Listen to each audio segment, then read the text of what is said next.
Hello and welcome back to day 2 of the Fang Dodgeball Tournament here in Seattle, Washington. I am Elisa Westman. And I'm number 65, Carlock, and we're already off to the races this morning. Fang versus Riot, Elisa. Yes, this is the 6th seed versus the 11th seed. Right off the bat, Fang coming in at the 6th seed. Yesterday, these teams did face each other yesterday. Fang did come out on top, but it was a very close match. So I think this is for all the marbles. Today is bracket. This is for all the bragging rights. So I think both teams are coming out eager, caffeinated, ready to go. Absolutely, Elisa. Yesterday, the teams were just feeling each other out, but now, as you said, it's for all the marbles. Today is do or die as we get into bracket. And so far, there's been a few exchanges between Riot and Fang, but no connections found. Teams still getting that coffee into their veins and getting warmed up.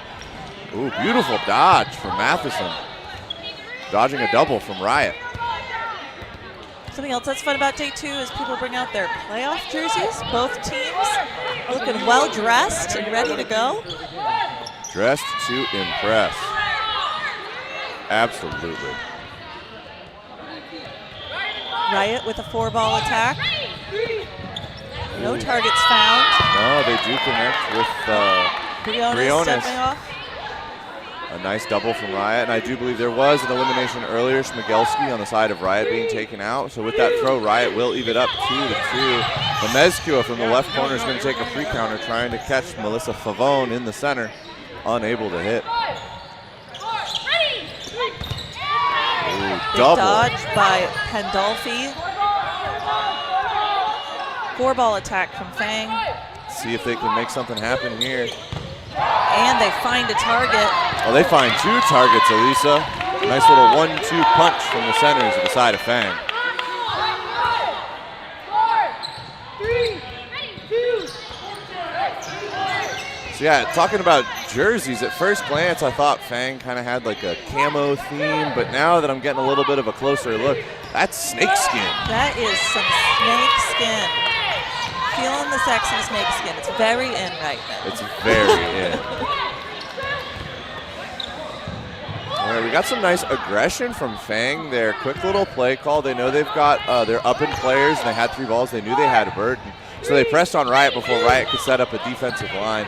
Free counter from Pandolfi on the right side at Shree Harrington, left corner of Riot, able to block it. On the other side from the right corner, it was Jeffries firing into Fang. Favone that time. Riot with Burden again. Big dodges by Hoover. Dodging a double from each of the corners on the side of Riot. Jeffries holding down the full defense for her team with 2 balls in hand. Nice rush down from Riot. Throw comes from Shree Harrington, but Tia Hoover gets over it.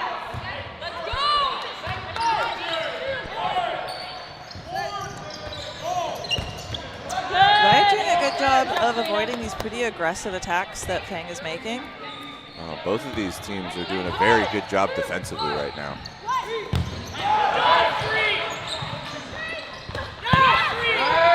And 2 targets taken out, Pandolfi. And Shree Harrington, number 72. 77, Mezcua from the left corner of Fang, though, making sure that that hit by Shree Harrington onto Pandolfi does not go unanswered.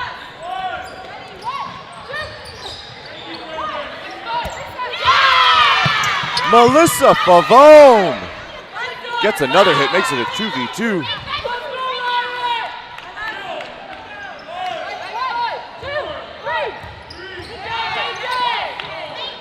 There's the rundown. Favone with a cross court at Hoover.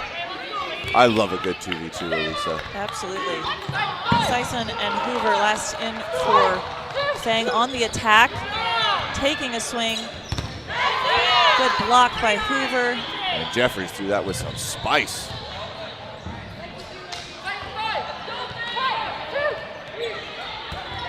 And through the block, finding a target. Now we're looking at a 2v1. Tia Hoover threw 2 blocking balls, Elisa. And the crash. Oh, Favone. There's no balls in hand for Fang. Favone tries to find Hoover. Hoover jumps out of the way. It's going to be burden on Riot. Cross court from Favone at Sison. Pre-counter. Now Fang with 4 balls. I thought it was going to be a double for sure. It's now definitely going to be a double.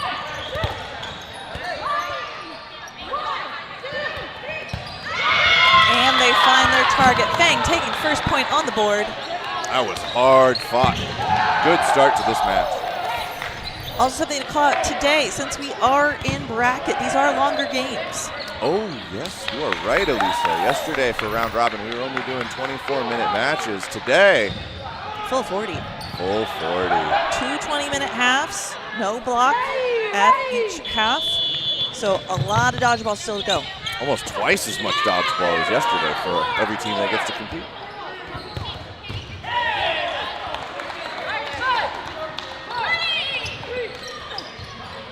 All right, both teams still filling each other out.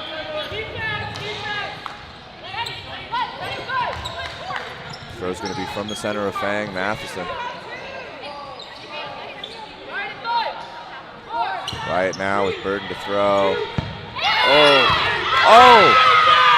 And it is a wave 1-2 punch from the center of Riot. Going to take out Matheson and Briones. Jeffries with that follow-up. Puts it through the chest. It's going to be a double into the left corner. Pandolfi gets underneath it. Sneaky shot from the left side, though, is going to take out, I believe that was Hoover. Looking at a 5v3. Do believe Hoover made that a trade before she went out. Yes, she did. She did take out Jeffries, making sure that she's not going down alone. Pandolfi's going to get hit on the toes as a double from the left side of Riot comes out. Riot responding to that first point with some fire and some vengeance. But on the side of Fang, it's number 77, Amezcua, and number 4, Sison. If there's any 2 ladies that can make it happen, it's these 2.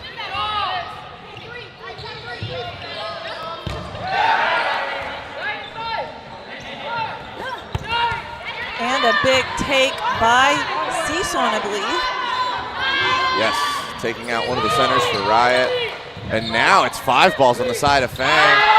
It's going to be Amezcua Sison with a double to take out number 72. Well, I guess another individual wearing the 72.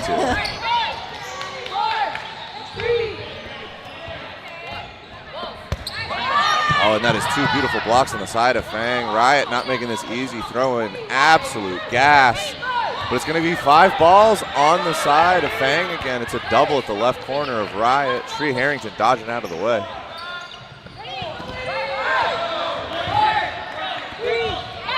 Oh. Amezcua with some good movement, but the center of Riot with an excellent read. Sison in a 1v3. Riot with no balls in hand, though. Sison has an opportunity. Schmigelski with a huge block in the center for Riot. 4 balls on their side. And it will be a triple, Elisa. It will be. So, Riot taking a point, put it on the board, making this a tie game, 1-1. As expected, this is a nail biter. I think really, hopefully every game we see today will be close with all of these teams. Again, such fierce competition at this tournament. Oh, that is the hope and the dream. Everything comes down to a regulation overtime no block because the score is still tied.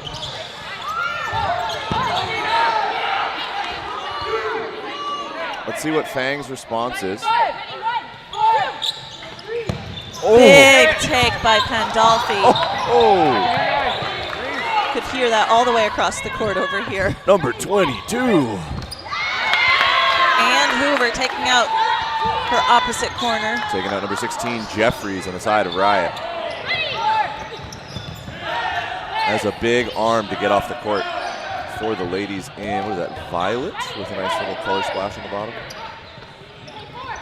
It's always fun to see the jerseys.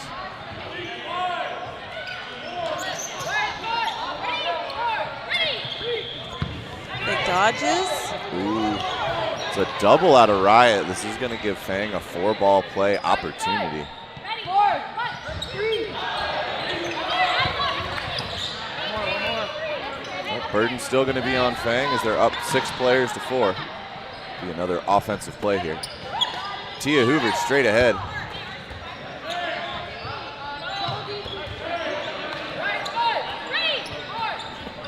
Big catch by Mezcua. Number 77. She just was eating that, getting ready for it. She gobble, gobble. And another up. Sison with the ricochet catch. Let's go, ladies. Mezcua with a beautiful read, making that catch. Good heads-up play from Sison. And Fang in a dominant position here in game 3, up 6 players to 2 over Riot.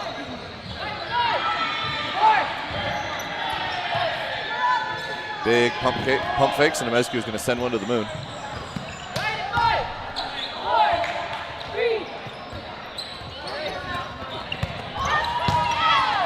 A lot of exchanges, no targets found.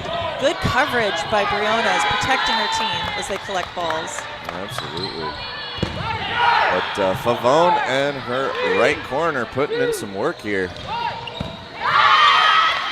That's 2 bodies they've taken off the court now. They're working it back, grinding it little by little. See what Hoover, Mezcua, and Sison can do. It's a double at Favone. Favone's going to run down, take a shot at Hoover. Hoover with a beautiful block. Burden is still going to be on Riot since they've got 4 balls.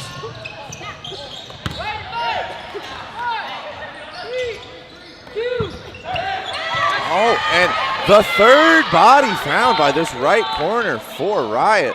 They are chipping it away. This was a 6v2 just a moment ago. Blocked by Hoover. It's at number 13 for Riot.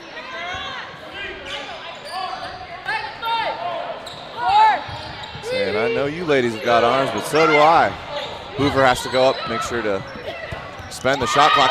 4th hit for the right corner of Riot.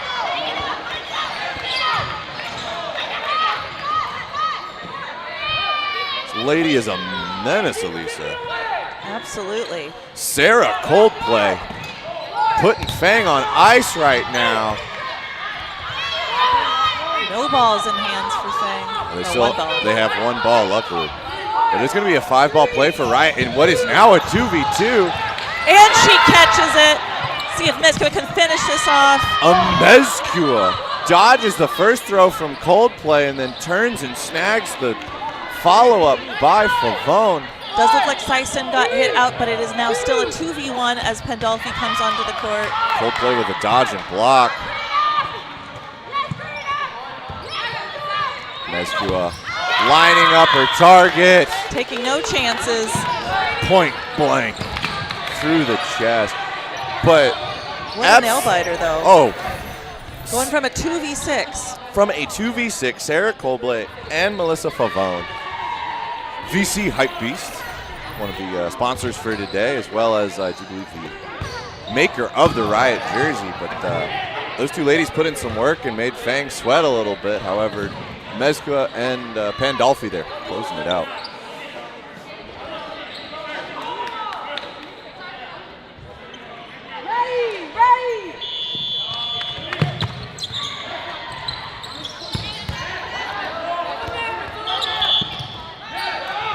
Uneventful opening rush. Both teams kind of staring at each other from across the way. Matheson out of the center for Fang. As we get game 4 underway in the opening match of bracket day. Big take by Pandolfi. On a big target for Riot, number 16, Jeffries. Cross court from Schmigelski, tries to catch Hoover. Hoover, though, very evasive over here in this left corner.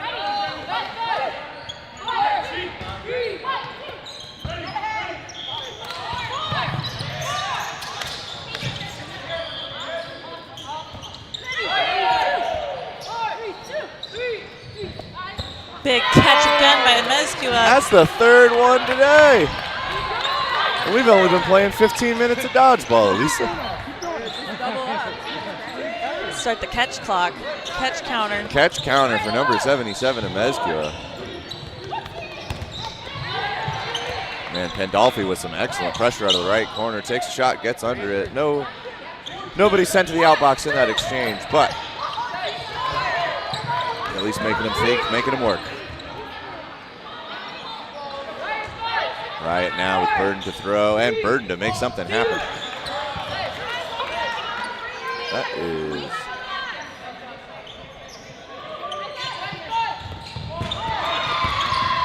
Good shoulder tag by Pandolfi. 3 players left in for Riot.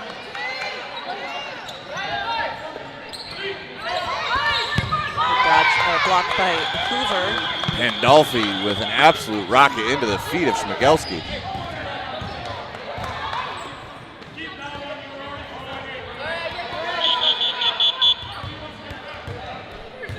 Just making sure that the right people have the right balls.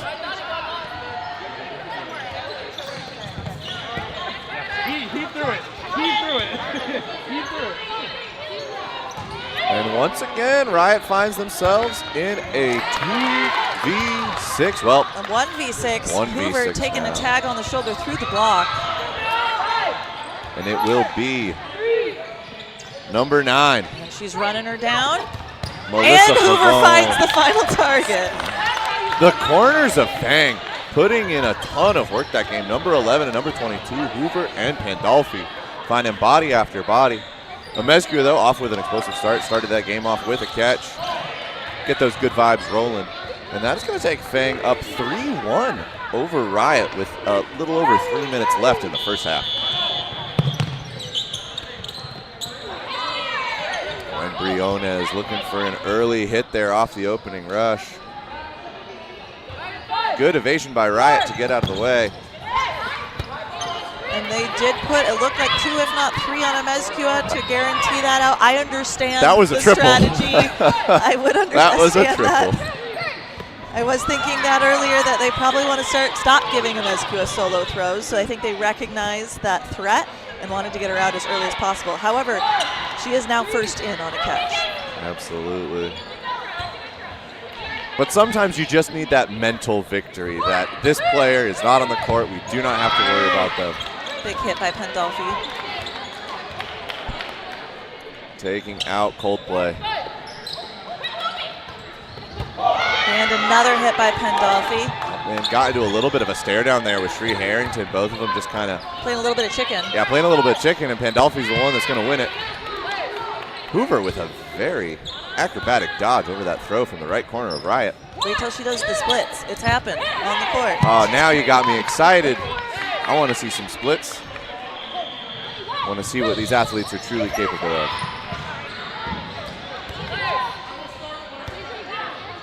All right, Burden is going to be on Fang once again. 3v4, Riot.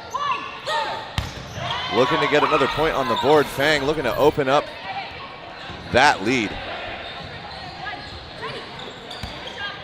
Schmigelski is going to get hit by Sison. Honest out on the hand. And Pandolfi hit out as well. So we're looking at a 3v2.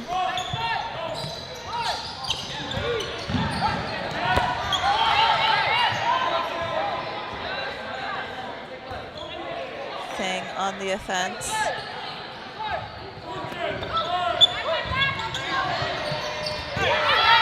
Jeffries looking for something, dodges out of the counter by Sison. I do believe the right corner for Riot is number 4. Erica Spitzmacher.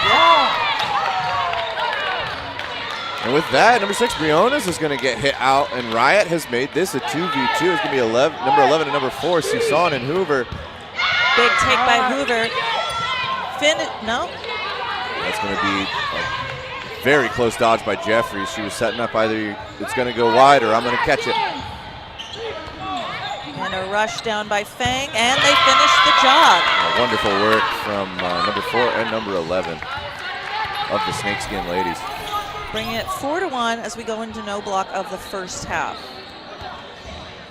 It's a strong start for Fang today in bracket play. But the games have been very close. Oh, absolutely. 1v1, 2v1, nail biters still. Yeah, although it seems like every time I want to say 2v2, Tia Hoover decides she's going to correct me and make it a 2v1.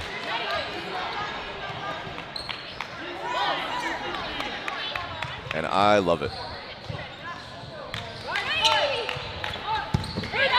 And big double from Schmigelski and Jeffries is going to take out Matheson. And Pandolfi stepping off. Quick double out. Yeah, I think that was a follow-up by the left corner of Riot Coldplay throwing the 5th ball to get that hit. But Riot is going to go up 6 players to 4. Cross-court shot from Sison is going to hit ground just before it makes it to the feet of the right corner of Riot. Ooh, pre-counter from Amezcua. Riot's going to reset and opts for the 4-ball play. Again, we are in no block. Big catch by Sison, bringing in Matheson. Woo! Number 4 with the grip. 16 did not make that easy catch. That ball came in with speed. Is that a double? I do believe so. Yeah, Matheson to Sison. It's a 5v3 in favor of Riot right now. Maybe 1, 2, 3 as they try to take out the right corner. That is Day.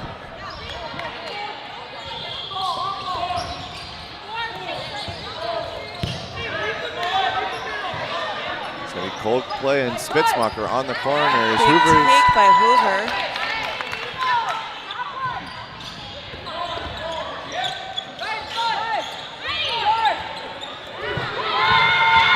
Dodge by Day.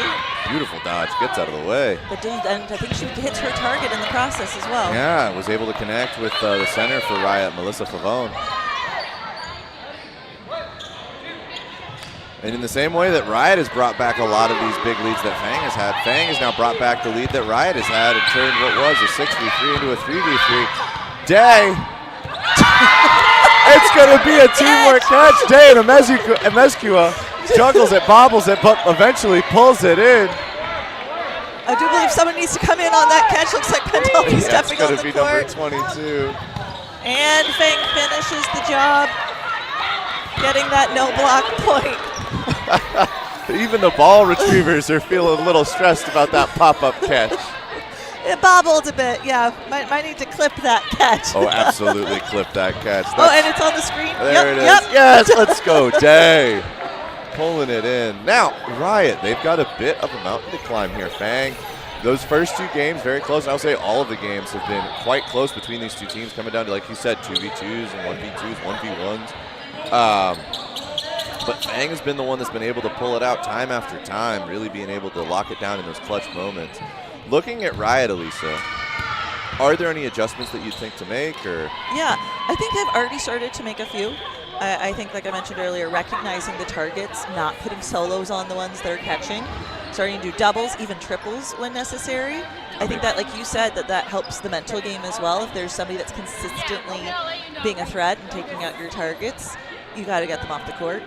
So I think they've recognized that to a certain degree. I think there's a few other high priority individuals that they could be taking out as well. I think Hoover's done an excellent job of finding her targets. So I think that they've already started to make some adjustments, but Fang is making it really hard for them. Fang is scrapping back even when they're down. Yeah, absolutely. I also think some of the moments where Riot players might get caught up at the line, they kind of end up in those little games of chicken we were talking about, understanding that you're kind of stuck there. You might as well take that shot because you know that Fang's going to take it. Absolutely, and yes, and Fang's done a good job of, in those chicken moments, just being the first one to release. Yeah. Also, I just want to make a comment here. Earlier, I believe in Game 3, there was a 2v6 with Favone and another player for Riot. Now that they've come to the other side of the court, I've been going off of the numbers that were submitted for the rosters, but I'm noticing that the individual that I was calling as Coldplay and applauding her for her play, taking out 4 of the members of Fang before getting eliminated herself, is actually, per the roster, number 18, Christina Burasa. So just want to make sure that given the ladies their dues, shout out to Barasa, some excellent gameplay back in Game 3. Yeah, I believe in that game she took out 4 players in a row by herself. By herself, solo throws.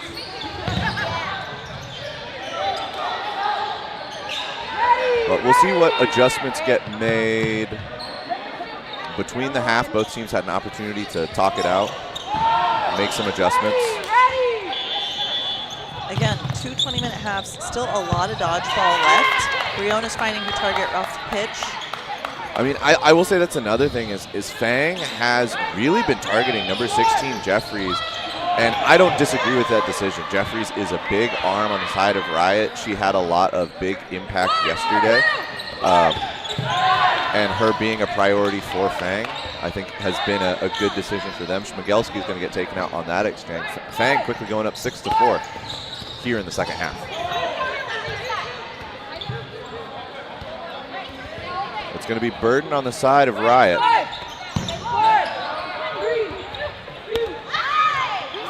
It's going to be a pre-counter from a Mezcua. Looks like she's saying, don't give me a ball. I want to throw another one. Oh, and Morales is going to be the one that pays for giving Riot 5 balls in that situation. And with a rollback. Very slow rollback. There was a bit of a standoff there to get that one to happen. But it'll be 4 balls on the side of Riot.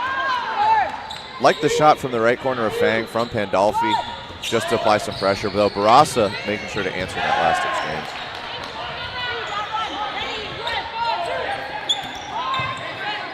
Barasa's looking for it. She's getting in on these pre-counters. I think we're seeing a little bit more aggression out of Riot.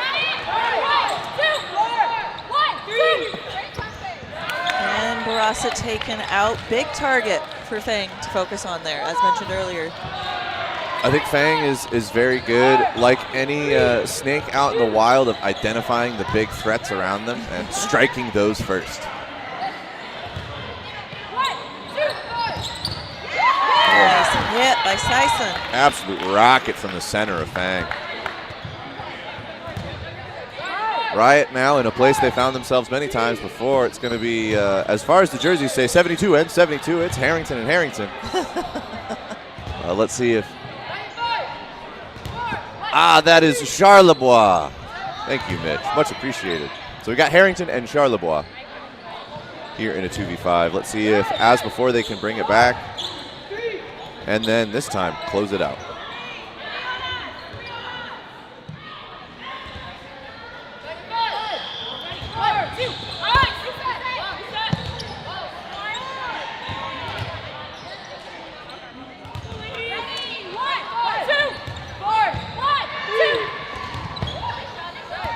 The lead lag doubles from Fang are textbook.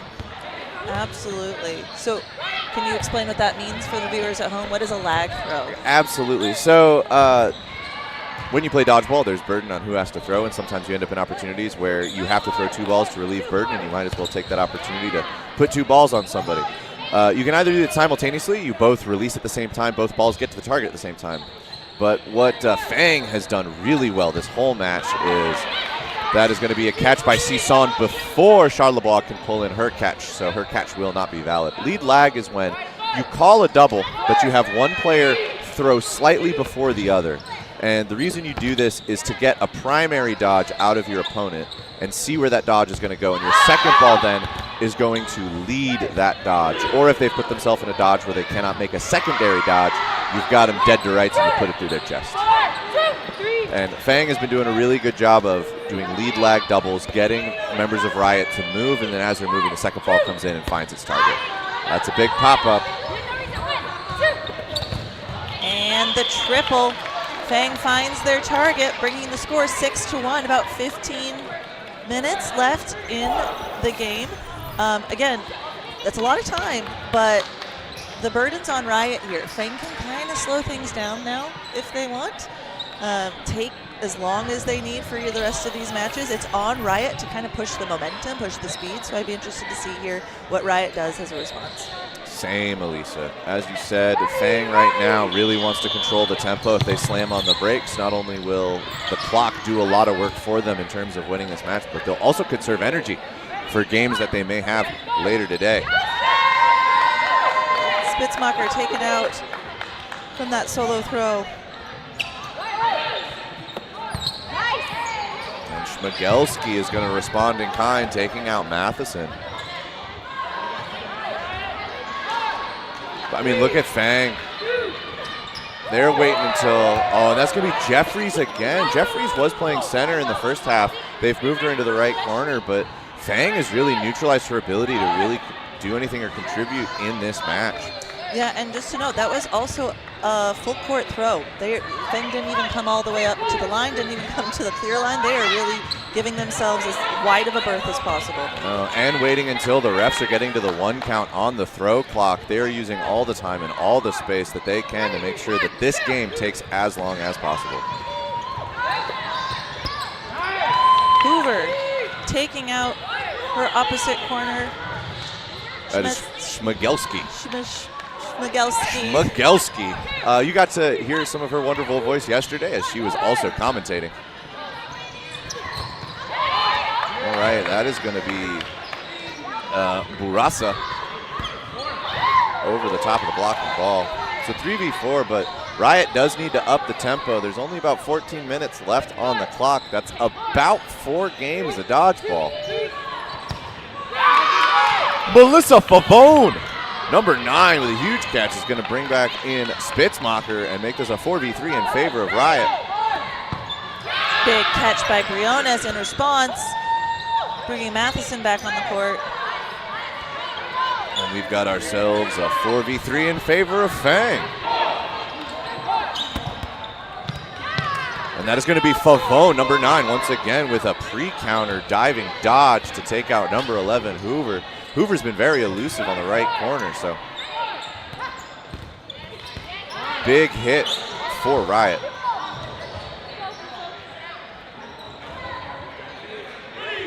bb3 Fang on the attack. And they find their target with a double on Burasa. That is number 18, Burasa, on the right corner for Riot. Yeah, that was a beautiful corner-to-corner. Matheson and Amescu, a very wide double in order to hit out Burasa, finding her toes and making this a 3v2.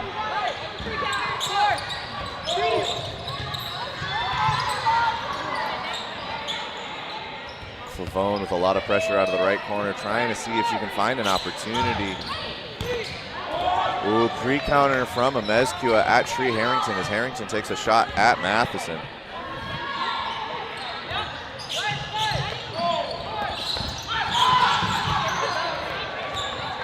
That is going to be a double at number 77 from 72 and 9, but Riot unable to hit Amescu. Burden on the side of Fang. It's going to be a double at Favone. And it is going to be 5 balls on the side of Riot. Let's see if they can make something happen. And Matheson survives, blocking. That was a beautiful block-to-block by Matheson. Putting in a lot of work for Fang right there on a 1-ball defense. Riot again with 4 balls.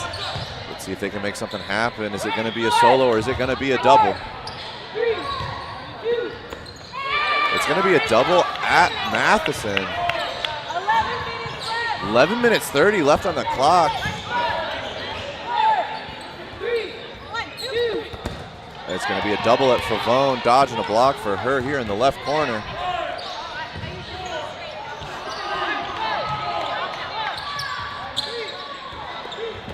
It's going to be a solo from Harrington. Riot mixing it up a little bit. Favone has moved from the right corner to the left, and Harrington from the left to the right. Oh, and with that,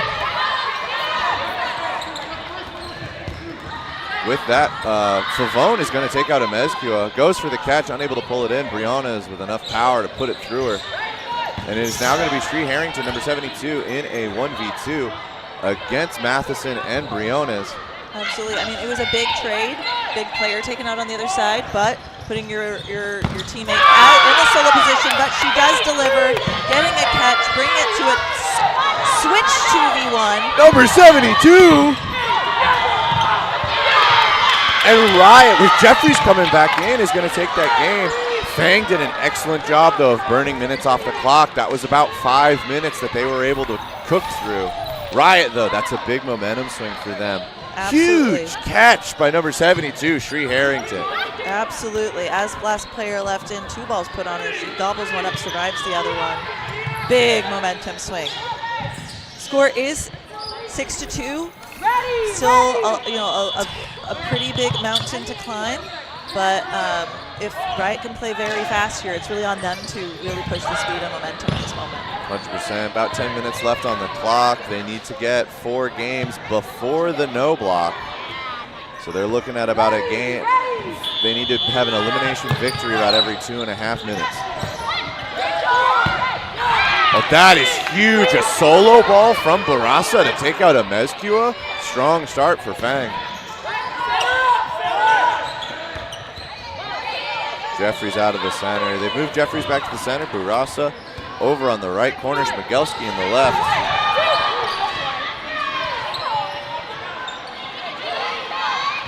You can feel it. Tension's rising on the court.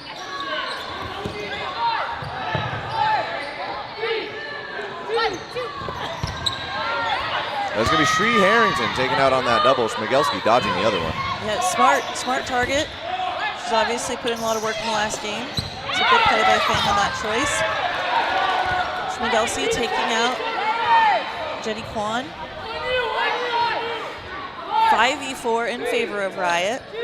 Riot's got some momentum on their side right now. You can kind of feel the energy. Yeah, no, Fang trying to see if they can make something happen again. Clock is still on their side, but Riot now. Jeffrey surviving. Big catch by Sison, bringing a Mezcua back onto the court. Number 77, she has returned. But that was a long shot by Barasa. I see what she was looking at. I feel like she thought that number 4, Sison, wasn't looking. Maybe could catch her unawares. But these are elite athletes. They've always got their head on a swivel. Strong lineup, though, for Riot. They got Pavone, Jeffries, and Schmigelski. Schmigelski's going to pre-counter. Riot's going to survive the ensuing 2 counters that come into the center and right corner. That's going to be a 4-ball play for Riot in a 3v5. Jeffries out of the middle. 7 minutes, 40 seconds left on the clock.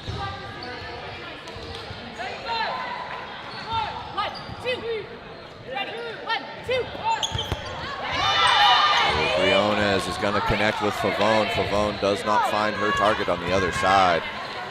2 players left in for Riot, Jeffries and Schmigelski. Struggling with that one a little bit, Karlik. Schmigelski. Karlock. I'm struggling with all last names, apparently. Man, we need some more coffee this morning. All right, 5 players left in for Fang. They want to make this a decisive out. They do take out Jeffries, and I do believe I saw that as well. There was a line out on Schmigelski on Riot's side. So that is another point on the board for Fang, bringing the score 7-2, just under 7 minutes left.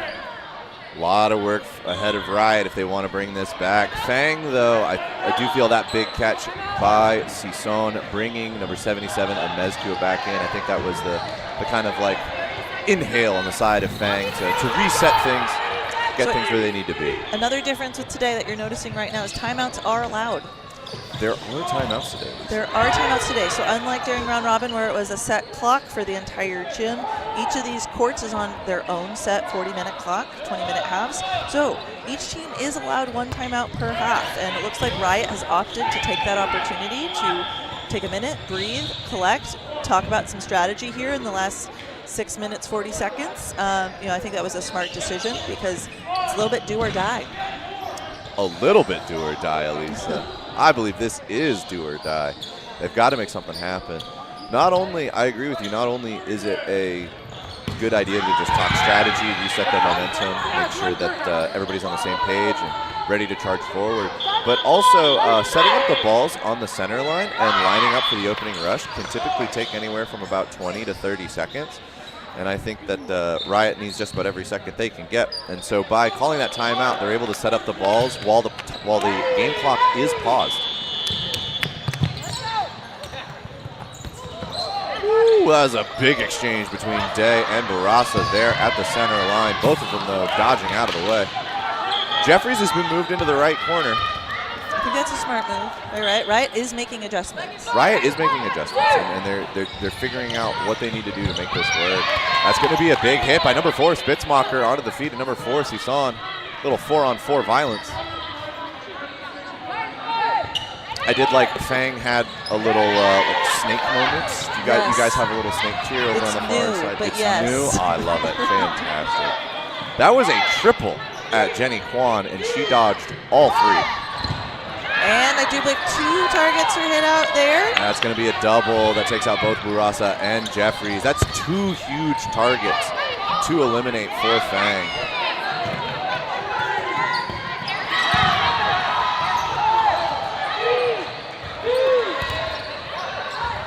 Be Spitzmacher out of the middle.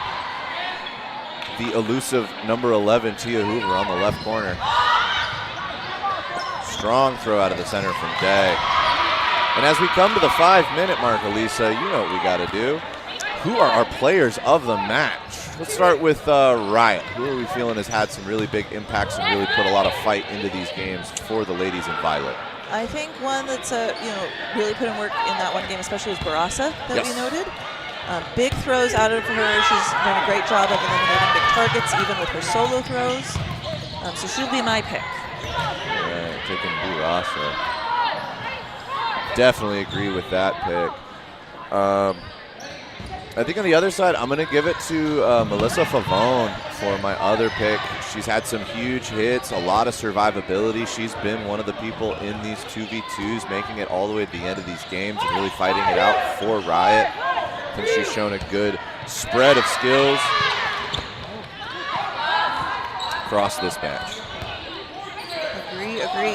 Now going to your team. On the side of Fang, I think there's been one target that has been notable on the other side, pulling in several catches, momentum swings, as well as amazing hits, and I think that would be Karina Mezcua at number 77.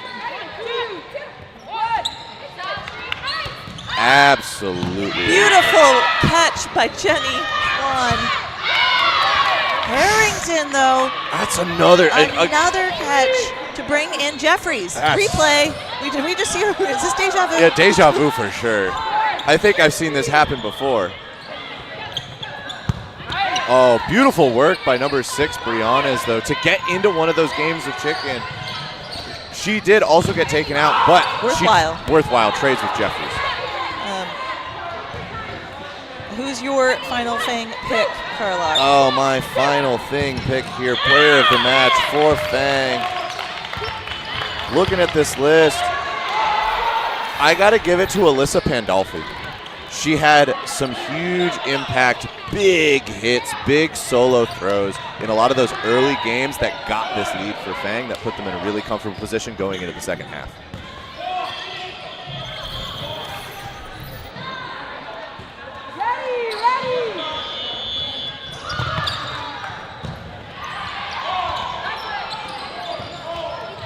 All right, we're coming into the final 3 minutes of match 1 on day 2 of the thing.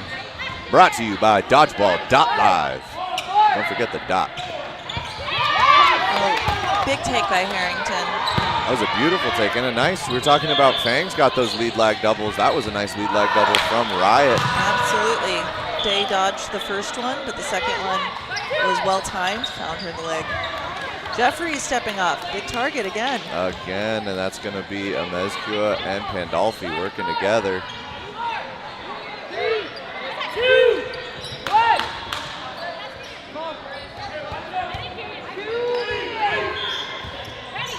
Fang on the attack. Schmigelski with a throw out of the left corner.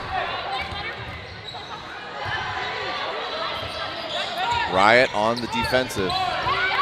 That is going to be a hit onto number 8. JC on the jersey. Jen Cutforth on the roster.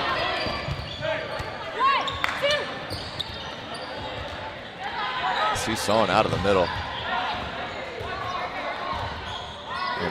Make sure to get those votes in, folks. Vote for your player of the match.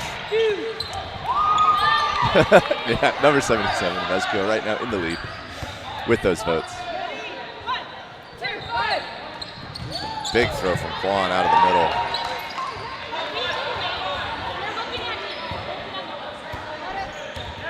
In these final moments of this match, oh, Melissa Favone gonna get taken out. Schmigelski, though, responding in time, taking out Morales. Mezcua puts it through the chest. Spitzmacher is going to make sure that doesn't go unanswered, though. Charges up and takes the hit. It's going to be a 2v2. Less than a minute. Spitzmacher and Harrington versus Quan and Susan. Pre-counter from Harrington.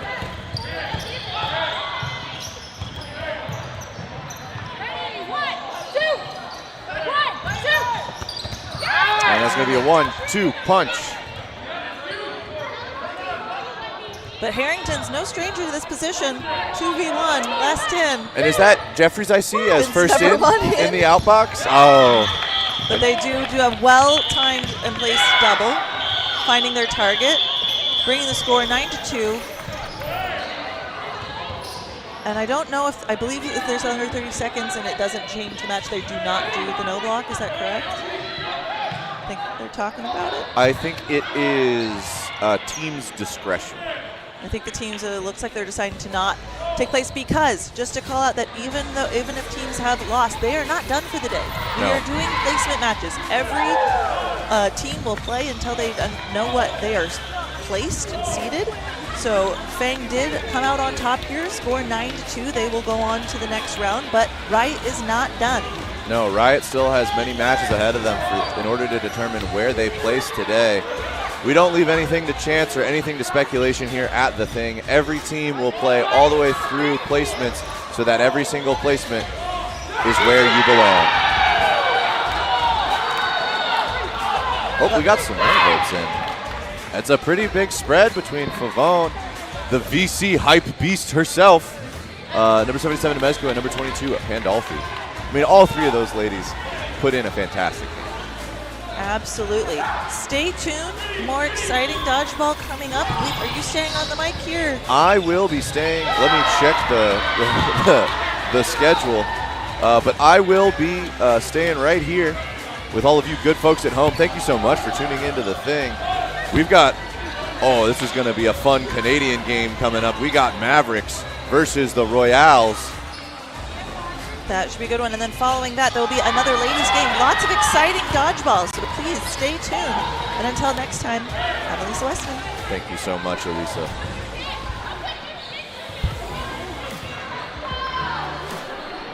Hey, we play right away. We play right away. On court.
Welcome back to the thing here in Linwood, Washington, just a little bit north of Seattle. I'm number 65, Carlock, joined by number 85, Ben Johnson. We get to use our numbers, man. Oh, absolutely. Did you? Lucas sent out a whole thing about talk about where you're from and what team you're on and numbers and stuff while you're commentating. Anyway, I want to talk about the game that just happened on court 2 between Fortune and the less fortunate. The less fortunate, Saiyan Elite. That was an absolutely insane match. From what I understand, Fortune was up 8-4 at one point. Saiyan Elite started to bring it back, got it to 8-6, went into another game, went to 8-7. We go into no block. It is do or die for both the teams. If Saiyan Elite gets that no block win, it's going to send them into overtime against Fortune. Fortune wants that win to close it out, try to conserve some energy for some future matches. Ben, did you get a chance to watch that over there? I watched a lot of that. And this is why it's so amazing, because a lot of the hosts are playing. And yes. I actually give extra credit to Fortune, because they're overseeing the whole thing and just fully locked in to close it down. Wow. Absolutely. And huge catch there in the finisher by the one, the only, Brandon De La Mora. Triple from Saiyan Elite. He dodges 2, catches 1, brings back in Bill Fisher, and then he and Bill go to work to win what I do believe was a 2v4. Wow. In no block. Great to have that second stream up. Oh, absolutely, yeah. Obviously, you're here tuned in to Stream 1 right now on dodgeball.live. Once again, thank you so much for tuning in. But also, you can go check out Court 2. Go watch that match. It is an absolute nail-biter. It shows you part of the challenge of dodgeball is the pressure. You can be up and just slowly seeing it slip away, and how much energy catches bring. Just dynamic responses from both teams, right? 100%. And also just some huge catches on the other side. I know that Estic had a huge chest catch from number 41 on the side of Fortune, Michael Lyons. And I do believe that brought back in either Estabrooks or another big arm on the side of Saiyan Elite. Overall, very impressive match. But I'm looking forward to the match we got right here, Ben. So I'm guessing you've seen some Mavericks. Have you seen some Royals today? I got to, not today, but I did get to watch and commentate one of their games yesterday. Okay, fantastic. They were looking pretty good. Maximus Patry always putting in the work. I also appreciate you putting in the work where you're Francophone. Get the Patry, yeah. The Patry. Hey, they are from Quebec. They are the French Canadians. I want to make sure to give them the respect for all of the effort, talent, and skill that they've brought to the tournament this weekend. Also, number 10, I believe that's Blanchet, on the side of Royales, was putting in a lot of work yesterday. Looks really good. I think they just need to tighten up their offensive line a little bit, make sure that they're all pushing and pressing together, defending together, not getting caught out alone. I think that was kind of what was a bit of their downfall yesterday, was just individuals being out of position and opponent teams seeing that small error and taking advantage of it in the moment.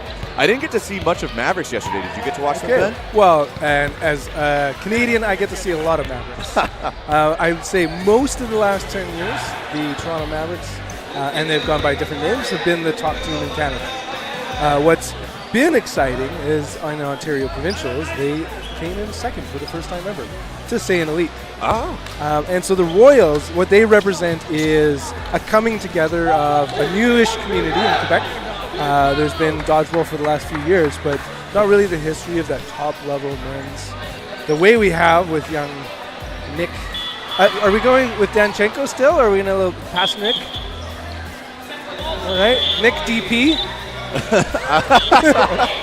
Oh, Ben, I don't know if we can call Nick. I don't know if we call Nick. We'll go NDP. There we go. Yeah. Vote NDP for your player of the match. That's a Canadian insider joke there. But have you seen some Jeff Snow? Oh, I love Jeff Snow. Yeah. I've only been playing dodgeball for a little over 2 years, but I came to the thing in 2024 when I was just starting out. I remember watching Jeff Snow play and just being absolutely impressed with his skills and talent. Yeah. How perfect for Mr. Canada, eh?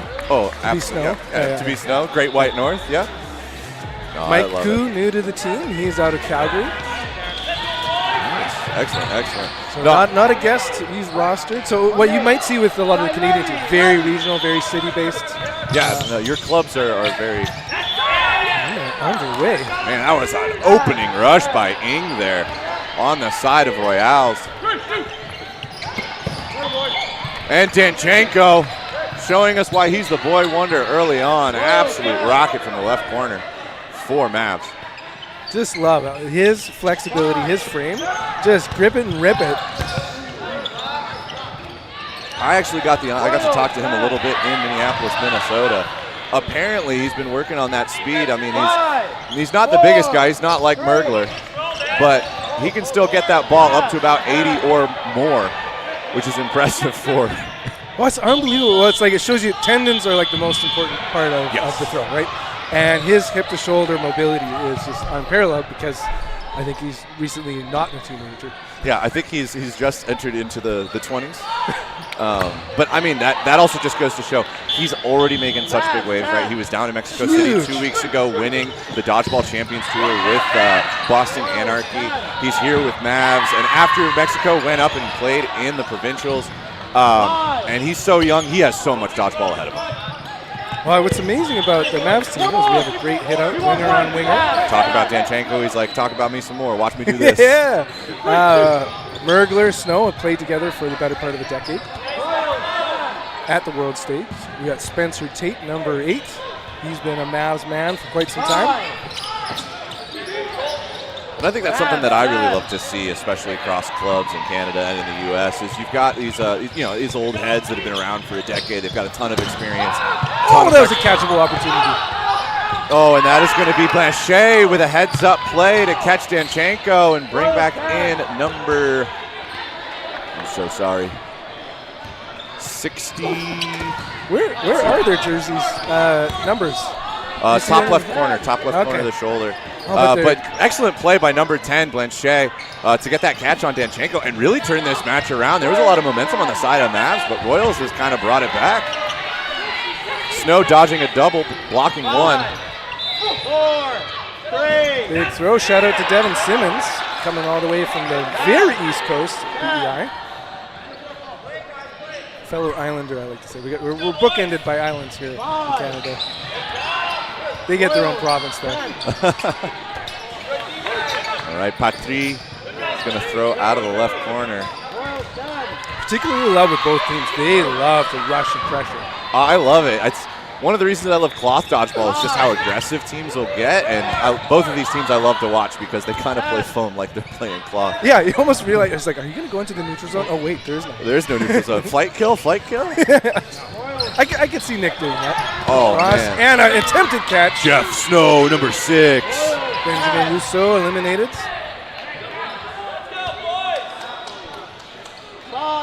So I, years ago, tried to copy and notice Snow, aside from being ambidextrous, he uses elastic bands to hold his sort of pinky with his finger. And it's like, I don't think I've seen any other player. Whew. Mergler bringing the heat. Absolute rocket cross court. I've seen the elastic band some up in Vancouver, British Columbia, particularly in the VDL world? The VDL world with the 8.5-inch foam balls, or 8.25s. So I've seen the elastic bands there. I do personally tape my pinky and my ring finger. And that is going to be an elimination by Mergler. And number 12 for the Mavericks, that's going to be Mike Koo. To take out Blanchet and give the first point to the Mavs. That was a real back and forth match. But I've started taping my pinky and ring finger. Recent development after a pinky break. Oh, yeah. Well, been there. Oh, look, buddy, match. It's like the secret passcode to get into an after party. Show your pinky. And be like, hey, look at how messed up it is. Yeah, shout outs to Matthew Garcia Severa. He's targeted early, number 10. That is the second time both opening rushes from the Royals getting that hit on the side of Mavs. So now holding up the left wing. Kevin Loon, number 78, hangs back. Absolutely insane catch. Yeah. And so calm. Crazy. I was like waiting for a reaction from anyone just to make sure I saw what I saw. It's like, that was a catch, right? Everybody on the side of Royals is like, that is the expectation. Martin Dutil, he's been on Team Canada squad as far back as 2019. Unsuccessful block by Simmons. Danchenko putting in work from the left wing, left corner of Mavs. Oh, that brilliant counter, but part of having that, I call it kind of hockey eyes, of just having the lack of focus, be ready for an unexpected throw. Gotcha. Yeah, I call that hockey eyes, fuzzy eyes, right? You don't pinpoint, you kind of create a general vision and you just look for movement. Danchenko just finding hit after hit here on the left side. That was a gorgeous catch on the side of Royales, though. So if I were to see anything in 2026, a little bit more from Danchenko would be some catches. He's brilliant as a dodger. He's brilliant dodger, great at hitting, and like it'd be scary. He'd be worthy of 23, being a GOAT number there. Oh, Mergler. The ageless Jason Mergler. Fun fact, did you know that there's a team in Australia named after him? There is a team in Australia named after the legendary number 17. Melbourne Merglers. I love it.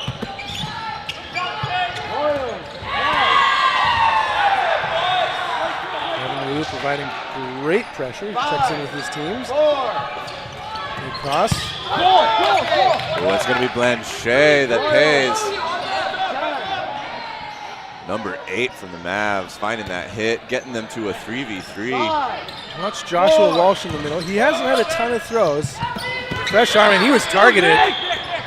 Didn't have eyes on it. No, not at all. I mean, there's just a flurry of play there. No, number 8 on the far side of Mavs did a fantastic job of drawing the attention of Walsh and Danchenko, seeing the opportunity, takes it, then ends up in a little bit of a shootout with his opponent corner. And we end up in a 1v2. Some little things you might always know is Mergler's such a quiet leader. In and out.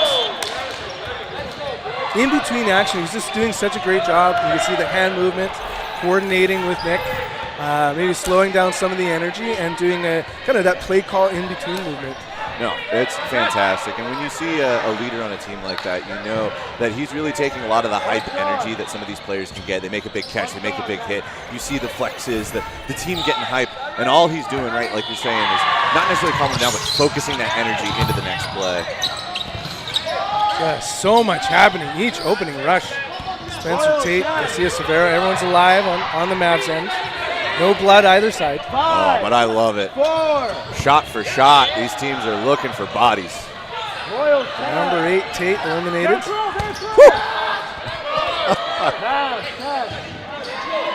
going to be 4 balls on the side of Mavs.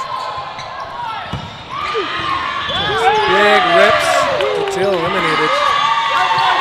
Hold on, there is a ref on the court. Oh, we have to slow it down. Danchenko is going to be alive. There was a ref on the court. Make sure to put some eyes to Joel Jodoin. He's number 72 there. Has some incredible plays in the 2024 Worlds. He somehow gets away with his height. He goes vertical. It's like he's climbing the stairs. And it's just him and Mergler have an ability to not get the benefit of height without any of the drawbacks. Ooh, okay, all right. Refs have a little bit of a get off whistle. I mean, Danchenko was so focused. He's like, I'm safe, I'm staying on. But refs are calling. I think it was a block into his foot. Don't always feel those if it hits right next to it. But refs are doing their job, keeping their eyes peeled. That was a great shot. Long hit out. Royales has done a really good job of getting up players in these matches. What they've really struggled with is just closing out once they get Mavs down to 3. Getting nice and low, Garcia Silvera. I do think that's going to be a ball back. Oh nope, they're gonna say throws. Bring it on. Throws clean. Hey, great sportsmanship right there. Garcia Silvera, like, no, get that ball in your hands. It's sportsmanship, but it's also like I feel like Gamesmanship. Gamesmanship. He's like, I want you to have the best chance, so when I put it through your chest, you know it was me. Yeah, exactly. You can't say it was I didn't have a ball. You can't come back later and be like, well, if. It's like, no, you had all the opportunity. It was me. I know, I love that you say that. Look, Matthew Garcia Silvera is one of the reasons why I love dodgeball, because just the absolute full-out play of it as a sport. Oh, Mergler. Mergler committing murder on number 10, Blanchet. Such a smooth release. Actually, a very unique arm angle. Like the way he holds it, it's such a quick release because it's not necessarily a full throw. What do you mean it's not a full? Well, like in like that kind of full arm release, he has like a kind of almost like a half arm movement sometimes. He doesn't do right like pitchers when they do their wind up, they'll do the full spiral staircase up and and then over. you get the snake. Versus he has more of like a catcher's throw. Where Exactly. It's instead of doing the spiral, he just goes ball to ear, ball to body. Although he is going to get caught on a cross-court shot from Ing. So let's see if they can close this one out. As you said, that's been the challenge for Royals.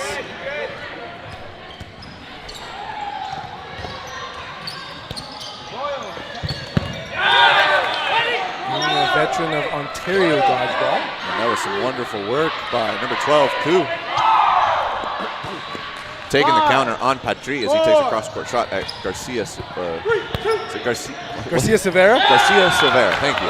You gotta soccer it up. Yeah. And they close it out again. Was 2-2. And boom, boom.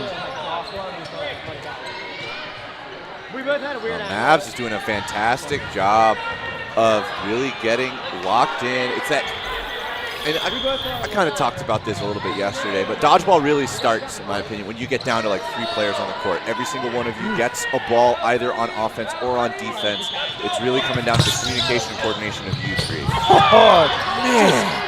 The opening rush dominance of Royals has been what kind of gets them in that good position to enter the second half of the game, as you say. 100%. And I mean, it's kind of crazy to think about it, right? Royals in almost every single one of these games. Oh, Danchenko up on the line by himself. He does get the hit onto Blanchet, but Patry is going to take the response. It's kind of crazy to think about. Mavs has been playing essentially 5v6s every single one of these games, still pulls it out. Matthew Wood, number 7, in the middle right now. A couple years on the team, previously on a London, Ontario team, and before that, Saskatchewan. So shout out to the Prairie viewers. Woo! Hard on target. Off the knees and onto the ground. That's going to be another elimination for Royals. Looking much more coordinated. Looks like they could close this one out. And what happened to Jon Snow on the Rousseau pulls that one in. Final catch to get Royals onto the board. And stay with it. Oh, there was a moment where you could see, crap, I did not get that. And then stick. Are we going to see? This is Danchenko. I mean, he gets the hit on Blanchet. He gets his kill, but I mean, it cost him his life. There it is. Hey, you're not dead until that ball hits the ground. It's like, speaking of the ground, like he made sure to use his body as the ground. He's like, you know what? He's like, nope, I'm not going to be out if I am the floor. Going to get under it. It's going to be a false start called on Royals. No problem if you have 1 false start per half. If it happens again, you're going to be playing 5v6. Mavericks now would then be in the other position that they've been at the start of each one of these games. But and they fixed their opening rush. Man, Blanchet, number 10. Just brings the hammer each time. And, I mean, obviously he's the one taking the hit, but we've got to give a shout out to Benjamin Ing. He is the one on that opening rush that is getting that ball to Blanchet with enough speed and accuracy that Blanchet is able to take a hit early in every single one of these games. All about the Benjamins in the last few minutes here for the Royals. And Simmons is clipped off. Mergler with some patience as he knows that they've got 5 balls. He doesn't rip it straight ahead at Patry. It'll be 2 at Patry. Man, for how big number 1 of the Royals is, super mobile. It's just so lanky, and that doesn't, like, speaking of hockey, sometimes players can get themselves in trouble if they flare out their legs when they get low. Whoa, the movement on that. That was gorgeous. I think it was going to hit him if it was a proper fastball, and the ball got scared. 5, 4. We had such a great angle at that. I hope the stream did too.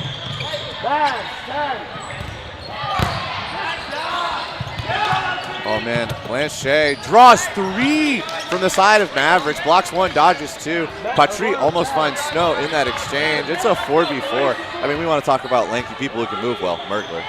I'm enjoying this little showdown on the far side between Patry and number 17.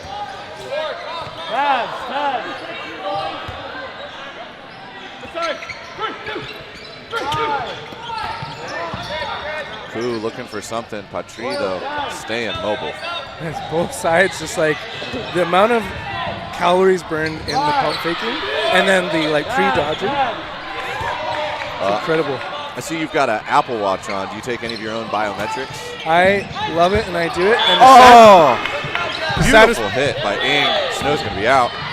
Watching these players, and then they post like, oh, I had 30,000 steps a day, burned 5,000 calories. As you know, doing commentary, mentally exhausting, but you barely step and do anything. No, my step counts are very low. But no, I mean, most of the time when I compete in any kind of tournament, if it's USA Premier, come up to Canada for the Toronto season opener or mid-season clash, I'm typically burning anywhere from 7,500 to 10,000 calories in a day. Oh, that is going to be a beautiful shot from Benjamin Ing on the right corner, right wing of the Royals. It's a clip to the shoulder of Danchenko. Once again, Royals up players. It's going to be Koo and Mergler on the side of Mavs to try and bring it back. Mergler with a huge cross court. Blanchet, oh, he saw it. He read it, but he couldn't pull it in. Beautiful work by number 12. Tie it up. You cannot intimidate Mergler, that's the thing. Walsh passing over. He wants to have free arms.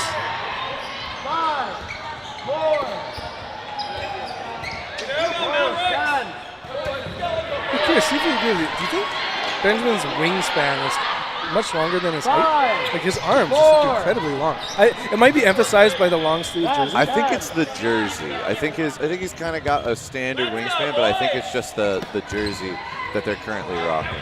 It's very interesting, this two-ball defense that they're doing on the side of Royals. Typically, if I'm going to have one of my guys do a two-ball defense, it's when we're up players and we want, oh, the cross court from Walsh finds Koo. Let's go put Royals in 2v1. Typically, it's because I want them to have those balls to draw fire and then maybe do a rush down and trade because we're up players. But here they're doing it in an even situation on Royals. I think they just really trust Benjamin Ing's defensive capabilities with 2 blocking balls and the hands of Walsh to bring in a catch. And like Benjamin's unbelievable athleticism, just all-day speed. I mean, all-day speed after yesterday, all-day speed. Yeah, exactly. That's one of the trickier parts about a dodgeball tournament being multiple days is your roster, game-to-game energy. That's a real testament to stamina. I mean, it was 8 24-minute matches yesterday with no block at the end of the 24 minutes, so you're really looking at more like 27, 28-minute matches yesterday. And then today is going to be 40-minute matches all day long. Such a clinic. Mergler here, down 2-1.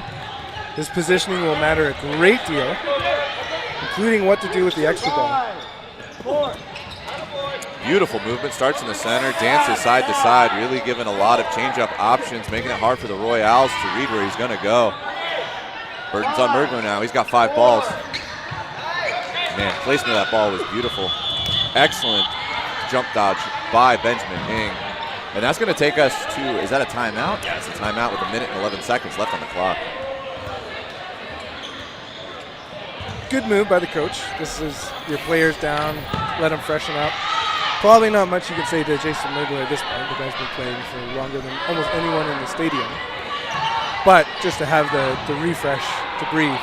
Let him, I mean, he's been out here dancing, hopping, moving, taking hits. He's been putting in a lot of work. But yeah, I know how tiring it can be getting into 1v1s, 1v2s, 1v3s. I'm sure you're the same, Ben. It's just unbelievable how like it just drains you so fast. That's why like a lot of times like if it was 3-1, going for the catch just means you're, even if it's a catch and hit out, just having a fresh player on your team replace you. Yes. Could not agree more. Yep. Coaches out here, fanning Mergler down, cooling him down. It is, I know that Seattle, Washington, and the Pacific Northwest in particular gets a reputation for being a little gray, being a little wet, but honestly, it's a real sunny and hot weekend this weekend up here in Seattle. And every hour that passes in this venue just gets hotter and humider. I came in the afternoon and it was just like being hit by a wall. Here we are again. We're back into it. Whew. Man, Benjamin Ng's defensive abilities, whether it's 1 or 2 blocking balls, absolutely fantastic. 5, 4.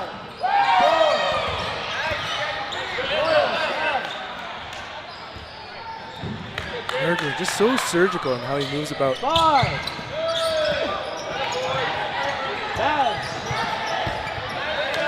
10. Benjamin Ng just did like a full squat to a full jump. And he's been doing that all day. How are his quads not tired? They call now by the Royals man. Are they going to see a 1-2 punch? Oh, Mergler with a good pre-counter. Interrupts the throw of Benjamin Ng. But it's going to be back to Royals. Perfectly placed. That was clinical dodgeball from both sides of the court. Mergler showing us how you really fight it out in a 2v1. But that lead lag double from Benjamin Ng and Walsh closing it out for Royals. You're at the end of the half now, no blocking, which I think is absolutely needed when you're seeing two teams like this square up. As we saw earlier, Benjamin just having so many 2-ball blocks. That is now off the court. Don't get to do that. Benjamin Ng, well, I mean, he was also jumping around. He was, in the same way that Mergler was having to show off some athleticism there in that 2v1, Ng was the main target for Mergler on almost all of those offensive plays. It just got stuck in there. And it's kind of like I said, Showdown, he has this ability to move up and down and like just he places his hips in the perfect location for that. Put that ball in the pocket, pulled it in. There's a follow-up shot onto Blanchet by Danchenko as well as one of the centers from Mavs, and that's going to get another hit. Which crucial point there is so much attention was going there. Danchenko using his abilities on the left wing to make sure to keep going on offense. Oh, the movement from the right corner. Garcia rips it, and we have a grip. That was a catch and out for, I believe, number 8. Is that Simmons? Devin Simmons, the pride of PEI. 5, 4. Man, that was a one-handed catch as he fell out of bounds. Oh, that's going to be Joudon taken out. Patry fires, so it's going to be off the toes of Jeff Snow, and that's a 1-2 punch. That's a double taking out Snow and Danchenko. That's a huge double for Royals. Also, Snow, class act, making sure that Danchenko came off court, who might not have been aware of the kind of the back shoe hit. And I think that's one thing that I really love watching Mavs, as well as I got to play them last year at midseason clash. They're just an absolutely class act team when it comes to sportsmanship. But it's also kind of one of those things that when they beat you, you're like, yeah, it's because they beat me. Tate, Koo, ready on defense. Remember, no blocks. Sends it early. Oh. Right on target. Oh, Tate. 5, 4. Hail the bullets. That is going to be a triple. Well, speaking of triple, it was 3-0, was it not? It was 3-1. Because it was 1 to Mavs, 1 to Royals, and then Mavs started to run away with it. Yeah. And so there's no runaway. Much like we saw, we were talking to get into this of Court 2 and an amazing comeback. I love how unbelievably balanced this was. We were saying there was this inability to close out matches was the theme of the first quarter. Yes. And then they're like, we'll show you. Oh, no. Look, they heard your feedback. All of yesterday, all of today, it's been, I'm going to make a comment. And then immediately the team's like, you spoke too soon. Yeah, well, you spoke too soon. We're going to look and see who is holding their hand to their ear to hear your advice. But no, I mean, both of these teams playing absolutely fantastic. I think Royals has had an absolutely elite opening rush. I expect them to continue using that in the second half. I think my question to you, Ben, is what does Mavs need to be doing on the opening rush? Every single time it feels like Ng is getting that ball to Blanchet, and Blanchet is finding a body. Well, the question is, do you go defensive opening rush? Yeah. And just not try and kind of play the offense versus offense at all. And sometimes you just have that one player rush up, sweep, and go. And what I love is when teams make use of their ball retrievers. So sometimes you just push it off court and run. But it's tough to beat his speed. Yeah. And then just the absolute rifle that comes from Blanchette. It's on body, and it's not for lack of speed on the Mavs end. You can see Garcia Severa has been a top-notch speed for years, and it's just, it has high mental performance too. So it's not about making sure to not get it in your head. But I think one of the things that you're talking about, like, right, Garcia Silvera also absolutely fast on the opening rush. Benjamin Ing. We could talk about a lot of opening rushes here. I mean, on Hex, you got Aaron Goodwin, absolutely speed incarnate. And I think it's just a testament to the elite level of dodgeball, as well as we're tied up at the half, 3-3, as we get ready to kick it off. But, I mean, it's all of these are elite players, whether they're from Team USA, Team Canada. We've got a few of the guys from Team Mexico here as well playing on Fortune. It is the top dogs of the sport in North America. And, I mean, we were saying this somewhat yesterday, is every one of these matches kind of feels like a gold medal match. Well said. And I really appreciate what you said. It's like we've kind of talked about dodgeball tends to have thirds. Amazing that the first 2 seconds is a third of the match. The opening rush, dominant when it comes to the Royals. There was that kind of that closeout final third that you talked about. We were, it's 3-3. Okay, we've entered our final sequencing here, and just appreciate the kind of the fortitude of the Royals men to hey, we can close out these matches. Oh, he's going to find the feet. Just clips him. Okay, but look out for the catches. All right, and we're off. 4-ball play. Danchenko's going to let one rip. Got a good angle on these Royals, man. Play call coming from Simmons. I think he called his own number. Oh, he will. He's going to put it on ball, firing. That's number 8, Tate, correct? Yes. Yes, sir. 5. That trailer. How did Maxime get out of the way? I don't know. I don't know. So much body. Merkler read the rush down. All of Patrice's momentum was forward. Yeah. Where did that left leg go?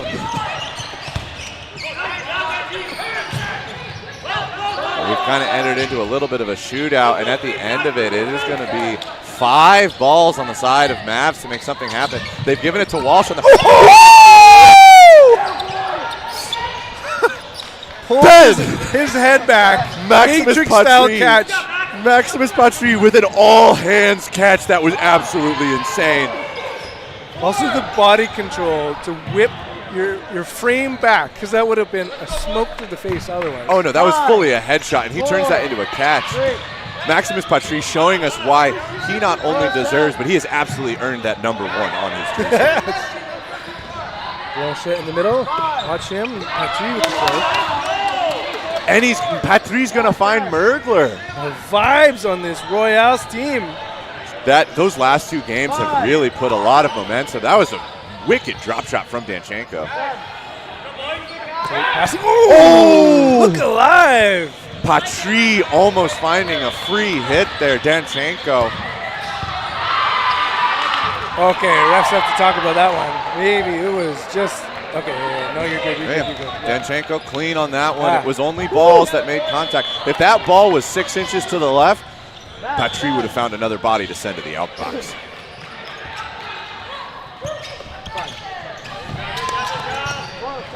Good pressure, Benjamin Ing. 5, 4, 3. Shot clock counting down. Ably blocked. And the crosser. There we go. Danchenko trying to find his own sneaky counters. Patry up at the line alone. It's a little bit of what got him caught out yesterday. That's a rocket at Danchenko. Danchenko gets small and gets under it. Good pressure with Walsh. 5. Patry with a beautiful block. There's so little target for Danchenko when he's on defense. Oh, it's so little target, and it's a mobile target. 5. He gets compact and he gets dodgy. Oh, and I like this from Royals. They're switching up the wing. Fresh arm by Rousseau.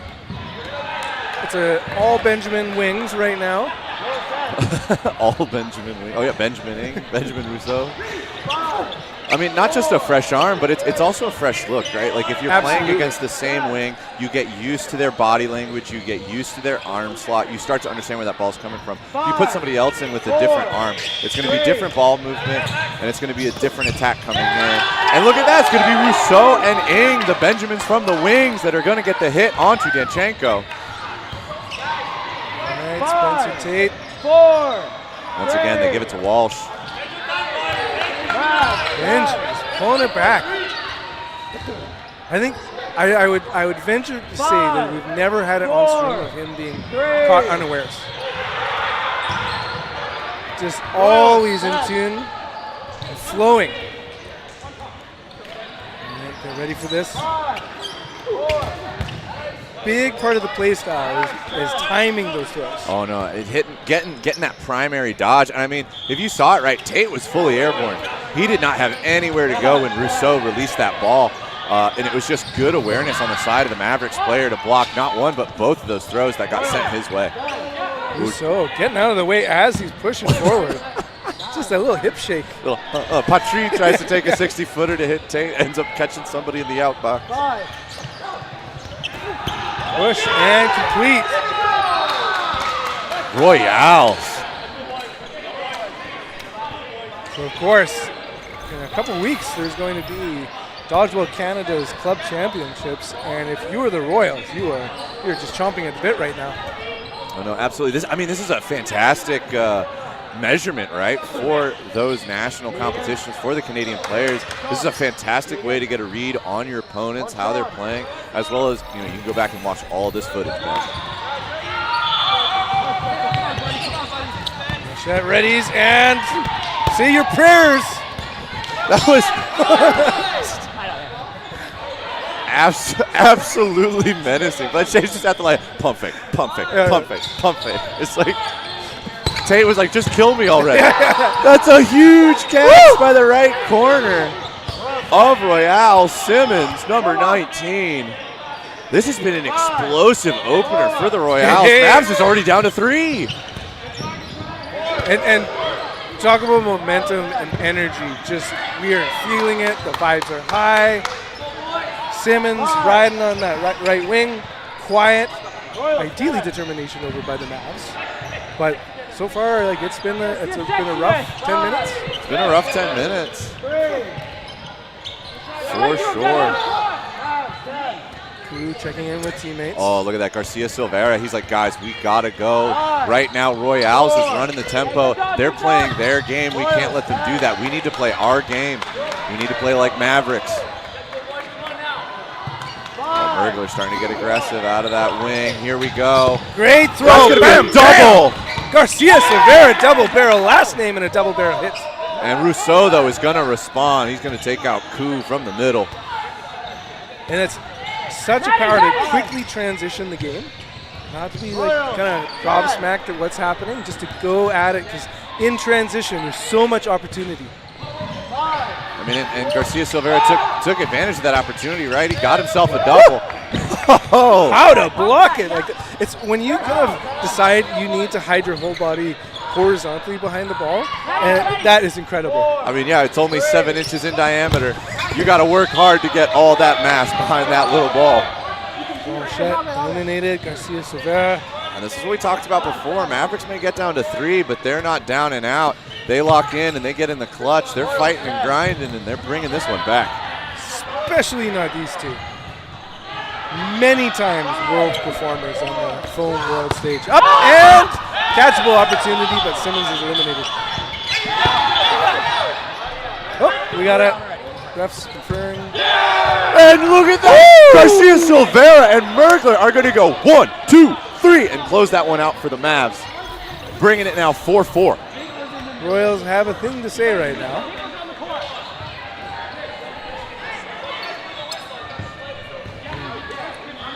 Okay, and for all of us, captains speak. Yeah, we got Captains some. and coaches, of course. Yep. Longtime coach Vic Gravilli. Coach Vic.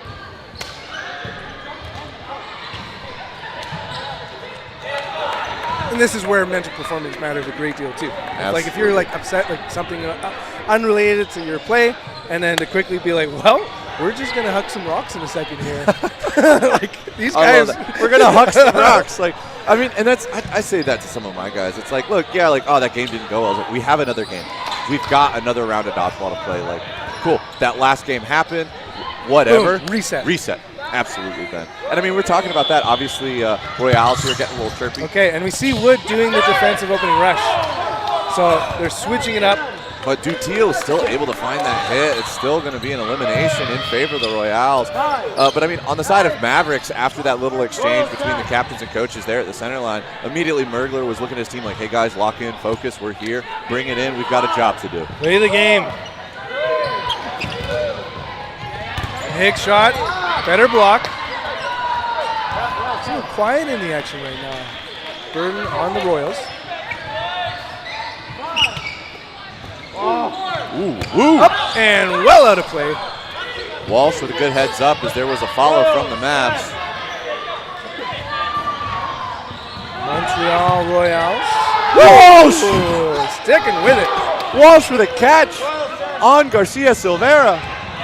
Not only is that a catch that's going to bring back, I do believe, it's going to be a 1-2 from Patry and Rousseau onto the left corner, and that is going to be Mergler taken out. Shot, and they line it up. Man, you want to talk about somebody that's hard to hit, Danchenko. He drew probably 4 balls. He's yelling about ball control. They gave Royales 5, and they got 2 hits off. Yeah, and we're likely to see at least one elimination. Watch Joel Jourdan. Patry squirreling back on the court after firing out of the center. So Patry was eliminated.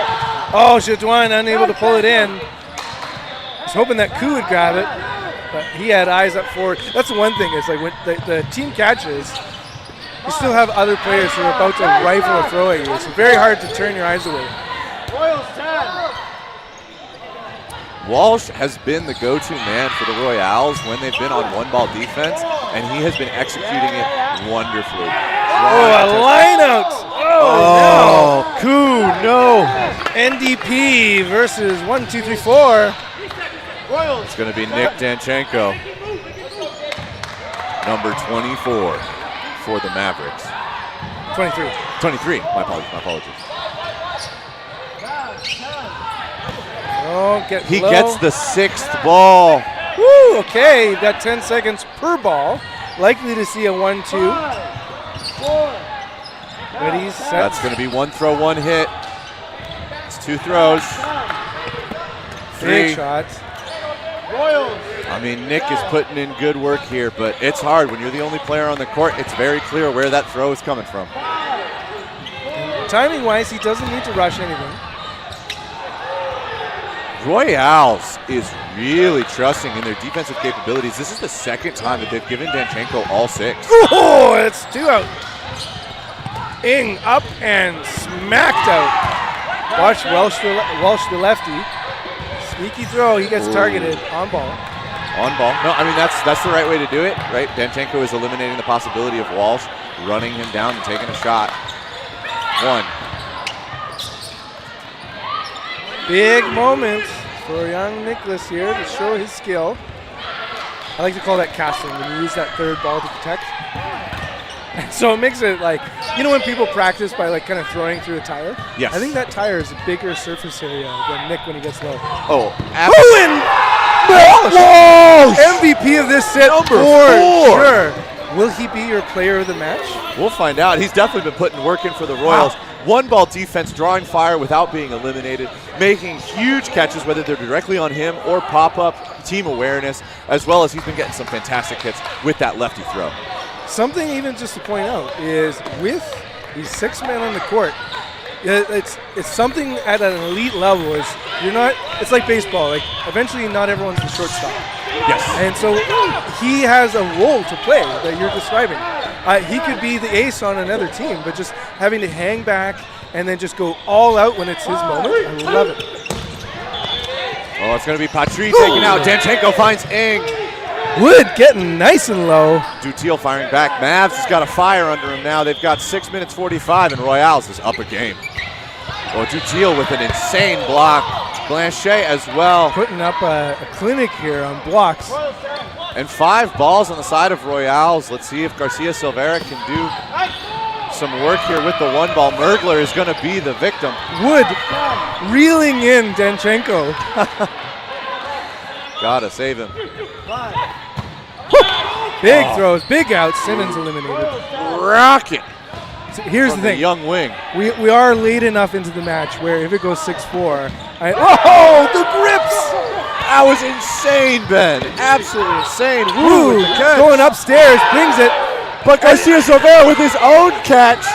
What is happening right now, Ben? I thought this was dodgeball, not catch ball. But it is the number 1. It is Maximus Patry. He's shown us his dodging. He's shown us his hits. That's going to be the first one. Okay to do if you've had a couple. You're riding high. There's plenty of Mavs left. 5. And now 1, 2 missing. Returning it. Oh, he almost catches Tate on the block rebound. I mean, yeah. Double-edged sword because that could have been a shadow catch. Absolutely. Oh, are you kidding me? Snow was looking to pressure. Gets a little too far up. Patry is going to take the hit. I mean, you were saying Mavs had a lot of players. They started this with 6. Whoa. They've only got 4 now. So Patry is clearly one of the candidates for your player of the match. Yes, well absolutely. played. All right, and speaking of, we've got to write him down. Maximus, I think it's Maximus Patry, and we've said his name a lot. It's number 4, Walsh on the side of Royales. And I'm definitely going Mergler. He's had some key moments, often underlooked with his quiet leadership. Absolutely. Recency biases at Garcia Silvera. Yeah, maybe I'm biased just because I like watching him play, but number 23, Danchenko, he's been putting a lot of work in from that left wing. People do love. As Wood is eliminated. But I think we'll put down Mergler and Danchenko on the side of Mavs. Go ahead and get those votes in for your player of the match. Who's been putting in the work and making the difference? Lots of balls on the Mavs end. They send one in transition. Rousseau sends it back. Danchenko presses to the line. Mavs calls. They've got 4 balls. And they're play calls. 5-5. Benjamin Ng is going to get taken out by Snow. I feel like Ng's best moments are when it is the final 2. He's often kind of pushed in the corner there. He doesn't get to use his full mobility. So, which says they're doing a good job of targeting him when it's a full court. No, and there's definitely, sorry, I don't want to fall off. I don't want to knock the chair off. Commentator's booth is perched up here above court 1. Very precarious. But fantastic vantage point. Oh, to see Patry catch, and he doesn't line out. He is good. Okay. No, he does line. He does line. His team that was just barely. But just a thread. That's all it takes. You know what? Because we were using millimeters for this. If it was an inch, he's safe. Yeah. And now Rousseau with a nice block. But I mean, it's still right. It may have been a catch and out, but it is Patry getting the catch on. Was that Snow? I do. Speaking of catch, and like to me, he's the OG for that style catch. Just grips. Nothing but hands. And the amount of times he's been on his back on the ground, and the ball seemingly is going to fly by him. And a duel in favor of Royals. Man, you're talking about Walsh could be an ace on any other team. He's been an ace on this team. Extremely versatile, confident in the clutch, finding hits, finding catches. I'm loving number 4 right now. That's what's so dangerous about a strong and deep team is they're like, okay, who should we target? It's like, well, it depends on the situation, and maybe they're going to push this guy to be a second-half hero. Rousseau ready, steady Eddie. Oh, man, it's a 2v2. Oh, but it's going to be Walsh on the right side that finds the hit while Rousseau occupies Mergler. Getting out of the way, 1, 2. No balls in hand. Does Mergler take advantage of the situation? Big rip. Oh, man, Rousseau gets under it. Gosh. Rousseau gets around it. It's going to be 3 balls on the side of Royales. Rousseau looks back. Mergler might have had a shot there. Good work, Rousseau. Multiple types of dodges. Key for this moment. It's going to be a pre-counter from Mergler. The response comes from number 8, left wing of the Royals, Rousseau. Just you watch Mergler, and it just kind of feels like he's making sure every part of his body is so controlled. Well, it's going to be a little bit of a showdown between Rousseau and Mergler. Mergler at Walsh. Walsh gets out of the way. Counter from Rousseau. No balls in hand for Royals. 90 seconds on the clock. And it's 5-5, Ben. Oh, this is what we are here for. The patience on both sides, not to let it run away. You got an absolute veteran here, Mergler.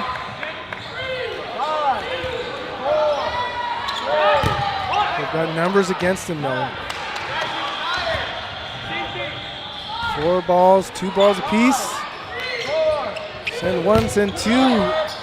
Impossible to hit. Oh, yep. And that is going to be a rebound off the ball into Walsh. Mergler has got himself into a 1v1. Like you said, Ben, final minute. A timeout called. Woo. Mergler, this is his second time to be in a timeout in a 1v situation. Absolutely. Much better numbers for him this time. 1v1. Yeah. But I mean, it's this time it is the Royals calling the timeout. Tricky. You can see Walsh just going like, oh man. Just, it could have been a 2v1 right now. This is again the mental reset. We are likely to see another match. No. Oh, okay. It really depends. The odds of this going into the final no block are pretty high. These teams are they're gonna be squaring up against. I mean, yeah, because it's whoever wins this, whether it's Royals or Mavs. I mean, it's Rousseau versus Mergler. It's gonna be a showdown.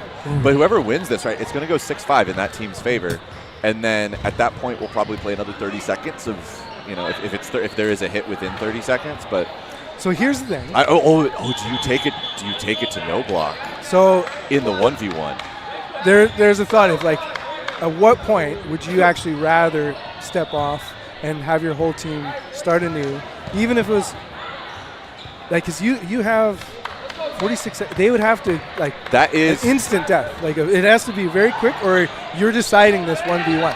This 1v1 doesn't just decide the game, it decides the whole match. I'd have to say you have to analyze, like, do you think you're better than your opponent, right? Do you think that you can beat your opponent in a no-block 1v1 situation?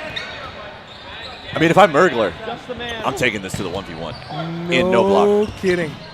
Good ups. But I mean, it's also one of those things, all these players are elite. All these players are some of the best in the world. Down to the 10s. We are in the final seconds of this game and of this match.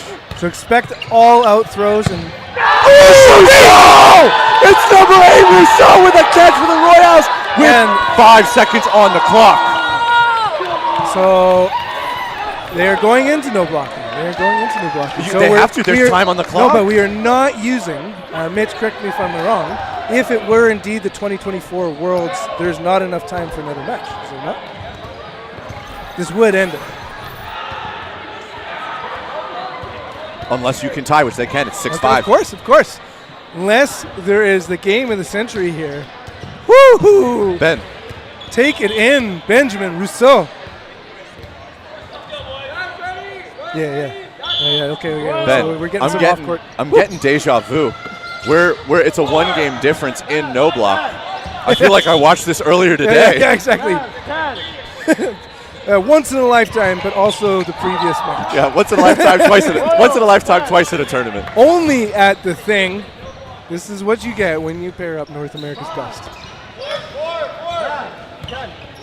All right. Quiet in the entire area here. Plenty of people coming to watch their matches completed. Ing with some good movement. Ooh, Patry fires past Wood, almost finds the feet of Snow. Watch Nicky here. Oh, it's Snow that's going to get the hit. Ing's going to fire back Wood with a dodge. A moment here. Water bottle on the court. Okay. Ooh, yeah, that'd be dangerous. So if I'm Royals, I want to see Benji Ing on the right hand stay alive to be one of the final 2-3. That's when he's legendary. 4, 3. And bring it in for a catch. Maximus Patry. Bringing back Martin Dutil. That was an all-hands catch. That was an all-hands, up-in-the-shoulders catch by number 1. Ooh, Nick Danchenko, he's eliminated. Wood now on the left wing. You're loving it if you're the Royals. Oh, this is a wonderful position to be. Oh, and the Mavs are going to give the Royals, they do get Benjamin Ing Early for their target. efforts. Smartly played. There's likely a sequencing of how they like to take players out.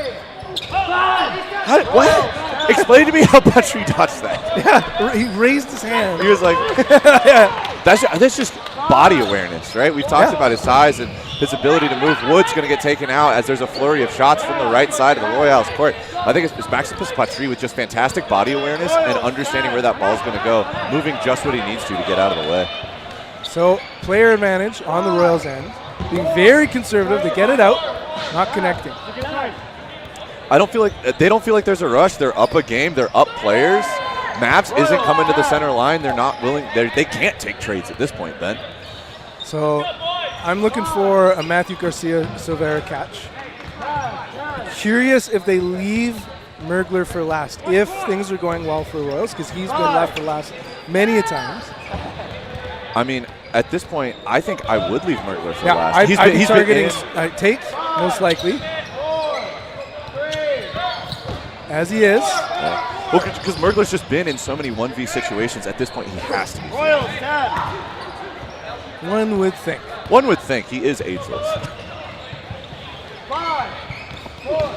Target, couldn't bring it in. Good awareness by Patry, but better awareness by Mergler. And the duo who's been on many a World's team. Up against 5 Royals. Big shots, they're staying clear of it though. Oh, Walsh calling eyes. Tate pressed up, seeing if he could maybe catch one of the Royals sleeping. Mergler's going to pre-counter. Royals is going to reset for a 4-ball play. Tate has placed his ball on the ground. He knows what he has to do. No rush, you got your 10-second shot clock, but otherwise, triple, but a line out. And we are indeed down to. Well, Mergler finds one. Detail eliminated, but big numbers. So expect kind of some shadowing by the Royals. Oh, I mean, they have to at this point. It's Mergler. You need to set up angles. You've got to find how you're going to catch him out. He's too mobile and too aware for you to catch him on a solo. No block. Oh, and they send it. It is going to be a 1-2-3 from the Royals to close out this game here at the Thing. Wow. Let's see that again. Great replays. That was just a fantastic match from both of these teams. Well, David, one team advances. One team goes to placements. We have a whole day of dodgeball ahead. Whew. I'm thinking about at the start of that where it's like Royals was getting a kill off the opening rush every single game. Mavs, though, playing a 5v6 game, still able to bring it back in those early sets. Royals making the necessary adjustments they need to in their end game scenarios once they get Mavs down to 3 and just able to pull it out. I mean, 7-5 is so close, especially when you're talking about that win was in no block. Absolutely fantastic dodgeball. It just, you can tell, it's like if we just looked at that first quarter, we'd be like, oh wow, this yet again the Mavericks, top team in Canada, they're rolling. So the fortitude of the Royals, just like amp up their energy and play their game was just beautiful to watch. That was excellent, and I can only imagine they're going to be pumped for the rest of the day off of that win against a team that's so well known in Canada and North America. Then you also want to talk about the fact they'll probably be pumped up for Canadian Provincials, or it's Canadian Club Nationals, coming up later. Oh man, and then that's when you can't wait till mid-May. All of a sudden we'll be like, boys, we have got it. We are dialed in. Absolutely. But you were talking about, Ben, we've got dodgeball all day long for all of you wonderful viewers at home. What do we have coming up next? Absolutely. Yeah, well, and I believe there's 2 USA teams. We're going back to the women's bracket. Quarterfinals. Frenzy versus Fang. Ooh, that's going to be a good match. Yeah, so tune in a couple minutes. We're back at it. Absolutely. Thank you so much for tuning in. Go grab a quick drink, grab a snack, but be right back because we got more dodgeball. I've been number 65, Carlock. Number 85, Ben Johnson. Don't go anywhere.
Hello and welcome back to the Fang Dodgeball Tournament here in Seattle, Washington. You are watching Fang versus Frenzy. This is the 2 seed, I believe, versus the 6th seed. These teams have faced off against each other before. Also a lot of familiar faces across the court. A lot of Team USA players on both sides.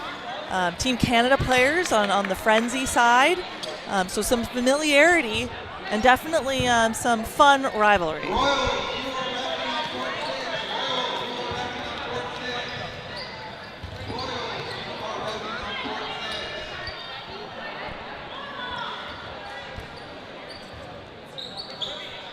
think we're just getting lined up, warmed up. This is Fang's second game of the day. They won their first game 2 hours ago against Riot to seed them here to play against Frenzy, who had a bye. Hello. Hi. And welcome. And they're off. Oh, it's going to be such a good game. Big swing from Karina Amescua taking out Brenda Kramer off the pitch. Fang on the attack with a 4-ball.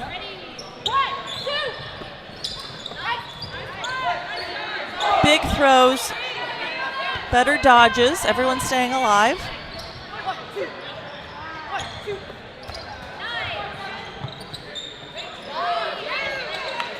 Frenzy very active. As soon as a ball is thrown, they are pushing quickly.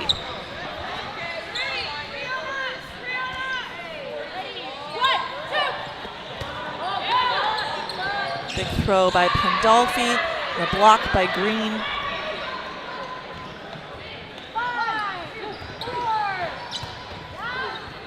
Underhand throw by Paige Peterson. Always fun to see the windmills come And Teal out. was just able to just dodge that.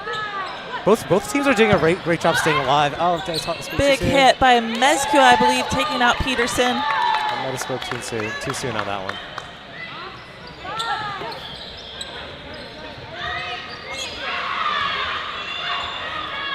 All 6 players still in for Fang against 4 Frenzy.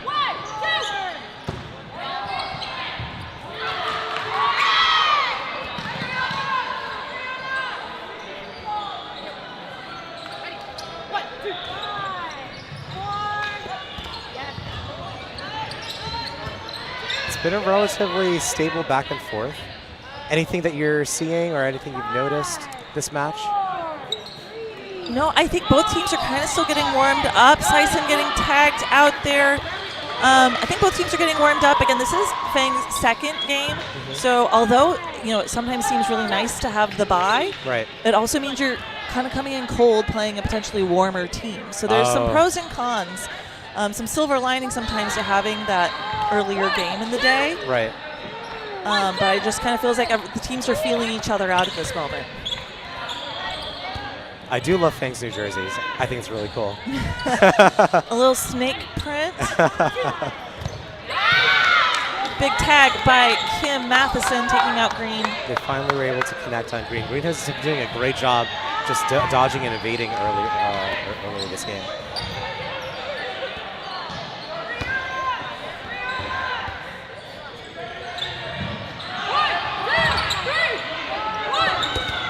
Big throw by Pandolfi, great block by Cynthia Lee.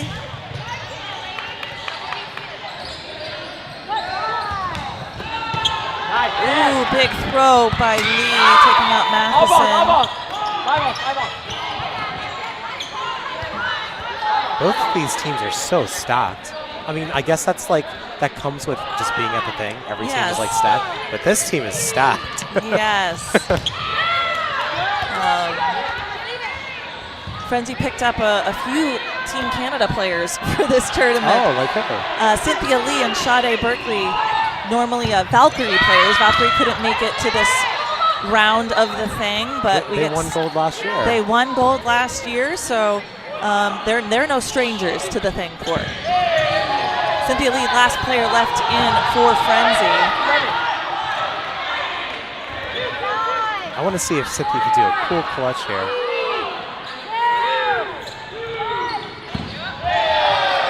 Fang taking a moment, collecting balls. Cynthia, a phenomenal dodger. But they do get the team kill. Fang taking the first point on the board. Again, I think this is one of those moments where sometimes it's nice to be warmed up from earlier in the day. Frenzy might still just be getting their bearings. And this is a very long match, right? It's going to be a very long game. Yes, different than yesterday during round robin. We are now doing full 40-minute matches, so 20-minute halves. Each team does get a timeout in each half if they decide to take it. So much longer, a lot of dodgeball left. Any exciting matchups today that you're looking forward to? Every matchup has been exciting today. I think that one of the funnest things about this tournament is that you just never know what's going to happen. Yeah. The bottom seed can take out the top seed because everyone here is so good. Yep. That Fortune versus St. Elite game earlier. Absolutely, and I think you just saw Royals versus Mavericks, that also was a very good crazy. game. Crazy. In both those situations, the lower seed ended up prevailing on top. Yep. So anything can happen.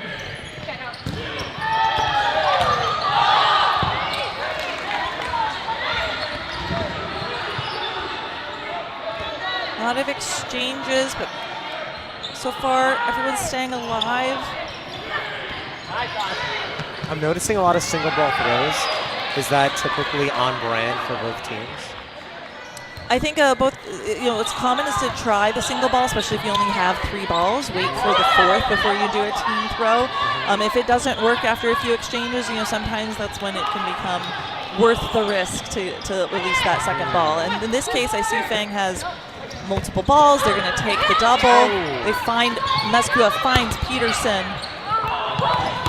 And the trade, Mezcua and Cynthia Lee stepping out on that. Bringing this to a 2v3 in Frenzy's favor with the burden.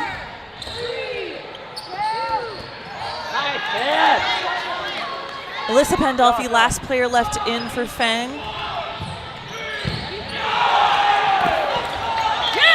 And Frenzy finds the target, bringing the score 1-1.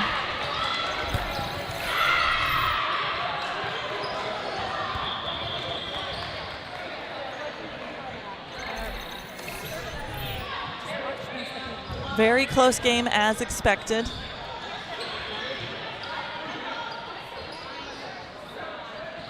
We're seeing Brenda Kramer now in the left corner of Frenzy. Yes, very experienced left corner.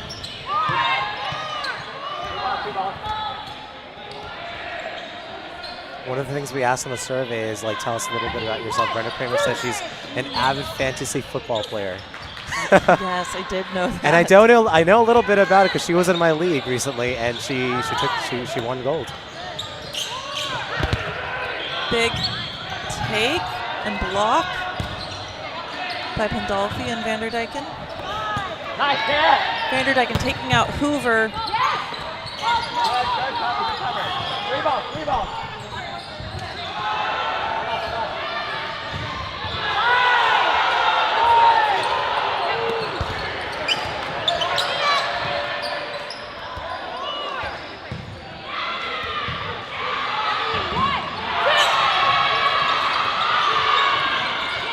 Couple exchanges.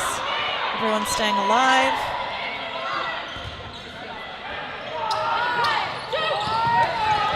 Four ball.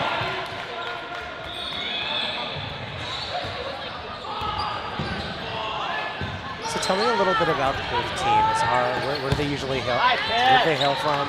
Yeah, so again, a little different than Canadian teams. A lot of US teams don't have a single city that come out of. It's very multi-city. Fang, there's players from Los Angeles, Phoenix, for this tournament, there's Denver, Portland, Seattle, a little bit all over. For Frenzy, a little bit more of a Can-Am team, I guess you could call it. About half Canadians, half Americans, from Seattle, Vancouver, Toronto. As mentioned, they picked up a few players for this weekend. Here on the left, we have Mira Duarte out of Quebec, Canada.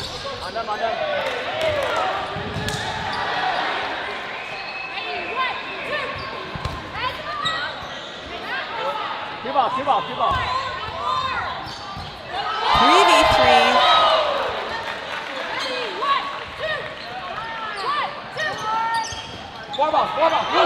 Karen able to dodge both of those throws.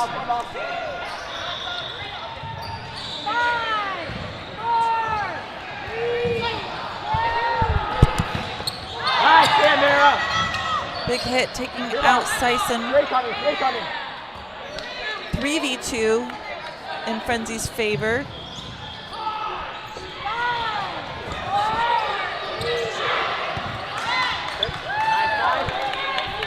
Tag by Frenzy taking out Pandolfi. Karina Mezcua, last player left in for Fang.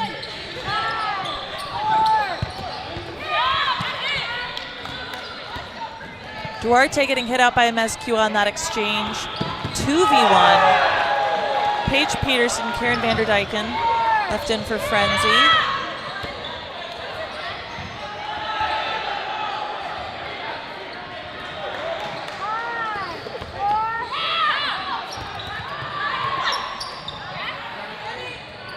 Paige squaring up for a catch.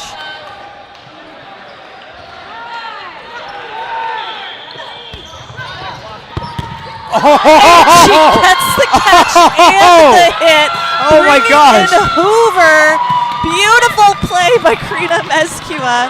Kander Vanderdyken, last player left in for Frenzy. And it just turns the momentum. What a massive play. Not only did she get the catch, she also got the hit.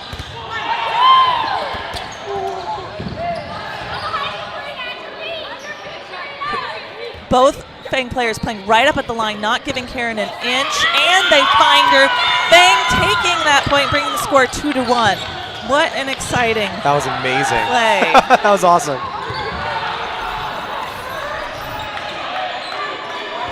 Beautiful play by Karina Mezcua. Tell me a little bit more about Karina. I know she's from LA, right? She is, what? So many fun things to say about Karina. Okay. Karina is on record the hardest female thrower in the U.S. She has been clocked at 69. That's 69 miles, not kilometers for the Canadians watching. 69. She is both as ambidextrous, so she can throw left and right. What? So you actually don't know which direction, what she's going to do if she has two balls in hand. And not only that, she can throw overhand and underhand, so she might just pull out a windmill at any given moment. Oh, wow. I know our Canadian women love the windmill throws. Yes, not as common in the States, but there's a handful of players that can do it. Paige Peterson is another one who's got a beautiful windmill. So it's fun to see that get like the switch up happening. Definitely catches you off guard.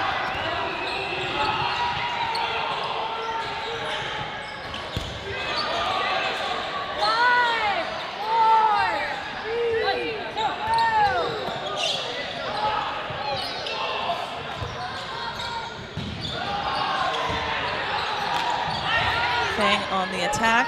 Backhand by Sison.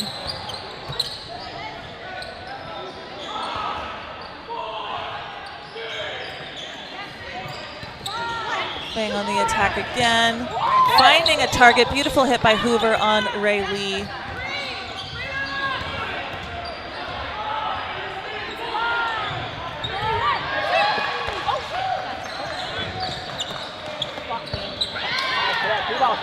Oh, great take by Brenda. Brenda taking out Alyssa Pandolfi in the corner.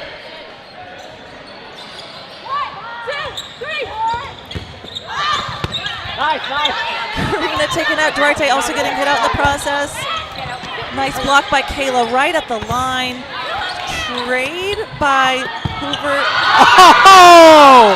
She tombstoned for that catch. Beautiful catch by Sison. So many things happened in a very short amount of time. That was like a burst of action. But we are looking at a 3v2. Fang with burden.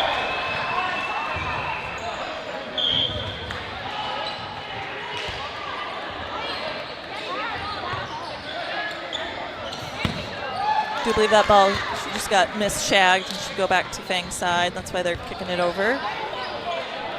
Back on the line. And they're off.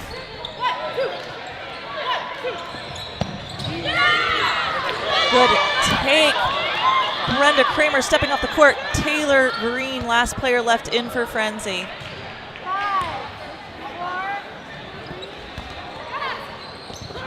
And Green does get the catch, but gets steps out. It does bring in Ray. Ray Lee in for Frenzy against Alyssa Pandolfi and Kayla Sison. She has 5 balls.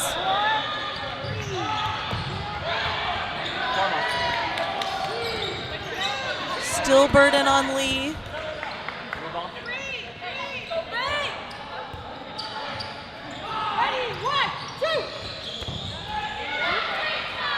Fang resetting, getting 4 balls.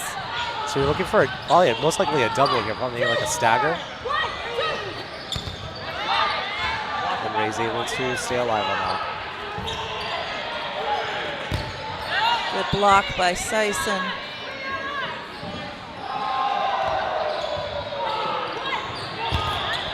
And another block. Staggered throw, but Ray staying alive.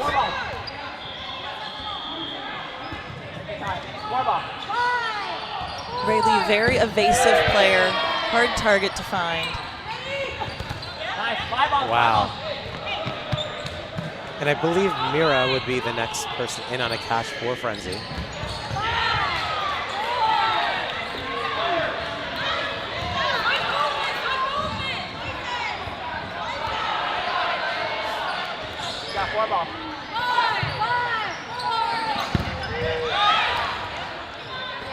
Fang with burden.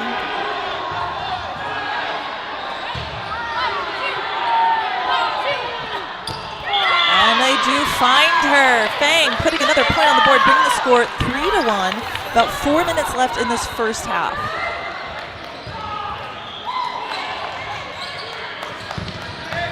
I do feel like that catch by Karina earlier just really changed the dynamics of the game. The momentum swing. Yeah. Everyone likes to talk about the hard hits, but those catches. Yeah. Catches win matches. And it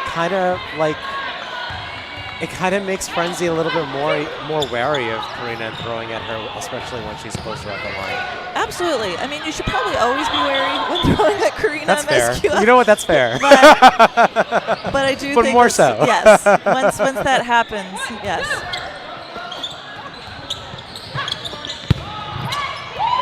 Beautiful take by Kim Matheson. Cynthia Lee stepping off the court.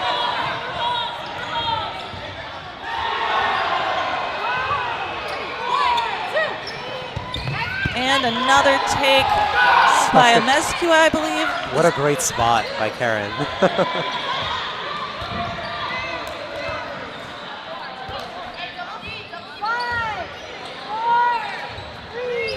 Frenzy with 4-ball attack. Throwing 2, not finding a target.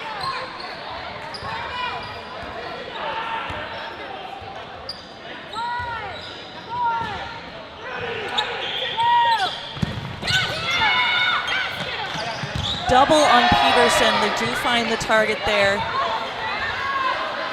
5v3. Fang on the attack. And that cross-court lob drop, but Vanderdyken is able to block. Kind of a sneaky throw. She was not looking at Vanderdyken at all. Oh, definitely. I do believe the refs were talking, so I think might need to reset there. So, when would be the best time do you think, to use your timeout in a game like this if you were Frenzy? I maybe would have done actually before this point, but I think it was, depending on how this point goes. There's also only 2 minutes left in this half, so you might be saving it. But it's all about stopping the momentum or changing the momentum. That's a big strategy when it comes to timeouts. Right.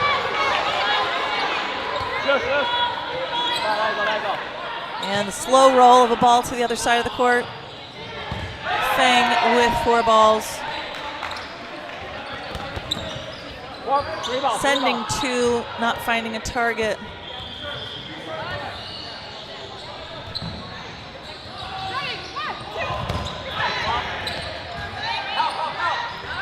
Big take. Mescua stepping off from Duarte's throw. Frenzy chipping away here.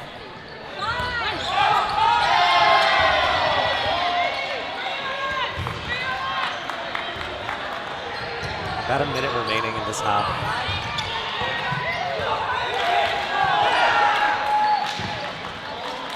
Which team do you think benefits most in no blocking?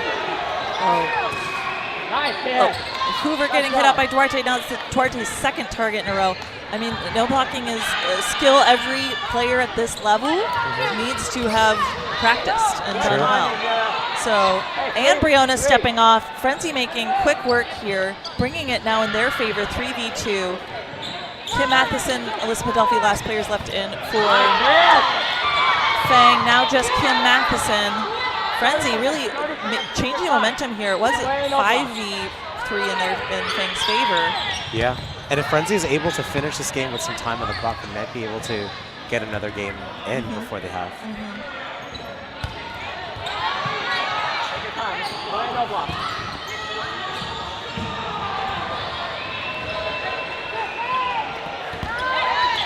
And they're able And to they just do that. it. So again, close games here, 3v2, 1 point game as we go into no blocking in this first half. And that's incredibly beneficial for Frenzy. Maybe a timeout here would be good, right? Well, they just won their last point. So keep the momentum going. Yeah, I think Frenzy wants to keep the momentum going. It's also, you kind of get a little bit of a break at the half. So they can maybe, both teams will get a minute to collect themselves. So and you never know what's going to happen in the second half. Oh, huge. Brenda going straight ahead on Alyssa.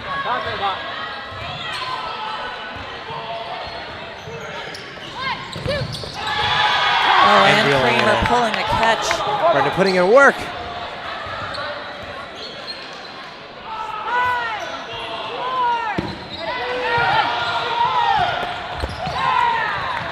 Definitely shifting the momentum a bit in I feel Frenzy it. favor with I those feel it too. 2 outs. Fang down to 3 players. All 5, 6 left in Frenzy. 5.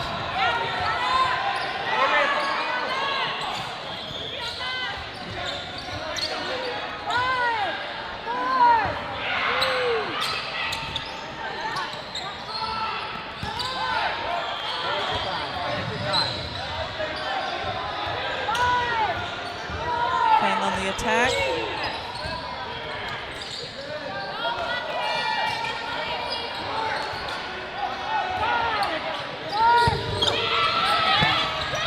Good dodges by Fang, staying alive from all those attacks. And the Crystal pre-countering. And taking out Vanderdyken.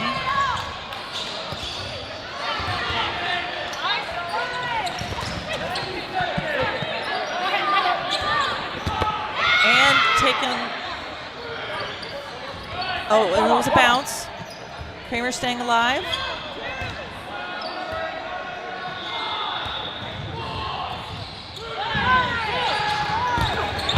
Oh my gosh! Oh my gosh! She did it with catch ball in hand. by Hoover, shifting the momentum here. 4v2 in Fang's favor. And Pandolfi and Lee trading. Peterson, last player left in. And Hoover gets the hit in no blocking. Gosh, Tia! This feels like Minnesota all over again with Tia. She was like a highlight reel machine. Bringing the score 4-2 going into the second half. Still a nail biter. Every one of these points has been exciting. Yes, yes. Still a full 20 minutes left, so anything can happen. Woo! When we asked the chat who they think would be the most likely winner for this game, Frenzy seemed to be the favorite. We're seeing Fang up for Frenzy ticket. I mean, these are some of the best ladies players in all of North America on the court right now. Some Team Canada, Team USA. So gold medal game in Austria at the last Worlds. A lot of these players faced off against each other. So if we were in Frenzy's huddle right now, what do you think we're hearing? I think they're probably wanting to talk about eliminating some of the players that have been the most effective on Fang's side. Who would they be? Notably, Amezcua, Hoover have been really effective. So they might be like talking about putting doubles, maybe even triples in some cases. But overall, I mean, both these teams are playing very well. Yeah. These are close games, coming down to 1v1s, 2v1s. They also in feel both very. cases. It also feels really technical, right? Like it's definitely planned out. Like they just know the role and they're playing into the role really well. Absolutely, it's exciting dodgeball. This is what we're here to watch.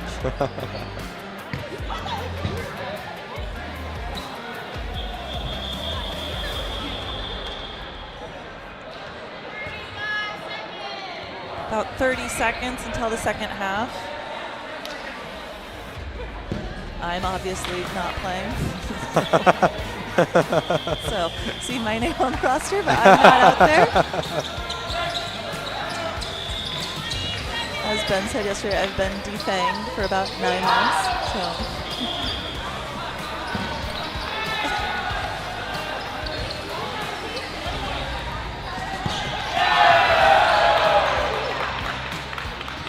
All right, teams lining up.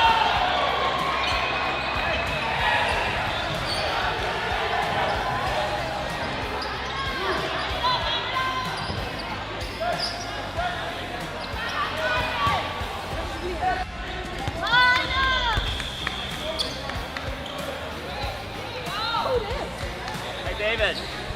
Push box. All right. Teams lining up, and my assumption is I think Frenzy's going to come out swinging. I think they're going to do an active pitch back. Maybe take a few more risks since they do have a couple-point deficit here.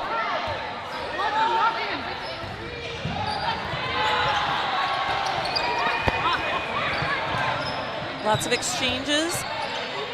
Everyone's surviving.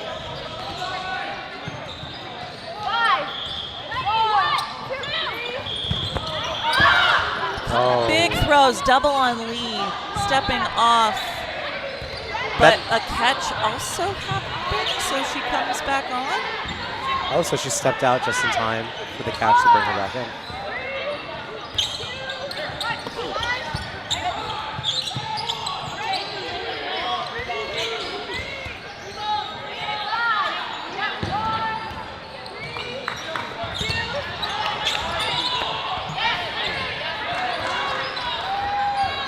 All 6 Frenzy players still alive. But a catch by Sison right there, taking out Kramer, bringing Hoover back on the court.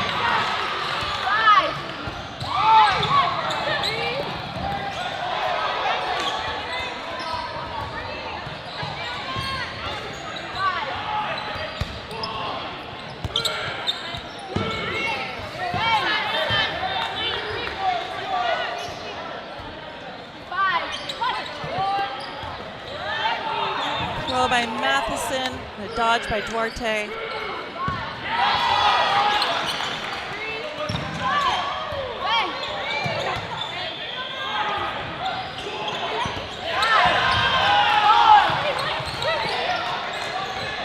Wow, what a curve on that. Absolutely, see it all the way over here. Just like drop down.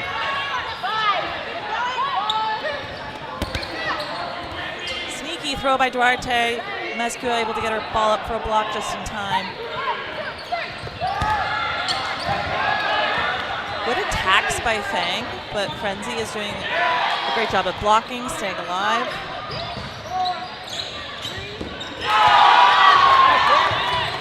Sison just tagged out by Lee, but also Lee getting tagged out in return.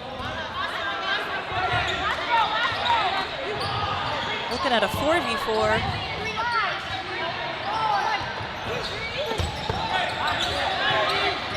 Hoover getting tagged by Berkeley.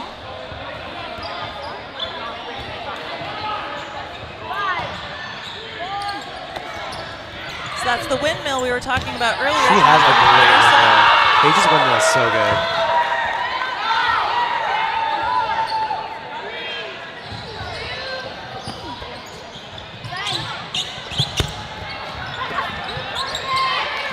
And Meskua finding Berkeley. Oh my gosh, Karina's a menace on the court. Looking at a 3v3.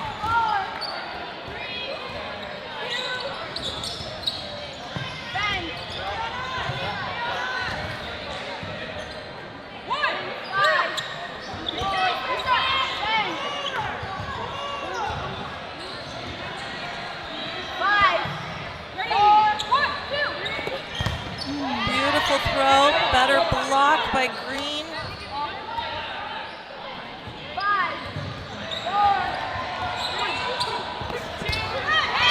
Good beautiful windmill, but blocked by Meskua. Fang with 4 balls. Oh, and a catch by Peterson. Huge. Big Huge. shift.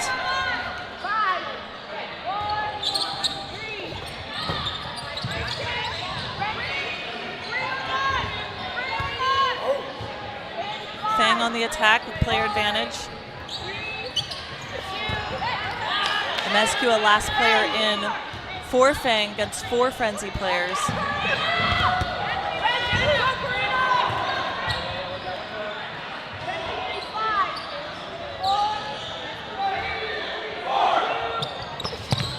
She's positioning herself for a catch. She's looking for it. They got to think twice.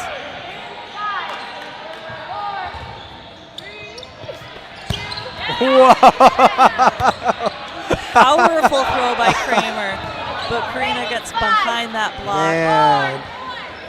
How do you get Karina off the court, huh? And she gets Kramer in No that way. running throw. No way.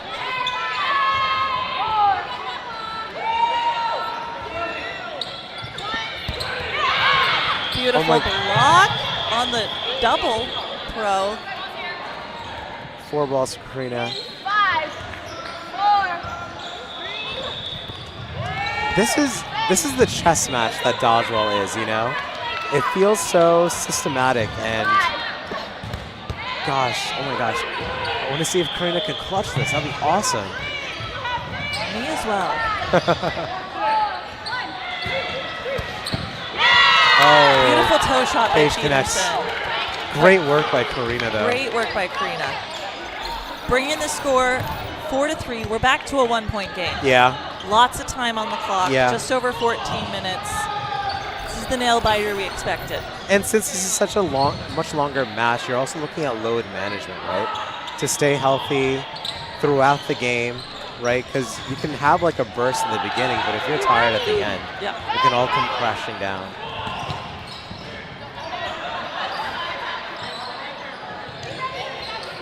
Karina opting to stay on. What a trooper, my gosh.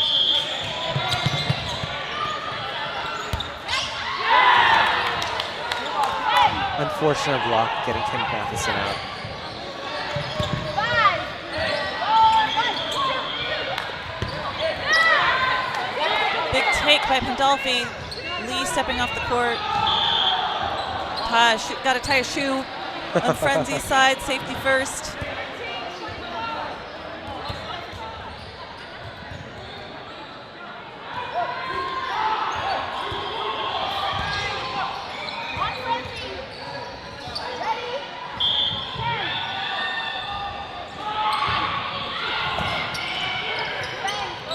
Balls rolling on the court. Playing with 4 balls. 4, 3, 1, 2. Oh, Big take by Pandolfi.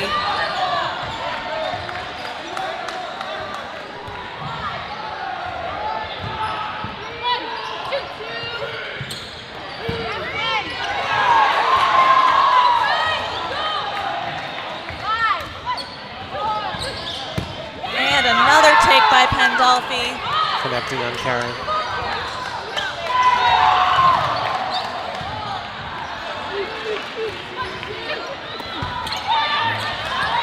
Hoover pushing the line. 5, 4, 3, 1.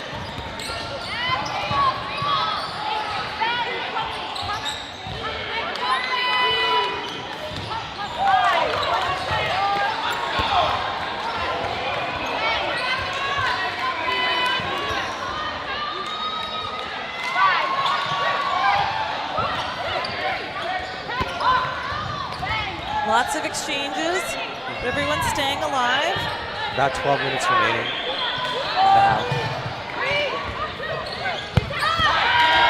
Duarte finding Hoover in the middle. We have a 3v3. My heart is pumping. I can feel it. It's insane right now. I remember Minnesota, my hands were clammy. I feel like we're going to get there soon. Oh! By Briones to bring in Matheson. And she for keeps her Fang. toes in. She's safe from the line.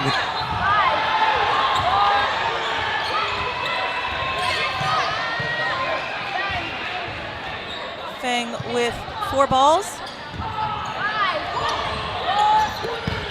Oh my gosh, That's Paige. the catch. Oh gosh.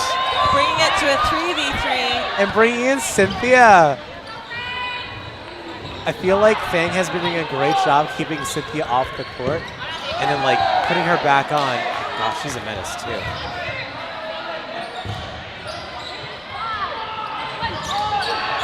Good block. Sison on the double ball attack.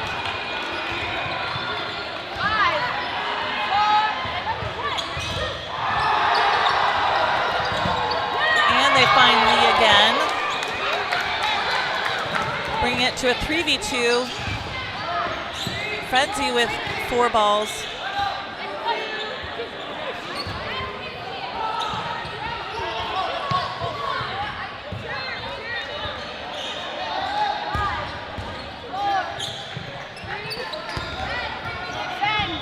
Good block by Sison. Paige with a windmill. Love the windmill. So good. She makes it look so easy. She was a softball pitcher in college. That cross court by Mesko taking out Peterson. Mira Duarte, last player left in for Frenzy. Fang collecting balls, making a plan.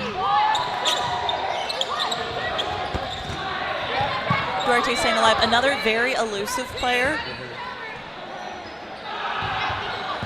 And it looks like Brenda would be next in on the cash from Frenzy.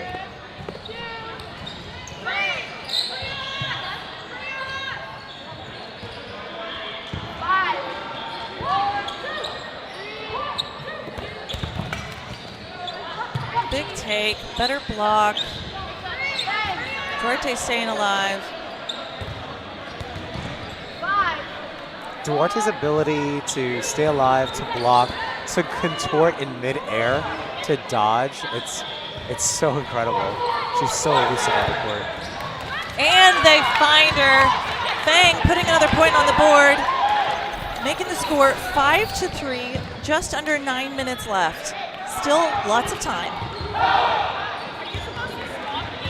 I'm definitely sweating. My palms are sweating at this point.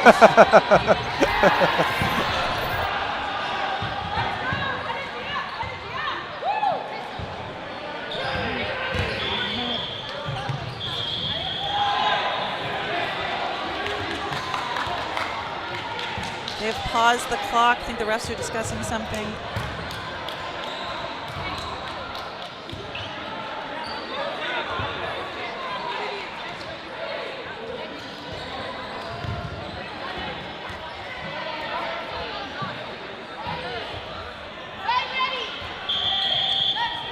So is Fang one of the newer teams this year? Established in 2025, last year. This is the fourth foam for tournament Fang's ever played in. So twice last year. This is the second one this year. But again, very experienced players. Yeah, for sure. Some new jerseys. I love the jerseys.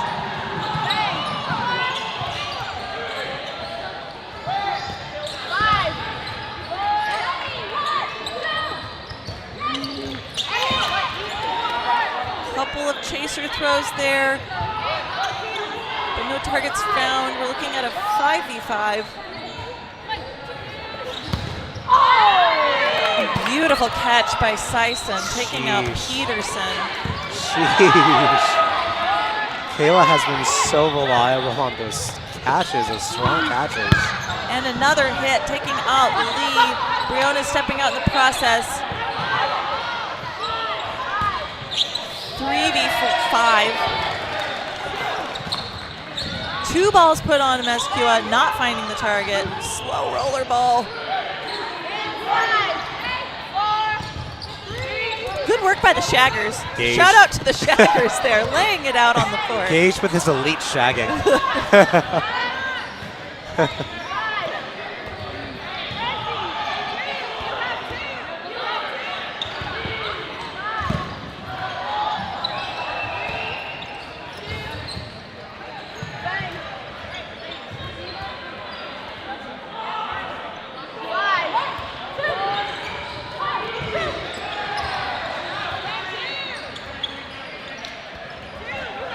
About 6.5 minutes remaining.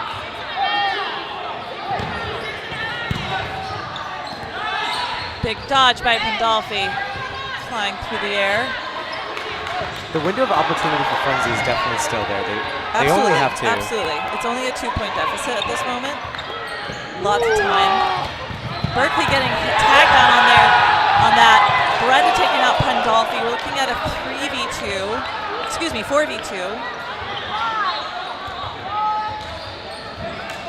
About 6 minutes left.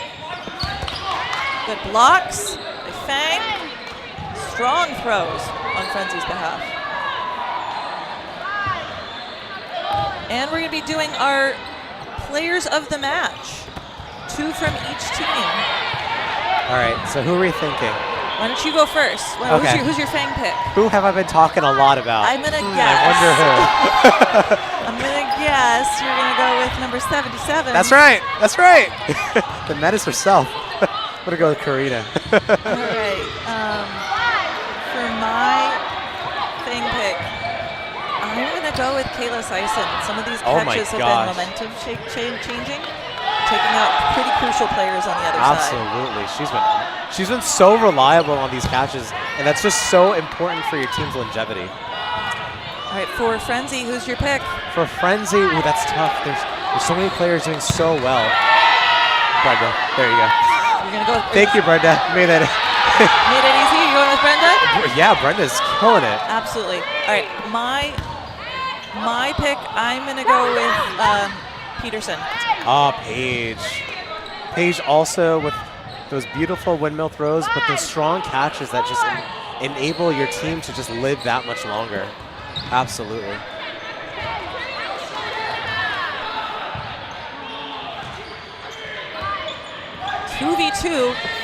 While we were just chatting away, got very exciting here on the court.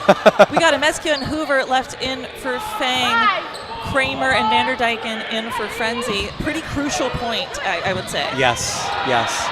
If Fang's able to close this out, that gives them that much more breathing room, right? Yeah, but again, only a 2-point deficit right now, so it's a crucial point either direction. But the tall order is getting Karina off the court. She has lived and stayed on this court, and Frenzy would need to take her out. I'd also say the opposite, on the other side of the court, Kramer, such a strong arm. Yeah. Also very hard to get out. Yeah, absolutely. 4 balls for Fang here. Are we soloing or doubling someone? Single ball. Fang taking their time. Time is in their favor.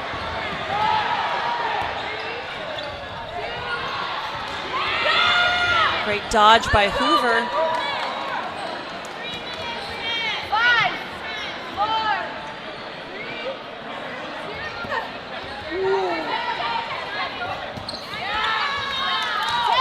That was a just skimmed Hoover. It looks like a Mescua, last player left in 2v1. Again, very crucial point, about 3 minutes left on the clock. We saw her in this position before, didn't we? Yes. A 1v2 for a momentum swing.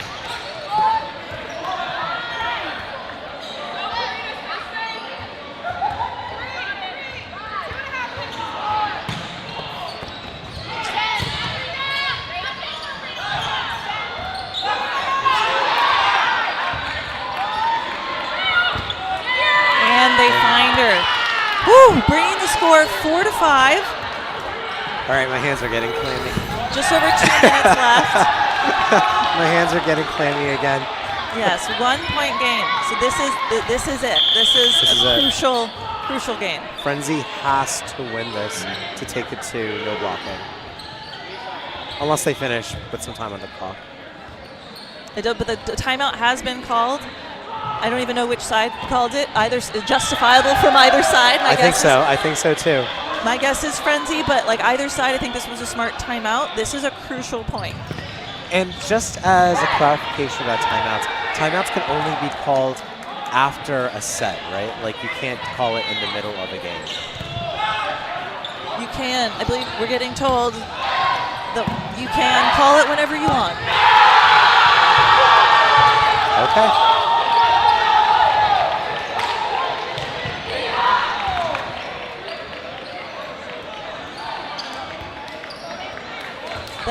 So what we're getting told off camera is you can call a timeout at any point you want. A strategy that is often used is if you're in a very long 1v1 or 1v situation and you want to give your player a moment to breathe. So you call a timeout, give them some water, give them some air so that they get the energy they need to close that out.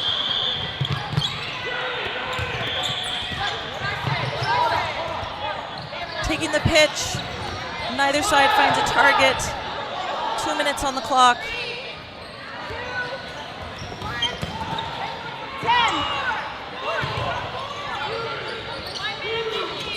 5, 4,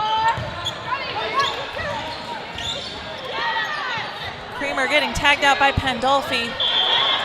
Water on the court, or another shoe, different shoe. The other shoe. Maybe the same shoe.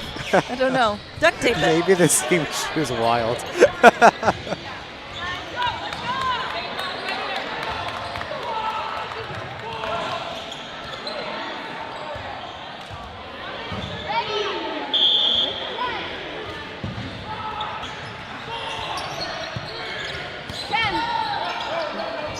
Another windmill not finding a target. Fang on the attack.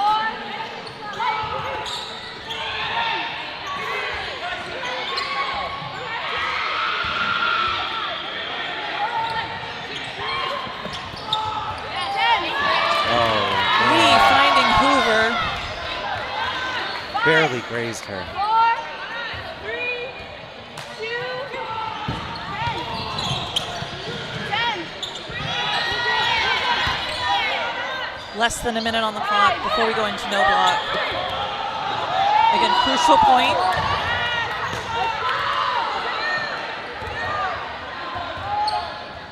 Frenzy needs to win it to take it to overtime.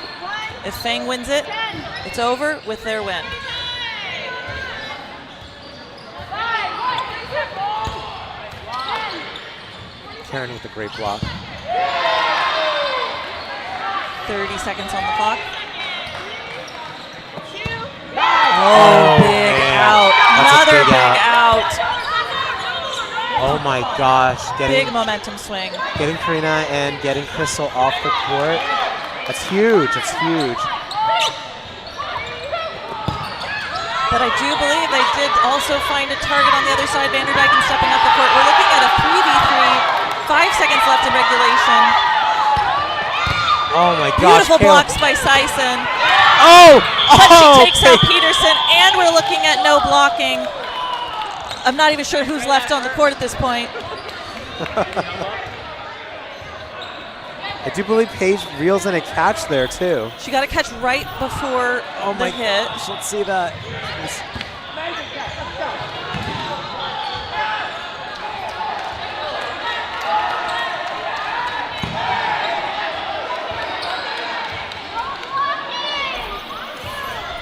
Okay, we're looking at a 3v2, no blocking.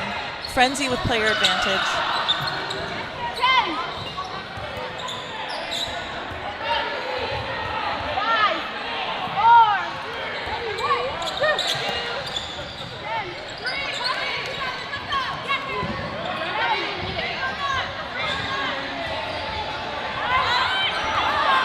Cross court throw by Sison, trying to catch somebody sleeping on the other side. But they seem to be awake. Beautiful catch by Sison. gosh. Catch and out. And it brings in Tia. Tia. 2v2. Kramer and Lee. With 5 balls, they might be doubling here. I think it's a 6-ball 6 play. balls. Oh! Oh my gosh, Cynthia! Hoover, last player left in for Fang against 3 Frenzy players. Oh, Sade. And dodging all 3 balls.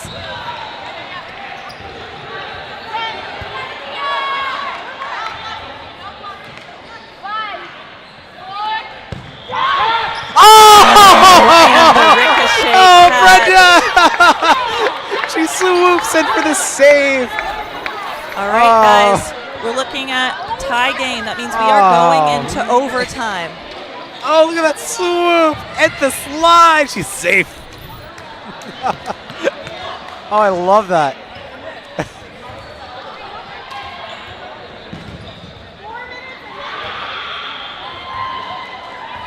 It's 3-minute overtime?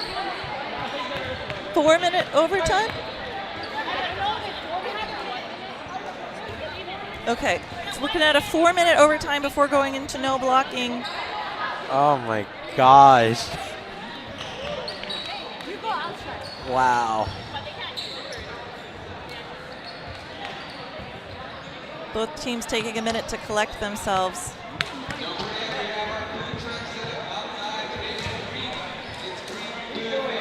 Alrighty. What are they talking about? If you were in the huddle for these teams, what are you talking about in the frenzy huddle? Oh man, I mean they just took the last 2 points, right? They have They're doing something incredibly right. They're doing something right. They got momentum on their side, but again, these are such close points. Yeah. Both teams are doing a lot of things right. Yeah. I think it's where the momentum swings. That big hit, that big catch, and if you can carry that forward to get 1 more point. And also, you can't count anyone out. We've seen several situations where it's down to 1 or 2 players, and those 2 players end up closing it out. Right. So you have to continue it all the way to the end.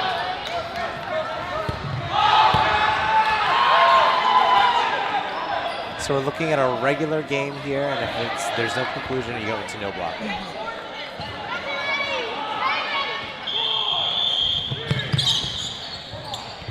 Opting to not take the pitch. For either team.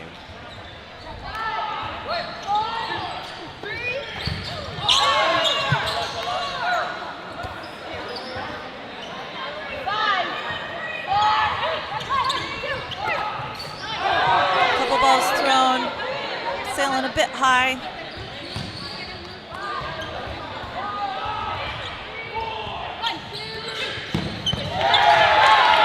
Take by Vanderdyke and Matheson stepping off the court.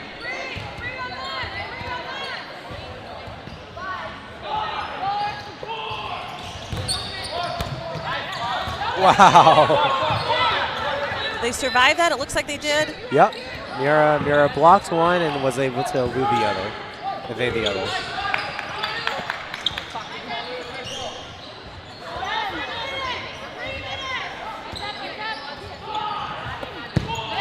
Oh, 2! The first ball hit Tia. Karina was going in for the one-handed catch save, but wasn't able to reel it in. That's 2 big outs. That's massive. 2 big outs. I believe that it's all balls. Did they not? They didn't throw in time?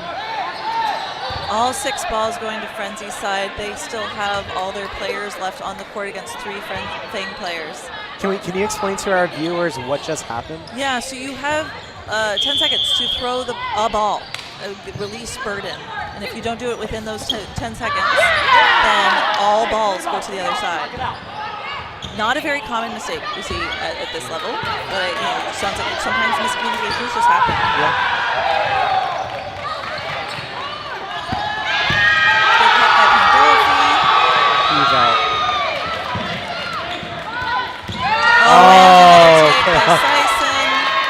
Kayla caught Cynthia. But Frenzy still has that advantage with 4 players to Fang's 2.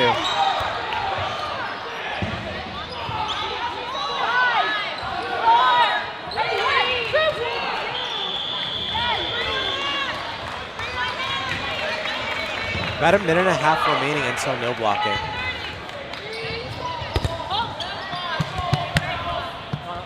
Sison with the pre-counter.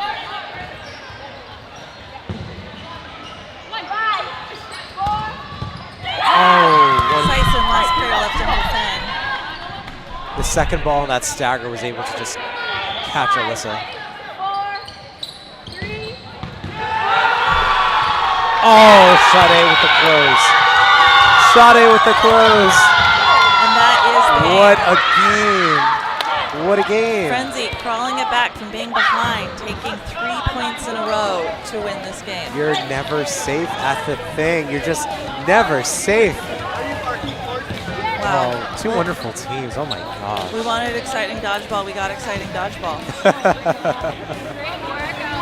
Stay tuned for more exciting dodgeball. Next up is going to be a men's match, I believe. Until next time.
Welcome back to the 2026 The Thing in Seattle. You're watching the quarterfinals match between the near courts Royals, representing Canada, Quebec, on the far end, led by casually confident the Misfits, based primarily out of Washington State here. Not exclusively, a lot of American teams ranging from all over. Now, here's something. We're in the quarterfinals, and our wonderful Royals beat the Mavs. The Royals were 12th out of 12 teams in the round robin, going up against the 4th place Misfits here. I'm Ben Johnson, alongside Matt Wood. Well, so we meet again. Yes, we do. It's been a long time. Nice to be here with you. Nice to see you. Nice to see you. You were recently playing these Royals men. Earlier, have you played the Misfits? Yes, we did. We beat the Misfits yesterday at the end of the day. And they just seemed out of gas, and they admitted that too. They were just out of gas on the 7th game of the day, and you could tell. We had a lot of energy. We lost 2 or 3 in a row then, and then we were fired up to get a win. And they already won like 5, I think, that day, and they're like, all right, we've secured a good spot. Maybe let's power down or something. It's like something that some people that don't play a full weekend tournament don't see is like the energy of the whole thing. Mm-hmm. Just to go from game to game, interset, it's just so much here. Yeah, and you can't sustain it for 8 games when you're playing the 12 best in North America. Like, there's going to be games where you're just flat, or you're just like, all right, guys, let's save ourselves for Sunday, because that's what it matters. That's as we've just found out against Royals. They were last or second last or last place team, and they thumped us. And just speaking of like energy for them was just building and building, and the charisma that they have, the energy, very exciting to see. They're a big energy team, and they made a lot of good grabs, like amazing grabs, like hand grabs, like right at the face, and that fires us up to pop-ups, and well, fire any team up, to be honest. And when you have that going against you, we kind of were like, okay, you get deflated a little bit. You're like, you second guess where you're going to throw, what targets you want to go to, et cetera, and then you kind of you don't have that full confidence in you. And I'm curious from your perspective, because when we were doing the commentary, it was just so fascinating. Joshua Walsh was either quiet or had an MVP moment. It's just like invisible, and then all of a sudden, wow. Yeah, for someone who's got an arm injury, he's still very effective on the court. Woo! Sneaky, and look out, sun's out, guns out. This is a firing squad now, 6-man, a ball apiece. And no eliminations. Good job from Patry to not reach at all. For a big man, he's kept awfully skinny there. He can just somehow have it squeezes himself like a tube and gets taller instead of just like. And he actually raised his hand in a game against you guys. It was just like, whoop. I'm not out. That's just me getting small. Just Gumby. And still, here we go. Okay, we have got our first limb now. Advantage. Within a limb. It's Officer taken out. Casually confident. Pressing. Jordan Williams checking in with his teammates. Spacer taking the left wing. Good throw. Better duck. Nice block. In transition throw. Ably blocked by the veteran Spacer. Oh. Misfits do a great job of those no-look sidearms that you'll notice. Officer doing as well. and it's just phenomenal, the spin they get in the quick release. Woo! And that is just tags Ning. When you see Benjamin Ng play in person, it's just his speed. Does it feel like he's just like arms flailing, just so fast? Like a very quick in motion player. For sure. He's quick in motion, and he recovers very quickly. Yeah, it's so important in dodgeball with 6 balls to be quick to reset. Good throw, better dodge. Was a little quiet in the action right now. Spacer sends it. Walsh getting out of the way. Confident. Oh! Tagged by a Patry. Hard throw. And this is Misfits' first game of the day. So either very bad for them because it depends on if your team needs to warm up or not. Because maybe not. No warm up for Williams. Fresh mitt for Williams. Brings it in. Has the soft eyes. He's ready in the peripherals. And he doesn't get the straight shoot.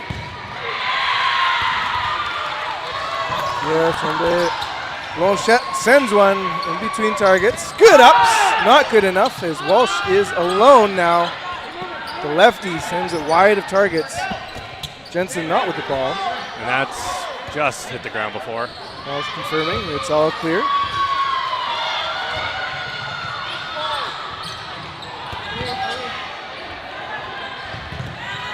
Misfits, long-time team for the Thing. I believe the second year for the Royals.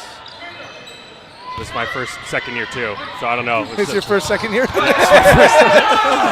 And Walsh is eliminated. You know what? That makes sense, Ben, okay? It's my second year. Yeah, you're never getting another second. Hopefully I get a first, third.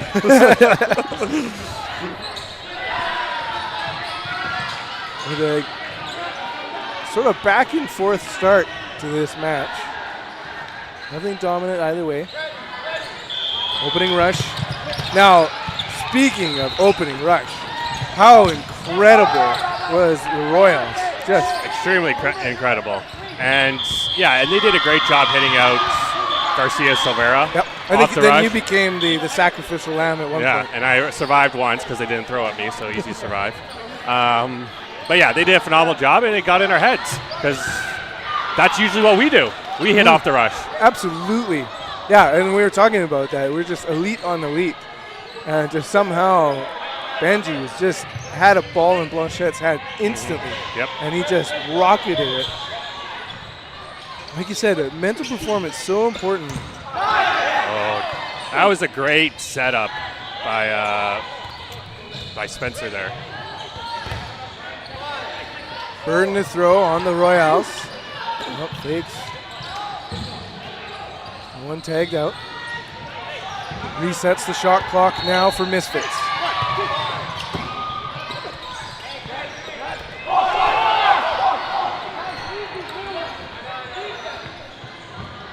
Five v5 play call. Misfits again. Watch casually confident in the middle. 2 balls between him thrown, but also the ball's going between Walsh. He now has the play call. Simmons on the right wing. Charlottetown PEI. Walsh with a brilliant lefty throw, taking out Williams. Williams who's played for Hardest Foam in BC this month.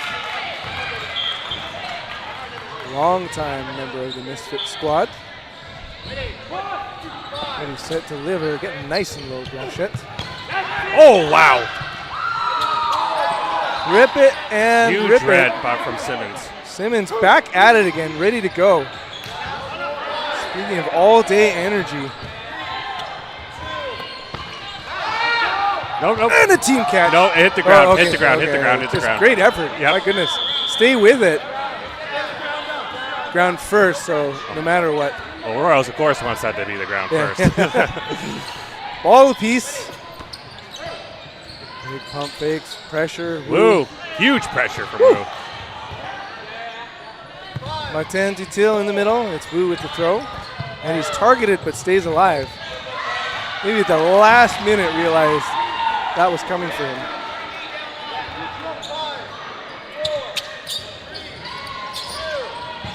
Big throw through the block. Walsh might not have known that was an out. No, that's on unfortunate. Officer. Yep. Yeah, dumps that ball. Walshette play call, communicating with Wu.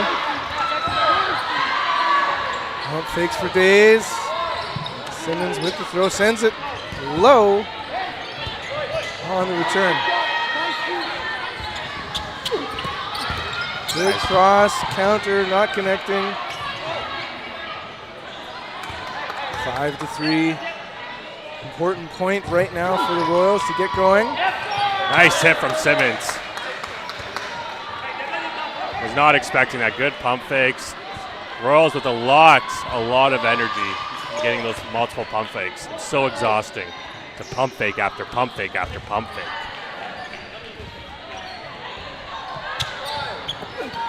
Ooh, good throw, better two-ball block. Oh my goodness! And a potential team catch. There you go. Staying with it. Holy Mackinac. Walsh, big move and great teamwork and patience for the Royals to get a point on the board. That was outstanding. Good job for Walsh to get square there and just absorb that ball. It's classic Walsh. But also dangerous to give that much energy to the Royals. Oh, And totally. Just like they feed on that so much. Patry sitting. So we got Benjamin Rousseau on the left wing. LP gets tagged 1 for 1. Oh, and Walsh out too. So Misfits comes alive, 5 against 4. Good start for them. Officer holding up the left wing, crosses. Rousseau getting up and out of the way. Great pressure back and forth between Simmons and Confident. Big pump fake from Wu. And he's Good staying job. alive. Good job for Royals not to go after. I guess that's his job. Confident? in the Yeah, middle? Confident, Yep. excuse me.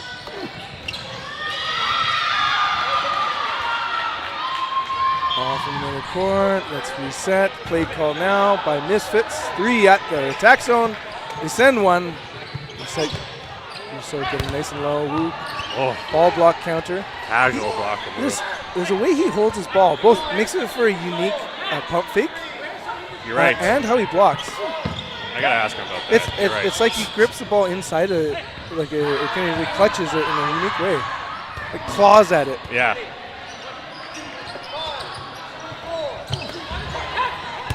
Ball's up. And out of the way. Good job from Simmons. Yep. While you're still alive, get that ball out.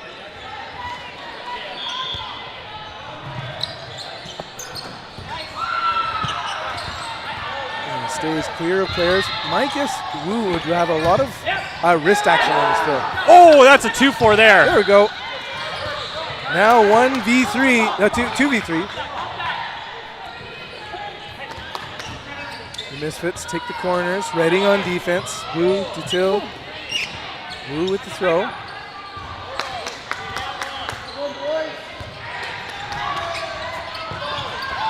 Hops out of the way. Counter does not connect. Back and forth. So far, no eliminations for the last little while here.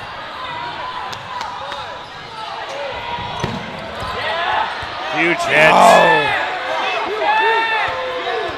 And right at him. Oh, Snipes!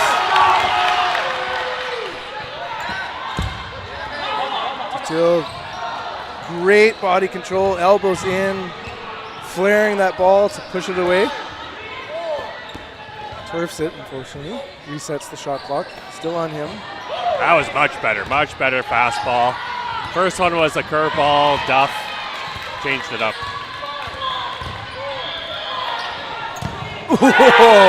Absolutely greasy. Just send it through the defense. 2 balls in hand as well.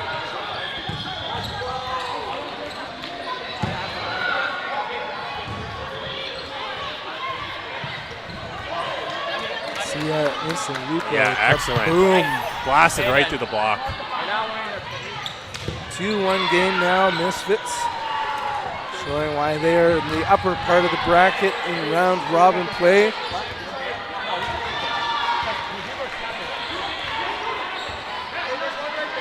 Careful. Royals have shown that they can come back with a fury. So they are needing to make I clear guess their they're- ball yeah, retriever. asking for ball retriever.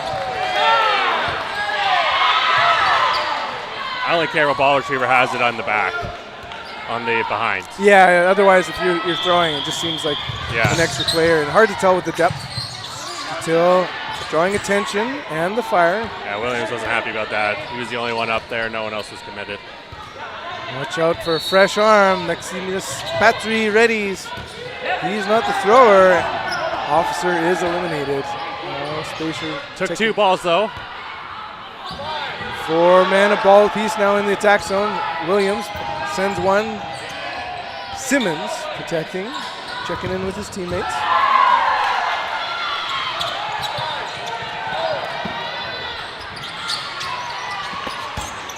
Williams with a lot of throws this set. Gets targeted. Oh! Just takes Williams' feet.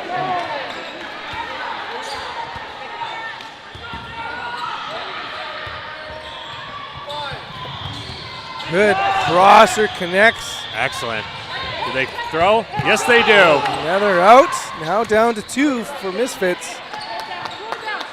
High risk throw from Kevin Wu, but good execution on the top of the shoulders. Johnson hucks and cross.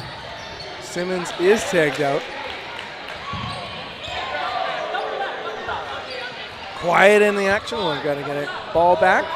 Util hustling up into the attack zone. 2 on Jensen. He protects. Cross. Oh my goodness. Oh, I thought Benji blocked it and was Fang gonna jog confirmed straight out. balls. Blue ball block.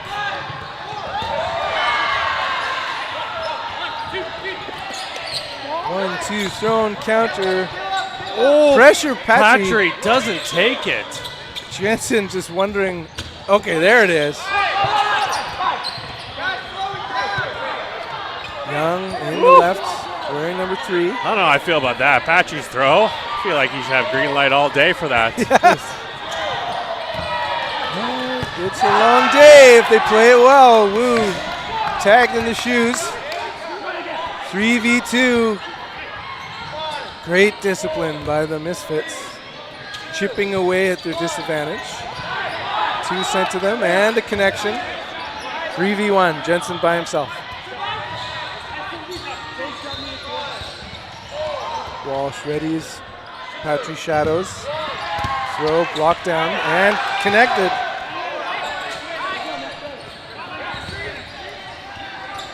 Three balls now for Royals. Let's see if they do a double with 2 balls.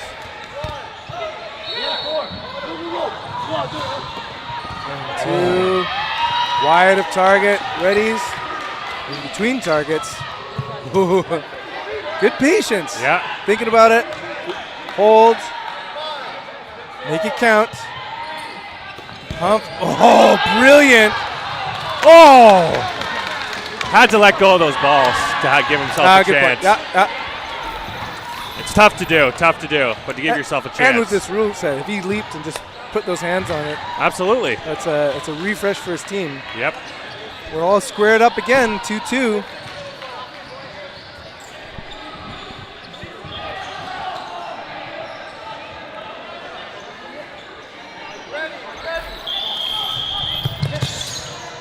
Quick rush, but LP does not connect. Everyone stays alive. Wow, just slippery Misfits sliding up and down around the balls. Take notes, Mavericks. I think we're done taking notes for the day.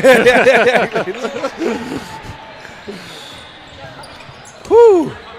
Dude's hill. Just absolutely phenomenal body control. Full court, both sides. Oh, now. just skims his back. And not a great throw from Williams. Simmons hustles to the line. Good throw, counter, very successful. Yeah, that was a good play from Officer to take advantage of Simmons being flat-footed. Sends it high of target. really found during that earlier match, it was like Benjamin Ng, just absolute star when it was down to the final couple. Often an early target, and I found that to be quite wise. When there's a lot of bodies, he doesn't get to do his magical moves. Yes, for sure. When it comes down to 3 players, he's not a target you want to pick at. Very low percentage hit rate. Tree, off, taken out. Burden to throw on the Misfits. 1, 2, 3. Good shots. Go for Martin. Dutel, and they don't go for it. The pressure was there, though. Oh, LP, good job. Oh, and another huge shot. Goes the laser beam.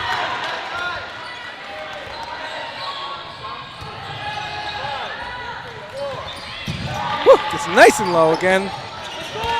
Perfect. And a tag. double. A double off Williams. Ball had eyes. Off the hands and over to another teammate. Officer Stays his body alive. slim. Elbows in.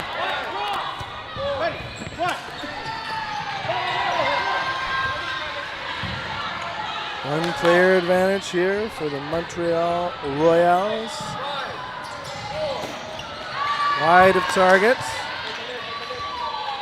Washington's Misfits. There we go. There's some Right energy. on the knee. 2v2 and another tag. Blanchette alone. Whew.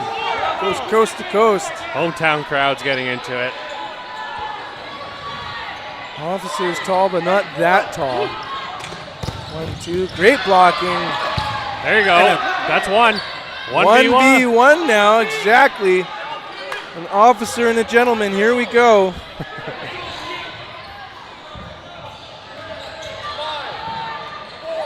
Shot clock counting down. Releases it. Technically counts. Absolutely.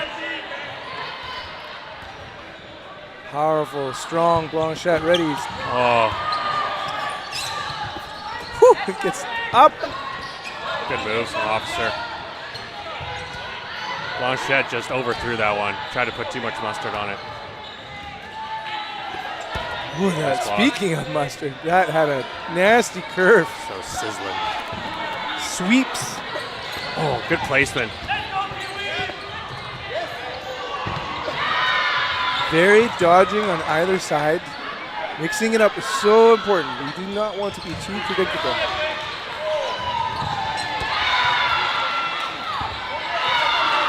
Take a moment to breathe.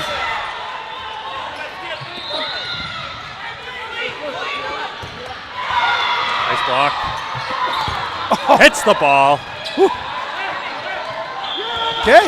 Oh, he lined out. Oh my goodness. Oh, heartbreaking for Officer. Casually lines out. Casually lines out.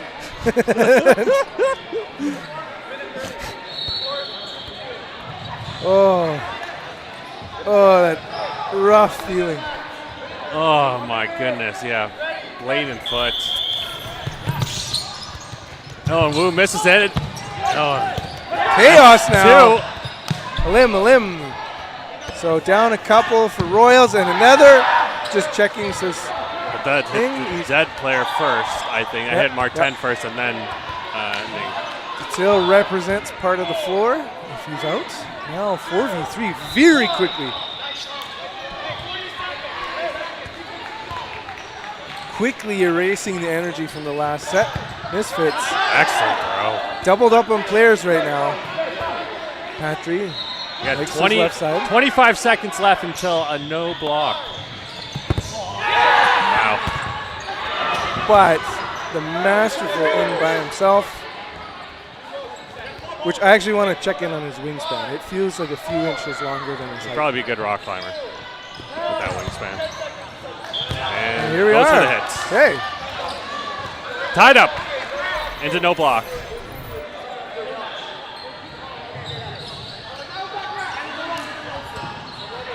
See who they put up on. Wu off, LP still on, and Dutel off. Simmons going to hold up that right wing. Same lineup. Oh, officer off. And we're underway. Oh. And then nasty throw and a brilliant catch. Oh, the catch is good, but and, he was hit during the process, 1-1. I agree. Yep. Okay. Well, Blanchet, drawing attention, almost blocked it during the process. But what about they're checking to confirm the catch? There was definitely a catch there. There's 5 on the court, so so much checks out. Seeing the replay. Oh, there's a catch too from Spencer that we missed. Love the replay. So huge catch that we missed, but what was the order of events is what the refs have to figure out.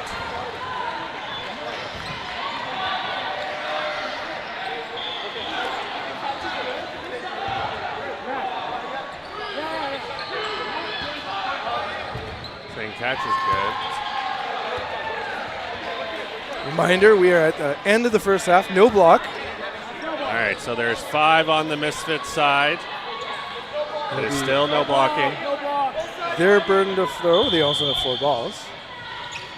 They're ready for some heavy counters. Patry. I was wrong on the counters. Both Benjamins holding on to their balls. Excellent trade. Okay, clearly one of your potential players of the match. Casually confident. Absolutely. Unbelievable this set. That was an excellent trade there, knowing he's up. Players, he has, timeout. Timeout called. He's got a position of strength, which means they're up players, so he's able to go for that trade to wind down the players on the Royal side.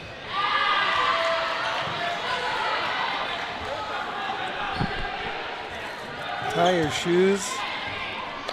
Get ready. He needs absolute mobility in the second here. He cannot block.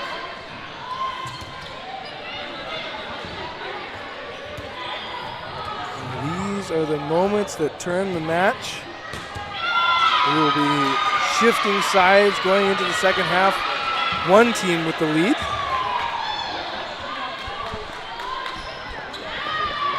Lots of talks from both sides. Lots of animated talking. If you're Misfits, like you just doesn't matter if you spend 2 players to get one. Absolutely not. You got a ball apiece. And that's what they want to do. So if you're on the Royal side, you got to know that, and you can't be throwing from the front line, which I don't think they will. Like I would like to throw from the activation line, which is the black line on the court here.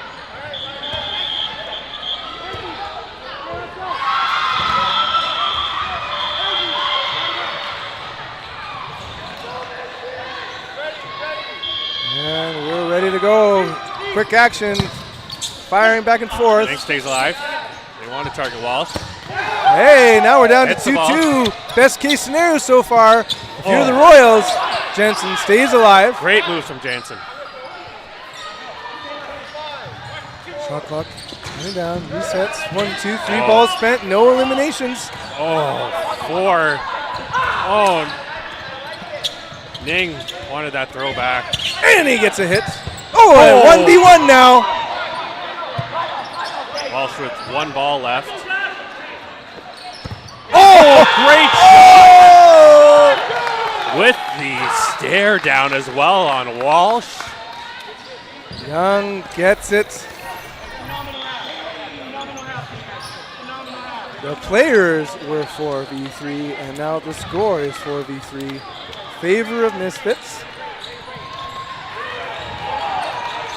I notice a lot the attitudes of celebrations between Americans and Canadians is a lot different. Oh my, yeah, like, and it's kind of, if you dare kind of have that kind of almost like swagger, yeah. You're like, what? But it is on par for USA Dodgeball. Absolutely.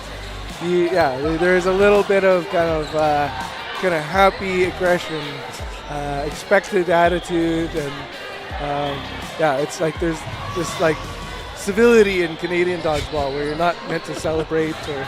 Yeah. Well, you can celebrate, but I like to do it with my team. Personally, I don't like to look at them and I'm like, why am I looking at you guys? I'm excited with my team. That's how I look at it. I understand people like to do the intimidation factor and stare them down, which is totally fair. Like, I'm not saying that doesn't fire other people up. But me, I want to get fired up with my team.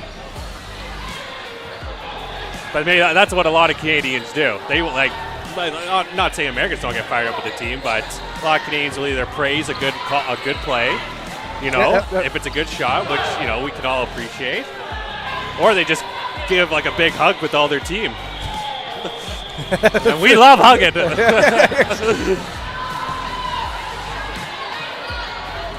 It's funny because it can be so confusing in this tournament to see different behavior. Like, oh, they're going to get in trouble. But wait, no, that's absolutely not the status quo. That is the culture here. Yeah.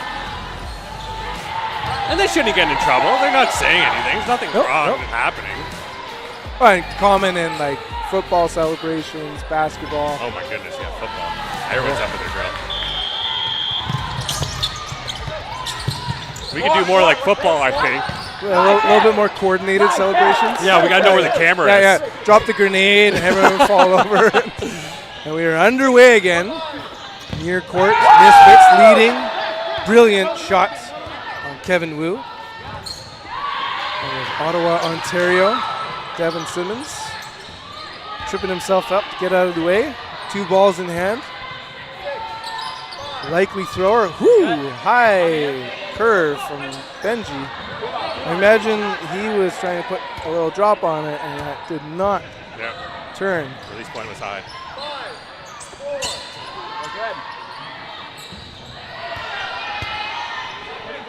All players for Misfits. Balls back and forth. Officer alone sends it right on target, taking out Simmons. 2v everybody.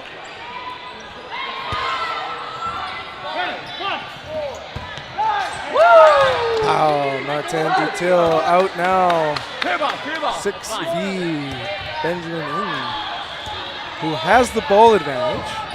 Shot clock counting down against him. Hard to defend against those Fury. Yeah, there you go. Couldn't see the heads. We're always got to get back to their quick brand here. They're quick, no more backline throws.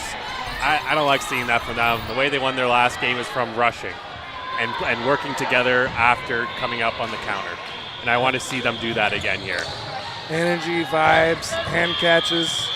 Although, meanwhile, in your match, Matthew Garcia-Severa had some unbelievable hand catches. For sure. These balls are made for hand catches. Woo! Oh, boy. Just on body, so fast. Spacer, a veteran of the game. Bird in the throw on Royals. Blue sends it high. Wipes his hand. Likely a little bit of sweat. Changing the trajectory of that throw. Just flipping. Confidence. That is what you're missing right now, Royals. Yeah, hits after hits. The Royals are not getting down, not moving side to side as much as they could. Officer, meanwhile, regulating the energy of his team. They know that time is starting to become their ally, that if they keep this up, Strusik, big pump fake. Williams with the throw. Motion, but no pump faking there by Patry. Strusik doing a great job moving left and right. Earlier, I was referencing him as number 3 because of his shorts. And we get to more properly identify him.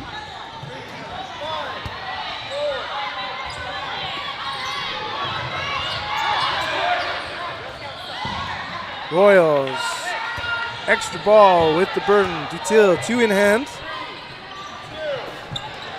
Oh, jeez. Almost tabletop. Patry starting to make movements. And that hit Officer, I think, off of Williams' block.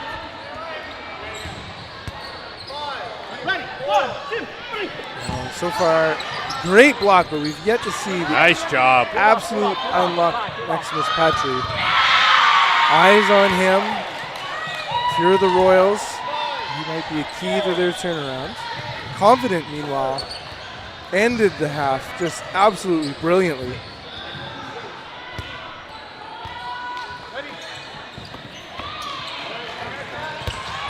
and ably blocked. Resetting the burden on Misfits.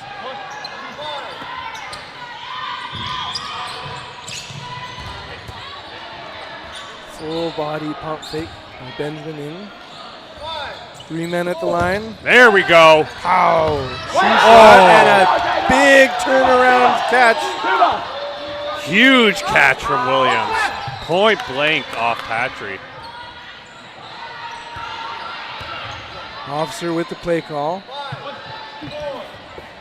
Williams hard on target, ably blocked. We are once again 2v5. Nice hit. 1v5 now. Misfits, hometown heroes. Years ago, they would be referenced as the B team to Fortune. Good pressure from Misfits.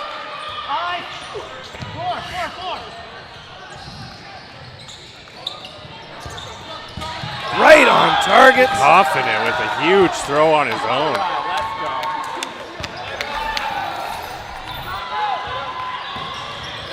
Misfits going up 6-3. Lots of time left. And a timeout called from Royals.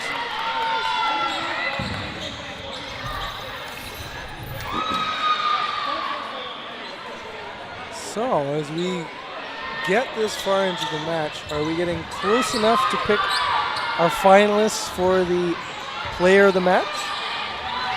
I'm curious when you look over at the Royals, who's been performing well so far? I have to go with for Ning for staying alive. Yep. Survivability is survivability, yeah. And I think the quiet right now is reflected. There hasn't been someone just absolutely take it. No. And surprise expectations have been high following the last match. So I think if we hold out for... We'll hold out. Let me see how much time we have. We got a couple more sets. If you're the Royals, if you can bring it 6-5, it's anybody's game. 7-5 coming into the final. Minute or two will be great.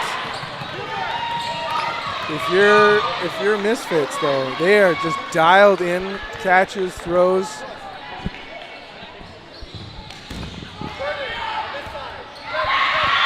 They're controlled energy too, this stage. Misfits mitts off the opening rush. Still there burning the throw.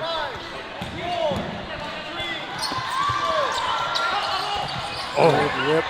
Now Walsh in the corner, maybe mixing it up again. The good smiles here from There you Patrick. go. That's what I like to see from Patrick. Yeah. Bring the vibes. It is so important for them.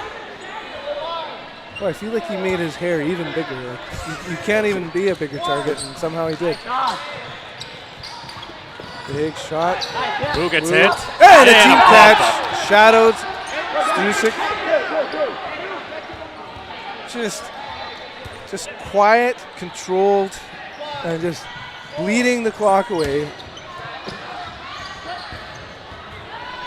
And not what you'd often see at top level of men's performance, where just like there can be that kind of high tempo. For sure. They know their game style. Good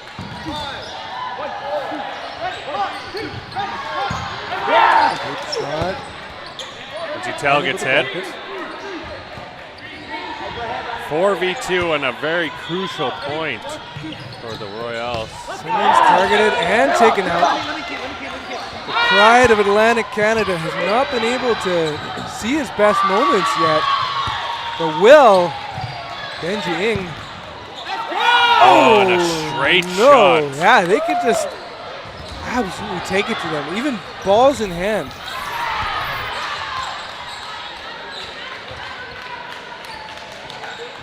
I don't know why Blanchette is not playing.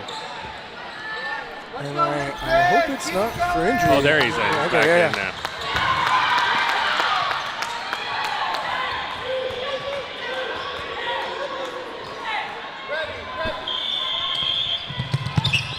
Toss. Two perfectly 5 placed, balls. but betterly blocked. Okay, boys, you got plenty of bullets. Let's see how it goes.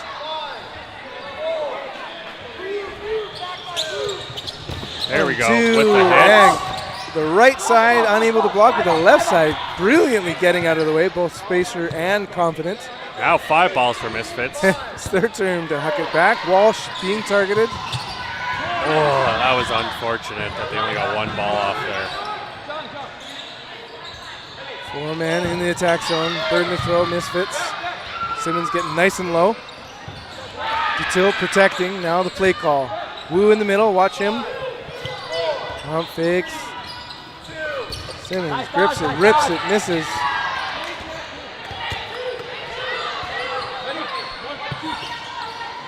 Soft toss resets the shot clock.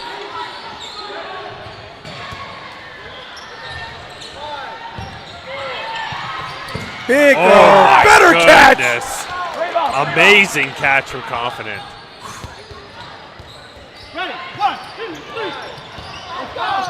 Perfectly placed throws. Chill, 2 balls. One's late.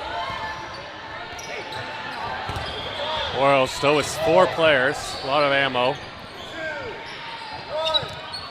Meanwhile, 4 unanswered points against them. Almost clocking down 2 on the shot clock. They had milliseconds left. Good Good job. hops to Till. Playing fresh, get that ball off court. Not disturbing the game. Ball apiece for the Royale men. Huge hit. Pow! Right to the kisser for our officer. Now 4v4. Royals need to keep the tempo up for many reasons. Big trade. There you go, Conflict. Yeah, gets the trade. Hit in and out. Brings it down to 3v3. So good job from Royals to bring it back. Play call coming from Walsh. 1-2. Williams keeping himself alive. Good hops. Big pump. Shot clock counting down. They get it out. Exchanging back and forth, but no eliminations. Big pressure to get that ball. William grabs it. Four. Bop. Lots of pump fakes. If you're the Royals men, it has been over 10 minutes since you've won a set. This is important for them. See if they can see this one through. Misfits does a good job of moving left and right. Excellent job. Royals have to throw it where they're going to be and not where they are.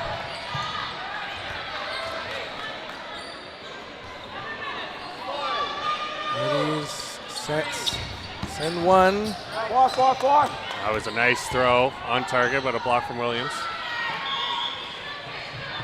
You may have heard this earlier from David Carlock. This is the final third of the game. When you get this 3v3, it can just be a totally different match than that kind of 6-5.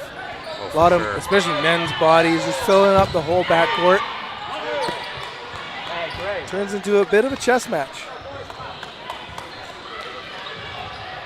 Teams unlikely to spend 2. Great ups by Strusik. Strusik doing a great job of not baiting until he actually sees a throw come in. Clock winding down. They have to get a quick throw off. Misfits in no rush though at all.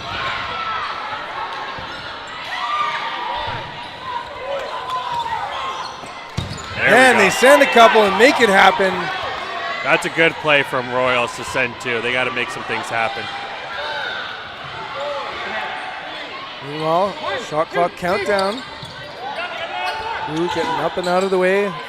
Walsh pressuring. Oh! Nastiness on that throw. Walsh. Slapping hands. Yeah, Walsh wants that one back. Here we see 2 Spence. So even here. Lots of pump fakes.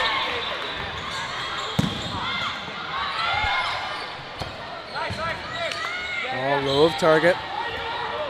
Misfit men, 2 balls in their hands, ready. Make the most of the time available to them, and they didn't want to get too close either. Woo! Does a bit of an ollie there to get up and over the ball. There we go. No ball. Sends it back. Hey, there we go. Simmons. Gets a point to bring it back. They only need 2 until the time is up. Stays with it. 7-ish minutes left. 7 minutes on the dot. He's going to be back on court, ready for an opening rush. Toss back.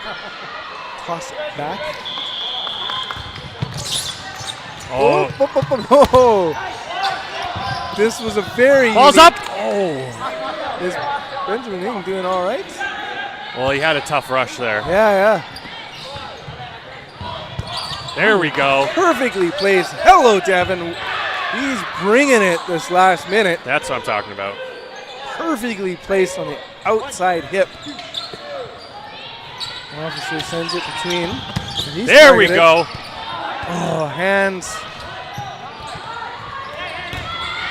Oh, Rousseau choosing not to throw there, but Royals keeping their ball advantage. Oh, it's Royals burning. Confirmed. Shot clock counting down against them. Big throw, Walsh. Still targeted. Confident. Drawing energy. Returns to his teammates for the play call. Burden is on the Royals. Last to throw. Quickly in transition, Williams crosses. Protection by Stusik on the left side. Still thinking about it. Resets with his team. Benjamin Rousseau on the left wing. Watch him. He's a fresh arm. Still with the throw. Says. Oh, and Wu gets out there. 1-2. They dump a couple, but no connection.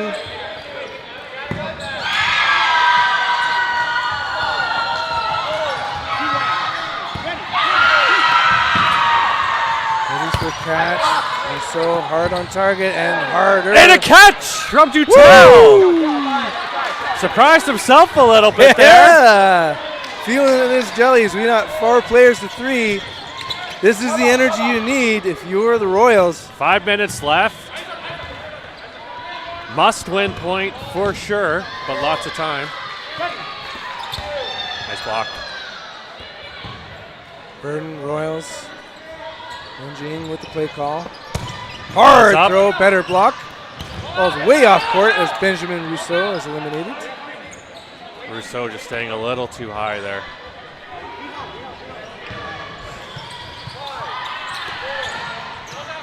Back and forth, no connections.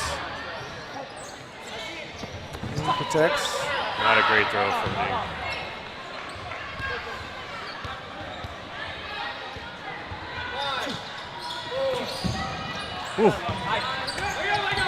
Couple wide throws.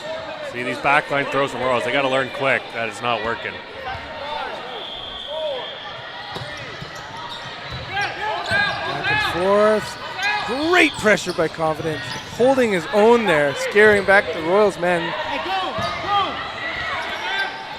Oh, Confident looking for that while they're making a play. See if they throw 2 here. Dutil is tagged. Advantage, Misfits. Big moment in this match. This can turn it.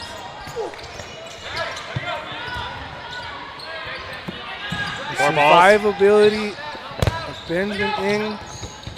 Oh, hit accuracy of Confidence. And the catch. Well, if you haven't voted yet for your player of the match, you know who to vote for. I suggest you get it in right there. What a finish to that set.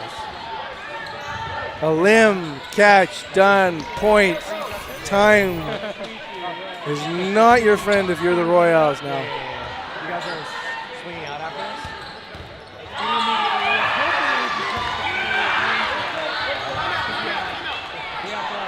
and we got a timeout.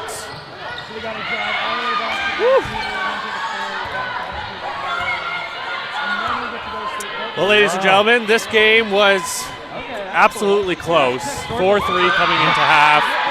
Seemed like it was anyone's game, and then I don't know, maybe the Royals, they seemed like a lot of backline throws. The energy wasn't there. I hope to think they gave all their energy against us, against the Mavs. That's when teams peak too early. Yes. It was a big, beautiful win that they were coming from. Again, they were the 12 seed in the playoffs here, so they have overperformed relative to regulation. Absolutely. The 4 seed is showing why they're at the top of the bracket. And maybe to your earlier point, we were talking about arrested Misfits. So this is their 30-something minute of the day, whereas the Royals had to spend 40 intense minutes just to get here. We got Bell and Officer. Is that confident, Bell? Okay, that's okay. There you go. Otherwise known as. So we've been calling Bell on your screen as confident, who is out now taking a well-deserved break. Maybe correct me if I'm wrong, Mitch. Is often gone by casually confident other years. Oh, yeah. This is his casual name. His business name is on screen right now.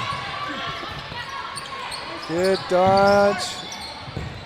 Simmons sends it hard. Officer slowing down his team. Okay. As the game clock counts down, final couple minutes. Eyes on Benji. He retreats. Hail bullet. Sends it back. Nice tag there. Finds his target. Player advantage, Royals. Ball advantage. Big ball advantage by the Misfits. Oh, okay. And all the ball advantage. Burrow's going for it for a Hail Mary. Sun's out, guns out. I would be surprised for a couple balls thrown. They're using the clock to their advantage. It resets. Royals are like, send it to us. Let's go. Allez-y. Here we go, a good connection.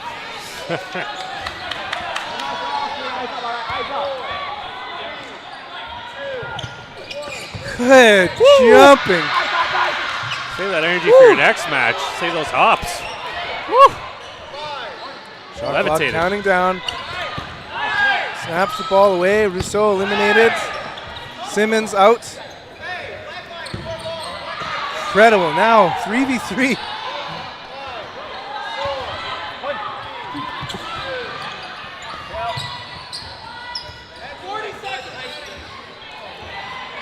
And we are counting down the final minutes of this match. 30 seconds left. Good. Yeah, they're out. The 4 balls out on Blanchette. Walsh with the tapper sends another one. He did that well. I didn't do that well against him. He executed that jump throw. Since providing pressure, resets with his teammates. Looking for a ball off court, they get it.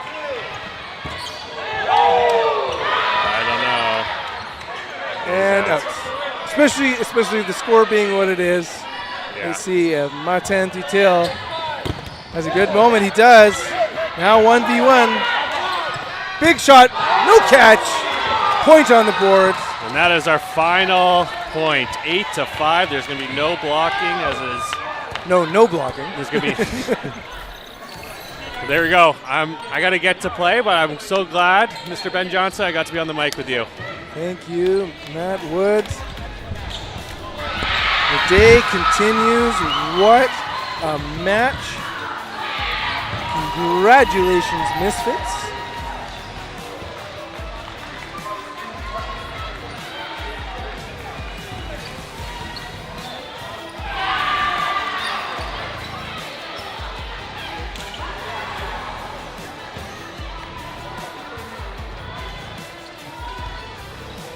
Hopefully we can get the schedule going. see how we're doing here. We're going to be moving on. Placement match for the women.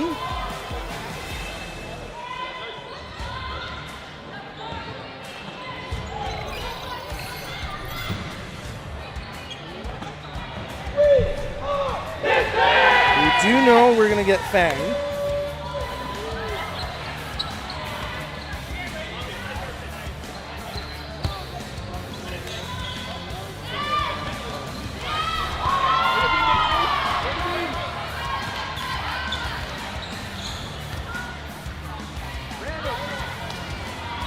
So we'll see the loser of Rack Attack or Caffeine & Co., which is still in play. All right, we'll tune in a few minutes and we'll watch that match.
welcome back to the Fang Dodgeball Tournament here in Seattle, Washington. My name is Elisa Westman. And I'm number 65, Carlock, coming to you live. And we are here watching a placement match in the women's division, Fang versus Caffeine & Co. Caffeine & Co. out of Montreal, Canada. Fang from, let's just say, the U.S. A little bit of a mishmash. Never done it from the U.S. You know, it's a small place. We're all close to each other. Exactly, right. Definitely not a continental coast-to-coast country. But, hey, excited to see what these ladies can do. They had a great start to the day. Got to commentate that earlier this morning with you, Elisa. That was fun to watch. Yes, so Fang's journey today so far played against Riot, first game of the day. Won that to go on to play Frenzy. Very exciting match also here on the stream court if you didn't get a chance to catch it. Did end up going into overtime. Real nail biter. Frenzy came out on top, so they are still in contention for that top placement. Here we're looking at a placement match. The winner of this will go on to play for 5th place.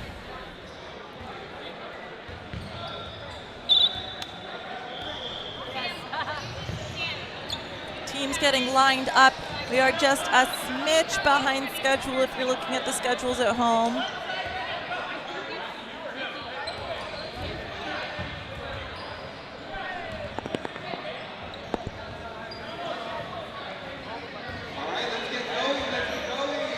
Looks like we'll be getting started here shortly. On the side of Fang, their opening lineup is going to be number 11, Tia Hoover. Number 77, you know her. It's a Mezcua. Number 6, Briones. Number 4, Sisson. Number 2, Matheson. Number 22, Pandolfi. Pandolfi taking out Corinne Biron. Yes. From Caffeine & Co. Very strong start. And there was also another elimination on the opening rush in favor of Fang. Fang starting out this game strong, up 6-4 over Caffeine & Co. It's going to be a double coming into the right corner of Fang. Pandolfi's going to dodge both of those. 3-ball offense. It's going to be number 6, Briones. Fires out of the center, and now it's going to be a 4-ball play on the side of Fang. See if they send a double off, and they do. Good, solid block by Caffeine's left corner. I'm looking for a number.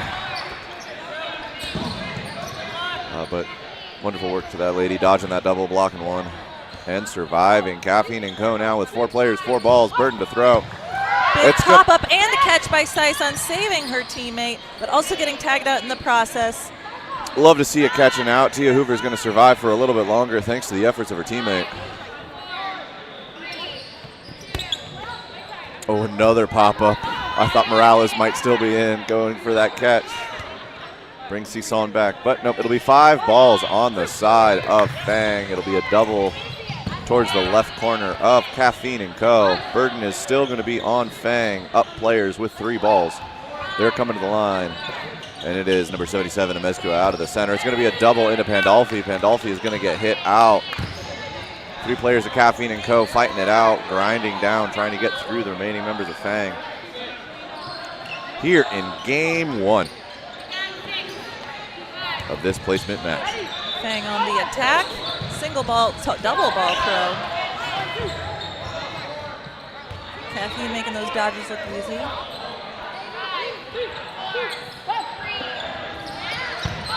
Pop up, not quite getting that catch, and a double out. Both Briones and Matheson stepping out, leaving Amezcua and Hoover. Final Fang players left in. What a momentum shift for Caffeine. But I mean, a snake only needs 2 fangs to strike. And that double did find a target. Now we're looking at a 2v2.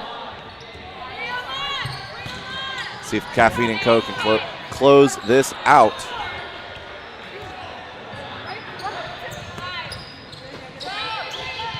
Man, pump fakes out of Fang.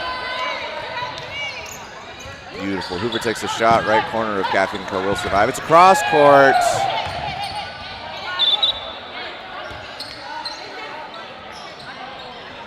I think they're debating if that Clipped the toe off of the blocking ball. And it will be out, called on number 11, Hoover. Mezcua, last Fang player left in with 4 balls.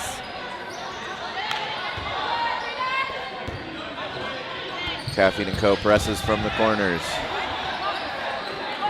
Big pumps, big dodges, more dodging. Burden on Mezcua.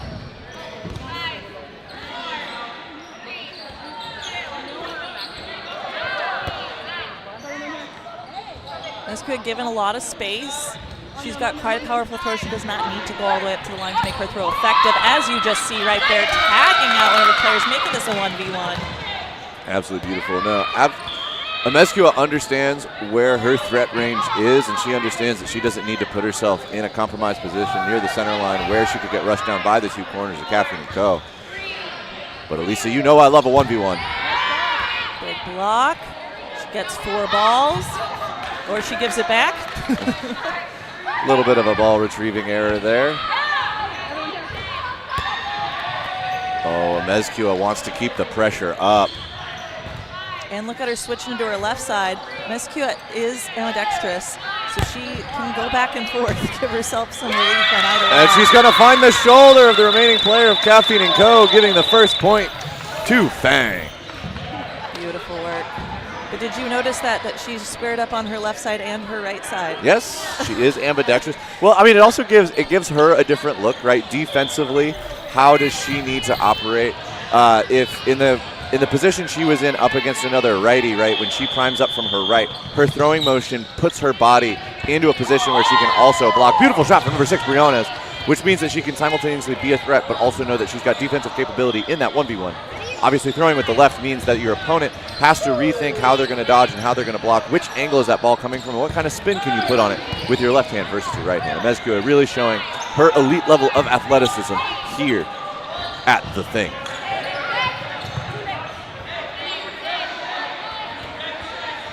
Strong start for Fang once again.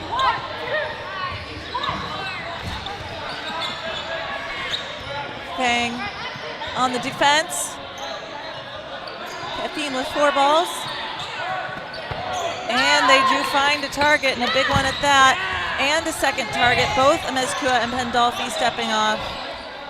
And Caffeine & Co. has turned this around. They're now up 5 players to 4, and they've got 4 balls burden to throw. It's going to be a solo to take out Sisson from the right corner. Wonderful work from the center of Caffeine & Co. It's going to be a shot at Hoover. Big block from her. Briones is going to charge forward with Matheson, and she's going to find herself a hit as well. We've got ourselves a 4v3 in favor of Caffeine & Co. Let's see if they can close it out. And pump fakes from Caffeine & Co. Big take by Hoover. Getting a lot of movement.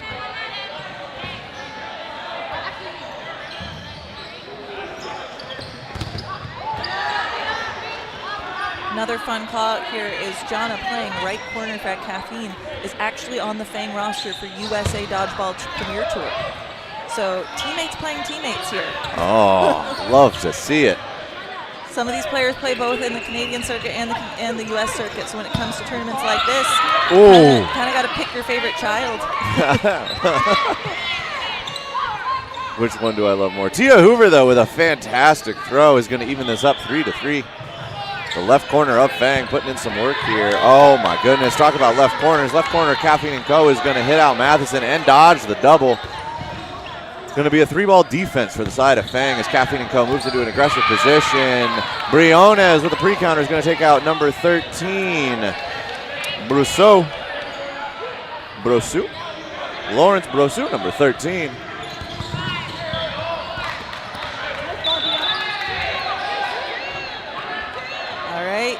Refs calling right corner Jonna G out. And crash by Fang, trying to find Biron. Biron staying alive. Biron's a very deadly catcher, so they really got to be careful where they're placing these balls. And it seems like Mezcua might not be the only ambidextrous person out here, as Biron lets one rip from the left and then from the right.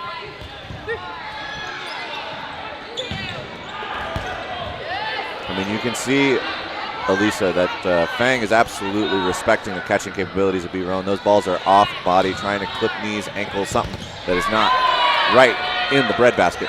Absolutely. B-Ron, Team Canada veteran many time over, no stranger to the stage. But the Fang does strike and find their target, putting another point on the board. Absolutely. Beautiful performance by the ladies in snakeskin. Going up 2-0 over Caffeine & Co.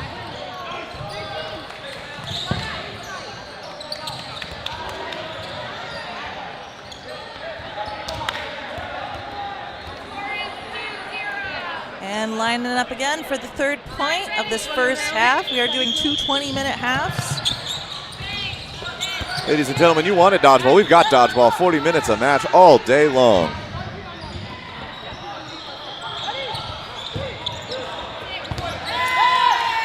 Pandolfi being strike out by that double. Absolutely. Caffeine & Co. identifying her as a priority target, and they're not going to skimp on resources to remove her from the court. Oh, and that's going to be Hope T with a big shot from the right corner of Caffeine & Co. to take out number 6, Briones. Man, Caffeine & Co. with confidence in the arms to take home counters. I love to see it.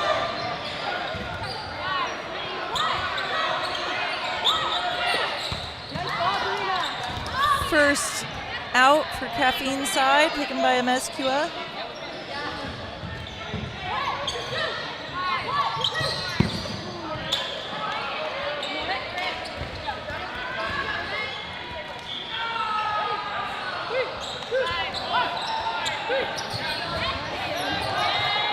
John out of the center for Caffeine & Co. Matheson with a beautiful diving dodge, gets underneath it. It's going to be a straight ahead from Tia Hoover. Hope T is going to respond. Very quick release. Yeah. By Hope. And a strong throw. They're going to take out number 11, Hoover. That's 2 players to the outbox.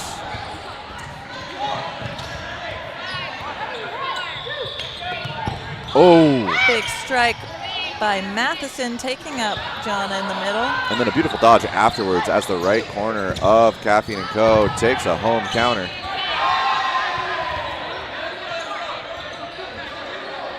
Fang down players once again, but they know how to close out a game, and they're not afraid of a little bit of a challenge. They're here to play, and they're here to win. 4-ball attack from Fang.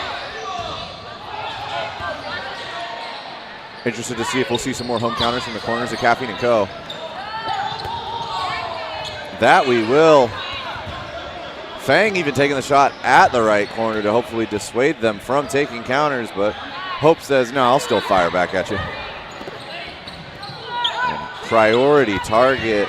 Fang is going to spend 2 balls on the right corner of Caffeine & Co. Hope with a beautiful dodge gets out of the way of both.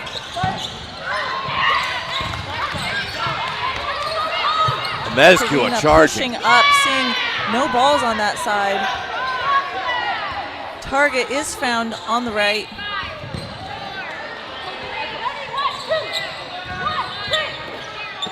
It's another double at Hope, but a beautiful jump. Hope's going to get out of the way.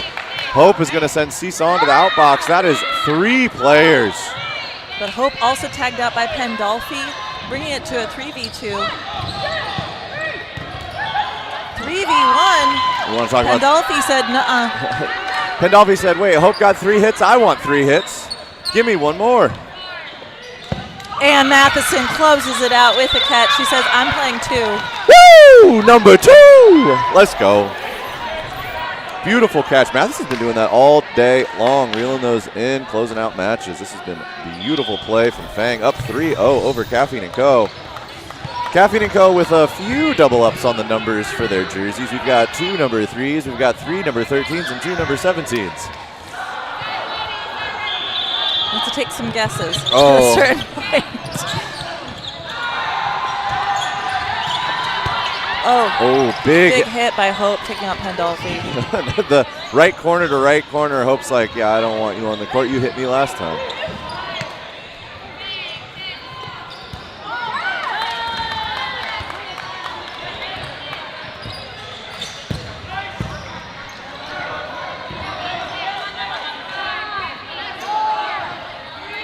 Got a defensive play call on the side of Caffeine & Co. It's going to be Sison that fires in the middle, taking out number 20, Lucien.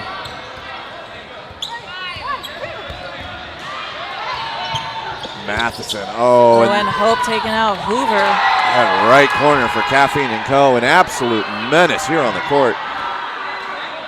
Definitely putting in a lot of work. Needs to be a priority target for Fang, and I think they've recognized it. They also can't put too many balls, throw too many balls on a single target if it's not working. No, because then you're just giving that target more ammunition to fire back at you. We are looking at a 3v3. Mescua squaring up for a catch. And Sison getting it. And Mescua getting it. And a third catch. I do believe that was 3 back-to-back-to-back catches for Fang. Elisa, I'm speechless. I don't know what to say. I've just been blown away. Number 4, Sison with a catch, followed immediately by 77, Mescua with a catch, followed immediately by Sison charging forward and getting another catch. They say, I'm hungry. Gonna gobble, gobble, gobble, gobble those balls up.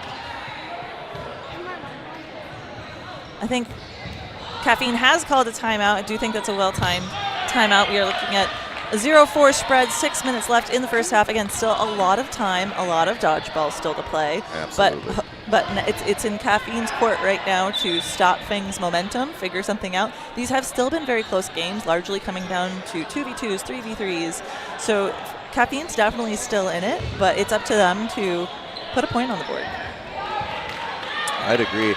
I think they've been having a lot of success with the home counters. I think they might have a little bit more success if they pressed up with those home counters, taking those throws. Instead of having them be like a 40, 45-foot throw, close the distance a little bit, maybe get a 30, 35. I think they'll find a few more hits. But, I mean, they've kind of found themselves in the snake pit, one might say. Fang out here, happy with where they're at and happy with what they're doing. Hoping to see a little bit more energy from Caffeine & Co. as they go into the 6-minute mark here in the first half. The snake pit is what we call the house that everyone stays in. When you guys have the Airbnb. When we go to tournaments. Oh, that is fantastic.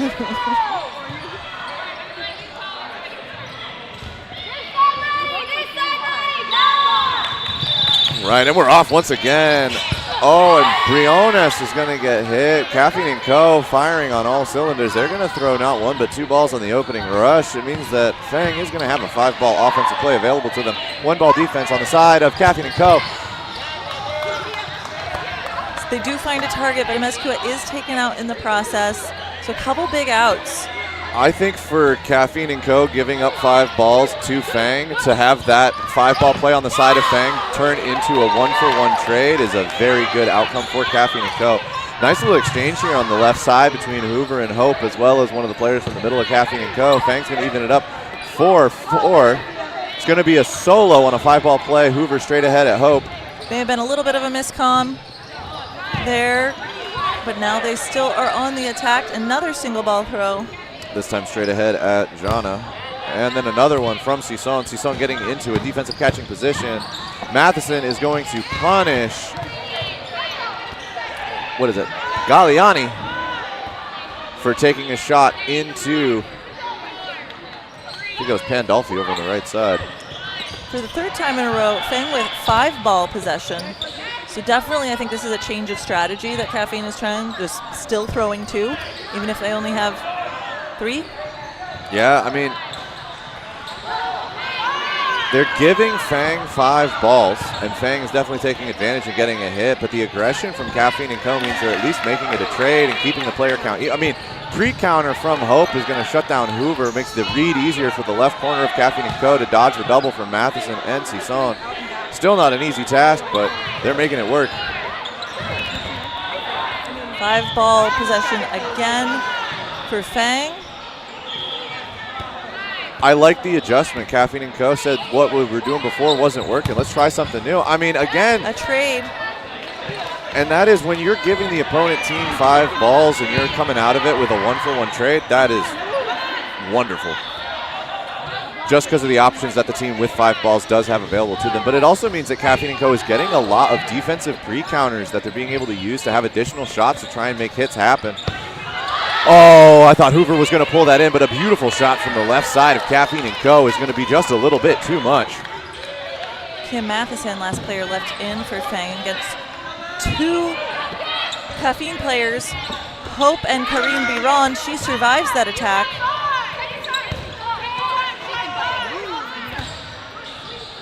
I mean, we've seen Matheson do it before. She can make the hits and she can make the catches. Excited to see what she can do. On the side of Caffeine & Co., I imagine they're ready to get their first point on the board and start swinging momentum in their direction. Big dodges by Matheson, surviving. Fantastic job there. And also running clock, which again is important. Matheson's going to get the hit on the Hope, number 3. Beautiful work, and we are back to a 1v1, everyone. Big block by Matheson, trusting her arm, pushing up. Oh, throws both. Had no balls in hand. She trusts that she can make the catch. It's going to be Biron's burden to throw on the side of Caffeine & Co. Does look like Biron is looking for the catch, perhaps maybe baiting one where she wants it. You could definitely see that. Oh, there we go. So it's up to Matheson to put it off body as she's been doing. I think both of these players are aware of the capability of the other to make a catch. Good block. That was a left-handed throw from Biron. She's been throwing right-handed up until this point. I do believe she's nursing a shoulder injury. Oh, I see. So maybe she's been developing her other arm in the process. I mean, we've seen that all across the dodgeball community. Lucas Boyle is an individual that had a shoulder injury, developed his left arm. Same with Elijah Hashimoto last year with a right shoulder injury. Now it's healed, but in that time, his left arm became a lethal weapon. Excited to see it across the board, both in men's and women's dodgeball. Oh, Matheson with 2 balls. Both very patient players here. Minute and a half left until no blocking. I mean, there's still 20. I mean, in the terms of the match, there's still 21 and a half minutes left to go. So while Biron definitely wants this point for Caffeine & Co., she doesn't necessarily feel pressure yet to make it happen quickly. Good placement. No risky throws. Not worth it. No, Matheson knows, like you said, the clock is in her favor. Every second that goes by, she's buying a little bit more time for her team, who's already in the lead. A strong 4-0 over Caffeine & Co. Very close, but that did bounce. Matheson's doing a good job of keeping it low, not catchable. Try and keep it below the pocket, hitting toes or shins. Going to be what appears to be a drop shot out of Biron, trying to get over top of the 2 blocking balls of number 2 Matheson for Fang. Fang's burden to throw. Oh, Biron with a pre-counter. Matheson fires back. Both balls almost find targets, but both players dodge beautifully. Biron just giving up the balls completely, just squaring up for the catch.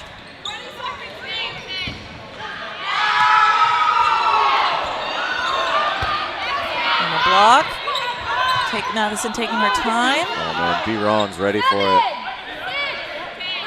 About to go into no block here. And that will be no block. Called for the first half. It is going to be Matheson versus Biron in a 1v1 no block as we get into halftime.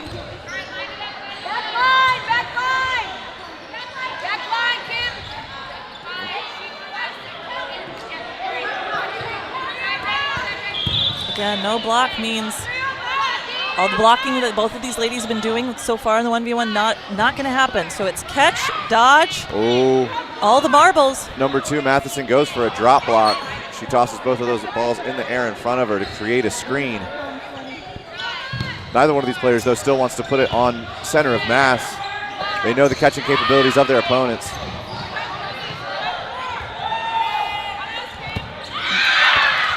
I think that bounced before it got to Karine. Refs are going to discuss. I mean, Matheson's body language kind of read like she might have thought it was ground. But we'll see what the refs say.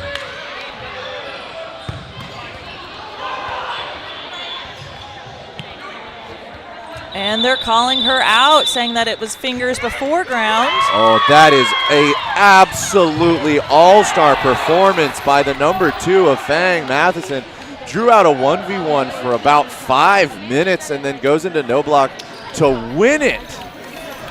Wonderful work from the center of Fang. Bringing the score 5-0 going into the second half. That's massive for Fang. Absolutely very massive for Fang. Although I will say I really liked the start of that 5th game for Caffeine and Co. Hyper aggression, willing to spend an extra ball in order to get a connection and get an out. And I think it was working really well for them. I think maybe just in that 2v1, they got a little too comfortable. They felt like, oh, we're up a player. We can make this happen. Maybe a little bit more patience in closing it out. I know that you probably feel a little bit antsy. You're still trying to get a point on the board, but having a little bit of patience there in the final moments of a game to try and close it out. I think Caffeine and Co. keep the energy up, keep pressing, keep the aggression going, and I think they'll start to see it pay off. Absolutely. You know, they recognized the deficit, they made adjustments, and it was working for them. Even like, you know, traditionally you don't think that giving up 5 balls is the best strategy, but they needed to make a change, and it was proving to be effective in just several situations. I know, very effective, especially just because then it seemed like they told whoever their one ball holder was, they were like, hey, when they get to the line, sprint at them and blast somebody in the chest. And I mean, they were going 1 for 1 in each one of those exchanges. When you consider one side's got 5 balls and the other side has 1, and both sides only come out with 1 hit, it seems like there's 4 other balls that could have been doing something. Absolutely, and taking that double ball approach just doubles your chances of hitting that priority target. I do think they've identified the priority targets that they want to make sure that they get off the court as quickly as possible. So again, smart adjustments being made. Absolutely, but as I like to say, anything one team can do in the first half, Elisa, the other team can do in the second.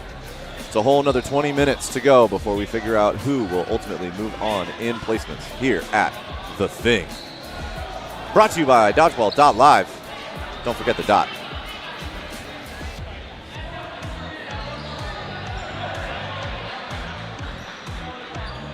Teams getting lined up.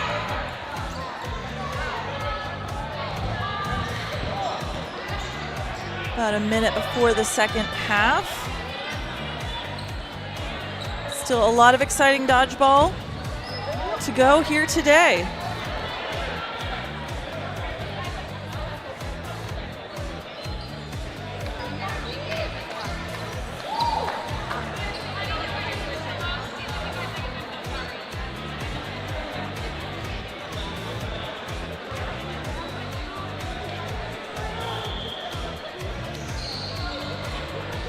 Now, for on the side of Caffeine and Co., just looking at the roster that they've brought today, we've got Hope Jubinville, Valentina Xavier, Yanis Chung, Lily Lau, Lawrence Brasseau, Jonna Galliani, Beatrice Fortier, Ashley Boissonneau, Fuzia Lucien, and Corinne Biron.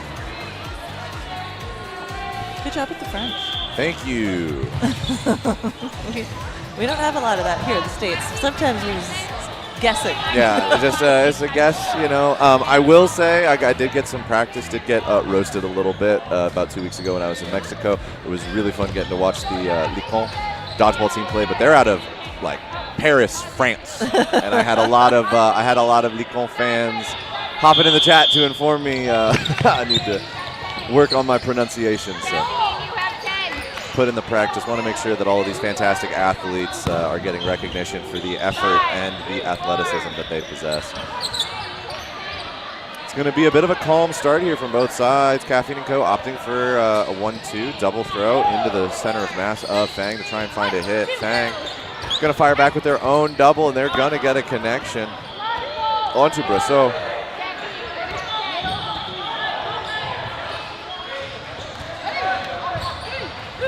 And Caffeine on the attack. Oh, I like that one, too, from the centers of Caffeine and Co. That is going to be Morales stepping off.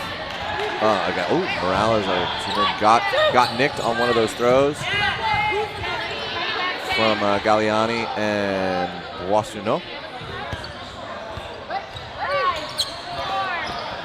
Big throw. Mezcua with a big dodge. Gets out of the way. It is a 5v5 as Fang comes to the line.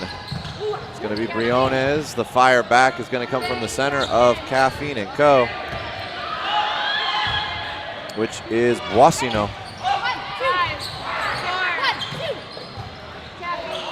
Mezcua fires out of the center. Looks at her hand like it betrayed her. I think that ball came out a little bit higher than she wanted. Then a pop-up, not quite snatching it. Seesaw stepping off.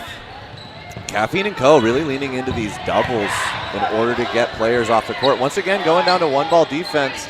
Let's see if Fortier is going to get the hit and then get traded out. No other casualties on the side of Caffeine and Co. This option to just go down to one ball defense is working for them. It is, and that she's been taking the ball a lot in those situations. Small, hard target to find, makes sense. No, 100%, and she's been doing exactly what her team needs to do. Draw fire, get a hit, and if you can, survive. But I'll say dodging 4 balls or 3 balls on the fire back is not easy. Boissonneau is going to take a pre-counter towards the center, trying to find Hoover. They're going down to a one-ball defense. It's going to be a double into the right corner. That is Fortier, number 17. She's going to get underneath one of them and block the other.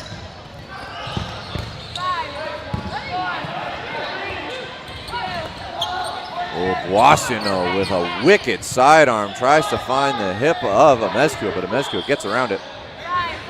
It's going to be Fang's burden to throw. We've got Pandolfi. We've got Hoover, both going to throw at Boissonneau. Boissonneau taking a finger out, not a clean block. We love to see the honesty and sportsmanship here on the court. Good block by Amezcua, dodge and block. They put a double on her.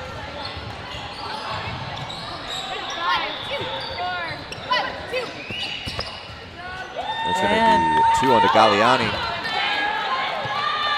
Just nicked her. Great accuracy.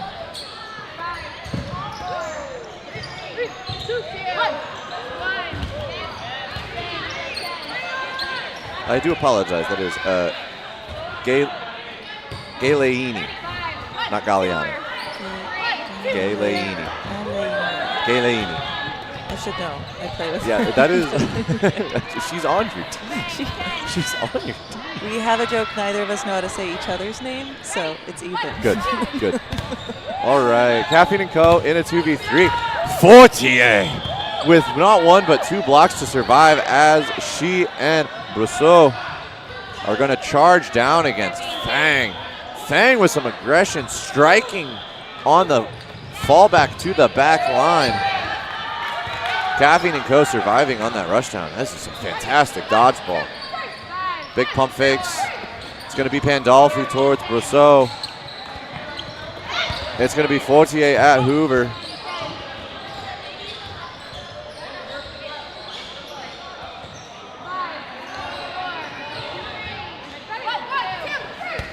Ball pop up. Ooh. It's always the possibility that either Fortier or Brousseau looks over, goes for that catch. See if Fang will take a shot at it, but goes up and it comes down. Playing it conservatively. Absolutely. I mean, right now, Fang's doing a fantastic job. Honestly, they don't need to rush. They're up 5-0, and they've burned 5 minutes. Oh, Amezcua. Big tag. Bit of a trade. So 1 player left in for Caffeine. 2 Fang players. Number 17, Fortier. And Pandolfi does find the target, giving Fang their 6th point. Bring score 6-0 with just under 15 minutes left. Caffeine and Co. is really going to have to push the tempo here. Definitely doable. And they've been getting themselves into 2v2s, 1v1s. They're able to get to the end game, Elisa. It's just closing that Caffeine and Co. is kind of struggling with right now. We'll see if they'll continue to do their 2-ball options. As Sison with a little spin behind the backhand throw is going to find a connection. Hope is going to get a hit onto the right corner, is going to take out Pandolfi. And once again, Caffeine and Co. showing up with the aggression here at the start of the game. Hope's going to go straight ahead at Amezcua. Amezcua calling for patience. We're up 6-0. Fang with the 4-ball attack, opting to take a single. I think that makes a lot of sense considering their lead, considering that they just need to burn clock at this time. It's on Caffeine to play fast, not Fang. Yeah, and that doesn't mean Amezcua's not going to take that counter on Hope when she saw it, though. Amezcua's like, oh, I can hit this. I'm going to hit it. Beautiful work from the left corner of Fang, evening this up to 4 players to 4. Well, cross-court shot. Fortier fires an absolute bullet into the center. Morales, beautiful jump and block. Morales dodges a double from Caffeine & Co. Fortier is going to follow it up. Briones almost gets clipped, but with a nice little back bend, she gets out of the way.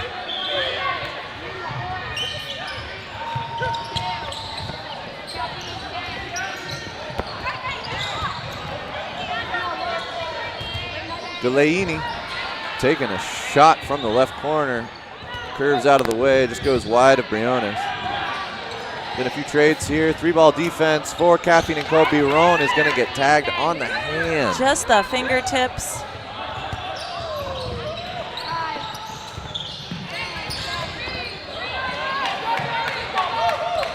Galeini once again firing a curving shot from the left corner. Getting closer and closer to Briones. Oh, and it'll be a team effort from... Oh no, they're both wearing Fortier shirts. I've been calling both of them Fortier. I do believe that is Lily Lau out of the center. Yes, we'll just say that, yes. Yeah, I think that's fair. so, yeah. Right corner is, I do believe, Fortier, and then out of the center is Lily Lau. Lily Lau has been, we were saying Fortier with the 1-ball defense. I'm sorry, that's Lily Lau with the 1-ball defense. She's been putting in the work. Man, and just her aggression out of the center, you don't normally see that. A lot of times the center will wait for their wings or their corners to push up before they start to charge. But Lily Lau really being the tip of the spear here for Caffeine & Co. Lily Lau is going to get a hit. Aiming for Briones, but Briones is going to deflect it into number 23, Morales. Briones taking that shot to slow Caffeine's rush down. Absolutely. Fortier with another amazing block. The defensive capabilities of the right corner of Caffeine & Co. are not to be underestimated, whether it's 1 or 2-ball blocking or just general evasion. Matheson stepping off on that double. Briones last player left in for Fang. Ooh, Lily Lau looking for something. Deep court throw. I mean, Briones knows at this point it's about clock, it's about time management. They're up 6-0. They do not need to play fast, just need to play clean.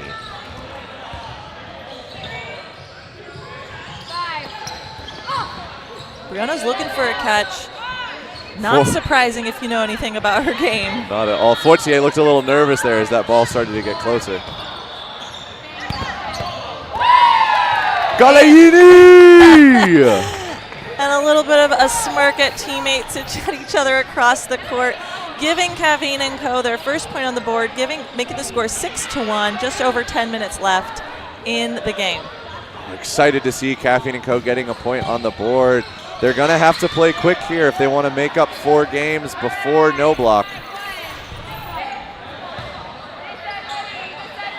Lucien getting subbed in for the left guard of Caffeine & Co. Burden is going to be on the ladies in black. And it's going to be Hope from the right corner. We've got about 9.5 minutes.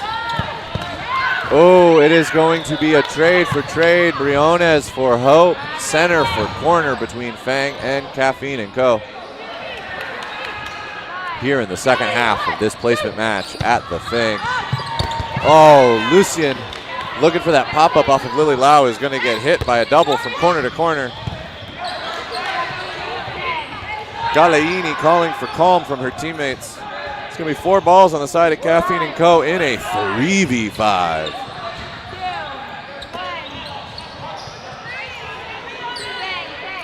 Now, we are getting down into the final minutes. We do need to come up with our players of the match for the wonderful viewers at home to vote on who they think was MVP of this game. Now, we'll start with the side of Fang. We'll start with your team, Elisa. Who are we feeling has been really showing their colors and putting in a lot of work this match? I'm going to give it to Kim Matheson for that very impressive long 1v1. She ran the clock. did what she needed to do, closed it out. You know, that very long timed 1v1 was crucial. Oh, no, I absolutely agree, 100%. She put in a lot of work for her team, not only winning that 1v1, but burning the clock, like you said, Elisa. All right, who do we want to give the second nomination to on the side of Fang? Your choice. It's my choice, dealer's choice. Trying to think of who's been popping off, who's been performing well. I think I want to give it to number 4, Sison. She had some clutch catches earlier in the match, as well as just, I think, good leadership across the board, keeping her team focused and locked in. Now, on the side of Caffeine and Co. I'm going to say Lily Lau. I got to agree with you there once again. Her performance on a one-ball defense is absolutely phenomenal.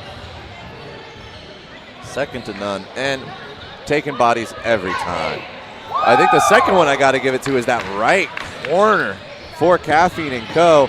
Also wearing number 17, it is going to be Fortier.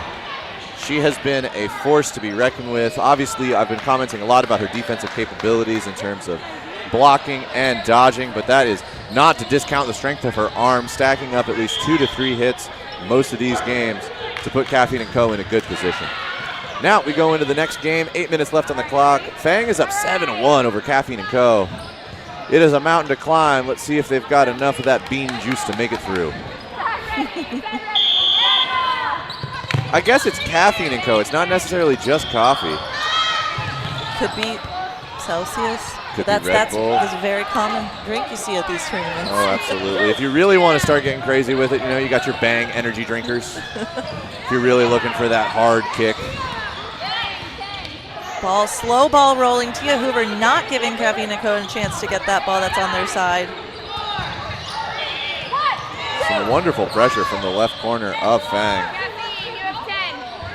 Honestly, the amount of energy that Caffeine and Co. is going to need at this moment, they need to be drinking those electric lemonades that they were selling at Panera for a little while.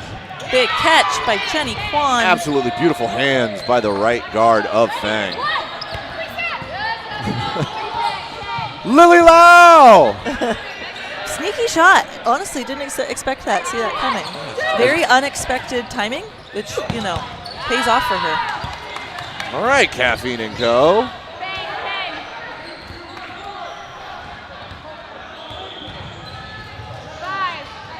Lily's not here. Wait, So we've double said things wrong. who is Who is the this mystery center? player? Who is this absolutely Who's the phenomenal alias? talent? Secret player on Caffeine and Co. in disguise. Wearing number 17, but it's not Fortier. So many alter egos. Mitch, you got to help us out. Who is this magical talent?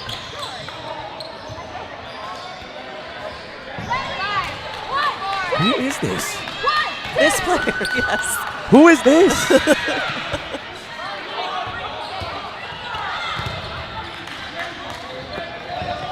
Sorry, we're gonna find out her name for the viewers at home, and for her own record when she comes back and watches this. Absolutely, I'm calling her Fortier, calling her Lau. This is none of the right people. Jersey numbers lead me astray. It takes 4 balls from the side of Fang to finally get the elimination. All right, we're gonna find this out right now.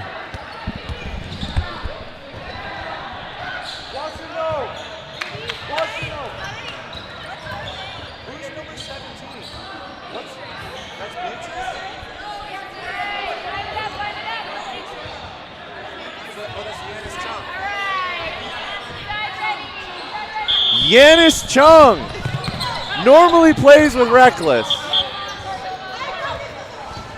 Finally found out who the mystery player was. She has been absolutely phenomenal today. Oh my goodness. Yanis Chung, tip of the spear for Caffeine and Co. Playing out of the center, 1-ball defense, absolutely on point. Somebody go back and just I don't know, dub over every single time I said the wrong name. Give the girl her props and then give her a ball. All right, Caffeine & Co. in a 4v6. 4 minutes, 50 seconds left on the clock. Fang taking that last one's going to go up 8-1. That is going to be Brousseau. Looking for a catch, not able to reel it in. Wonderful work from Jenny Kwan. 5, 4. On the side of Fang, and that is going to be once again Fortier. Yanis Chung. Thank you, Mitch. We had multiple people working on the case. You just started yelling at the team at one point. I mean, it's...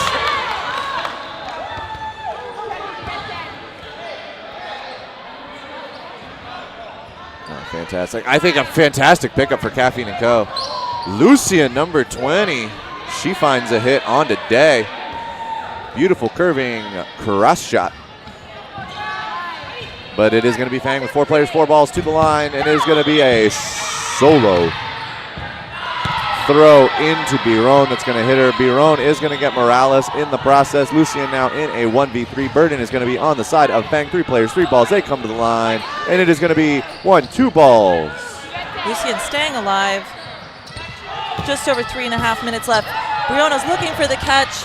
Not quite finding, but bringing this to a 2v1. Hoover and Kwan v. Lucian. 5, 4, 1, 2, 3. Oh, man, that was a good pump fake from Fang. I didn't know who was going to throw. Good work to you, Hoover and Jenny Kwan. That was a nice throw. Lucian, wonderful job dodging. 5, 1, 2, 3. 1, 2. Caffeine, you got 10.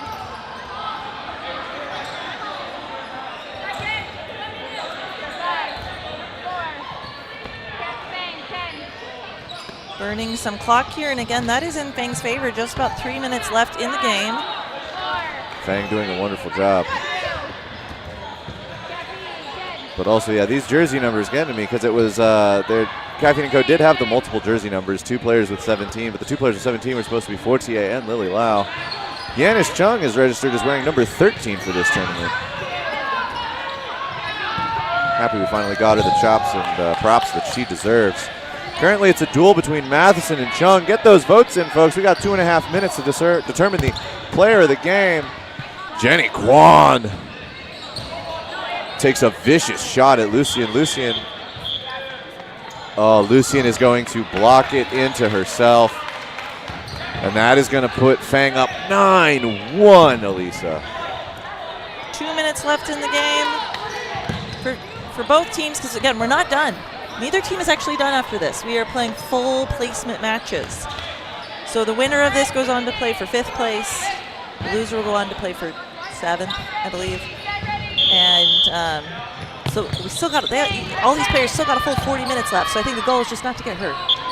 Yeah, and I mean, especially on the side of Fang, I would say not just not getting hurt, but I mean, conserving energy, right? I mean, every minute, every second counts, and you've got a whole another 40 minutes that you're going to have to play.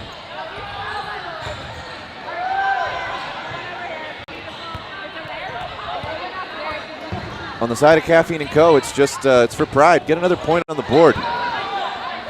They've done a fantastic job ensuring that this is not a shutout.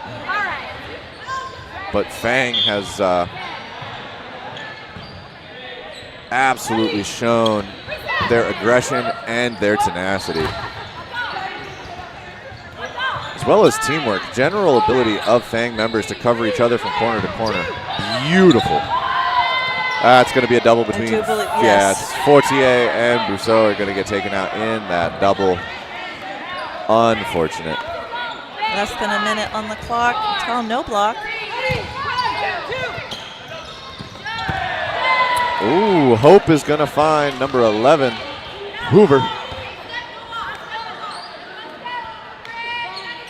Ooh, Matheson is pulling into the lead. Hope is going to get hit on the double from Morales and Kwan. Day over on the right corner, holding down Boissonneau. 5, 4. It's going to be Galeini out of the center for Caffeine & Co. Galeini with the play call. Let's see what Caffeine & Co. does here in this 3v3. It's going to be Day straight ahead, is going to find Galeini. And a catch by Morales. Let's go! Beautiful hands by the member of Fang, and that's going to close out that game. And I do believe that is it. They will not do the no block since it's not needed to determine the winner of the match. So that brings the score 10-1 in favor of Fang. Pretty decisive win there. So Fang will move on to 5th place placement match. Fantastic. Congratulations to Fang, moving on to 5th place placements. Excellently done. And Caffeine and Co., I don't want to sell them short. Obviously, 10-1 is a big score difference when you look at the points, but when you look at a lot of those games, they were coming down to 2v2s. They were coming down, I mean, there was that 5-minute 1v1 between Matheson and I believe that was Biron. It was Biron, yeah. So Caffeine and Co. was in each and one of every single one of those games. It was just their ability versus Fang's ability to close it out in the final few plays. Absolutely, and that's what matters. Got points. Points is what wins this game. Points is what wins this game. All right, do stay tuned. We got an exciting men's matchup on this court, I believe, next. You got the schedule by chance? That's what I'm pulling up right now to try and find. Oh, next up on the stream court, Shred and Misfits. That is the number 1 and number 4 seeds. So we are looking at a semifinals match here on the stream court. Winner of this will go on to the championship. Both teams looking real hot today from what I've seen. So want to see an exciting game. Stay tuned. Absolutely. Misfits earlier with their game on this court against Royals really showing strong arms and strong teamwork to pull that out. Shred also has been on an absolute tear, eating through teams all throughout the day. And I really chop it up to Shred, not just that individually their players seem to be locked in and ready to go, but the teamwork has been so smooth and so fluid. It's been really beautiful to see. Absolutely. Well, until next time, I've been number 65, Carlock. I'm Elisa Westman. Don't go anywhere. We got more dodgeball for you right here at The Thing.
Welcome back to the 2026 The Thing in Seattle. I'm Ben Johnson alongside Justin Thomas. So we are down to the semifinals. On the near end, Shred. On the far end, Misfits. You've seen Misfits earlier today. They had a great commanding presence against the Royals. Have you seen some Shred performance today? Yeah. Shred has been on fire. They look so comfortable. They look so comfortable and trusting of each other. They really do play at their own pace. I haven't really seen them break too much of a sweat today. They seem pretty good. And I would say a decent amount of these players have been the men's foam world level talent. Yep. Shout out to Xander Sinos, of course. Giovinco, for sure. Dylan Cruz. And I imagine the other half of that A squad is out there somewhere on the far end as outsiders. That's right. Yeah, these guys have been in the game for so long. They've been so cerebral about the game. Sean Wheeler has been, the mad scientist over there on Shred, really breaking up the game, making it decipherable, giving Shred all the advantage they could want in every matchup. The battle of the understated jerseys. Yeah, definitely. So this Shred jersey is actually a version of, it's kind of like the API jersey. It kind of reminds me of the API jersey that Dylan designed for Shred, where he brought part of Outsiders, part of Saint Elite with Joshua Sakura. So this kind of reminds me of that. You can see Jeff Giovinco is wearing the one from API. So that's the original design. And this is, inspired by that. I like it. Clean, minimalist. Yeah. Dylan's a designer, so he designs. So is it, we're just short of referees. That's the only thing missing in this semi-final match. I'm guessing it's the Mavs men making their way on. And on court two, actually, we have a really crazy game too against Rack Attack and Invasion. both games are going to be insane. Of course, the winner of this will move on to the final leg of the bracket. 4 and 5 p.m. is going to be filled with fantastic dodgeball. Misfits years ago would be the underdogs out of the Seattle area. No longer so. They have performed so well. Yeah. Shred, as you said, vets of the game. Big shot back and forth, no eliminations. Misfits was considered the underdog last year, but if they're this far out this year, are they truly underdogs anymore?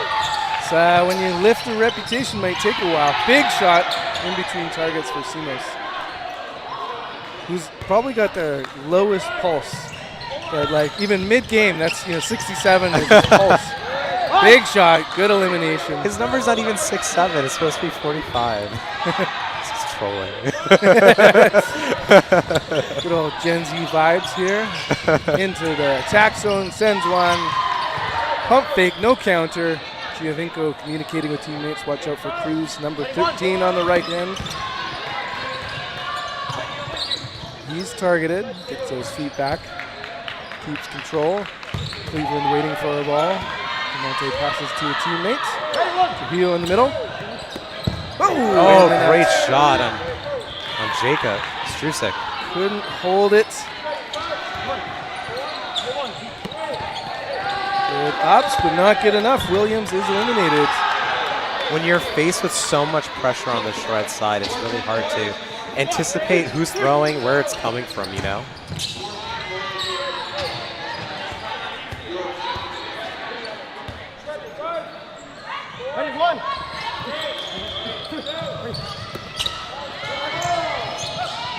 Big shot. Cruz, of course, eyes up, protects himself.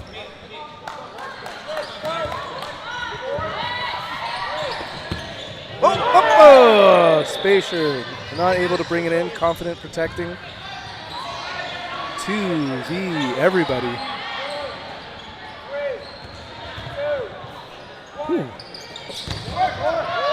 And a shot clock reset. No eliminations at all so far for Shred as they send 4 to the line. Gage and casually. Casually taken out. Gage is so hard to hit. He's so elusive on the field. On the court, rather. Pop, pop. But when you have Jeff Giovinco staring down at you. Strong first set. I do like Jeff Giovinco's little. Yeah. You know, it's just and for the fans too. Yeah, the mustache twirl. He's looking good. He's looking good. He's probably like, man, this jersey looks so good on me. Guys, I'm gonna keep it going. I'm gonna wear the API one. We're not done. Double toss back right on target and sending it back. Trujillo checking, confirmed, bounce. Burden to throw on Shred. Hard throw, Officer getting his hand back.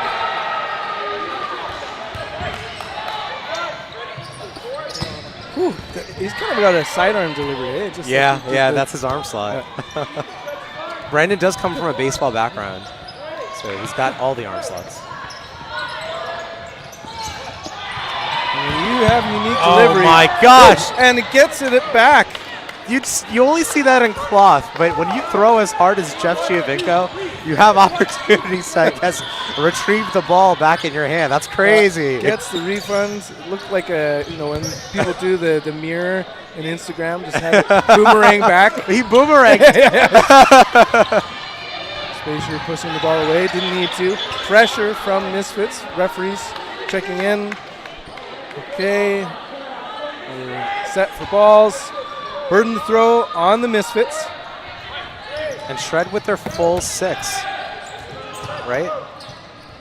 And that has been almost the entirety of this match. They have just been full court. Big shot, great elimination. And it's so sneaky how Simos just moves around the court. Right. Xander and Jeff Giovinco are 2 strong corners, so the fact that they can alternate between left corner and left wing based on what the matchup is. It's really good. Look at that. And then now Jeff is going out the middle. Xander's rotating out to the left corner. So smooth. But it's also load management. Now you got Sean in the left corner. It's load management, right? You're making sure that your best players aren't using, they're all the best players really, aren't overusing their arms. Absolutely. So important for a bracketed tournament. Great spot on Cruz. As he was in transition, taken out, it's 1v4. Still a lot of men to take out. Hard throw, keeps himself alive. Trujillo gets nice and low. And a connection there. Wow. Giovinco with some mustard on the throw. A nice little drop. It looks like it's going one way and it drops right down on Gage.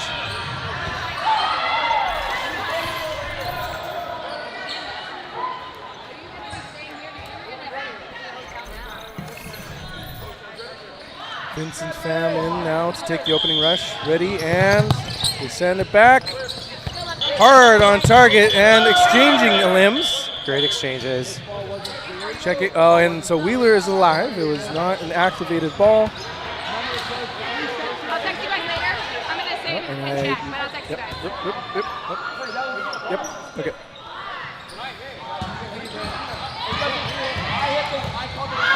What are we doing with the ball? No big deal. Okay. And there would have been an limb on the Misfits end. No, there was not. Okay. You're fine. The kill doesn't count. Let's play as if nothing had happened. And scene. Burden to throw on the Misfits. Right on ball. Big rip, takes the hands. Oh my gosh, Cody getting small. Oh, great catch. Sorry, Xander getting small on that one. Dodging 2 on the ground. Brendan back in. If you're not elusive, get the grips. Spacer pulls it in. Damn, I didn't even know Xander moved like that. I thought it was Cody for a minute. Actually, Dan Foley on stream. Ready, and preemptive throw, not connecting, but Officer is eliminated, and a greedy finger attempted catch. Another point on the board. Shred up 3-0. Early timeout. Ooh, Yeah. you can tell the Yeah. boys were rolling there to have to slow it down right away. I mean, I've watched Shred enough. I've seen them. I've seen them at API. I was commentating their finals match in API, and this is what they do. When they have the momentum, it's a runaway train, right? And how do you stop a runaway train? What's really incredible is just how many balls that they throw around the hip area. You can just tell that they're masters of timing. Yeah. There's no throwing at the wrong time, at the wrong target. They're in sync. They're in sync. Mental resets, Misfits. They played such a brilliant discipline game. They were on their targets. Their shot accuracy was what sent them to this game. Right.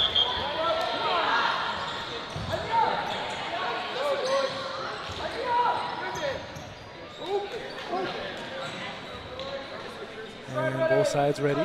Ball is so spread apart. Cleveland gets it to That's a huge hit on Cleveland. But it does take out. It does take out Jordan Williams. 3-man into the tack zone ever so quickly. Just nasty again. Yeah. Ball in hand. Spacer's ready for it. It was no surprise. The way it comes at you just slaps you.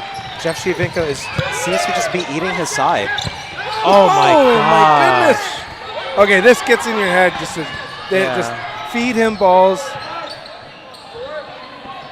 He's being targeted, as he should. That bounce. Was that a count? That's crazy. Watch Wheeler.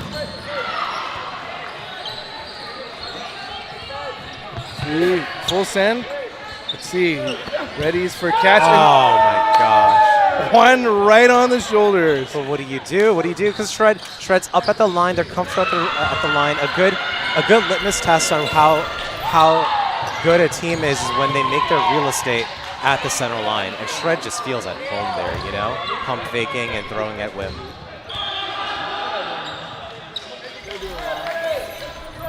Let's watch the opening rush.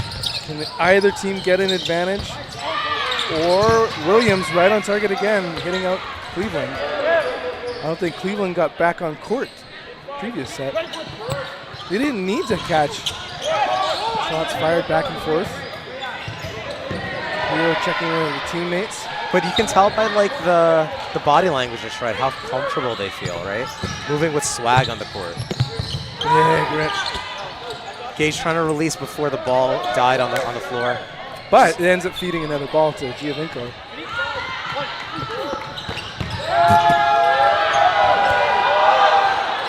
Oh man! And you can hear it. You can hear it on the court. You can hear that energy. It's chugga chugga, man. Chugga chugga choo choo.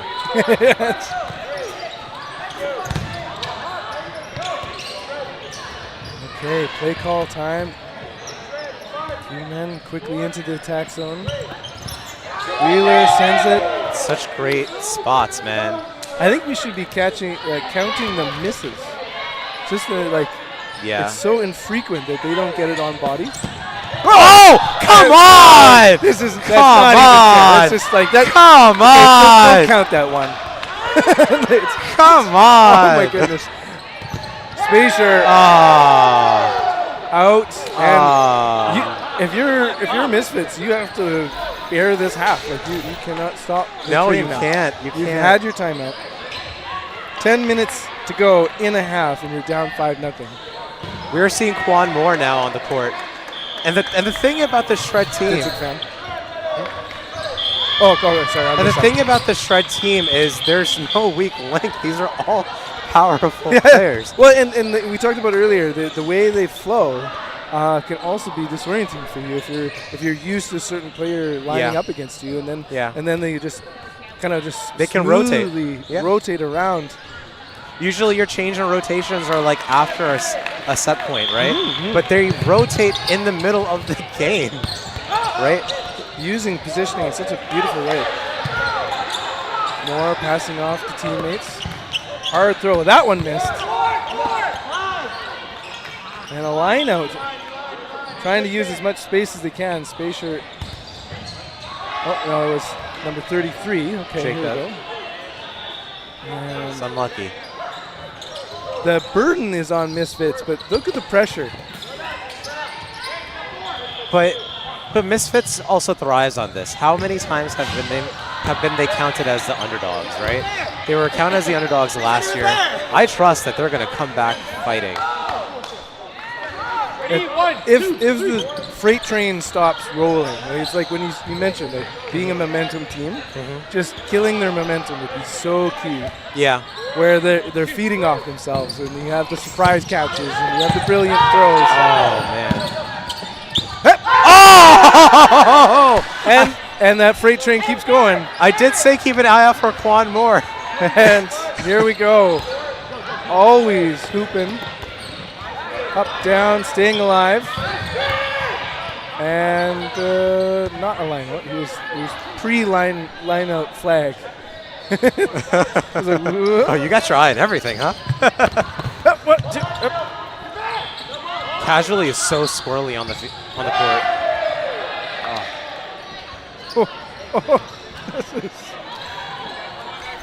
Oh, that is a clinic right now.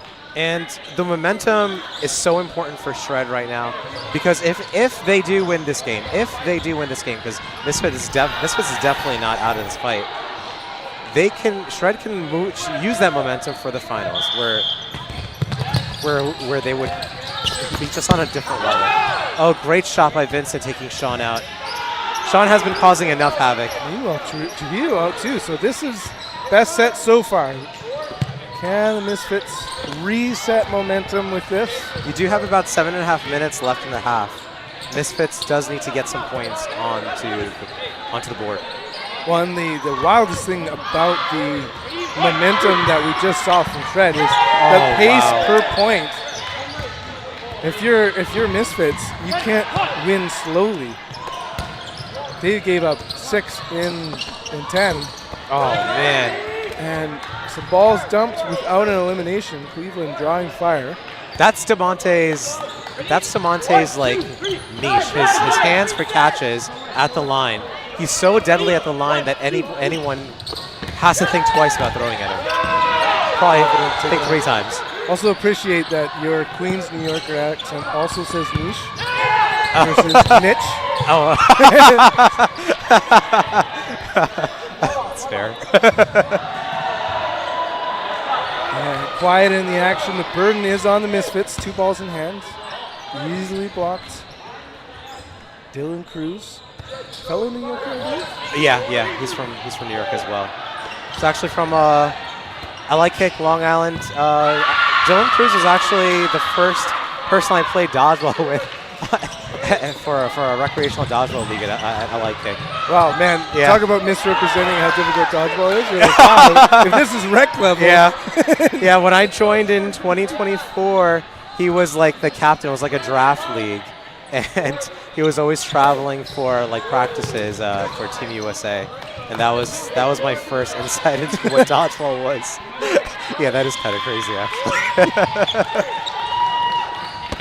Hard throw, perfectly placed. A better block. Good communication. Stays back. Now 2v1. Jordan Williams, who's been playing for Hardest Foam this Yeah, Jordan can switch this momentum with the catch. How many times have you seen Jordan in a highlight reel? Catch one, hit the other, you know? And speaking of the shots at the hips, like that'll be dangerous. And they're no, they're feeling rolling. themselves. Cruz and team in control.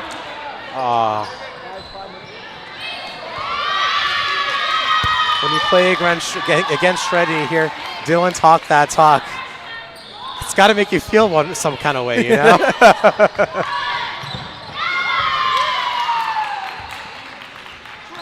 Trujillo and Wheeler showing us the score with the jerseys. Good ops. Trujillo keeps on his feet after Misfits moving around court. Fang getting ball in hands, pressuring and not connecting. Burden to throw, back on Shred. Oh, great spot on Glenn. Outside shoulder. 4 balls for the 5 men on Misfits. Shred has been having such fantastic ball placements. Not only are they hitting their shots, you rarely see them miss the shot. They're placing it very, very well. Oh, man. Oh, Cody. man. How many of these catches are unexpected in transition? I got a bonus catch. 2 balls apiece for the remaining Misfits. And that's the thing about Shred. I consider them a very catch-heavy team. I consider Misfits to be a very catch-heavy team, too. They haven't been given it. Oh. But it's that placement, man. The refs conferring.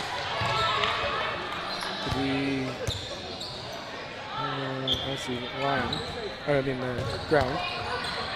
No outs. Okay, interesting. Wonder what we saw on screen. Okay, and we're back at it. Vincent casually left in on Misfits. Wheeler's targeted. Great work. Refs checking. You're good, you're good. And confidence. In 5, 4, Watch out. Eyes up. 3, 2. Don't let me distract you. See, oh my goodness. This is Bye, Xander. okay. This could be their downfall. No, It's they're if swagging you, it out. Yeah, if you Harlem Globetrotter it, that can be dangerous. Heavens, if he had caught that.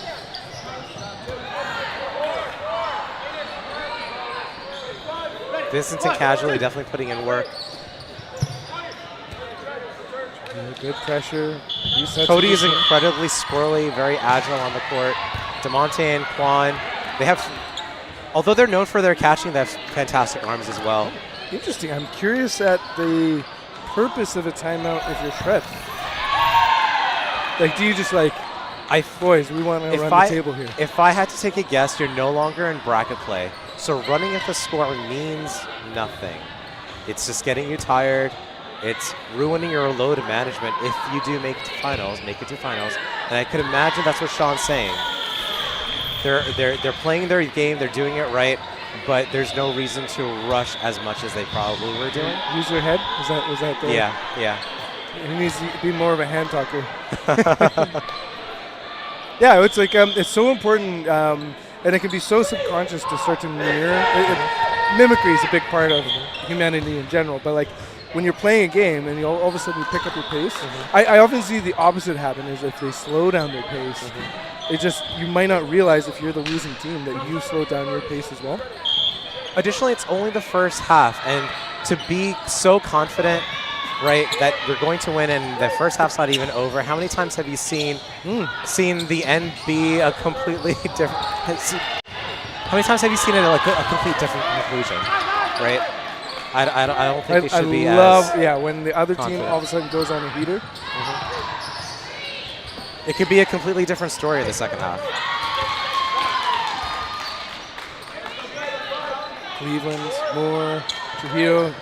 Watch Trujillo, he's targeted. Confident, pushing, sends another one. He's 0 for 2 on his throws though. Burden back to Shred. Good reps. And a late connection, sends it back at him. Trujillo's alive, it's 2v1. The confident Shred versus the casually confident Misfit. And they send it both. It does tag out casually confident. 8-0. 90 seconds.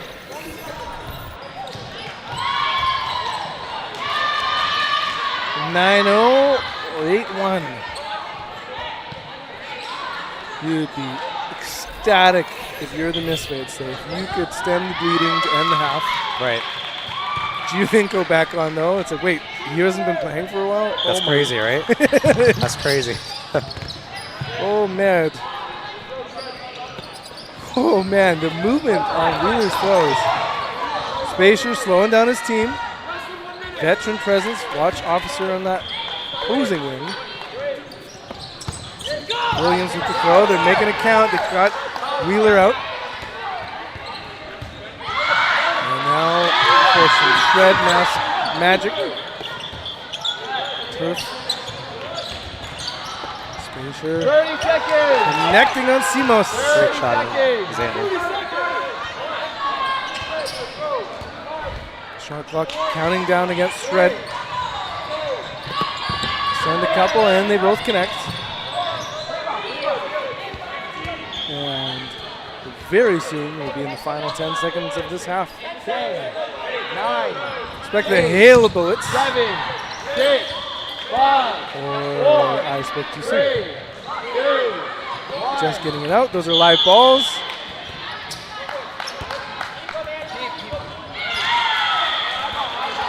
Okay. End of first half, no blocking. Curious at your eyesight and the score on court 2.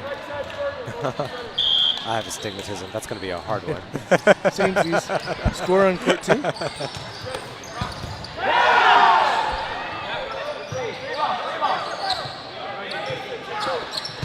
Three, 2.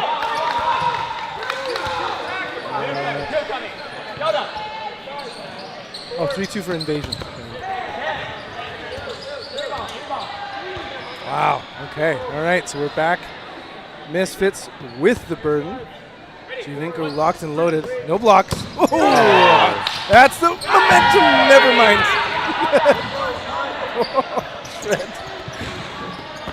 And Hales back and forth.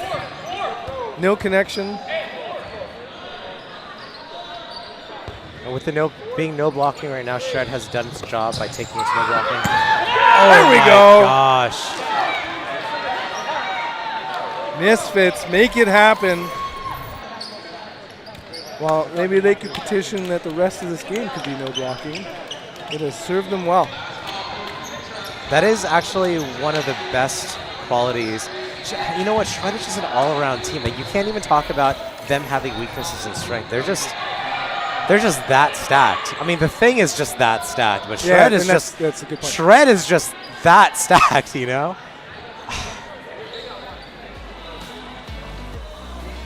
What Misfits has that I want to see them work more into their advantage is they're incredibly swirly. The thing is a test to your stamina, and it's been a long day. It's been a long weekend, right? But the swirliness and evasiveness of Misfits is something I want to see a lot of in the second half. Yeah, it's interesting because like they absolutely brought that against their match against the Royals. Yeah. Who also is kind of a vibes team. Yeah. And so the Royals weren't really able to get into their groove, whereas it started that way with Fred. And so almost like pretending that, classic, don't look at the score and to go kind of wild card mode, right. You're saying. If they can just, and as a team leader, Casually Confident is so good with that. His ability in the attack zone just to play as if none of the opponents have a ball. Right.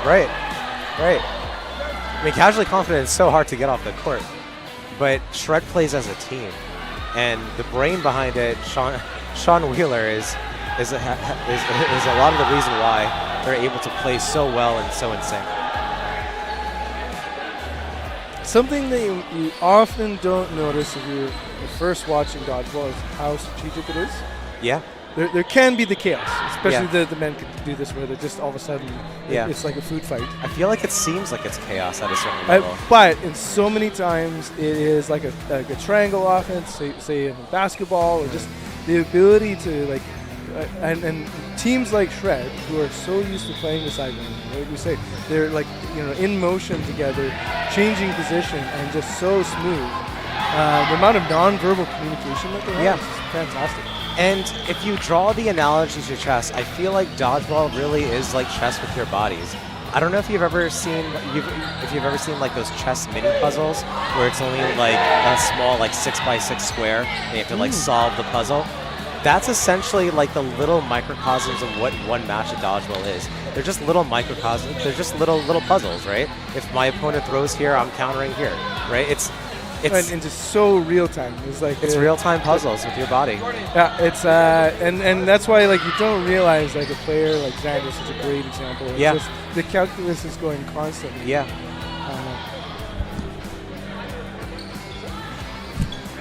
Big one on top.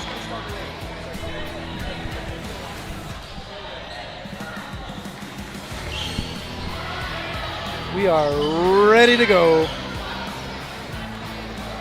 Okay, Shred ready. Yeah, we are not going to wait for that countdown clock. And Cleveland is good to go. Watch those Shred men. Do they bring the vibes again? Good start so far. Right. Okay, so ball's coming out of the middle. Let's see what Misfits do. Perfectly thrown. Just holding that hand up. Good ups, Wheeler. And chat with his teammates. Oh, just murderer's row here as he sends it on casually confident. Passes to teammates. Williams often the thrower, and he is again. Uncatchable ball.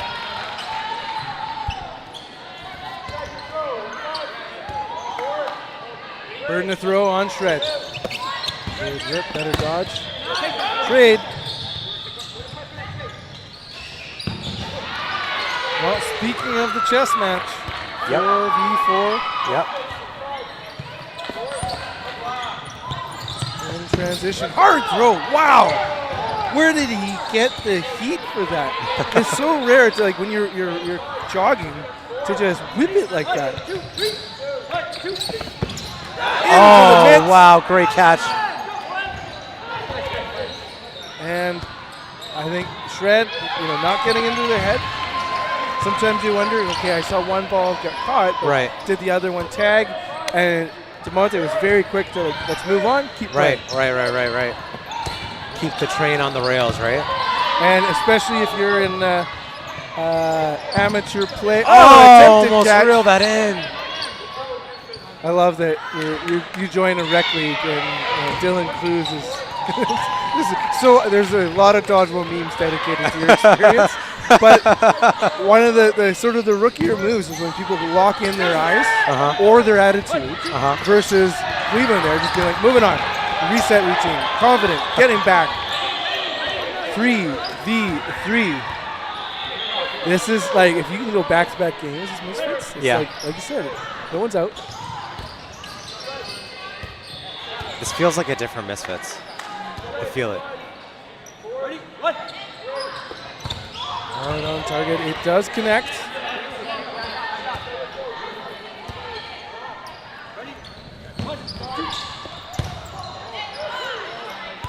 Hands back, confident with some very heavy-duty knee pads. I'm just noticing that now. Big rip. Wow. Giovinco not caught sleeping. They put two and connect both of them, so that's a point on the board. Close but not quite for the Misfits. Shred held through. But Misfits did look a lot better this game.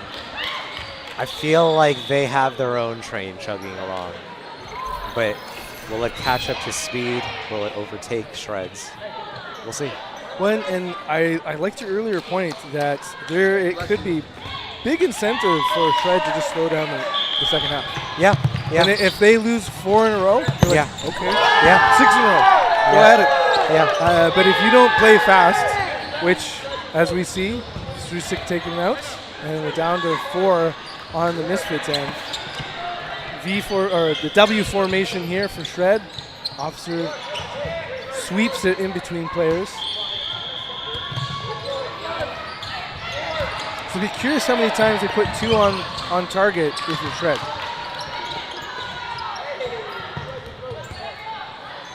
Signals hopping out of the way. How many times have you seen a different left corner for Shred? How many times they rotate around? And what's kind of maybe just disturbing if you're the Misfits is they're slowing down and holding at the back line now, but when they are switching corners, they're active with the ball. Oh, unlucky. Oh, 1-2 punch. Turnarounds that you needed. Come on, Misfits. See if you can capitalize on that opportunity. You got a and one.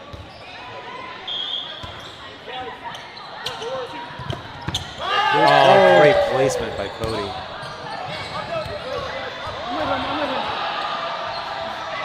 Cinco hangs back. 3 at the line. 10 back and forth. No connections. That one's good. Coast Great to coast. shot by Gage.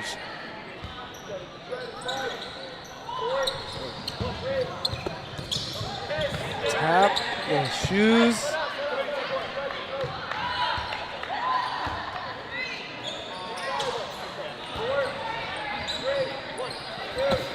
Good hops. Rips it back. Mere moments ago, he had a 60-footer.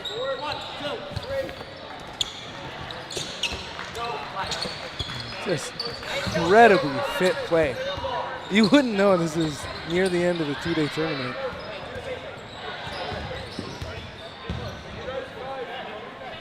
It really is a war of attrition, I think. Great blocking. Cruz getting those feet up, hiding behind his knees.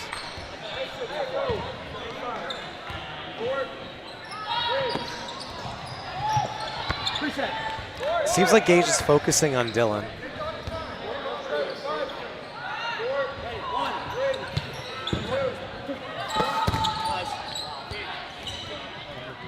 He's clear. Whew, man.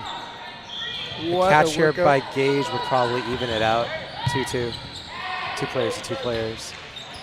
Jordan Williams would be next in on the catch. At a certain point, going for the catch, if you are just absolutely gassed. Yeah. Otherwise, you are just going to be spending balls and getting depleted. Oh, and hard, fresh throw. Takes him out. Yeah.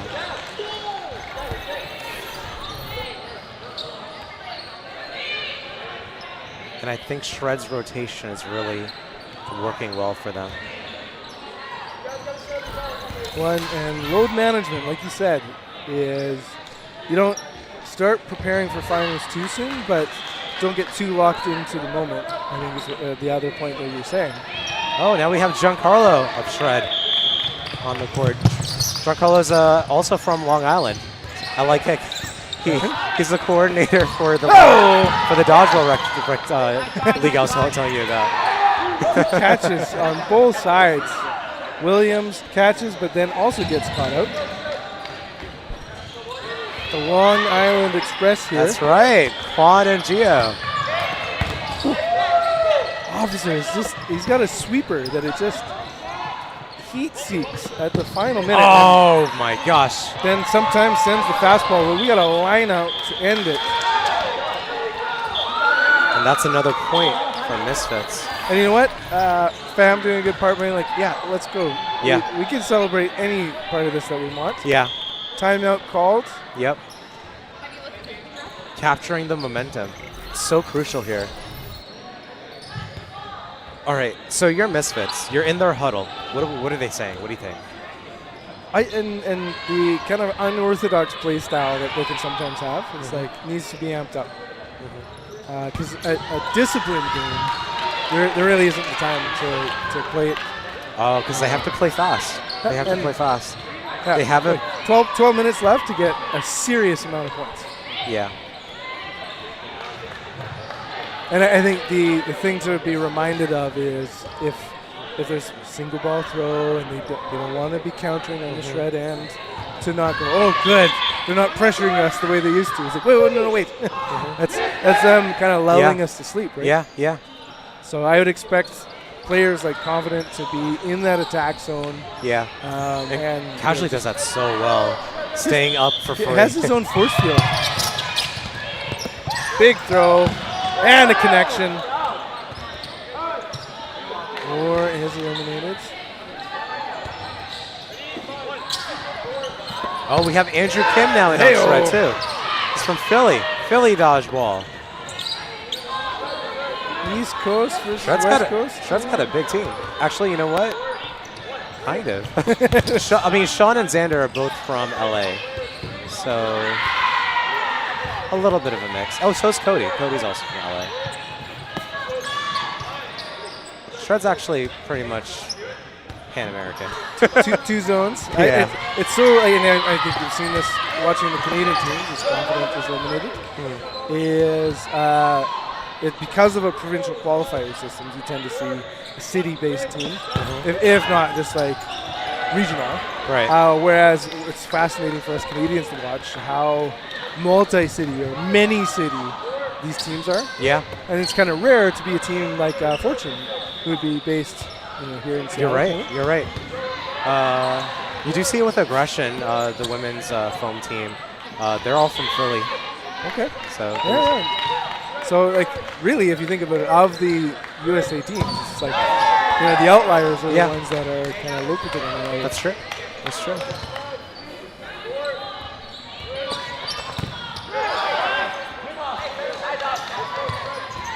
And now down to 2 for Shred. They got 2 balls in hand. I would be a bit surprised if we see 2 cents. Simos resets the shot clock. Williams tries to get him in transition, but nothing doing. Here we go. 1, 2, no connection. Williams wishing he had a ball a second ago.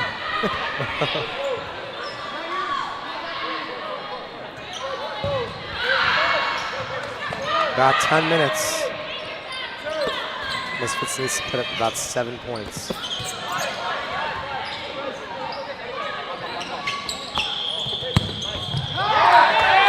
And we have a trade. Sam is out, but is Simos. Simos walks off. Refs are conferring.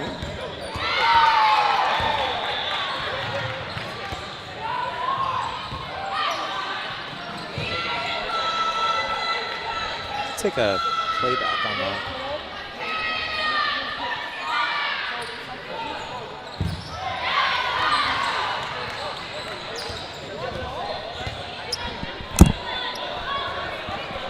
So we have 2 players remaining for Misfits. We have Andrew on Kim and Xander on Shred, and we have Jordan Williams and Gage Young on Misfits. And I'm so curious with Kim, fresh arm. Yeah.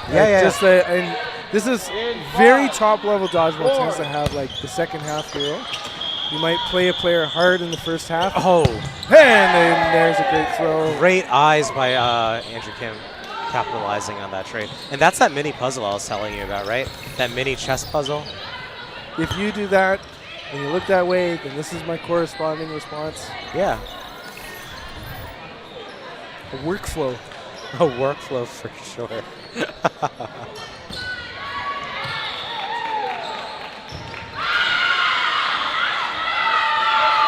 Quiet on both sides.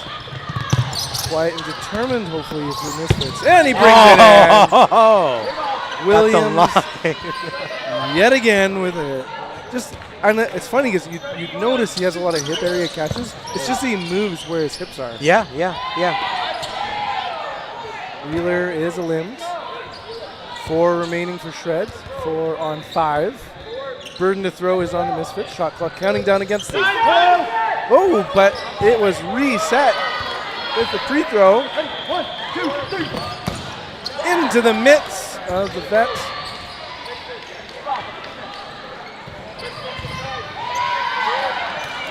Him a limb.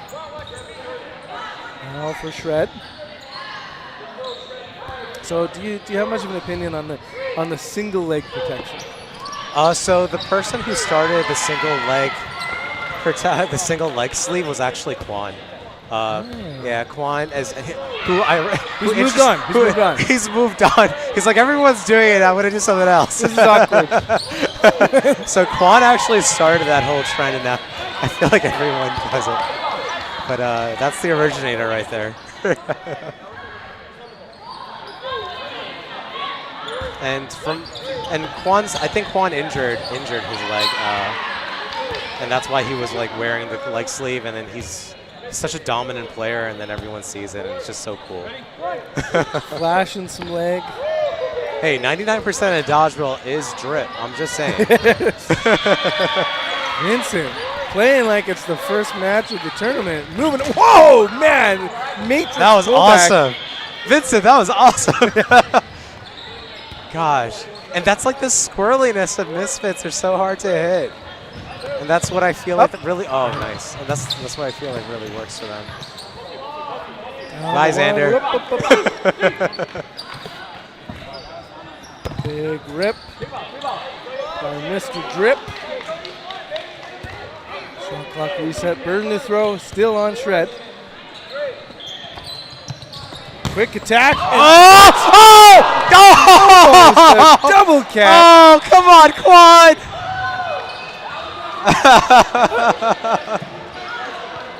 Yeah, the first one is breadbasket, but that second one that he would have caught dislodged that second ball, I think. That would have been sick. I would count that first catch, though. Like in the WDBF rules, ball on it, moved on to the second one. That's an instant replay I wish that we could have.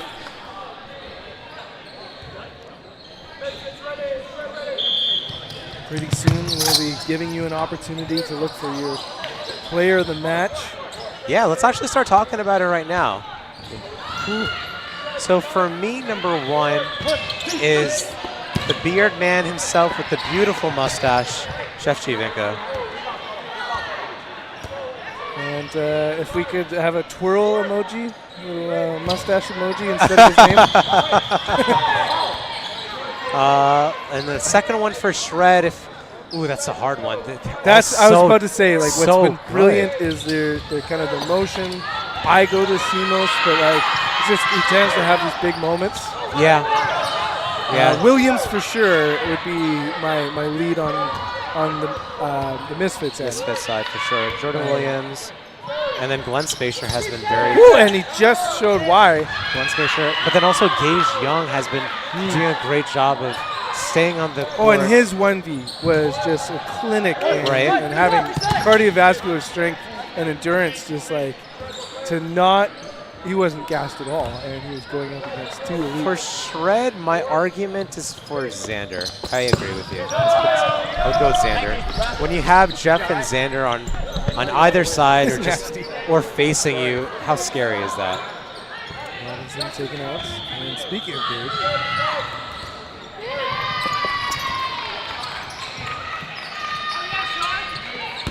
squares up. Oh! Clips on the second one. Ambidextrous. How often do you stagger to throws as one person?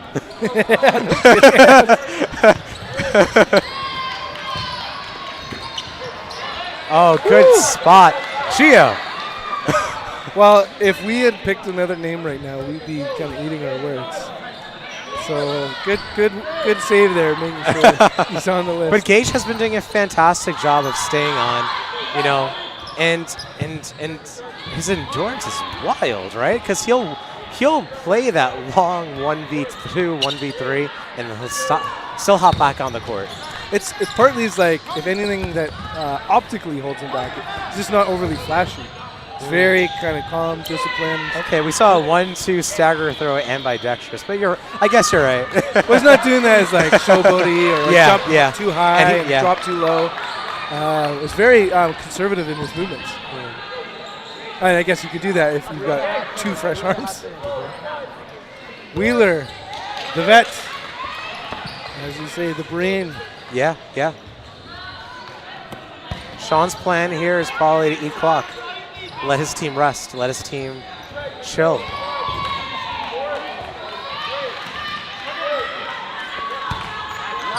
Great two-ball block. Good ups.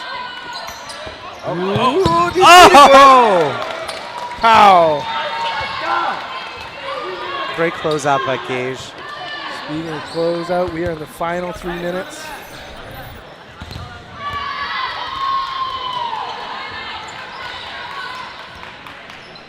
Mitch, if you hear me, I'd be very curious at that court 2 score again.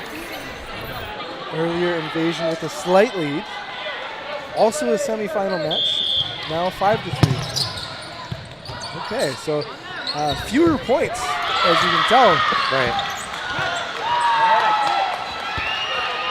Lim Misfits with the advantage. Ball advantage for Shred, and a spatial awareness gets that ball. Nice. Woo! Nasty throw. It's a good spot. Good spot.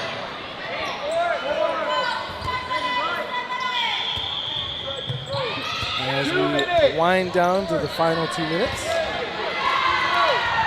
Grip it and rip it Fang getting nice and low. Doesn't want to get slapped by that ball. Play call coming from Shred.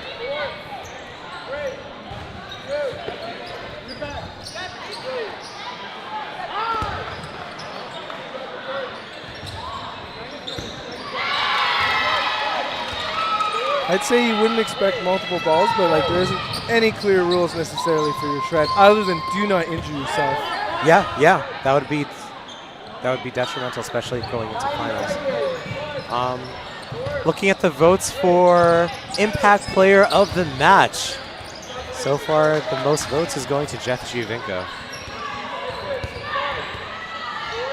You know what? It's probably the beard.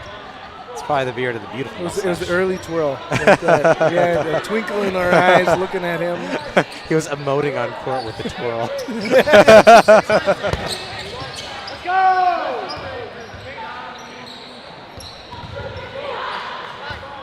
Less than a minute left. Red in control. Says Gage has incredible body control. Lifts, resets, and joins his teammates in the attack zone. Spatial, always so much movement on his throws, but between players. Yeah, Glenn has nasty movement on his throws.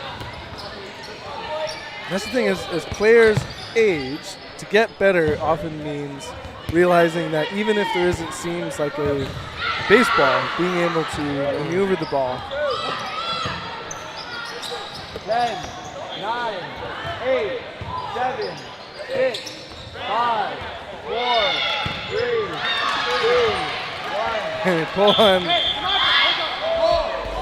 And we are at the end of time, so congratulations, To Shred. moving on to the final. We were not going to have repeat performances from the Misfits. And Shred looks comfortable yet again. I've watched a few of their games. I've commentated two, and they just seem so comfortable on the court. If it wasn't already taken as someone's name, they look casually confident. Yeah, that's right. All right, we are moving on in bracket play.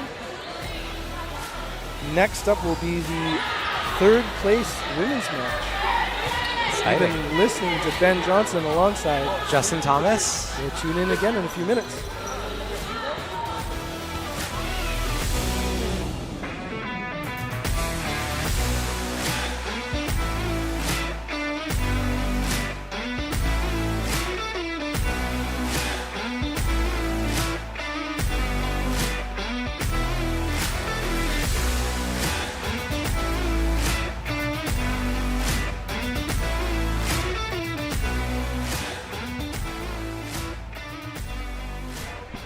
Okay, so folks, come on back up here. We got ourselves a pretty cool moment in that, as far as I believe I've heard it, Hardest Foam New Era, they wanna.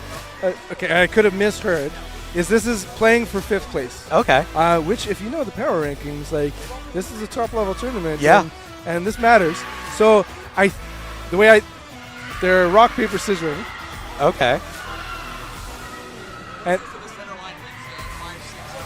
wow. Okay, so we're gonna toss, and you can go past the center line. It's just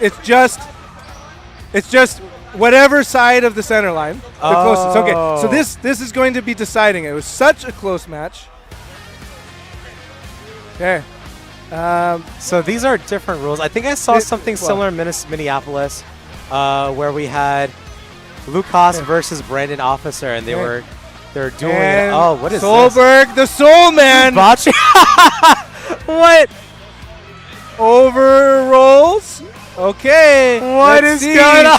Nick showing us the way too far. Oh, it's slowing down. Okay.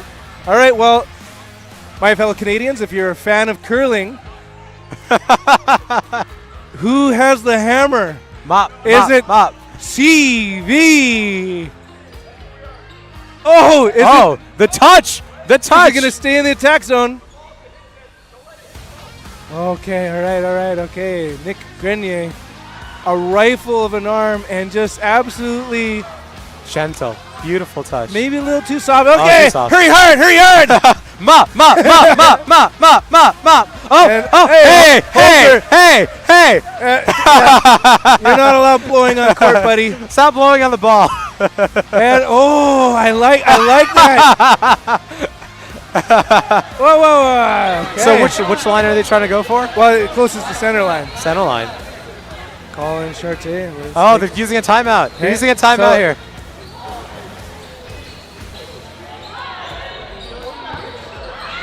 Okay, I would say advantage to Winnipeg men over the Vancouverites. And a reverse spin. Oh, that's a different strat. Oh my gosh. Does he have the touch? Does he have the touch? Oh, baby! Winner! We're 5th place champions. Hey, someone put that in the highlight reel. New era. Well, that's And what's that's the one score? way to decide. What's the score that they're agreeing on? 6-5. Yeah, I have not seen that on stream before. I will tell you that. I mean, the thing is a war of attrition. You're really putting your body through it all, huh? Ends with finesse. Okay, so let's bring it over to court 2, Oh my gosh. where Let's we see have it. Sink, 5-5. rack attack, and Tiebreaker. invasion. Steph Field on the left wing, checking in with teammates. Invasion with the player advantage. Tiebreaker, so you hear the cheers. Well, I tell you what, it's a kind of a blessing and a curse having that screen.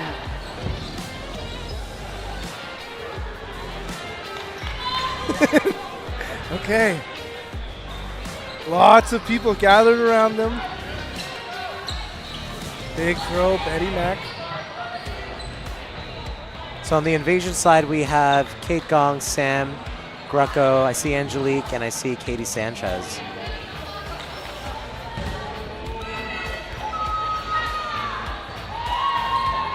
One ball throw. Oh my God! Oh no way! No way! Katie Sanchez with hands. That's what you saw.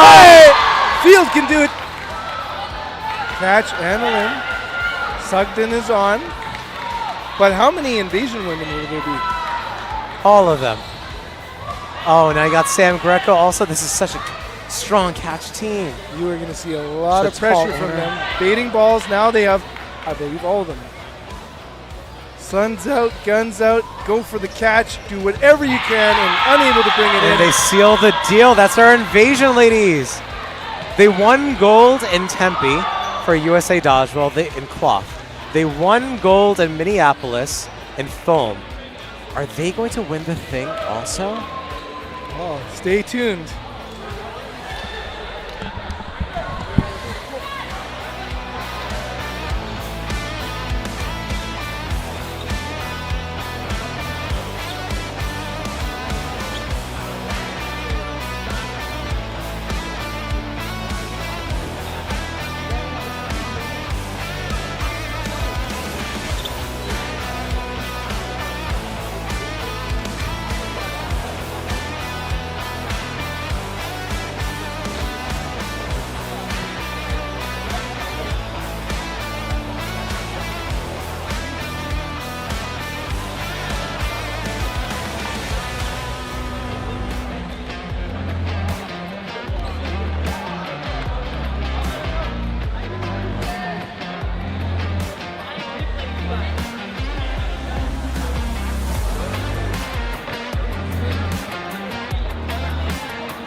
Ladies and gentlemen, welcome back to the thing. I'm number 65, Carlock, joined by the one, the only, Nicholas Danchenko, here for his debut commentary match for this tournament.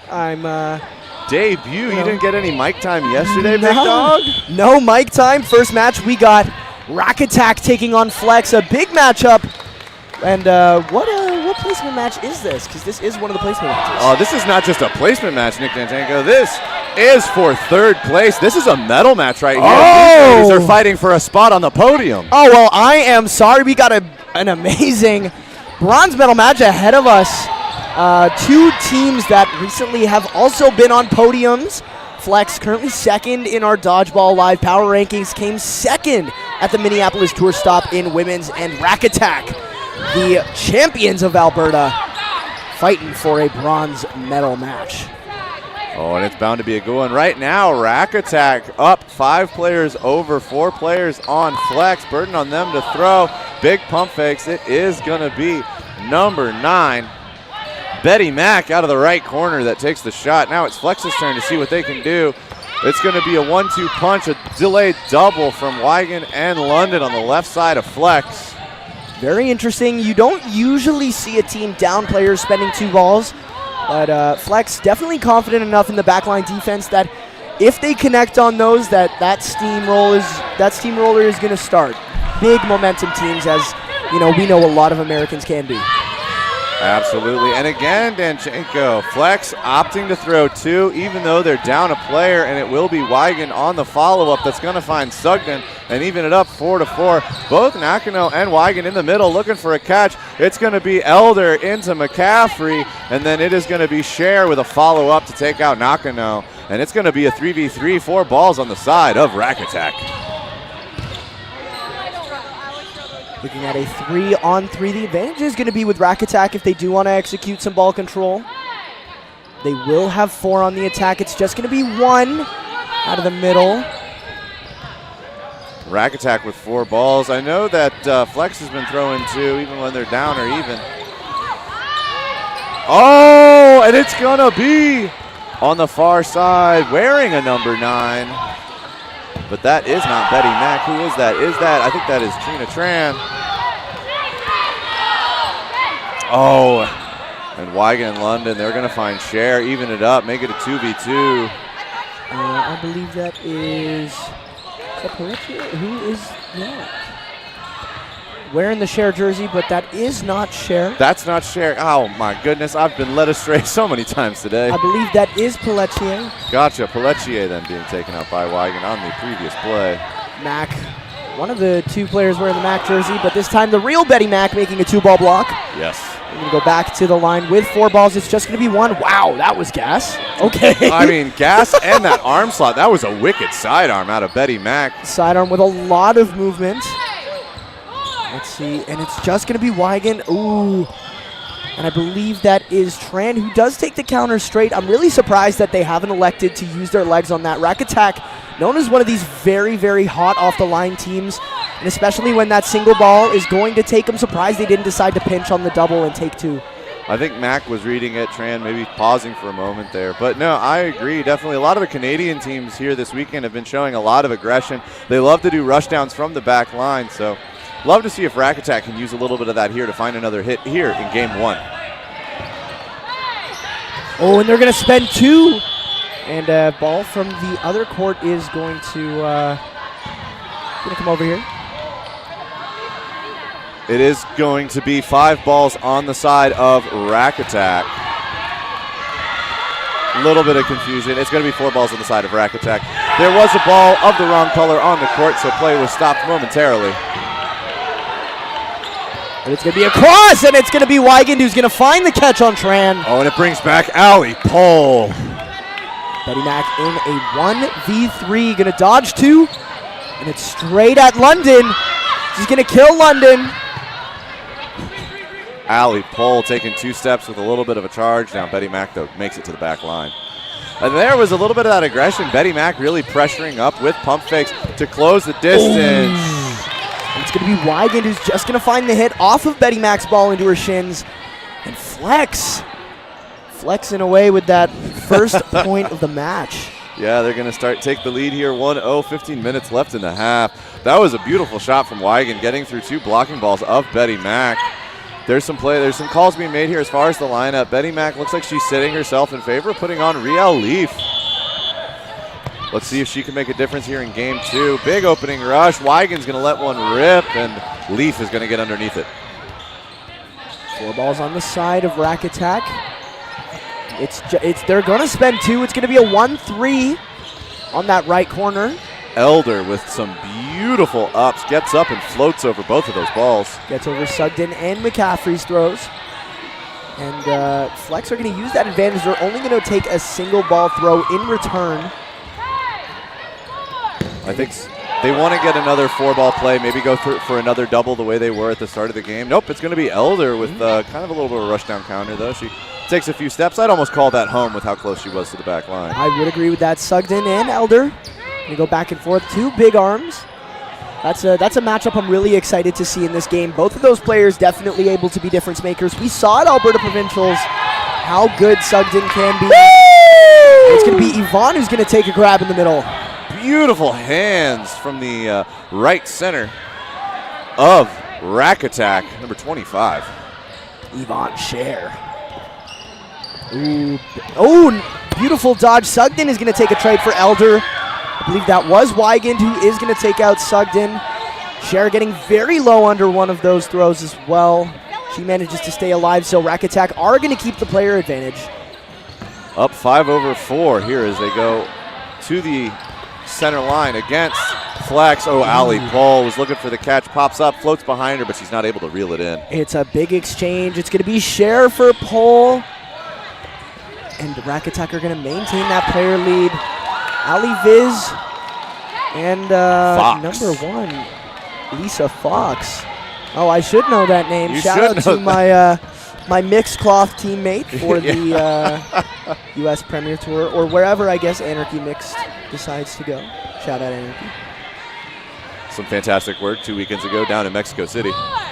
Yes, I heard that Anarchy team is pretty good. Just a little bit. Just a little bit.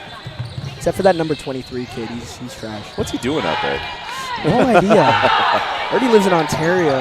Oh, that is a beautiful shot from Wygand, is going to take out Leaf. And then as McCaffrey charges Wygand down, she will get the hit, but it is Fox who is going to make her pay. And now Flex finds themselves in a 1v2. Nice position for Rack Attack to make something happen. It's going to be a windmill throw from Fox as a pre-counter. But number 9 and number 77 of Rack Attack looking to make something happen. And it will be Stephanie Field, number 77 from Rack Attack, who closes out that game with a shot to the knees on Fox. Rack Attack doing a fantastic job not letting those trades get away. They were very, very, very clinical when it came to if one player from them would get eliminated, they are firing back. They are taking those 1-for-1s, and Rack Attack got that player advantage early and just traded down. That's the grindy play that Rack Attack are really capable of, but I'm really surprised that they haven't used their legs as much in this specific game, and they're going to take 2 off the rush. Man, that is an opener for Rack Attack, Danchenko. Get 2 hits, no casualties, and they get a 4-ball play afterwards. It'll be a double from the right side. Looks like they were trying to find London, but did not connect as she charges forward. 4 balls on the side of Flex now as they come to the line. And it's going to be Elder. And, here again, we might see Rack Attack play that trade game. I wouldn't be surprised, especially now with a larger advantage they had than earlier in that point. And Sugden, beautiful! Oh, number 88. Power and placement. That shot was gorgeous. Absolutely beautiful. Onto the toes of Elder, and it's going to be 2 on Sugden. Definitely the choice. She's getting hot in this game. Her arm is firing. It's going to be a pre-throw blocked by London. Leaf is going to survive as well. Floating over top of London's ball. I mean, absolutely, Rack Attack is definitely in a position now where they can trade down. They're up 6 players to 2. As long as they go 1-for-1, they'll still end with 4 players on the court.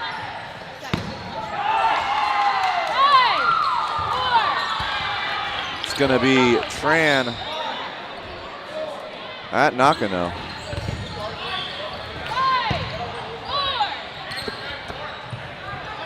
London Lets one rip.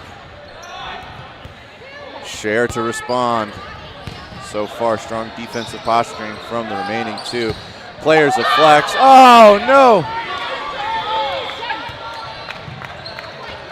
Number 25 tried to reel it in, but unable to hold on. Ball pops out. Nakano with an absolutely elite block to protect her ankles. Beautiful placement from Cher on that throw.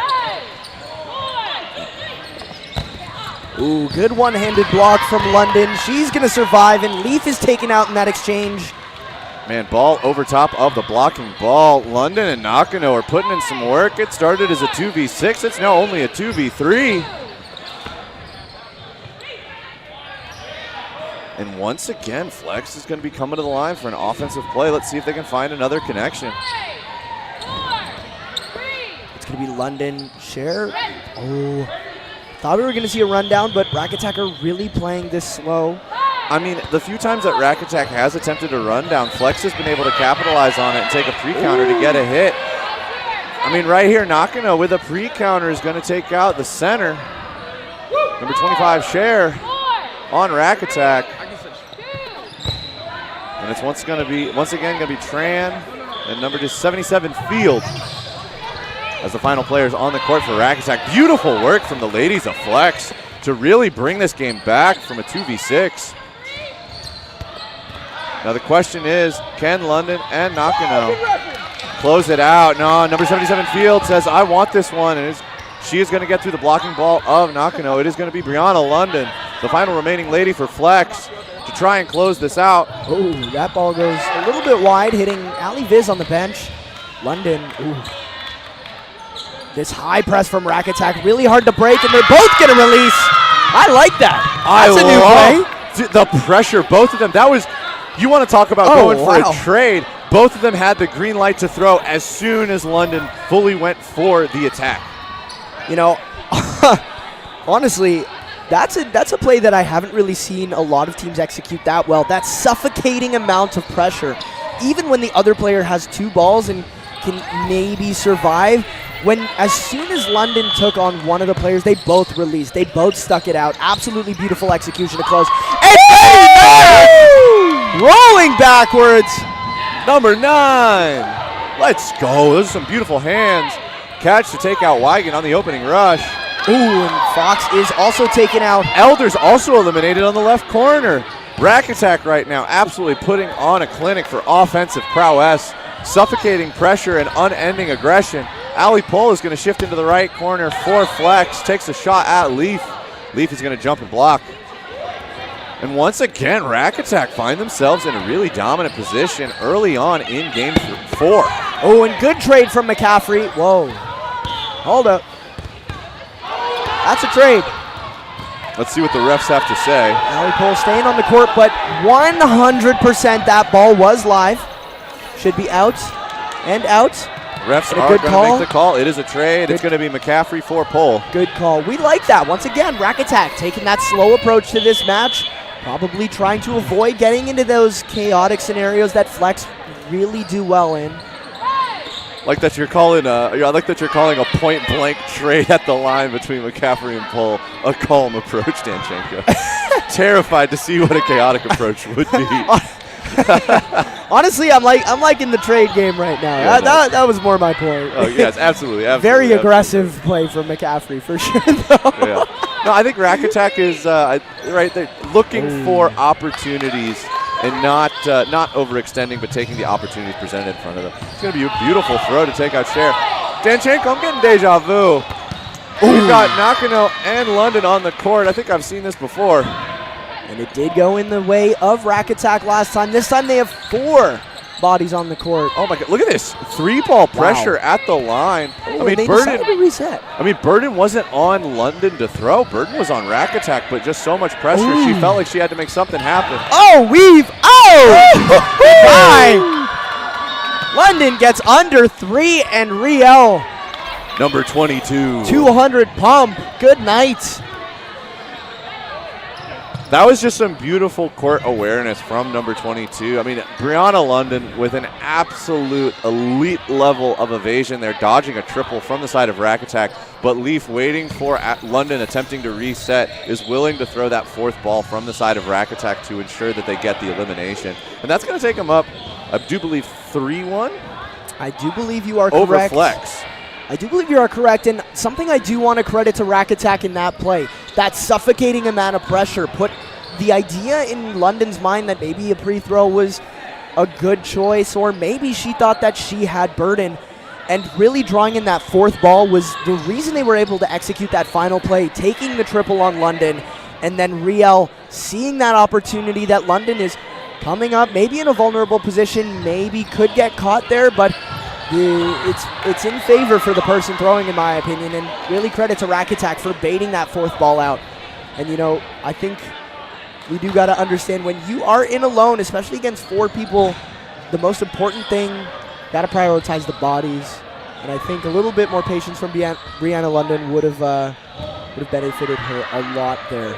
I think that's the thing, though. Brianna London herself, she is an elite player. Having calm presence of mind and a good sort of dodgeball decision-making is something that she is known for. But it was that pressure. I mean, when you feel that pressure, you can start to make mistakes, and I think that's what Rack Attack is doing, is they're just trying to create situations that they can capitalize on. I'm really loving what I'm seeing here in this third-place match. Obviously, Flex taking that time out. Let's see what adjustments they can make going forward. See if they can start to turn this around.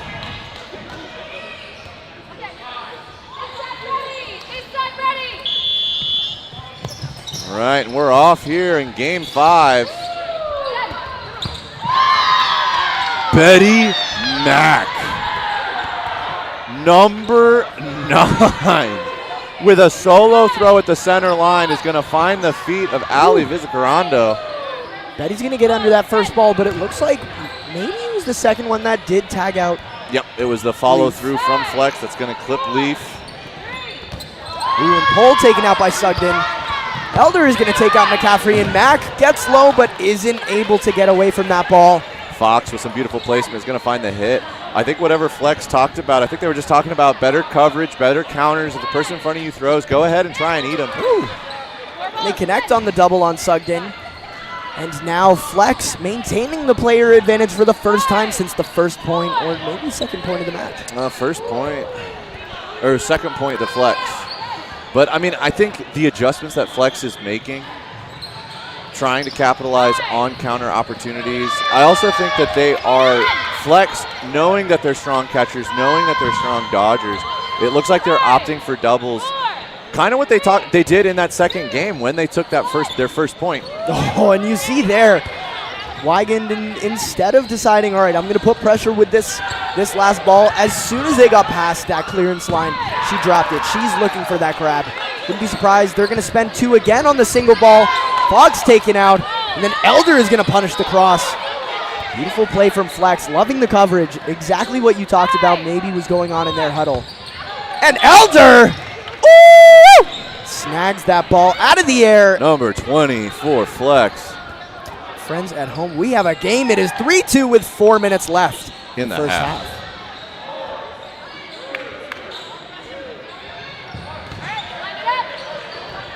Ashley Elder closing out that last game. Impressive hits, impressive hands. Showing off why she is right corner for Flex. Once again, opening rush. Burden is going to be on Flex. It's going to be Elder. Elder is going to find Field and dodge the counter that comes back from Rack Attack. Flex is going to start this game up 6-5, 4 balls in hand. Who's the double at? Who's the double at?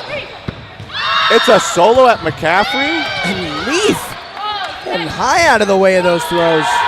Dodging them for sure. And it's going to be Rack Attack, 4 players, 4 balls, 5 balls coming to the line. Flex once again willing to trade the. Oh! Oh! Oh, that is a catch. That is a catch. Refs, make the call. That's a grab. Gets low under the first one and gonna stick it under the chicken wing. What a grab. Oh, we'll see what the refs have to say. Elder knows. Elder knows. Elder's like, give me the highlight. She's like, give me VAR. Back to Mexico. They call it a catch. And that is a catch. Well number 20, deserved. Ashley Elder.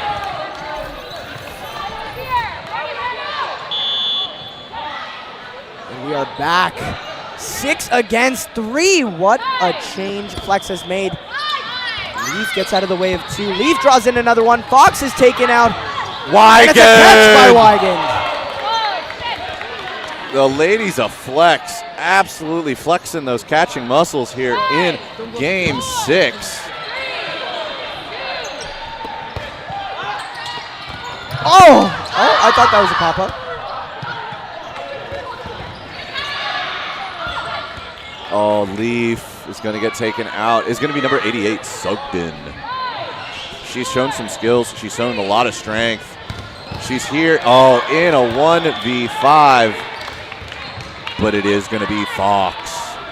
Sneaking one into the ankle is going to tie it up. It is now 3-3, Flex versus Rack Attack. 2 minutes left in the half. And we have a tie game. Flex bringing it back. You know, I think earlier with Mavericks, we were talking about this. That 3-point, that 2-point, that 3-point lead, dodgeball, it's nothing. It takes a good 6 minutes of play from the other team to sort of crawl back. And coming to the close of this first 20 minutes, there's been a lot of momentum swings. And if I had to guess who's going to win this game, I couldn't be for sure. But Cher making a difference, gets a hit and a grab. And now Rack Attack back with a player advantage.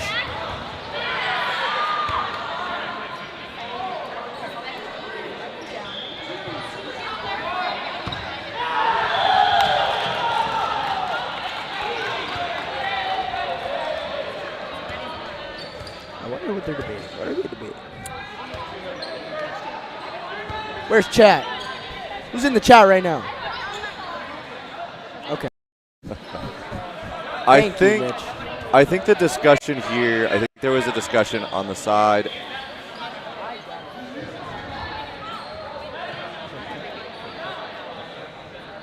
Yes, I can hear you, bitch. Yeah, I can hear you. Yeah. For those of you at home, you may not be able to hear Mitch, but the man behind the scenes, the Wizard of Oz, that controls all the cameras, sometimes he whispers things in my ear. Huh? I can still hear you. Yeah, shout out to Mitch Jansen, the man behind the stream this weekend, this main court. Yes, I mean, this court and court 2, both of them streamed live by Dodgeball.live. Don't forget the dot, and we're already getting back underway. Ooh. It's aggressive. Sugden is going to put it through the chest of number 6, Vizicorando. Sugden with like 2 or 3 throws in a row there. Oh, but Sugden's just eating out of this left corner. Ooh, good block from Pole, and the follow-up from Mac. Loving that 1-3-2-4 staggers that a lot of Canadian teams really like. It's really working, especially when you have a winger who likes to just kind of stick behind the ball in front of you and doesn't like those angles. No, 100%. Now, Canada has done a fantastic job. Very clinical doubles, very clinical lead lag throws. It's been beautiful. I will say, Brianna London with a far shot does take out Tran. And London finds herself in a 1v5 with 50 seconds until the no block, and it'll be 4 balls from the side of Rack Attack. They're not taking any chances. They're sending her packing. And Rack Attack will once again take the lead, going up 4-3 with 40 seconds left in the half. 40 seconds until we get to no block, Danchenko. Yes, sir. I love me some no block. I do too. Always chaotic, always entertaining.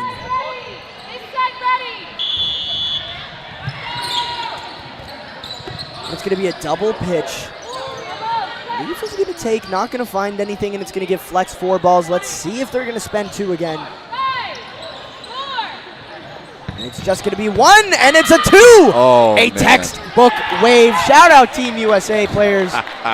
We love that hit, and if I hit, you follow. Oh, it's fantastic. It's beautiful, and it gets Flex 2 hits.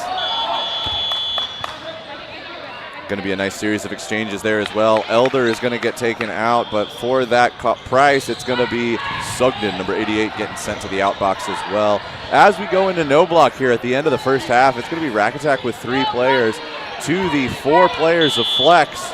Inverse of the scores, Rack Attack with 4 points and Flex with 3. Let's see if Flex can even it up here going into halftime. Big pump fakes. Looks like Flex was trying to maybe bait something out of Rack Attack. London is going to get hit in the knees by number 77, Field. Beautiful power, beautiful placement. And it is now a 3v3, 4 balls on the side of Rack Attack as they come to the line. Fox is going to dodge not 1 but 2 throws from the right side of the Rack Attack offense.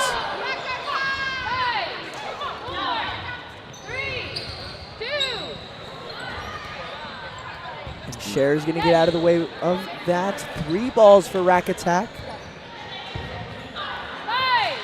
It is their burden to throw. And Fox with the pre-counter. I don't like that one, chat. I'm gonna be honest with you. The counter down the middle, not very close to but it. I like that. Ali Viz saying, I can do it, don't worry. And it's gonna be a 3v2 for Flex, but Rack Attack definitely looking to punish her. Let's see if Ali Viz is gonna go. Oh, nice. Oh. And Cher wiping her forehead, knowing that Ali Viz is known for making those grabs. Absolutely. It took 1, 2, 3 balls to take out Vizcarrondo. Vizcarrondo almost making the catch on Cher. Bounces. Not a trade between 77 Field and number 9 Nakano. It's going to be a little bit of a back and forth, but lots of beautiful dodges from these ladies. All of them staying alive. 2v2 here between Flex and Rack Attack. 3 minutes left in the halftime clock. But we're playing an absolutely wonderful game of no block. Nakano is going to get hit hard by number 77 Field from the left corner of Rack Attack, and it is going to be Lisa Fox in a 1v2. And Field grabbing that last ball. The other mech is Aaron Lee. Shout out to chat. Thank you. You've been saving me all day long. Thank you, chat. That is not Tran. That is Aaron Lee. I want to give Aaron Lee her props. She's been doing fantastic work in that number 9 jersey on Rack Attack. Also, our apology. Yeah. Hey, there was earlier. Danchenko, you're probably not aware of this, but earlier there was a game where what was that matchup? It was Fang versus Caffeine and Co. And Caffeine and Co. had 3 number 17s. Or 3 number 13s. And just trying to figure out who people were, because it was like, all right, well, they've all got the same last name on the jersey, but the numbers are the same name, same number, and then you're going through the lineup. But we eventually figured it out, all right, you with the assistance of chat. You teams got to do better. We need the Thing special edition jerseys every year from all of you. You're saying everybody's got to be like outsiders, dropping new merch, everything? Maybe not like that, but I would really like to see every team actually have their own jerseys. Shout out VC. If you need some jerseys, order from VC. They are one of our partners this weekend. Yeah, speaking of VC, I like those Riot jerseys. Those things are clean. Yes. And Riot, one of those teams that does a very good job of everybody has their own jersey. They're all matching. We don't have 4 different jerseys and 3 different players wearing the same last name. All good. But we got it sorted, and we gave those ladies their props. They did an absolutely fantastic job earlier today. Speaking of a fantastic job, Rack Attack is able to close out that 2v1. They're going to go 5-3 over Flex as we get into halftime. All of the ladies, though, saying, we don't want to sit in the huddle. We don't want to talk. We want to play. Give me a ball. And with 45 seconds, they're already on the line, ready to go. The refs are saying, no, we're going to take our time, though.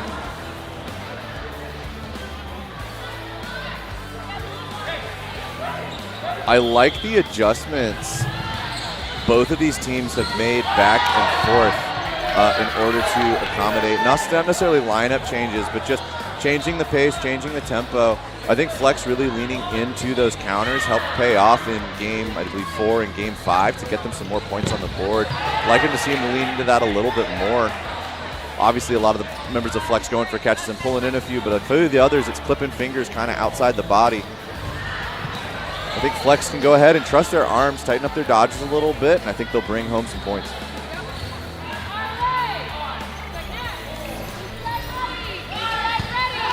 All right, and we're off into the second half, Danchenko.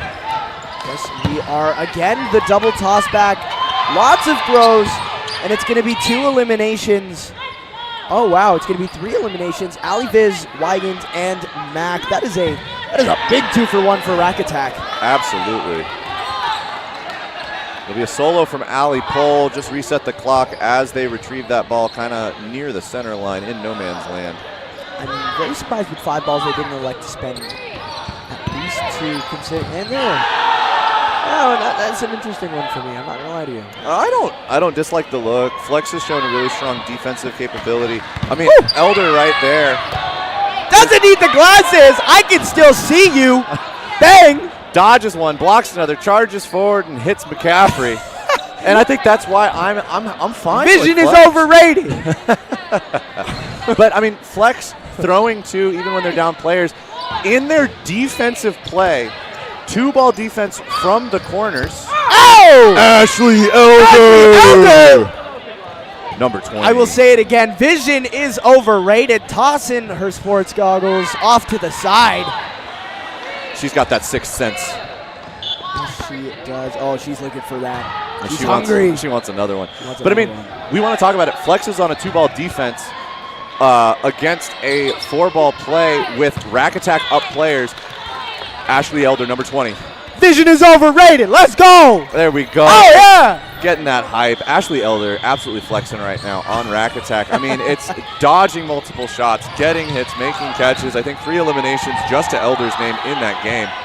But that's what they're able to do on a 2-ball defense. They don't mind giving a 2-ball off or like a 4-ball offensive option to the opponent team because they have confidence not only in their counters, which they got 2 hits, but also in their catches. I do believe they made 1, which is how they got so many outs in that exchange.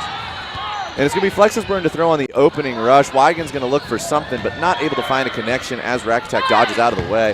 Oh, Lisa Fox. Oh, she made that look easy. Shout out Anarchy. Reels that in, and that's going to be number 25, Cher, taken off the court on the side of Rack Attack. Thanks to the sticky fingers of number 1, Lisa Fox, right corner of Flex. Oh, Allie Pole's going to get hit by the double. Elder and Betty Mack are going to have a little bit of a showdown, and it's going to be number 20, Ashley Elder, who comes out on top. And Flex up players. And Leaf is called out. Elder going to dirt one in front of, who is that? Who is that? On the far left side, left corner for Rack Attack, Yeah, it's going to be number 2, which is not on the roster list. Is that Train? I'm gonna wait for the wizard in my ear to let me know.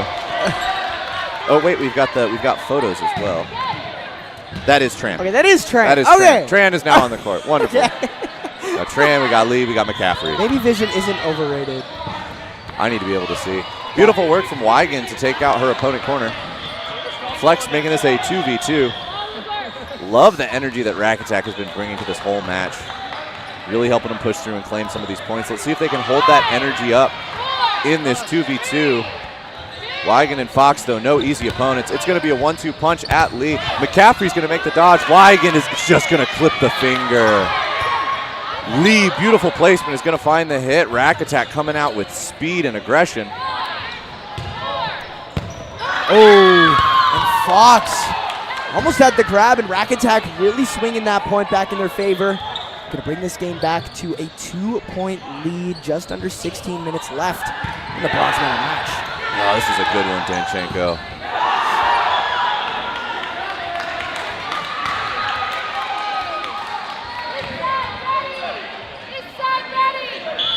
Oh, we're off.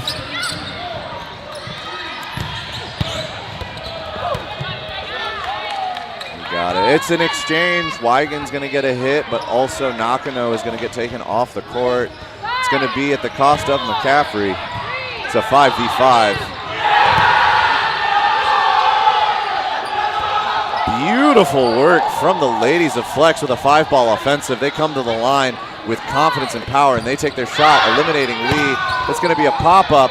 Tran's going to secure the pop-up catch. That's going to be Ashley Elder who steps off the court on that. Lisa Fox is going to get hit in that exchange. And with that series of play, Rack Attack is going to bring this back, making it 4 players to 3. It's going to be a double into Ali Vizcarrondo. Both of them find their target, Tran and Leaf.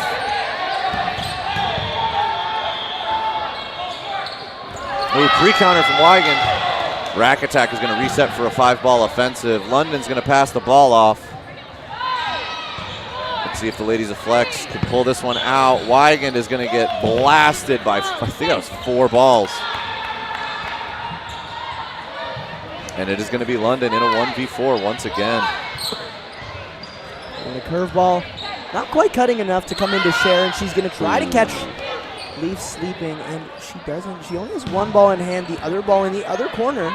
Kind of stuck over there. Oh, she's going to go for that. Yep. And it is going to be a triple from Rack Attack. Ultimately, it is number 25, Cher, that finds the connection on the knees to push Rack Attack's lead even further. Now up 7-4 over Flex with about 14 minutes left on the clock.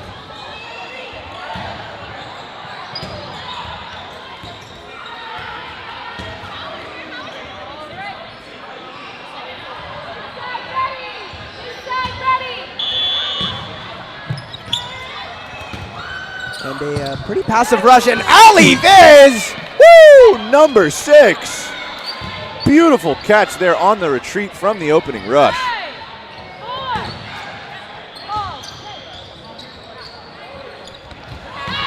Lisa Fox with a catch of her own, taking Lee off of the court.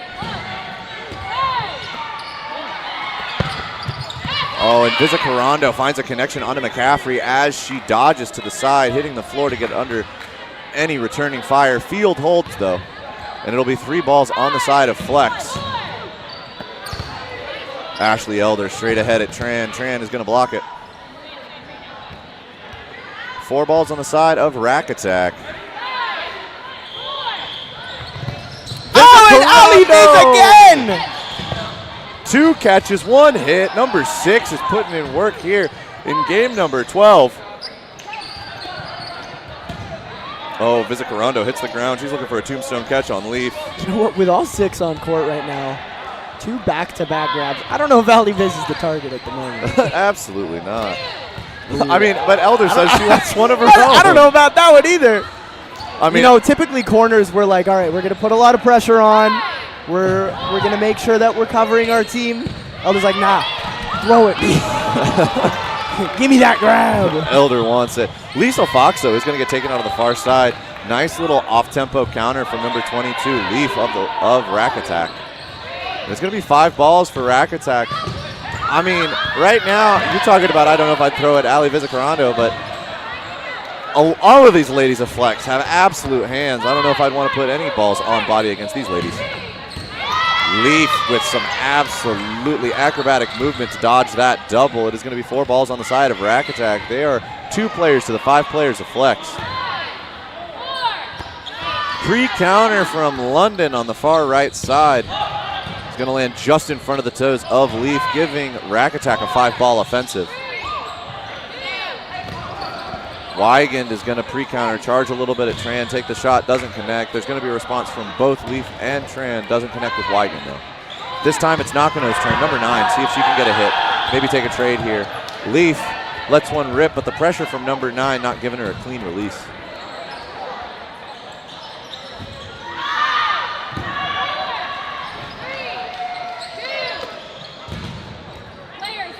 Now Danchenko, I'd say Flex is looking really strong here. They've got a good lead. They're executing some good plays, trying to get some hits. But, nice double. That's a double.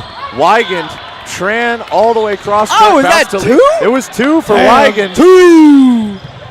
Flex playing a beautiful game. But I will say that whole time Rack Attack, Leaf and Tran, as long as they're staying alive, I mean, they're putting in good work for Rack Attack. Rack Attack is up by 3 points. Now it's only going to be 2 points, 7-5. But still, that clock currently is in the favor of Rack Attack. All right, our ladies line up here for game number 13 in the bronze medal match of the thing. Brought to you by Dodgeball.live.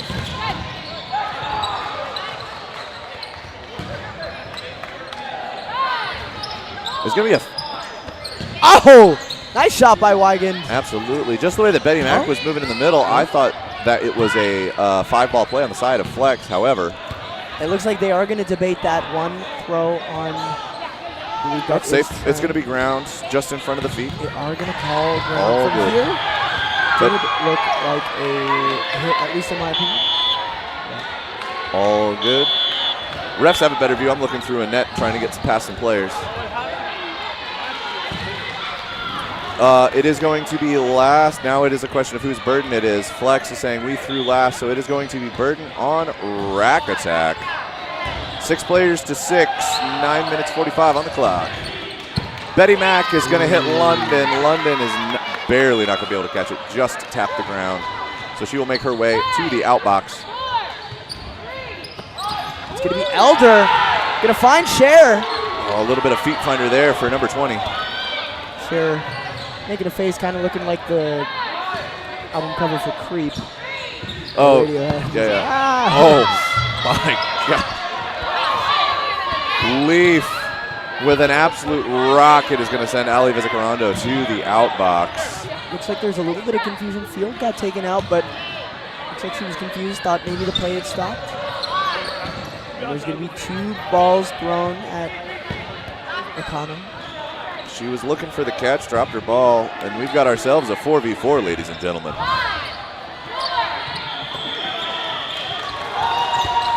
Oh, Weigen tries to pull it in, just barely unable to. Good work from number 9, Lee of Rack Attack.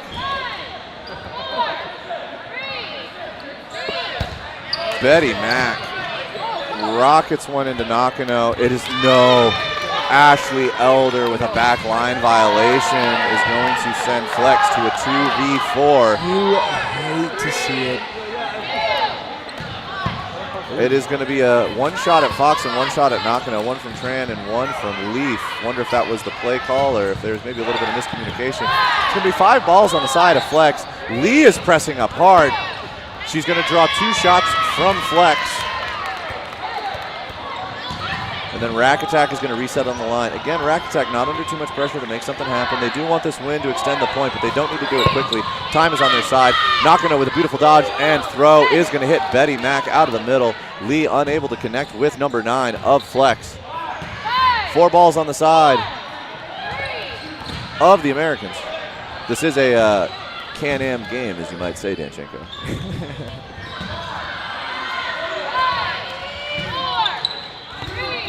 It is going to be Leaf looking for the toes of Fox. Fox dropped her ball looking for a catch. These teams understand what their opponents are capable of, and they are playing accordingly. Oh, Nakano is going to find the toes of number 8, Tran. This is a crucial point.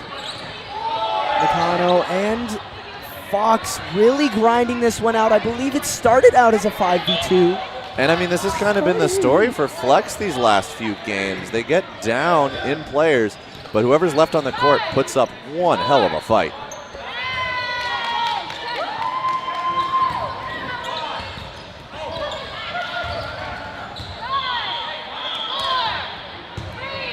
All right. Good block.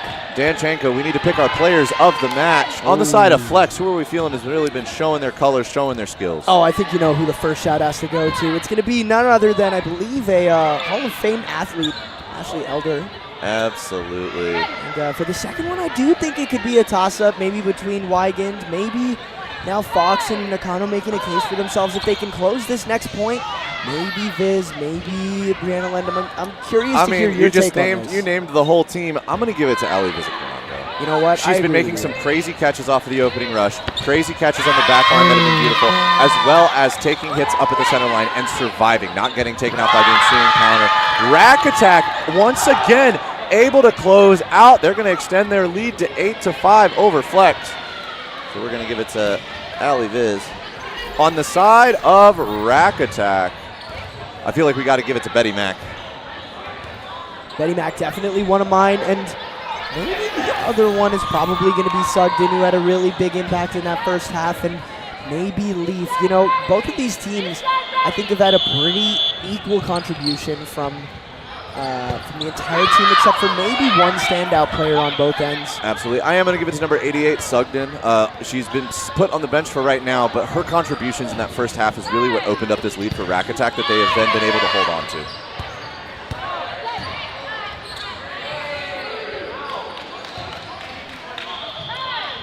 All right, Flex is up, 6 players to 4. Vizcarrondo with a beautiful dodge. Number 6 showing some elite levels of flexibility there. Just gets so low. Ashley Elder is able to connect with Lee, just finds the forearm. They really need a point here. Elder. Viz? Oh, Vizicarando. Sorry, just Oh, and the double's going to connect. One ball back. We get a refund. Let's see. If I got to assume they're either going to bait out a catch or it's going to be a crash. Oh, it's definitely It's a a run. crash. It's a There it crash. is. There I it mean, is. It's a Elder's crash. already going. Yep. Oh, ball went wild. Little bit of miscommunication though. Lisa Fox not pressuring from the right corner. Elder looks over and goes, "Whoop, sorry, my bad." I'm curious if Flex doesn't want to try and maybe set up a 3-ball play and then throw from the corners. Oh, nope, there's the rush down. Number 77, Field, is able to get under both of those. Ashley Elders does connect with somebody in the outbox, but they've already been eliminated, Danchenko. Honestly, Field is a very, very difficult out. She could draw out a lot of time, and I might be giving an invalid warning for that if I'm looking at the scoreboard. I'm looking at that 4 minutes left on the clock, knowing that the best thing she could do is do exactly what she's doing right now, taking all 10. Everyone's creeping up. Elder reaching down low, trying to get it. She knows that that Flex has got to pick up the pace, and that's what she was trying to do, make that catch happen. And they're going to spend 3, and she survives. That's all 6 to Rack Attack. Oh, that is a good, another 30 seconds. Yeah, it's 30 seconds that Rack Attack now can just burn. Nakano is going to go for the catch. She will also be eliminated by number 77 Field. That is 2 players to the outbox.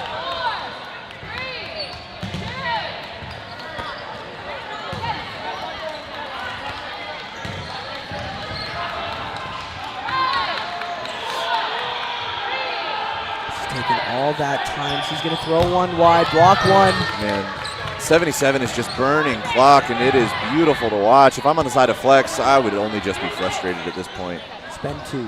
Let's just get 2 here. Spend 3. Spend 3. That's another 30 seconds that Flex has given to number 77 of Rack Attack. Field absolutely putting on a defensive clinic here. Throws it at Lisa Fox. Fox kind of reaches down. Doesn't overextend, though. So not adding to the number of casualties that number 77 has piled up. Oh, and Wigan almost has the shadow. That is going to be 3 hits, 3 eliminations for number 77, all on her own. Field is putting in work right now. Lisa Fox, number 1, with an all-hands catch between the legs to close that one out. 2 minutes and 15 seconds on the clock. The score is 8-6.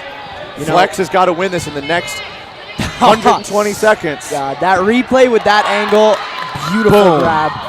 Beautiful grab. Field, honestly, did her job.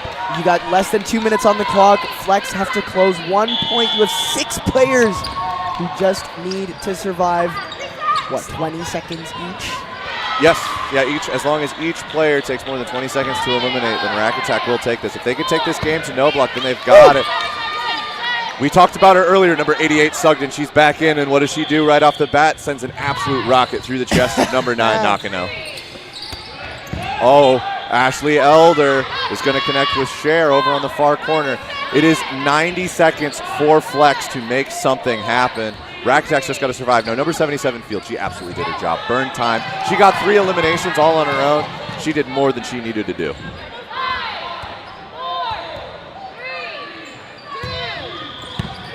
It'll be Betty Mack with the throw. Rack Attack quickly retreats back to the back line. They know all they've got to do is stay alive. Ashley Elder to Betty Mack. McCaffrey into Lisa Fox. It's going to be London into Leaf. There's 50 seconds. Flex is making a run for it right now. They've only got 1 ball in hand. It's going to be in the hands of number 6. And Rack Attack, they're going to throw 1. They know what they're doing. 88 Sugden puts it low near the feet. She's playing smart. Make sure to get those votes in. Vote for your player of the match. Sugden is going to find Vizicarando. This is it. This is for the podium right here. 20 seconds. 1 ball on the side of Flex. It is going to be McCaffrey. That's all 6 balls on the side of Rack Attack. 6 and they seconds are celebrating. on the clock. They know. That's game. Oh, no. There's. The catch doesn't matter. That's game. I mean, it's pad the stats a little bit. Pad the stats. London, beautiful catch to finish it out. But this We match have our bronze medalists. will go to Rack Attack. I'm going to leave it to Mr. Carlock himself. Thank you, Danchenko. Thank you. Always an honor and always a pleasure to share the mic with you. I do believe, though, Danchenko is going to be running down to the court to get.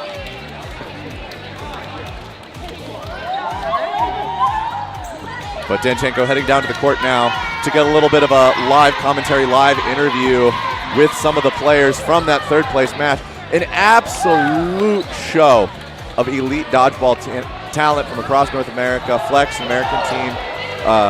Rack Attack, a Canadian team, coming out with some real energy this weekend. Playing hard, playing fast, and playing some absolutely beautiful dodgeball. They're going to be taking some hardware home this weekend. Bronze medal is all theirs. Congratulations, ladies. Hard fought, well earned. For all of you at home, thank you so much for tuning in. We appreciate that you're here. Hope that you caught all the round robin action that happened yesterday. We're waiting for the thumbs up. Danchenko's down on the court with none other than 88, Sugden. We're going to send it over to the court now. All right. What's up, Dodgeball Live? I am Nicholas Danchenko standing on the court with our women's bronze medal MVP, Amanda Sugden. Oh, there's the camera. Okay, I was looking at the wrong one. So anyway, congratulations on the bronze medal here at the Thing in Seattle. I do have to ask, coming off of that championship run at the Alberta Provincial Championships, it looks like you guys played a little bit differently, especially in this bronze medal game. And I'm really curious to know why you guys maybe weren't using the legs as much and really playing more of a grindier style of dodgeball. A lot of trades were happening, and it looked like all you guys really needed in this game was to keep that player advantage, and that's what you guys did. To be honest, our coach Angus is amazing, and he's just given me more stuff, or our team, more plays and more options to play with, and that's what you see. That's what we've been working on since provincial, so yeah. Well, it's great to see the versatility, and you know, against a team that is super, super catchy like Flex, what's maybe a different approach that you're coming with that would maybe differ from most of the teams in Canada that maybe don't have those catches as deep in their bag? Yeah, well, we try to get them in transition, and then also we look for the person with the ball. Easy done. Takes away from the defense that they can provide, and hopefully we can get them out. And finally, we have the Canadian Club Championships coming up in May, and this, I do feel like, especially at this tournament, which is often described as a marathon rather than a sprint, what do you guys think going into a 3 or maybe even, I believe, 4-day tournament in Canada? You know, what are you guys looking to work on in the final stretch before our biggest tournament of the year? I guess it would just be endurance, I guess. Just working on that. That's it. I don't know. Definitely important. Well, thank you very much, and congratulations again. You know, we have tons more dodgeball action coming to you on this court right now. I don't know what's going on. I believe we have the men's final outsiders taking on Shred, a rivalry that has gone on for years. It's going to be incredible to see if outsiders can get their 4th title or if Shred can be crowned one of the new winners of North America. Stick around for more dodgeball action here on Dodgeball.live.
We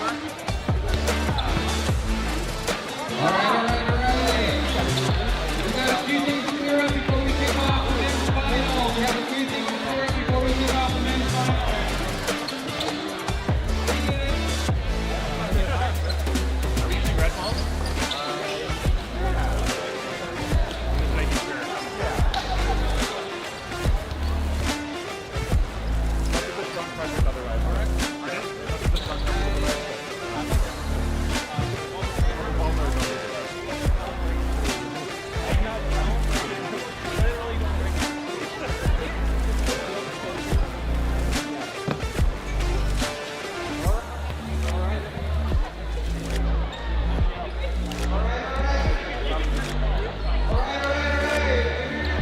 Our third place finishers for both the open and women's divisions.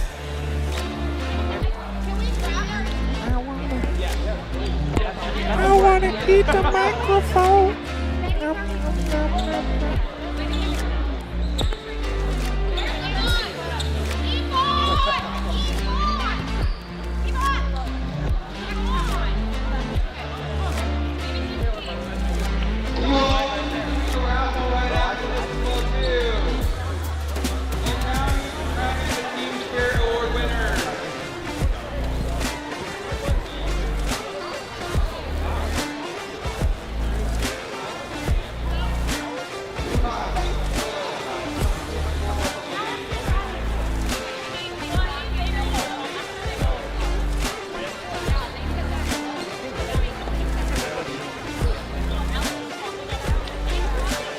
Your window is so small. I think just the halftime thing is good because yeah, because it's also like if we're trying to like jumping down to courtside and then back over to the booth, like the windows are going to be about this big to make that happen well. Not on the finals match.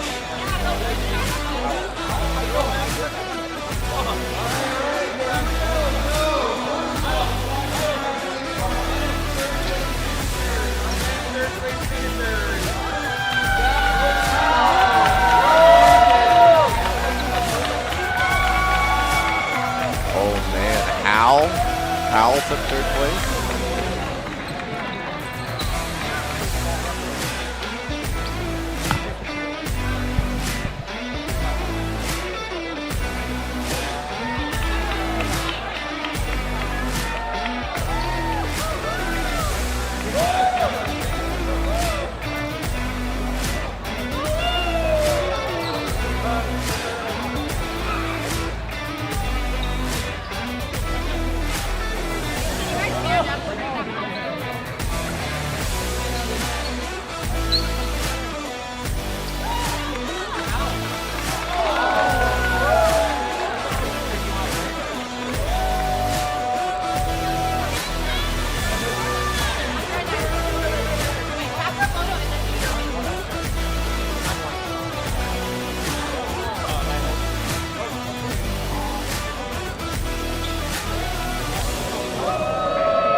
Shred got 12th place last year.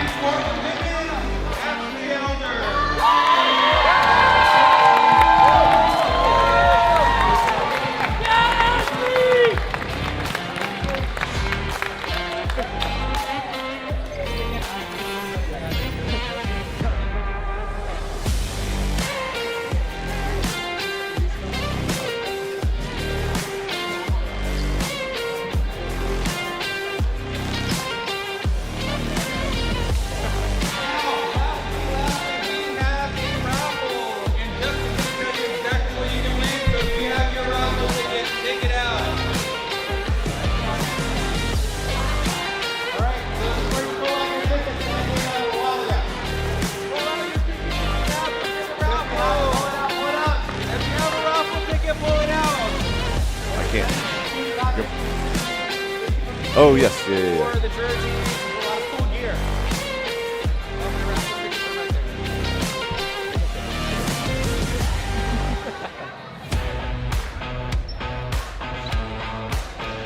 All right, the number is 277141. 277141. All right, next one. Here we go.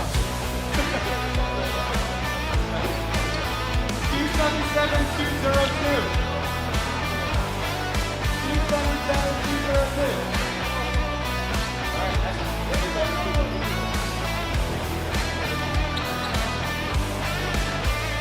277291. How do I pick it? Oh, my God. Oh, what? No way! Congratulations, Fang!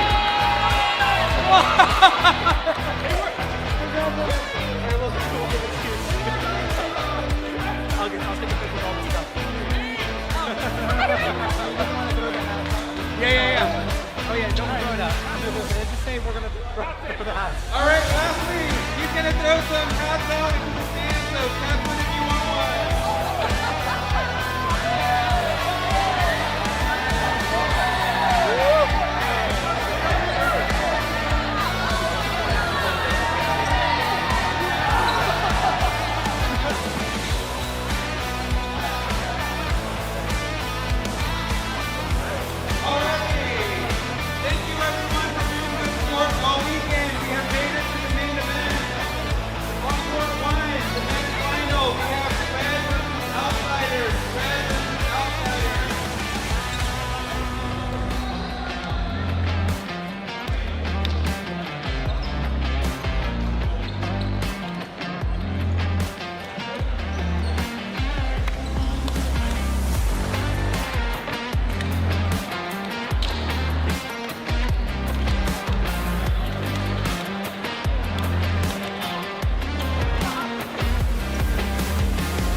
Guys and gals, my non-binary pals, but most importantly, Dodgeball fanatics. I'm number 65, Carlock, here with Number 85, Ben Johnson. and we are at the thing. And what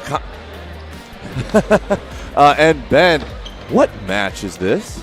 Ooh, this is the open final Between Shred and Outsiders.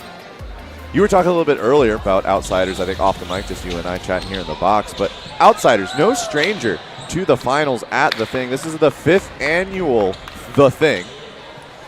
And they are 3 for 4. They are 3 for 4, this being their 4th appearance. So they're trying to go 4 for 4 finals appearances, gold medals at the thing. Meanwhile, we are underway. Brilliant speed. No surprise. Garrick sends it between targets. I mean, that's just, these players are going to be throwing hard, throwing accurate, and dodging well. I'd be very unsurprised to see a lot of chaos ensue. I mean, these teams want to take high percentage shots. Those high percentage shots are going to be in that chaos. And it's going to be when they can take those counters, catch somebody unawares. And we have our first elimination. It is Cruz. Show to Barbeau with a beautiful shot into the knees. 5, 4, 3. And I'd be as well, the amount of times that we're going to just see individual action, I think will be the majority of it. 2 balls on a player will be in strategic moments. Yes. Oh, Cody Trujillo. Trujillo out. Hashimoto, which is a little bit of a tilt to the head to get out of the way of that throw And from scene. Giovinco. And what's more is you can see the controlled action on outsiders. There's that double you were talking about in a strategic moment. Up players, and they've got 4 balls. Oh, Barbeau's going to get the cross counter. Cleveland is going to get the counter on Barbeau. But I mean, it puts outsiders in a 4v2, Ben. Big time. And if you know the play style of Shred, they are all vibes. So this is a great start for outsiders to set the tone. Wheeler, very strategic player at captaining his team. Is Wheeler wearing a cut T-shirt? That's not the standard tank. I know that is, and it's hand cut with a not very sharp scissors. It looks like. I love it. I love vibes on Shred immaculate. Purely for intimidation purposes. He also has a full head of hair, but you wouldn't know it. Absolutely.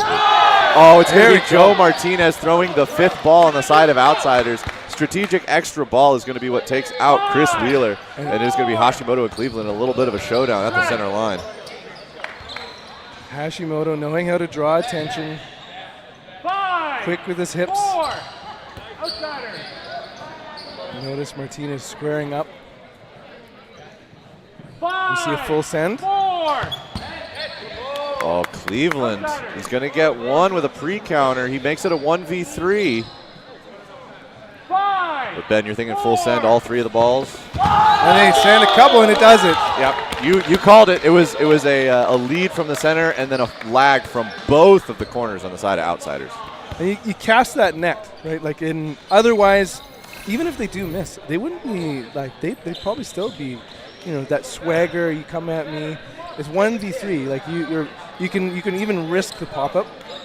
Oh, absolutely. And they had 1 ball in the back in the hands of one of their ball retrievers. I'm sure that ball would have found its way into the hand of one of the outsiders before Cleveland could really take advantage of it. I'm watching Mr. Hoop and Xander Simos. We need to do some cleanup on court. Or we're confirming. It is Benji Millward safe. Benji called himself out, saying that he believed that he got clipped by a ball on the shirt. Refs are saying, nope, you're clean, as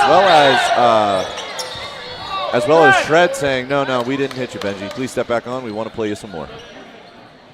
5. Now Shred ready and deliver 1. All the squeaking is just the footwork of both sides. I mean, the amount of ground that Hashimoto covers out of that right corner. He charges forward to check his opponent corner, and then he runs towards the center of the court to apply pressure on the rest of Shred. Just absolutely beautiful presence from the right corner of outsiders. Who got taken out just now? That is Benji Millward. He's a long way from home. He is a UK native. He's from England, but big baller in foam, and as they like to say, it's just English Logan. Yeah, no doubt about it, actually. And it's not too often that a Benjamin would write themselves as a Benji, so that makes sense, the British background there. I think his name is just Benji. Oh, yeah, that's what I mean. Like, it's just like you wouldn't often see, especially BNJ. Hey! Uh-oh, so the vibes meter here. Oh, Cody. If you're bringing Giovinco back on as well. Cody Trujillo with an absolutely insane catch while mid-air of a jump, and it brings back number 17, Jeff Giovinco. You're talking about vibes, Ben. I'm feeling them. And the real Logan on the right wing here for outsider. But that's just the American Logan. It's not, Yeah, not- exactly. not whether one's real. Oh, it's like The Office. We got the UK and the US version. Yeah, absolutely. Oh, Martinez exposed but stays alive. Beautiful done. Giovinco holds it. Those quads were on display. Oh, gorgeous and beautiful. Back and forth. It's going to be a block into the ground Pulls for it in. Cruz. And Shred wants to get on the board here in game 2 of the finals of the thing. Good jumps. Logan Garrick, who I don't think the thing, he was not an adult. I think he was late teens. I mean, you want to talk about people that get into the sport early. Both Hashimoto and Logan both starting when they're younger. Obviously Hashimoto older now, but he started when he was about 15. And you are correct that Logan Gehrig started, I do believe, around the age of 16 or 17. But it's amazing to see what the young man can do, and I'm excited to see what his future holds in the sport, especially given that he's already well decorated. Oh, Dylan Cruz is going to get hit on that exchange. It's going to be a 4v3 in favor of Shred. Shred with 4 balls. Let's see what the Vibe boys can do. Oh, preemptive strike is so solid. One preemptive. It's 2. Showed up Barbeau. Charges up on the far side as well. That's the nastiness factor that you can have from outsiders. Oh, did you see the sweep into Barbeau? Point on the board. Brilliant throw by Wheeler, but the absolute athleticism of Barbeau as it sweeps into his body. That was a curved called the ball to him. Yeah, he was like, come to me. Yeah, he is the summoned it. ball whisperer, Yeah. Showed up Barbeau. And then, I mean, pop off there, right? Charges down Cleveland on the response and gets the hit, closes that out, and takes Outsiders up 2-0 over Shred. A particular move that outsiders are so good at is the transition offense defense up. Trujillo, just what a lift. 5, 4, 3. Woo! Fires a screamer back at Barbeau. It is going to be 3 balls on the side of Outsiders and their burden to throw. 4. I am so curious if we're missing a single player from the main roster on USA Men Foam from 2024. I think the top starting 6 are on court right now. For 2024? Yeah. You are missing 1. There is 1 player that is not on the court right now. All right, Shad, and get it in. I want to. Oh, I know who it is. Yeah. It is Isidro Perez. Oh, yeah. I want to give a shout out to Isidro Perez. My He's favorite lefty. Retired now, lefty, absolute menace, chicken wing catches all of 2024. Dude is a beast. But that is going to be a ankle shot from Gehrig on to Simos. Ooh. Giovinco tries to catch Gehrig up in the air. Gehrig looking for the catch, but there's no connection. Outsiders up 4-3 over Shred. It's going to be Martinez out of the center. Moore is going to get underneath it. I may be paying attention to Giovinco. He hasn't had his shining moment yet. He was on fire last match. 5, 4. Oh, and Millward is going to get a hit on Cruz after Moore gets the hit onto Gehrig. Trade you take if you're the outsiders. It's 3-2 now.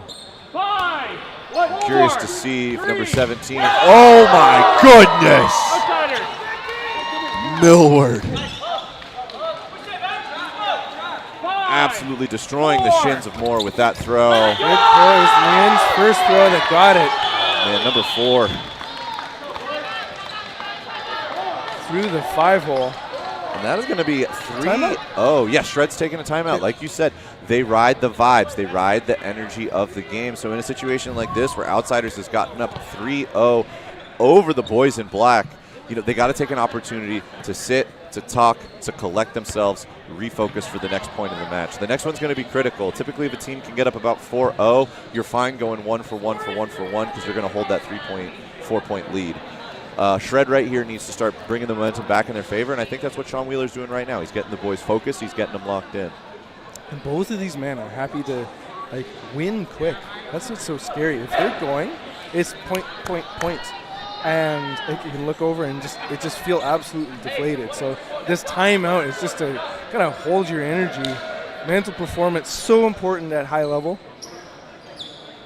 Let's see if there's any key roster movements. What's so fun about Shred is just how much they kind of are mobile. They have regions that they play, but not necessarily fixed positions. It's like football zone coverage. Exactly, yeah. We got the man versus zone. Yeah. Well, but I mean, I think that just speaks to the versatility of the Shred players. They really can kind of fit in or slot in wherever they need to be. And maybe Shred can kind of utilize that, right? Like, Outsiders has a pretty fixed lineup. They know where they like their guys. They like Hashimoto and Barbeau in the corners. They like Win in the middle. Win is going to absolutely blast Trujillo right at the center line. But if you feel on the side of Shred, maybe you've got a better matchup player to player. Oh, Simos with a beautiful block on Gurig. If you feel like you can do better with a particular matchup, maybe shuffle around a little bit, switch the lineup. I mean, Moore's now moved over here to the left side. So they are making adjustments. We'll see if they pay off. Oh, hard fastball right through the blocker. Giovinco yet to get unlocked, like we were saying. Now Simos holding up the left. 5, 4. But I mean, Outsiders has to be happy. That is 2 hits unanswered. About 10.5 minutes left in the first half of the open final. What I find incredible is I think it's like maybe half of the tournaments where they haven't had, like the Outsiders, an amazing regular season or regulation and or round robin, and then they just absolutely turn it up when it's playoff time. No, I mean, their round robin, I think they seeded, what, 8th or 9th? Yeah, and it happened last year where it's, what's wrong? And they're like, no, we're just like riding the wave. I think that's like a big testament to a lot of the teams here with the thing. They are all, that is a beautiful catch by Martinez. I do believe Martinez got hit, it bounced off, hit the back of Gurig, and then Martinez reeled it back in, and that'll be a catch against Cleveland. Beautiful work by Quad God to pull that ball in. That's confirmed. Ooh, and that ball doesn't make it to the retriever. Or does the game end before then? No, great 2-ball block.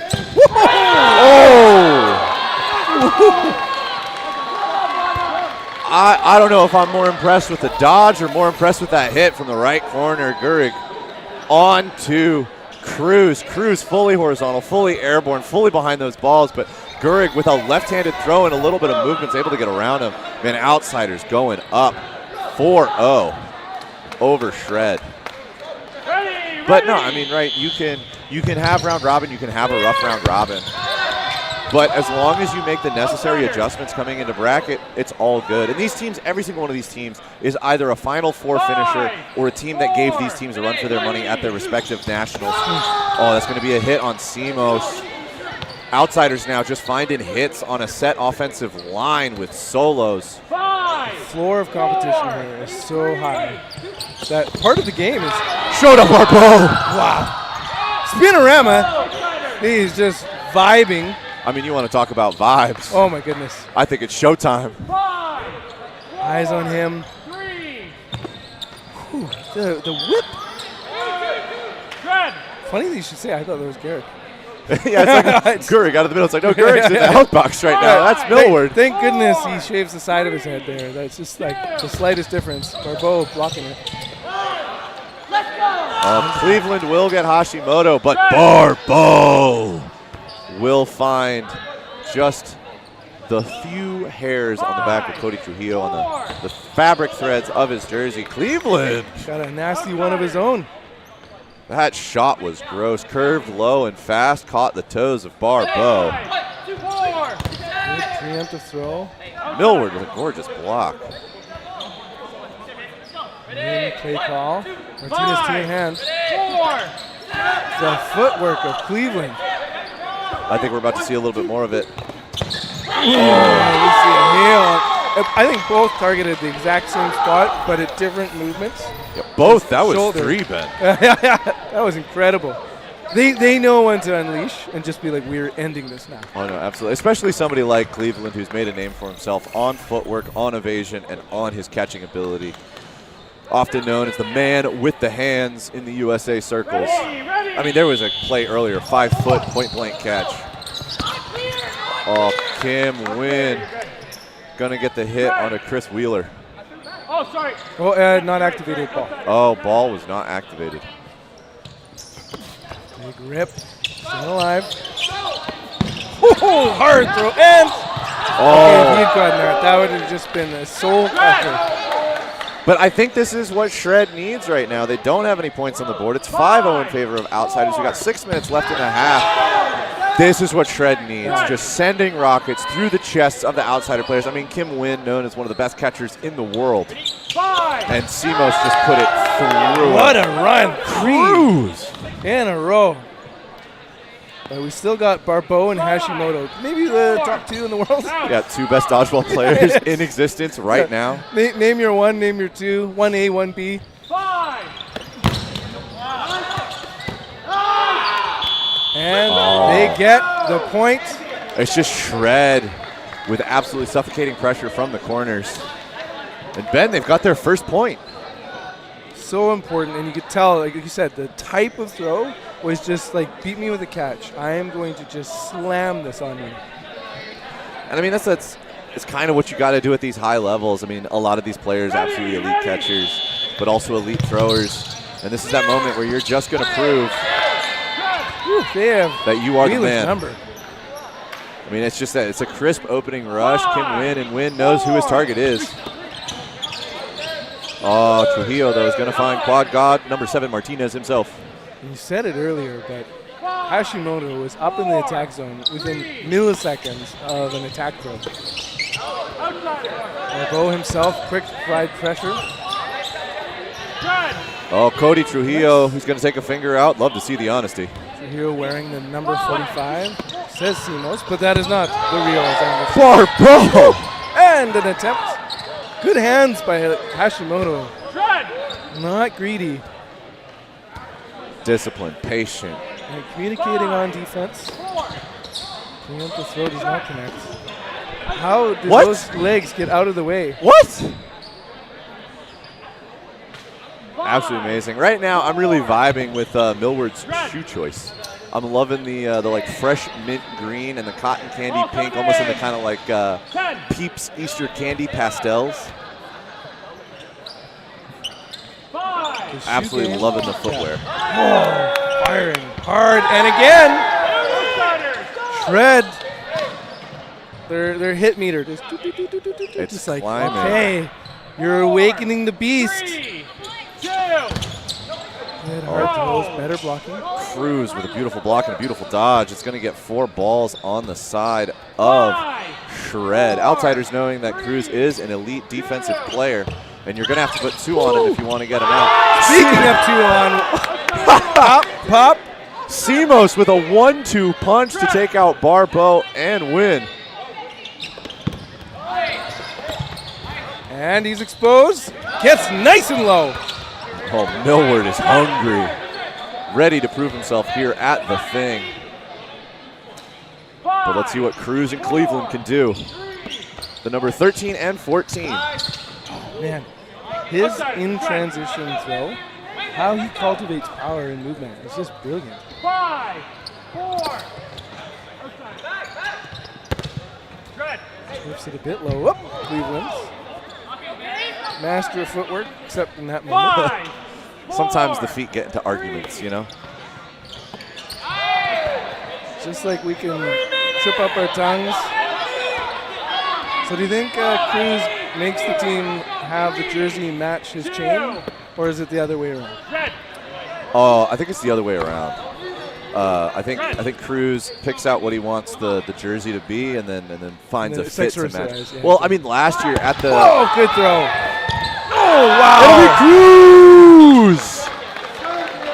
Number 13, Dylan Cruz, is going to get the second point for Shred. That hit meter is ticking, Ben. That hit meter is ticking.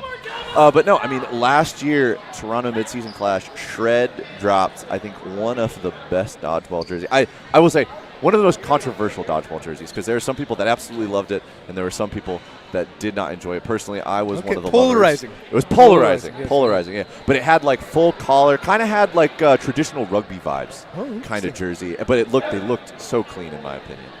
and I really enjoyed him. And he had a bandana and fit to match those. So I think it's jersey first, fit second.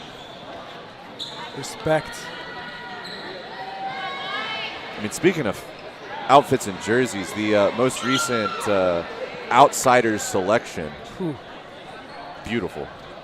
Crashing waves across the shoulders. And I can't imagine that being polarizing. That is just universally beautiful. No, that's beautiful.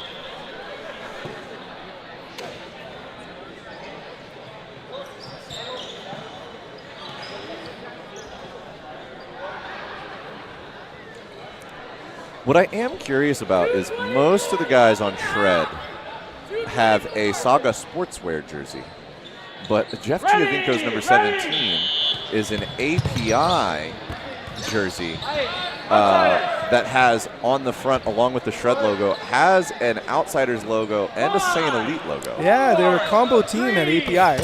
Giovinco, my thought was, he just looks so damn good in that jersey. He was like, guys, I'm not ready to take it off yet. This is the latest look as they head to the attack zone.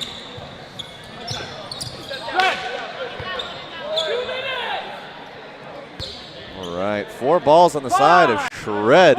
Is there a tag hanging? Oh! Okay, the success of Shred to me is like, how well does Xander do? Not to the exclusion of everyone else, but he is just so indicative of the vibes of the team and how they're doing.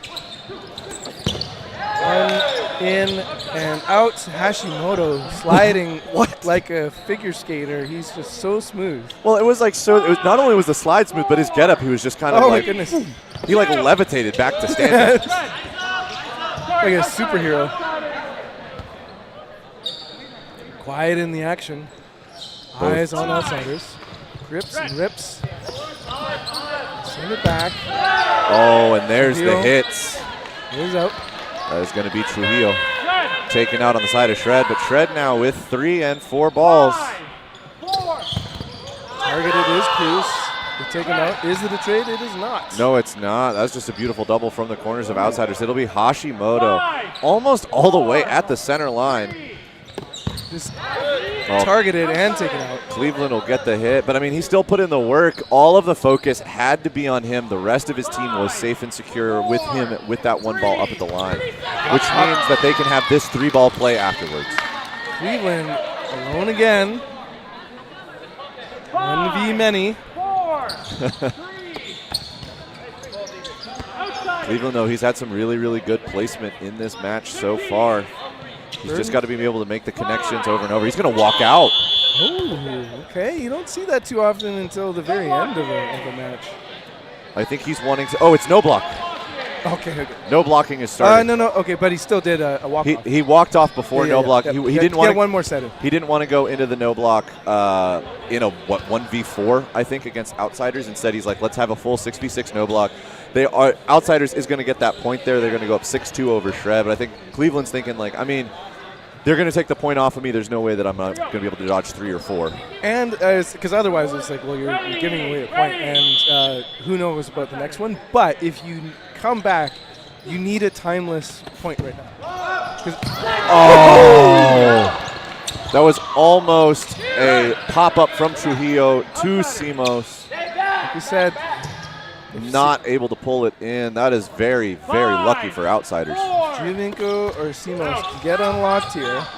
Cruz has been holding his own on that right end. Moore up with him. Hey, good. Oh my God! Check this man's hand. What? I mean, there's a reason we mentioned that he may be. No, he may not be. He is the best player in the world. One-handed pop-up from behind him to the front, reels it in. He's playing non-dominant right now. Oh, and there's Moore's a brilliant gonna get catch. one catch. That's going to bring back Trujillo.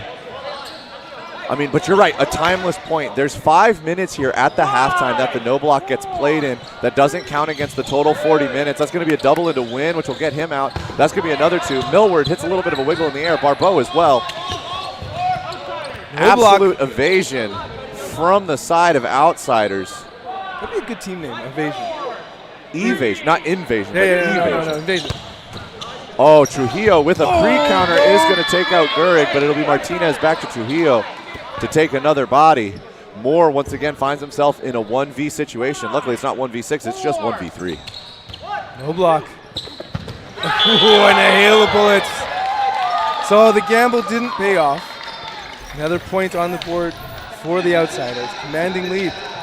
It is a commanding lead. I mean, there's still 20 minutes left. We're talking about maybe 7, maybe 8 more games to still go. So Shred is not out of it yet, but they do need to switch the momentum back in their favor, get the vibes up and running. They've had a few pop-off plays and pop-off moments, more with some beautiful catches, fantastic hits by Cruz. It's just getting the rest of the boys up, rocking and rolling. On the side of Outsiders, though, they have just been playing some of the most clinical, clean, hardcore dodgeball I think I've seen all weekend, Ben. Oh. We're going down to a little halftime show. We've got Courtside Mike with Michael White.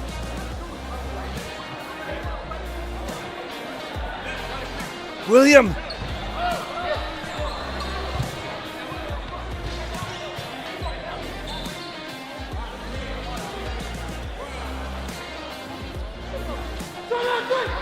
Coach of Fortune and also B&W veteran. Michael, as the coach of Fortune, right? You've been watching players all day. This is a nail biter, right? Like 7-3 doesn't really explain the score. Both teams are in it. They're all giving everything. For both teams, right? What are you doing to bring home the championship here? You got to take away what your opponent likes to do. Outsiders loves to run those away counters, and Shred's been struggling to deal with that. The adjustment I think they need to make right now is to stop approaching that front line when they're down players so you can protect yourself and play off the back line. We saw glimpses of Shred at their best when they were running off that back line and doing the same thing to Outsiders. They need to get back to that, but you need to take the lead in order to do that. So it's a matter of discipline and then lean into your players. You got talent on both sides, right? Outsiders is getting some catches.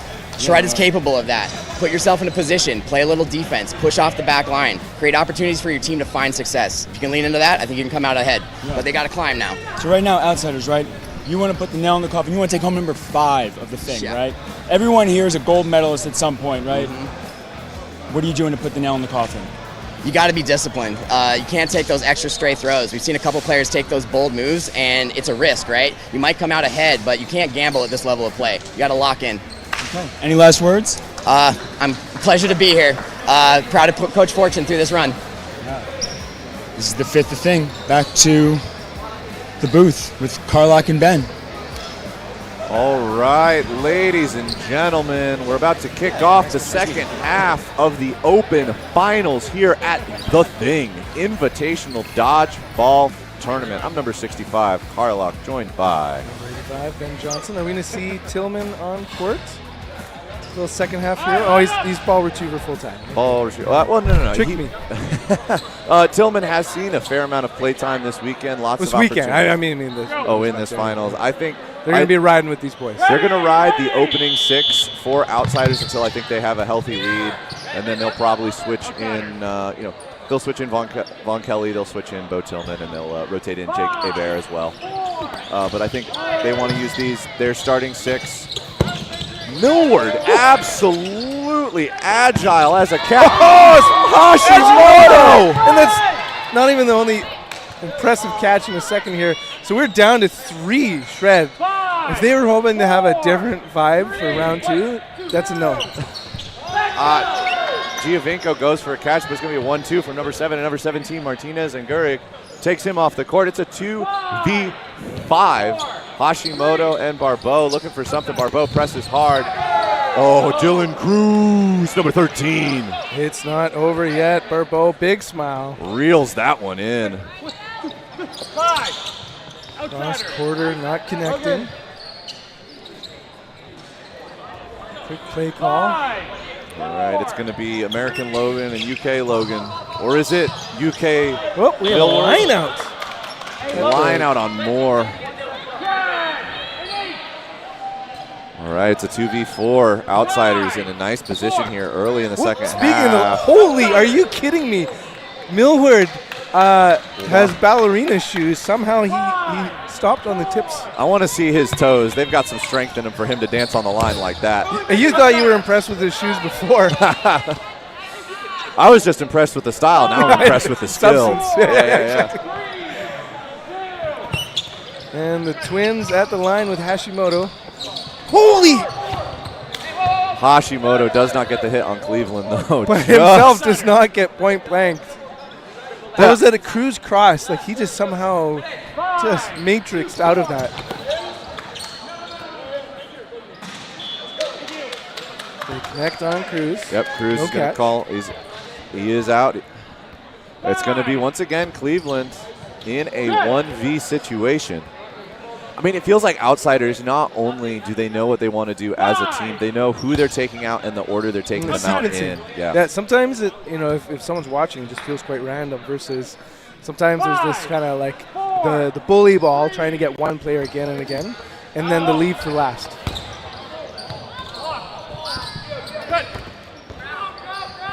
Hashimoto drawing attention yet again. Cleveland's going to get one. He gets Gehrig off the court. 5. Outsiders. Push back. The old rush down. Oh, man. Hashi calls for everybody. Hey, and the final ball. Martinez kind of looking at his teammates. Did we not do that properly? It's going to be a catch and out. Fresh player, though. All 6 balls for Cody Trujillo, number 45. Hashimoto is going to press up hard and fast. I would love to see a step counter on him compared to a standard player. It's definitely at least 1.5 to 2 times as many steps. He's putting in all that work, covering all that ground, making sure to create space not just for himself, but also for his team. Lots of movements on everyone's throws, but no connections. Millward getting up and over it. Line violation! It's a little bit shorter over there? That's like 2 lineouts. They are not used to the space over there. More earlier getting out. All right. I mean, Outsiders got to be feeling good right now. They're up 8-2 over Shred. 16 minutes left on the clock. We're looking at about 6 more games in this match, given the average standard time for a men's or an open dodgeball game. So Shred, this is really the do or die moment. They've got to get this turned around. Up and no team catch. Giovinco quickly eliminated. And I think, we want to talk about somebody that Outsiders has really been targeting. Jeff Giovinco has not had an opportunity to really get his engine rolling. Simos is going to get it. It's going to deflect into Cruz, and there's going to be an absolutely insane catch by Gehrig. The Gehrig grip. They are so bunched. It's like the temptation to throw at them has got to be so high. More. Number 17, Logan Gehrig. With a sniper rifle for an arm, puts it into the shoulder of Moore. I would also be curious, just like what percentage of time does Elijah, as a hail of bullets takes at Wheeler, where he spends top half of the court? 50%. 50% of the match, Hashimoto is going to be up in the top half of the court, either pressuring defensively or moving offensively with his team. He is, I think there's a situation, right? People get into the rhythm, the pattern of dodgeball. It's like, well, you throw, and then I throw. Oh, yeah. I call it the British Army. Right, yeah. Your turn, my turn. Yeah, absolutely. But I think Hashimoto really understands that the only way that a ball is really valuable in hand is if you make that ball a true threat. And that's what he's doing when he's up in that sort of upper half of his side of the court, is he's making sure that that ball is putting in work the entire time that he's on the court with it. Shred here, though, with a nice start, is going to find 2 hits early on. They understand that this is the game to make something happen. Sorry, I was looking at an old score. It is actually 9-2 in favor of Outsiders. It really is do or die right now for the boys in black.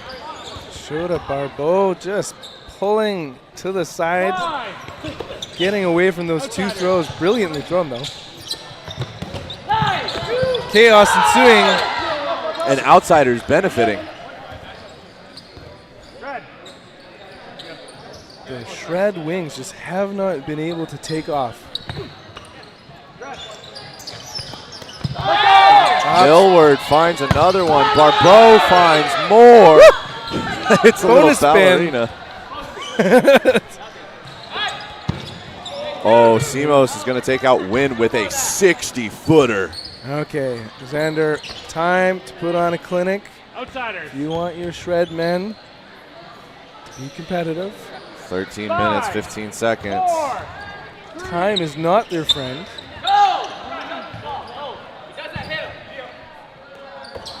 And the key will be likely a combination of hits and catch. I mean, if he can get a pre-counter hit, read who the thrower is, make a catch, that'd be a huge swing in favor of Shred. What a block. And we said catch, but it was on the other team. Hashimoto used the ball. Hashimoto.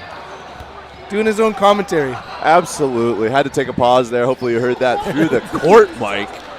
He is popping off, ready to go. With that move, the captain of Outsiders, the captain of Team USA, is going to take Outsiders up 10-2 over Shred.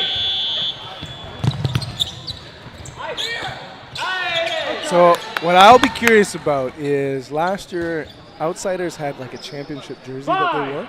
Yes. And they didn't make finals. Moore with a huge catch on win.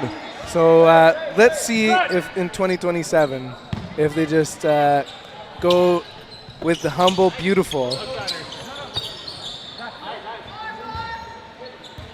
Quiet in the action. Oh, there's like kind of behind the back play calling. Cruz eliminated. Goodness, I mean Cruz and Simos on that exchange. All right, so Shota Barbeau does get hit in that exchange, but then number 7, Joe Martinez, Quad God, is going to pull in a catch. That's the second one of the game. Oh, Logan Gehrig. Beautiful movement on that ball. Number 17, cross court into Jeff Giovinco. The other amazing thing about the Outsiders, like they don't totally take, like with the score up, they're not letting letting down. Whoa! Oh, Millward wanted to go for the trade on Cleveland. He raises his hand. He's like, my bad. Because that was last ball. Cleveland now with 6. Up and team catch. Whoa! Oh! By the way, went sliding under to stay safe. Not that it was needed, but maybe for his own personal sake, it was a good thing. Somebody clipped that for number 4, Kim Wynn. Pulling that in to keep his teammate alive and to end the game, taking Outsiders up 11-2 over Shred. Outsiders really showing up here in this finals match. We were talking about, hey, are we going to see any subs? And we are. It's going to be Millward pulled off, and it's going to be Kelly put on.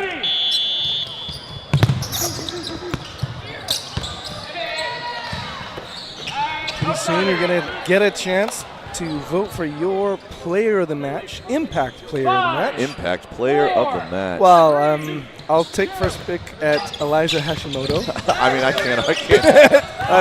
Can he be a couple of the choices? His one-hand grab in the first half. He's had a couple.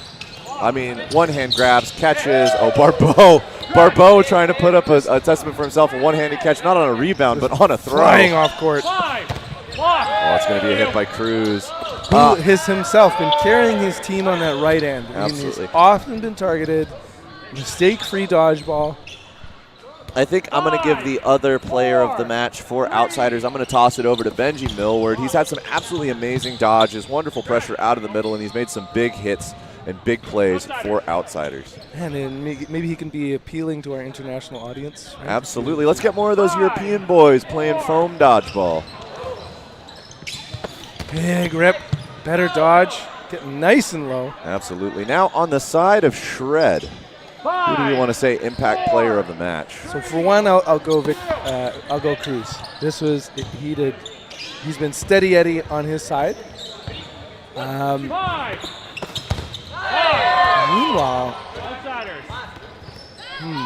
Cody, there hasn't been huge moments, but he's had little moments that have been outstanding. Often kind of unseen because we have like Simos, we have Giovinco. I might go Cleveland, who's been the final player a few times.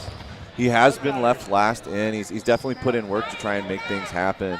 I do think I'm going to give it to Cody Trujillo. Just because he is a member of the opening rush, somewhere that Shred has been able to find hits and get up in players in games. He's also been staying in pretty far. Hashimoto with another catch. But I think we're going to toss it over to, I think that's how you spell it.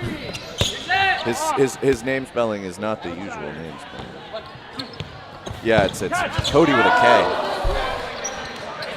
And meanwhile, let's watch this clinic here. Hashimoto was in a 1v3. He makes the catch. Logan Gehrig is going to get hit out. Andrew Kim is now on the court for Shred.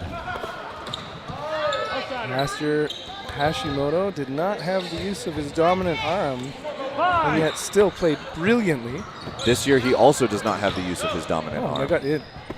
Another catch! And Barbeau is back in. By the way, that's his second teammate after a catch, bringing on a player. So let's see how Barbeau holds it. Now 2v2.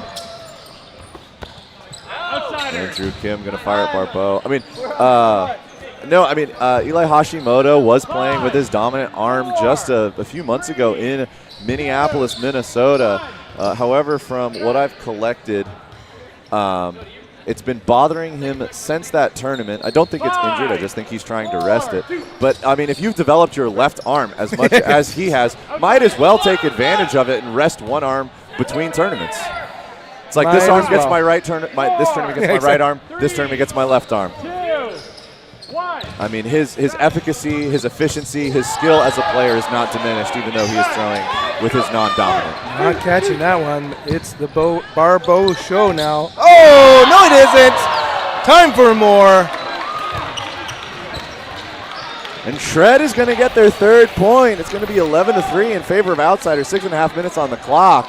And just individual achievement-wise, that's got to be so fun to take down these two men. Oh. That individual point is going to feel sweet. No, that feels good. And maybe turn the momentum around. They'll bring back a few more points. It is almost impossible to win several games. That's not the best start to a comeback. Ineligible for a catch. There's no neutral zone. No neutral zone. Andrew Kim kind of getting left out to roast there. Oh, Trujillo gonna get hit. Gehrig is gonna find Simos. Barbeau is gonna get hit by Cruz. Kelly's gonna get hit by, I think that was Moore. Maybe that was Giancarlo. Giancarlo's gonna get caught by Logan Gehrig on the right corner. Dylan Cruz, with all hands catch. And yet? Oh, it was a trailer. Taken up by Moore. Yeah, it was a trailer, so it was a catching out for Cruz. Andrew Kim is gonna get a chance to play. I mean, after the dust settles, Ben, that was... Oh my goodness, we've got ourselves a 2v2. It was like a roster shift. Kelly on that right, fresh arm. He gets a second ball. I think from here on the side of Outsiders, we'll start to see more of their roster get rotated in. Hoping to see Bo Tillman on the court. The one, the only, Bo Tilley. Ooh, Kelly with a beautiful shot will get more, and Andrew Kim finds himself in a 1v2. I'm excited to see what this boy can do. Ooh, that ball rolling, maybe not well coordinated and frustrating. That's a tough ball retriever moment right there. Yeah, Martinez, though, and Kelly taking advantage of that situation will once again push the lead even further away from Shred. It's now 12-3. And speaking of Bo Tillman, Bo Tilley has stepped on the court, number one. He'll be receiving the opening rush. On the go. Woo, getting nice and low. Gets under the response from Simos. Oh yeah, we've got Hebert. Which you'd think would be a Canadian with the Hebert on it. Oh, if this was cloth, that's a catch. Yeah. That would be a fun modification of foam rules. Oh, wow. Oh, man, bring a little bit of that chaos from cloth to foam. Please do. I tend to be a bit of a cloth head myself, so. Rotation on the team. Hebert wants a different angle. Triple onto Simos is going to connect. Outsiders now just in a dominant position. Playing some good dodgeball. Millward blocks into Barbeau. They took out the center here. Good opportunity for Shred to get a point on the board. Absolutely. They're still fighting. Blocking Millward. Quiet in the action. Send on their key target. All right, you've got your votes in. Hashimoto currently in the lead. 1-2 punch, a catch. Number And a 15. AK-15. Andrew Kim. Catch and a kill to win that game for Shred. Giving them their 4th point of this match.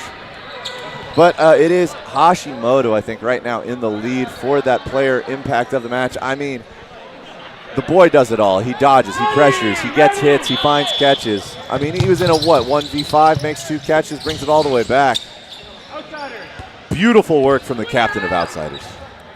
Showdown on the opening rush. He gets targeted, stays alive. 4 balls on the side of Outsiders. Guns a-blazing right now. My God, an absolute firing squad out of the boys in blue. 1 out for Outsiders, I believe 2, if not 3 for Shred. They're down to 3. Yeah, it was Simos, Kim, and Cruz that get taken out. Bo Tillman's going to get taken out on that cross-court response from Shred. We've got Giancarlo Consol, Quan Moore, and Cody Trujillo.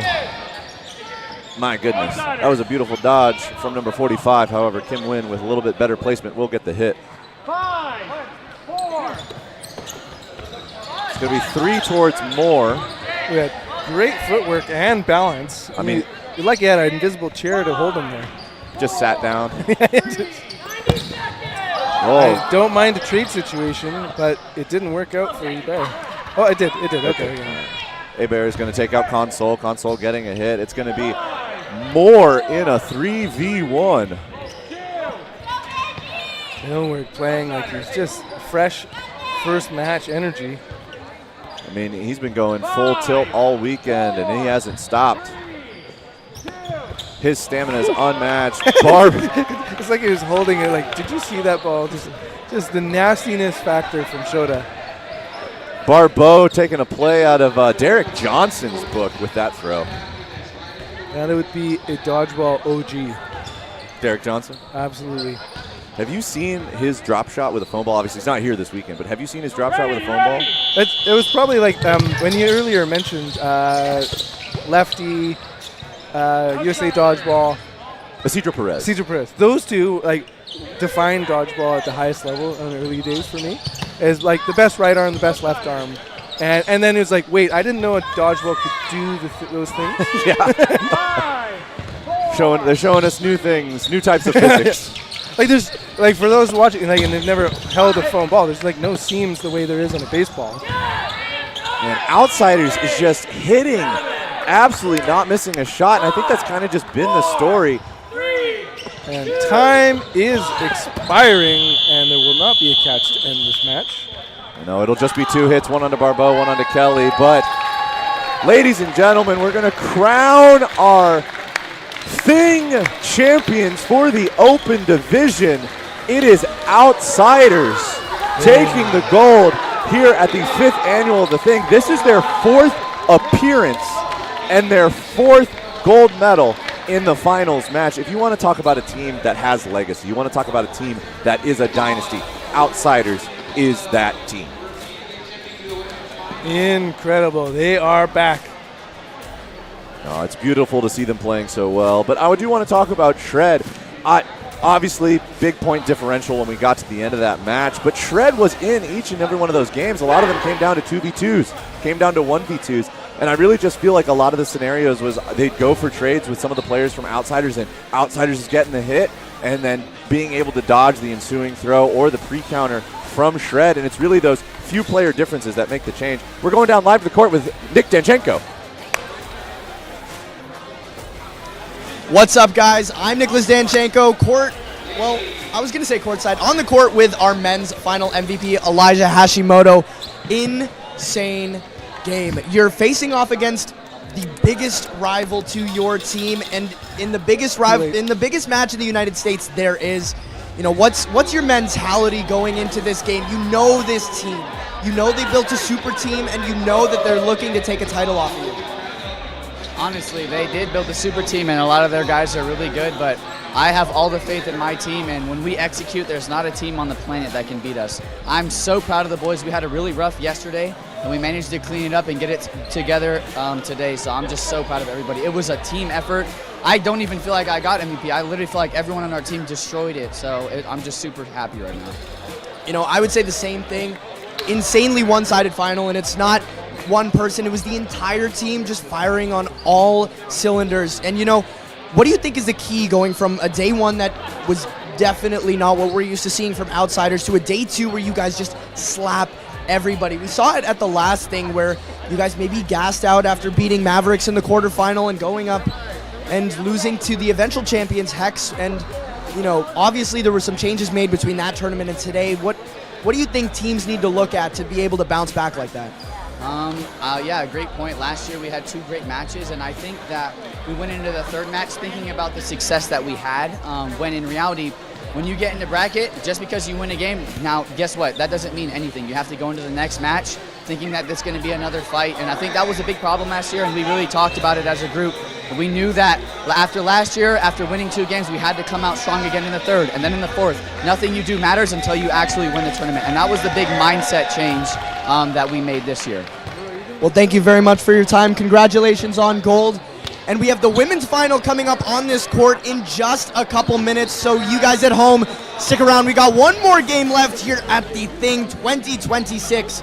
Stick around for more dodgeball action here on Dodgeball.live.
Come to us?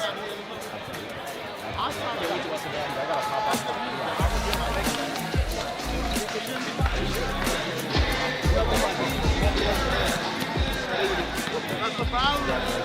Blink twice in here and bang to the side.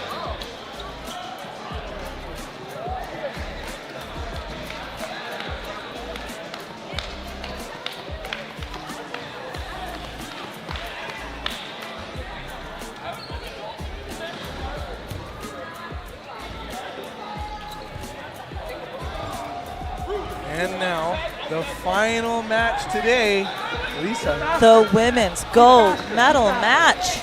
In front of us, we have Invasion and Frenzy. Both teams from the United States, but Frenzy with a solid Canadian representation. Yeah, holding up the wings right here. And yeah, Vanderdyken, Lee, and Berkeley for sure, that I can see.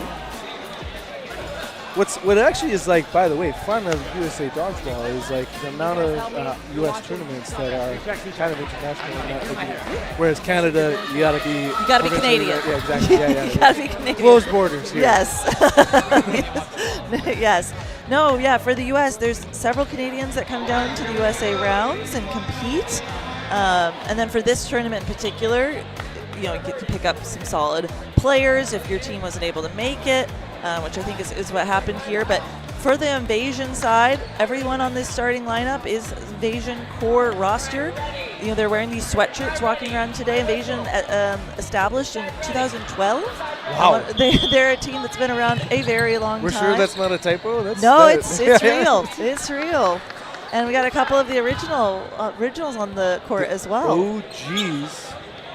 Meanwhile, I see Mia Duarte sitting down, and so likely not to play.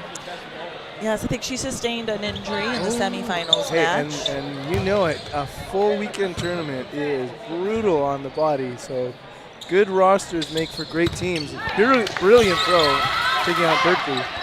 And we have a trade. Number 24 on Invasion is eliminated, Katie Sanchez. I haven't seen Invasion yet on the number 1 stream. Have you been watching some of them today? I did watch some of the semifinals match. And that was just beside us here. Yes, it was a very good game. It was against Rack Attack. Angelique wow. with the catch, taking out Cynthia Cynthia Lee. Lee, the MVP from Worlds 2024. So big throw, better catch as Double O runs off. Invasions. Okay, no, she's being sneaky. Is that Angelique? Not where? Which one? She's not numbered. Double O who ran off. Yes, Angelique Guevara was the one who just went off. 4 players left in for Invasion. 4v3, so we are going to see an absolute chess match here. Great block by Luke.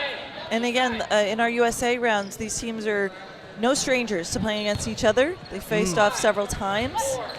Yeah, just last month in Minneapolis, actually. Yeah, cross country is, and we talked about this earlier, just that you're going to find these USA teams that probably see each other as much as they see the other teams. Yes, yes, exactly. Different than Canada, where a lot of the teams are based in one city or one province.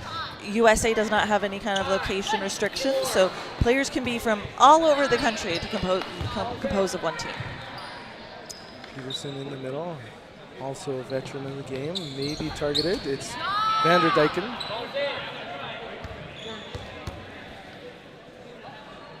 Frenzy on the attack.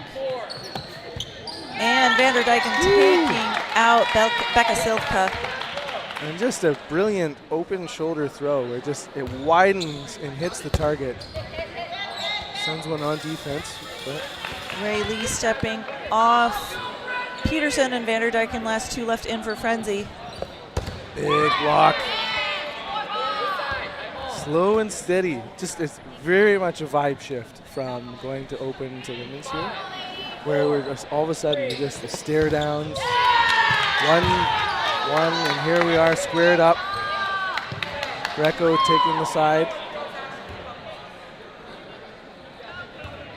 2 players left in for Invasion. DeLeon and Greco. Holding 2. There's my Canadianness. Wanting to DeLeon. He passes over. And then Burton on Frenzy. 5, 4, 3. Not holding true to their namesake. Very patient, very disciplined. Burton back over to Invasion. Big rep, better catch! By Paige Peterson, taking out DeLeon, bringing it to a 3v1. Sam Greco, last player left in for Invasion. Today, Berkeley. And they finished the job. Frenzy taking the first point on the board. There you go. Berkeley, of course, if you've seen top-level foam dodgeball, she's been the coach. She's been a player. Kramer now. Holding up the middle. Keep an eye on Cynthia Lee there, wearing number 4, spelled differently. She's L-E-E. Yes, borrowing the other Lee's jersey. And I see some changes on Invasion. Grace Rowan now on that wing. Yes, and Kate Gong, her guard. Big rip, wow. Great take by Grace That Rowan. was a fresh throw, and it just pow right through Vanderdyken. Good pressure from Frenzy. They're sending it back, not connecting.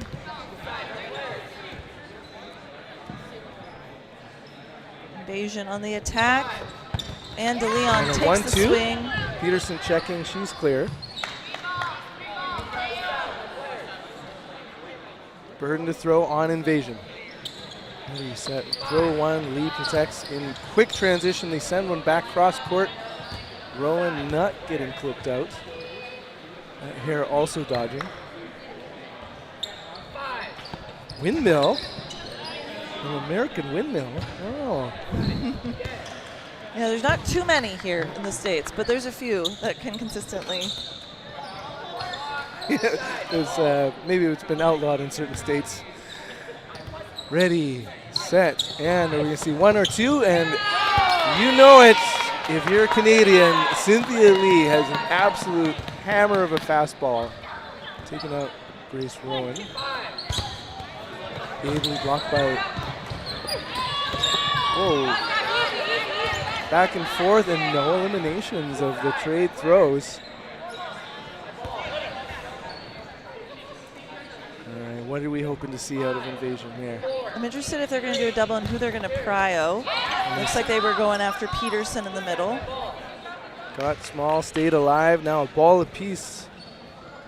Winning a frenzy, and they send a couple, but high and outside. Getting low.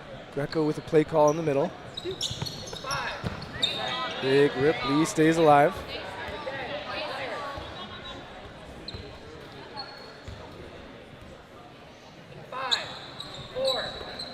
Good throws. No tags and a late throw. All right. Frenzy with 3 players left in. 5 balls. Woo!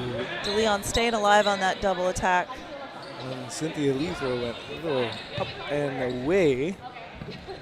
With The Lee, grips. Peterson, and Lee on the court. The mirrored jerseys. Ooh, that is a. And you know, and we had a cloth catch there by Peterson. In transition. Good work. 3 throws not connecting. Leon. Now Lee with 2 balls in hand. The right wing Lee.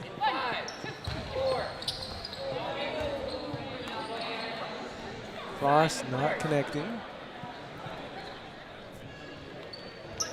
Focus, strategic. You're not going to see that many surprise throws. Pretty easy to focus when there isn't that much chaos.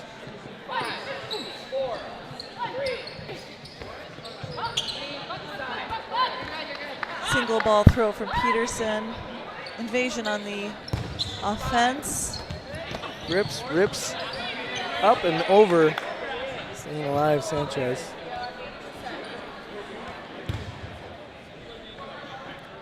One nothing. Great block.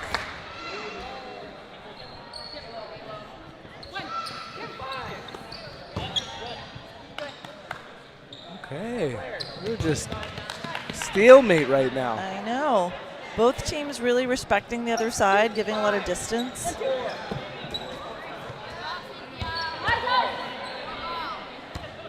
My money would be on a Kate Gong or Cynthia Lee throw, breaking it up. Peterson turfs it wide of its target, resets the shot clock. Back to the Invasion women.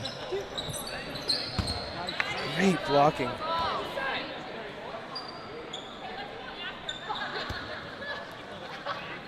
Frenzy with 4 balls. Lee with a solo. Tricky part being 4 p.m. at the end of the weekend is that those arms are just absolutely gassed. Yes. Last game of a long weekend. There it is. It's Lee on Gong.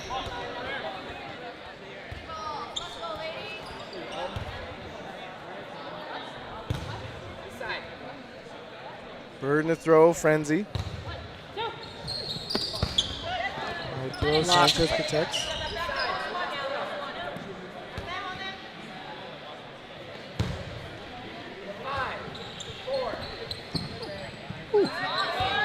Ready for a catch, but holds on to the throw. Cynthia Lee now communicating with teammates.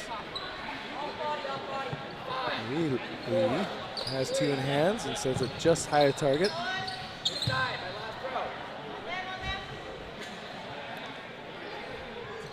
We are in a showdown here. Okay, we are at 10-minute mark with 1 point scored. Yeah, we're definitely in I a think showdown. we were at like 6-0 for the previous match at that point.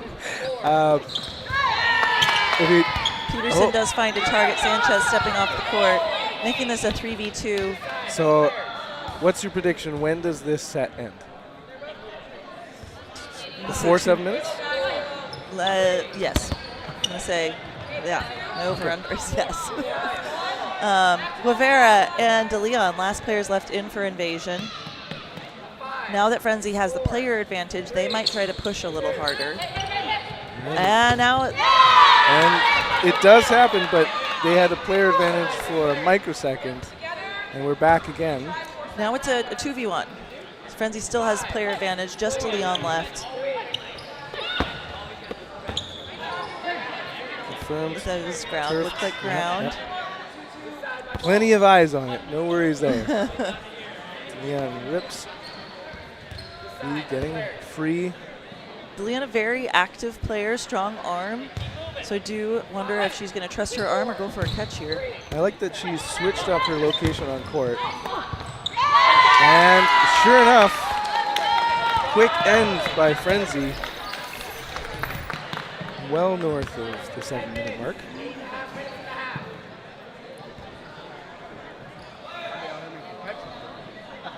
Oh, it does look like she just lined out before that hit. All right, Frenzy taking the second point, 2-0. Let's watch this opening rush. Greco tossing. And it's a Berkeley jump ricochet catch. And Kramer off court. Needs to wait until a catch. 2 balls thrown. Berkeley and Lee. Familiar at the top level. Cynthia Lee, now a member of Berkeley's Valkyrie, who they themselves have been top players coming to the thing. Oh, in and out. Berkeley eliminated. Advantage Invasion. This would be a very important point for them to see through. Cross protected.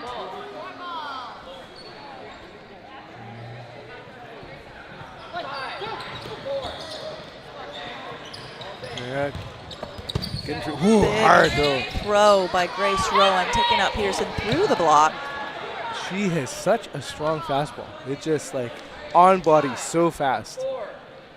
And it often looks like it takes a player by surprise. So either a master of timing or just very quick release. Invasion with an advantage here. Full court.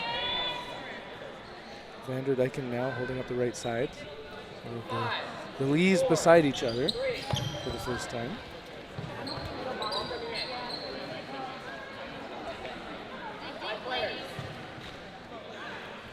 Invasion on the offense.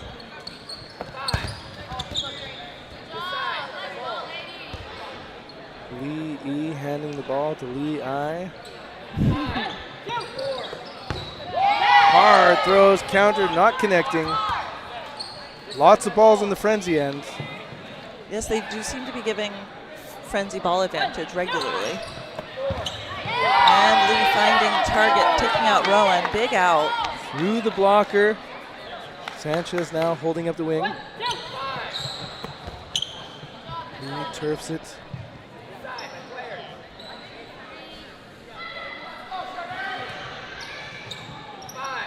Pump fakes, on ball. Have you seen Kate Gong play without gum? Not to my recollection. Not since 2012. Yeah. Big throws and a pump fake, resetting the shot clock. Quick communication for the team. Who are they going to target? Big throw, Sancho stays alive. Lee expecting to be squared up against, but Invasion doing a play call, coming up together. Andrew Dyken unable to protect. Leaving Lee and Lee as last players in for Frenzy. Cynthia with quick release and retreat. Important point for Invasion. If we're taking a couple minutes like this per point, you do not want to be down 3 or 4. And there's only 4 and change left in the first half. Burden to throw on Invasion.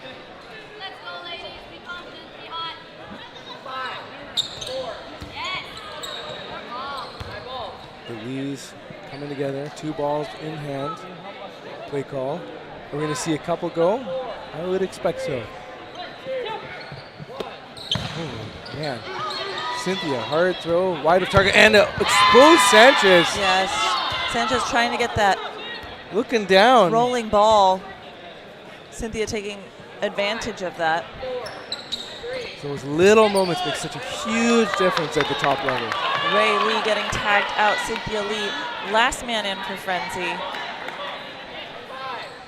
Again, this is a very important point for Invasion. Cynthia Lee finding Angelique Guevara. So now it's a 2v1. Gong and DeLeon.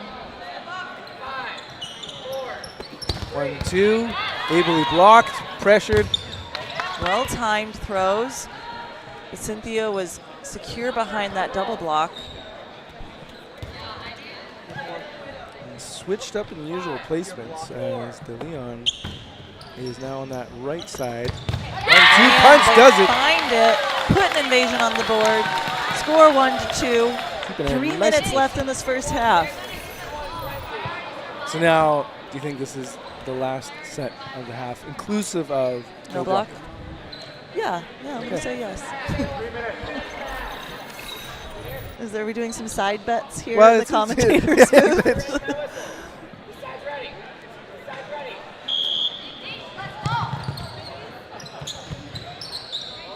Berkeley ball in hand, passing to teammate Vanderdyken. Vanderdyken has been on Team Canada squad multiple times.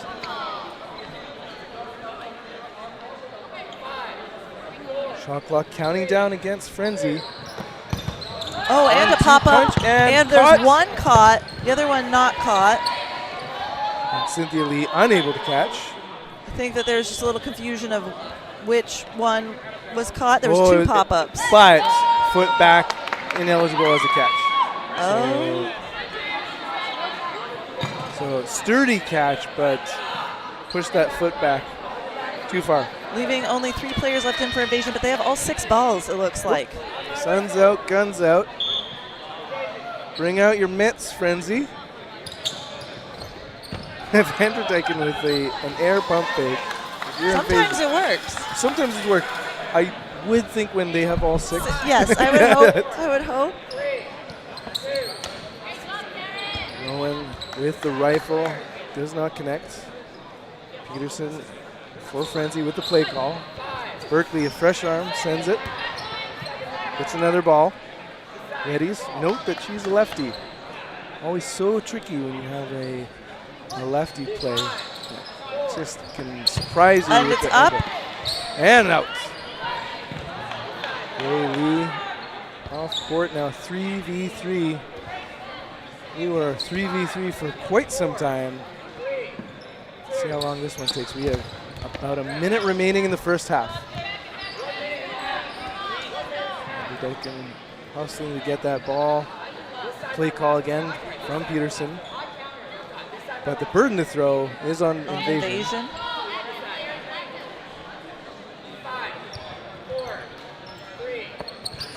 Rowan with the swing. Vanderdyken evading. By contrast to the earlier match, both teams really respect the burden. Yeah. Versus like you have the Elijah Hashimoto's of the world who will just be in that attack zone no matter what. We've seen it earlier. Watch the arm of number 4, Rowan. Be on body in no time. They send 2. None connect. About 10 seconds left in regulation for no block. Here we see all out throw. 5, 4. Send the final ones, might as well. No, very disciplined play. And are we a no block? And now we're a no block. Yep.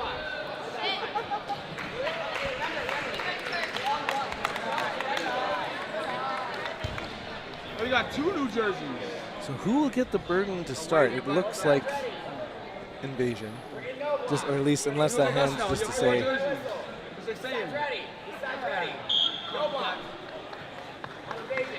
It is Invasion.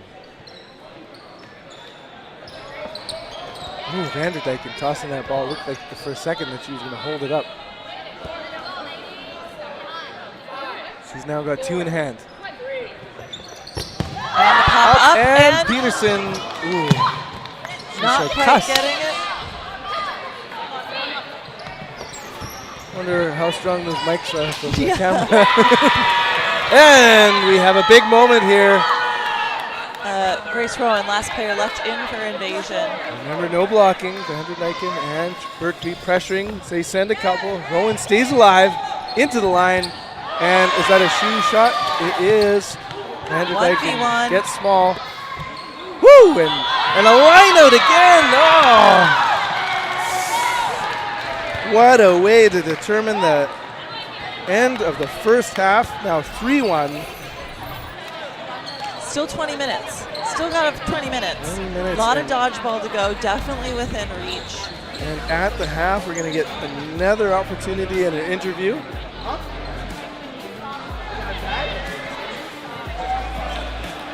In the middle, we're going to take a look. Wearing the rogue jersey, Gennady Sonch.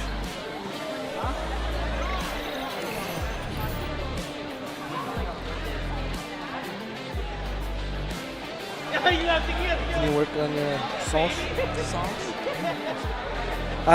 She would be Sanchi, I think. Here, so, yeah. Sanchez. Isn't there an American player that was like a Sanchi kind of thing? Like, there's a Sanchez. Yeah. Okay. Well, we should probably get our eyes there.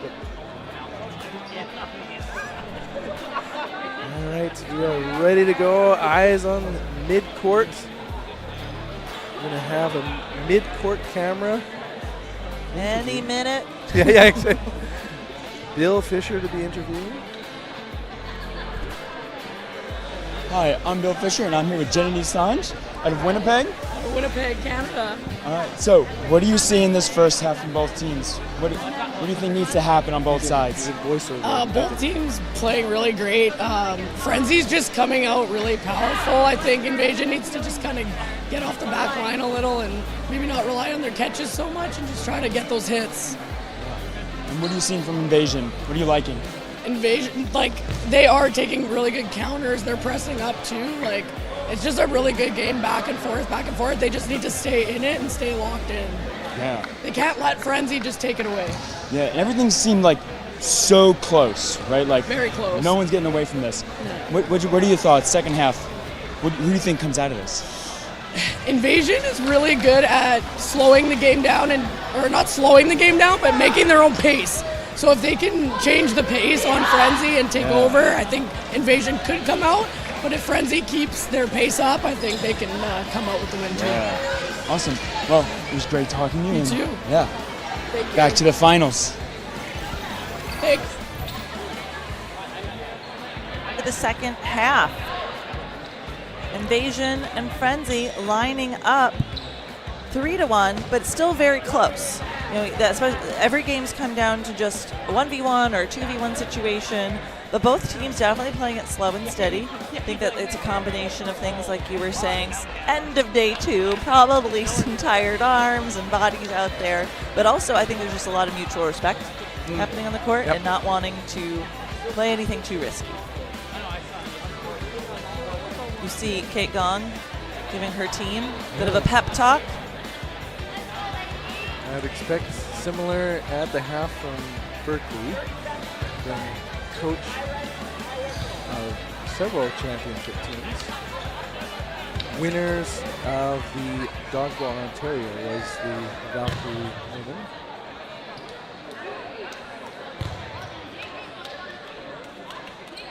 and everybody's ready except for the refs. Oh, here we go. Sounds ready. Here we go. Let's watch this opening rush. Who will have the advantage to start the half? No one taking a pitch throw, opting to just get set up. Ooh, wow. Sanchez on the move, but gets tagged out. Greco with a play call. And calls De Leon. Berkeley, meanwhile, on the frenzy at end, telling teammate Kramer to cross, but not connect. And gone.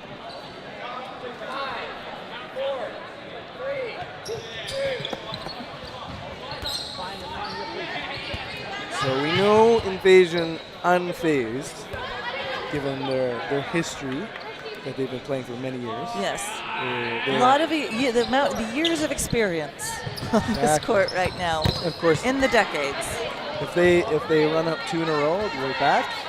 Meanwhile, they take out 2 in a row, but themselves have a bit of a trade. So 4 against 4. Unless someone's hiding from me. Send a couple. Okay, and Kramer snatching a catch. Rivera stepping off on that, bringing the player count 5-3.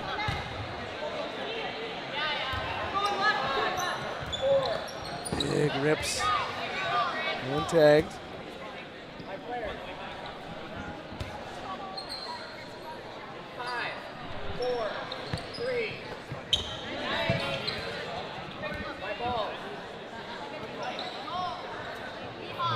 Invasion with the burden. Stepping up into the attack zone. They send a couple. Cynthia Lee gets tagged out and the counter is good. Brenda Kramer pulls her hands back, stays alive. Pressure from Vanderdyken. And gliding down, getting their balls. Frenzy calling, communicating. Ray Lee in the middle there, and it's a couple. Rowan watching to see if she got on a limb. She did not. Greco and Gong, last players left in for Invasion. And Greco gets the catch. I was gonna say, I'm pretty sure one of these two are gonna go for a catch. Bringing Sanchez back in. And oh, not a team catch, and Greco caught sideways. Game changer moment right there. 3v1, Kate Gong, last player left in for Invasion. Sends a soft one. Kramer prepared. No stranger to the dodgeball stage. But Frenzy does get the team hit there, sending all 3 balls, bringing the score 4-1. Still just under 17 minutes left. There's still plenty of time here, but I do think Invasion has to start probably picking up the speed a smidge. This is where, pace is not their friend right now. So if they can either be unorthodox or like Rowan's had some very strong throws and just unleash some more. Trick being, like, how many bullets do you have left at the end of a very long tournament? You were the last players on this court. Berkeley in the middle, grips, and it's Cynthia Lee with the throw. Long stays alive, Greco getting the ball. Sanchez, De Leon joining Greco. Ball goes low, resets the shot clock. Vanderdyken with the play call. Big throw.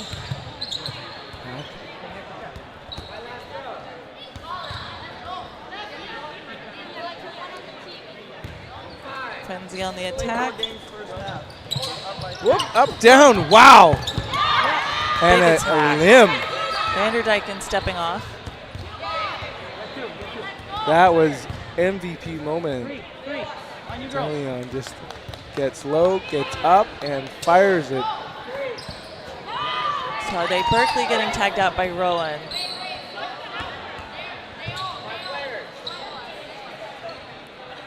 Sanchez, number 24, windmills it. Gets targeted, stays alive, unlike De Leon.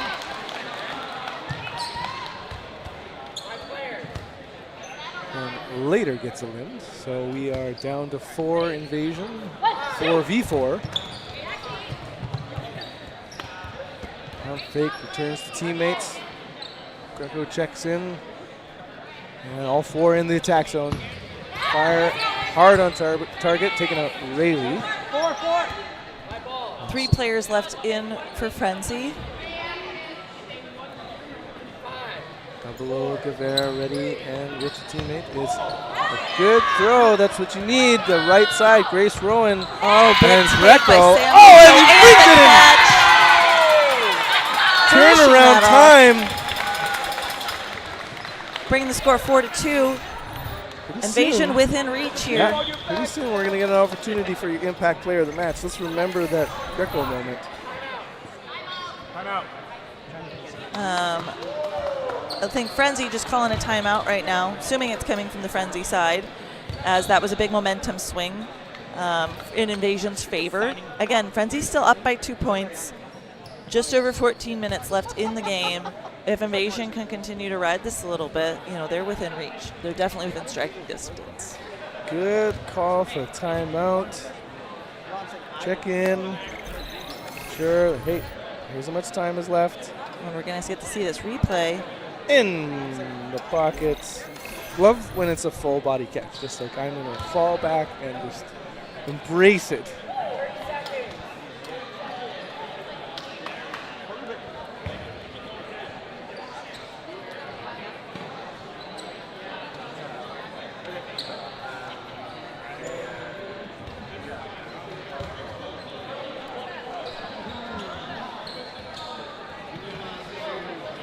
Okay, Frenzy's still chatting it up. We got 9 seconds. Get it back on court. And they're getting lined up. And we are ready to begin again. Referee Michael saying both sides ready. Restart the clock. Opening rush time. Is there going to be a pitch?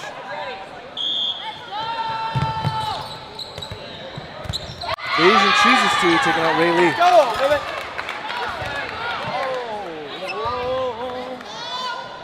Greetings everyone watching on Dodgeball.live. WDBF Dodgeball here at the Thing in Seattle. Or if you're big hand catch by Kagong. Love to see those. The opposite of the full body catch you were just referencing is the grip. Is the hand catch above the head. And it's funny you should say, man, Invasion is just bringing the vibes right now. In its own way, it's still in a full body, and that like the body control that she showed. Yes. Of just like imagine just like abdomen flexed, full arm grips. Peterson 2 balls in hand along with Cynthia Lee. Quick in transition play here by Invasion. Sanchez protecting, making sure her wing gets the ball. Invasion still have all 6 players left in, so even if they go for a trade, it's still in their favor. And that's why you got to pressure just like this. I'd rather them be a little bit slower to retreat, as it is still their burden. Send it on Lee, who stays clear. Checks in with teammate as another ball rolls on. Big rip cross. Going, looking up, checking in with teammates. Watch out for Greco. Some movement on her throw and not a catchable, especially if you're going to turn your back to try and catch. Frenzy with 4 balls. Sending a solo. And Frenzy taking their time here. Again, time's on their side. Although if you change your style with a 2-point lead, that could feel terrible if momentum fully switches to Invasion. But win fast, lose slow. Switching sides, changing angles. Cynthia Lee, hard fastball into Leon. Stays alive. Up there with Sanchez and Rowan. Sending 2, not finding Lee. Proving to be quite an evasive player.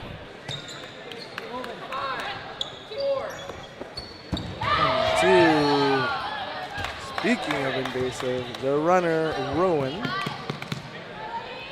checks in with teammates. 3 into the attack zone. Shot clock counting down, and they go for Peterson, and Lee. Lee survives, Peterson hit out. She takes out her opposing winger. 1v situation, 1v5.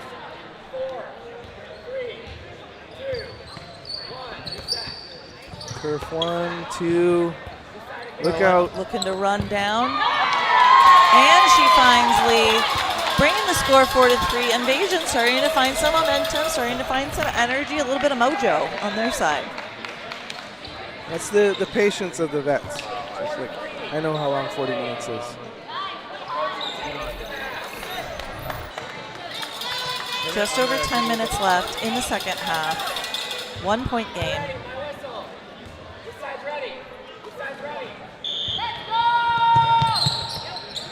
Double toss back, 1 throw. No elimination. Burden the throw will be on Frenzy with the extra balls. Berkeley play call. Moves out to the wings. Send 1, and counters are happening, but no connections. We have yet to draw first blood for this set. Let's see what Invasion does. In and out and. It looks like 2 outs. targets taken out. Kramer and Cynthia Lee. Big outs. Big outs. And the ball's hung.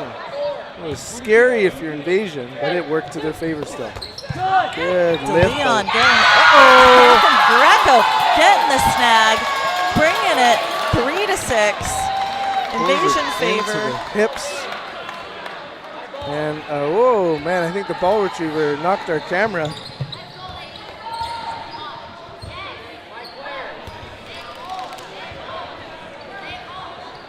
Invasion with the burden.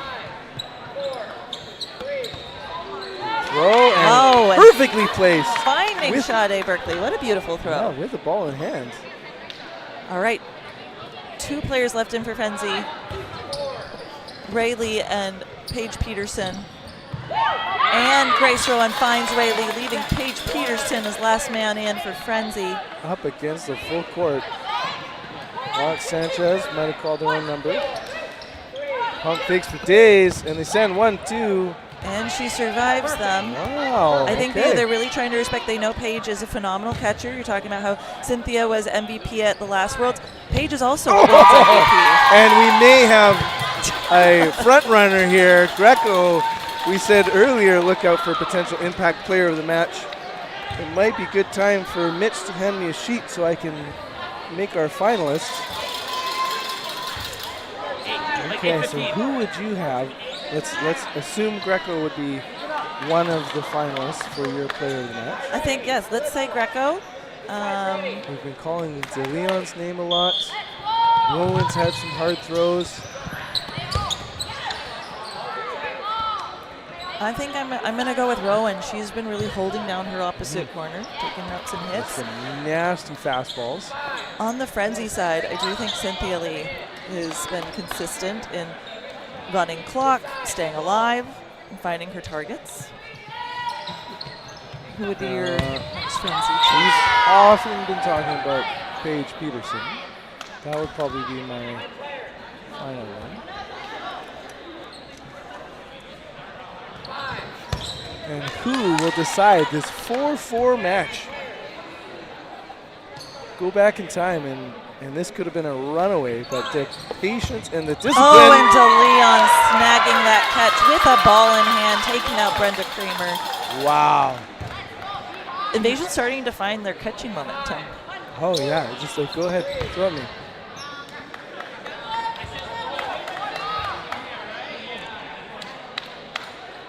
If your Frenzy do, then make sure to send a couple on target. And they do send a couple. Just somehow clip Rowan. She was transitioning for a rushdown and does not get to participate in that. She was clipped out. Good. Unable to bring it in is Berkeley. They've been have a steady diet of fastballs at her. So I'm used to seeing Cynthia Lee on the left side. This is a bit of a switch up. Yeah, I think they're trying to do the match her up against Leon. Respect. Greco singing, calling her own number. Let's see. Yep. Transition throws, counters, no connections. Vanderdyken with the play call. Whew, that's a fabulous win there. And it turns out that it's Sanchez eliminated. 4v4. And that's also the score. Just under 6 minutes left. Oh, and they send a double, taking out Peterson and Lee. End of the day, and they are just hucking it and saying, you cannot catch this. We have saved our best throws for last. Yeah, it was another nice throw by DeLeon.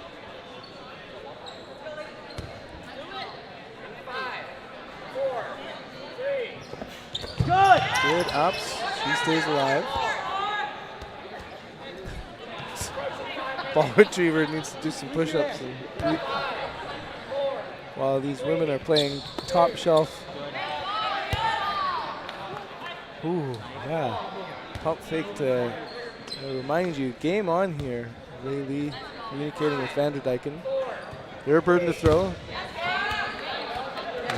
Violent block. Resets the shot clock, and it will still be frenzy. Shot clock counting down against frenzy. DeLeon surviving that double ball attack.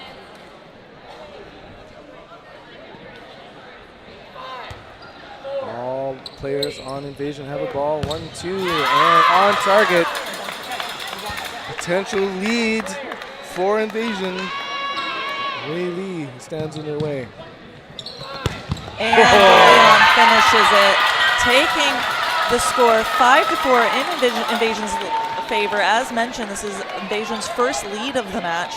About 4 minutes left, and given the trajectory of this game, these games have been about 4 minutes each. So, most important set right now.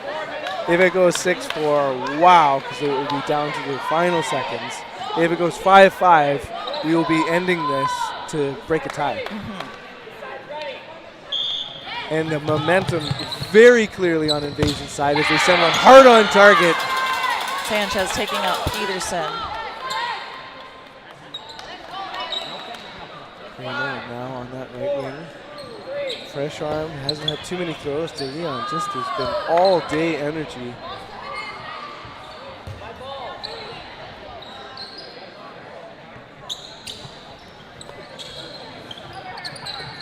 Ooh, up, down, in between targets though.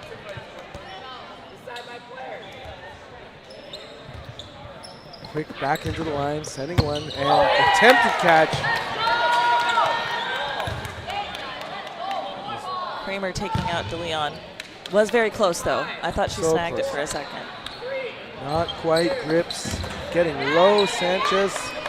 And so now plenty of balls on the Invasion end.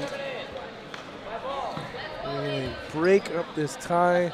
Who is going to be the target? Expect a couple. Send one. But slow to retreat.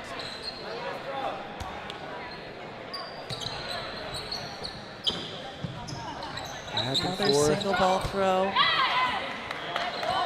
Some cheering, but that does not constitute a play call. So 2.5 minutes left until no block.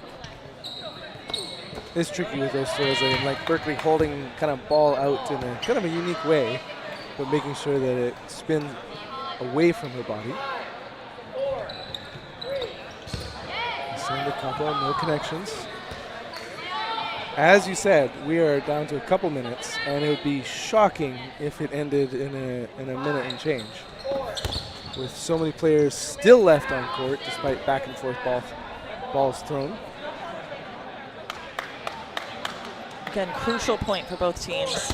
But can you get a good edge going into the second half no block? If you could be up 2 players, that is fantastic. Greco telling their wingers, get going. And this is the moment. I think there was a few exchanges, a couple people stepping off. Ray Lee out. As well as Kate Gong. Okay, but no advantage. Slowing it down. Frenzy coming in for the play call. Kramer late to the party. Not likely a thrower. Little over a minute. Little over a We minute. got 4 balls, 4 players. Just over a minute left. Send. Back and forth. Big Caught take by unawares. Sanchez, taking out Cynthia Lee. 1 minute. Great court awareness, Sanchez. That could be a huge moment to reflect on later. Less than a minute until no block. Frenzy have to square it up right now. That was a hard hit, but on an out player. Rowan, watch out for her. And you will not want to throw it back at Greco. 30 seconds. So 30 remember that seconds. 2-player advantage we talked about. 20, and yeah, disciplined as can be is Invasion. They are not going to do anything frenetic, but you have to send these balls. If you're Frenzy, you need to grip it and rip it. Maybe they don't know. There's only a few seconds left. 5, 4, 3, 2. Send it, Vanderdyken. Go. She didn't hear you. Yeah. Just, we need the earpiece. Okay, that is a 1-point advantage. End of second half. Going into no block. Balls reset. 2 players left in for Frenzy. 4 for Invasion. If Invasion can close this out here, it's over. It's really on Frenzy to push hard, take this point to push for overtime.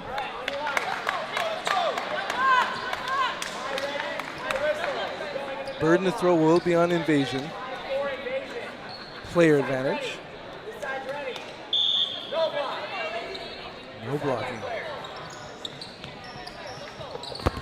I hear contact. Rowan out. Rowan's out. Vanderdyken still good. No trade. And Frenzy, both players still alive, bringing it to a 3v2. You're scrapping here. Invasion. Balls firing. Vanderdyken checking in. I think she's asking if she's that's- out. There was quite a few balls in It's that tricky. direction. She turned her body away. And Shade Berkeley versus the Invasion 3. No blocking. Burden Frenzy. Need to get contact. Does not. Communicating with the ball. Retriever gets it in hand. And expect a full send. Goes low and just clips the hair. Congratulations, Invasion. Beautiful work by Invasion. Coming back from behind to win it here in the women's gold medal match. Invasion on a real run now. They've won now. This is their 3rd tournament in a row this year. Hey. So congrats to them. Very well deserved. And congrats to everyone that participated this weekend. And thank you all for tuning in. This is our last game of The Thing 2026. Wow. Okay. And I hope you got your player of the match vote in. We're going to have a final message from our player of the match, interviewed on court. Meanwhile, just great to have some commentary again, Elisa. And hope to see you. I imagine you have better things to do around Worlds. Yes. Yes. But looking forward to hitting the court again. So. Absolutely. And meanwhile, Nick Danchenko will be interviewing your Impact Player of the Match. We're signing off. I'm Ben Johnson. I'm Lisa Westman.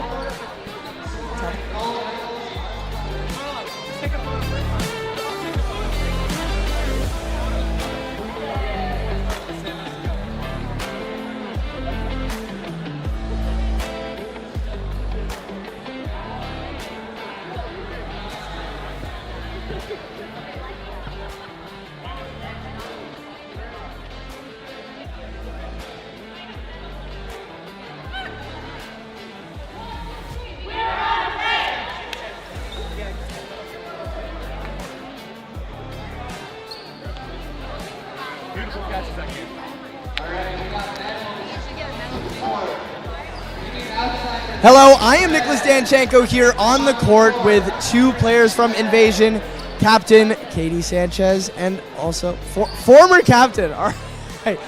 Well, so you guys went down pretty early in that match, and what do you guys do to keep yourselves in that game? You clearly knew that it wasn't over, and you're facing a super team that, we've seen a couple versions of this Frenzy team that maybe you guys have played at previous tournaments, but going up against maybe a more stacked roster, what's helping you keep in the game mentally? Honestly, that match turned around when Sam had a couple outs and catches today. She played fantastic, and our play calls a little bit. Yeah, and play calling, and we kind of fed off each other as like one person made a good play, then like somebody else would make a good play, and we were like, all right, we're back in this. Yeah. It's momentum, a lot of it. Yeah, I mean, that's one thing that I think everybody knows about American teams is that you guys are able to ride momentum so well. And looking forward, this isn't the end of your season. I'm assuming we'll see you at maybe one or two of the other Premier Tour stops later down the line and also nationals. So what are you guys looking to, maybe keep up or maybe change to really secure that national title in your head? Because, this isn't the end of the road. This might be the biggest tournament on the continent, but obviously no end to up, right? Really just like the details. We've been playing together for a long time, so it's just like fine-tuning everything and making sure that like our lows aren't too low, and that we can bounce back from some adversity, kind of like we did this weekend. Like today was a little bit of a slog in all the matches, but we're tired. It's every single team in this tournament is great, and so there's no like off matches or anything, and so I think that kind of prepared us for this last match too. Keeping up fitness. We're all tired, but we were less tired. Makes sense. And, as a lot of people would describe this tournament as a marathon rather than a sprint just because of the level of the competition, what are some things that you guys might consider to pace yourselves throughout the weekend so you guys can still perform at top shape in the finals? Energy drinks. And we ran yesterday with our other two players rotating through, and then we just had to go with like which team was the most successful. So that meant the same team mostly starting. But save yourself by doing the rotations early on. Yeah. Well, thank you very much, both of you, for your time, and congratulations on the gold medal. And for you guys at home, hope you guys enjoyed the weekend. I definitely did. Another year of incredible dodgeball at the Thing here in Seattle. We have tons of more dodgeball coming up throughout the year with Dodgeball Live. So that's it for us. Stick around for more dodgeball here on Dodgeball.live.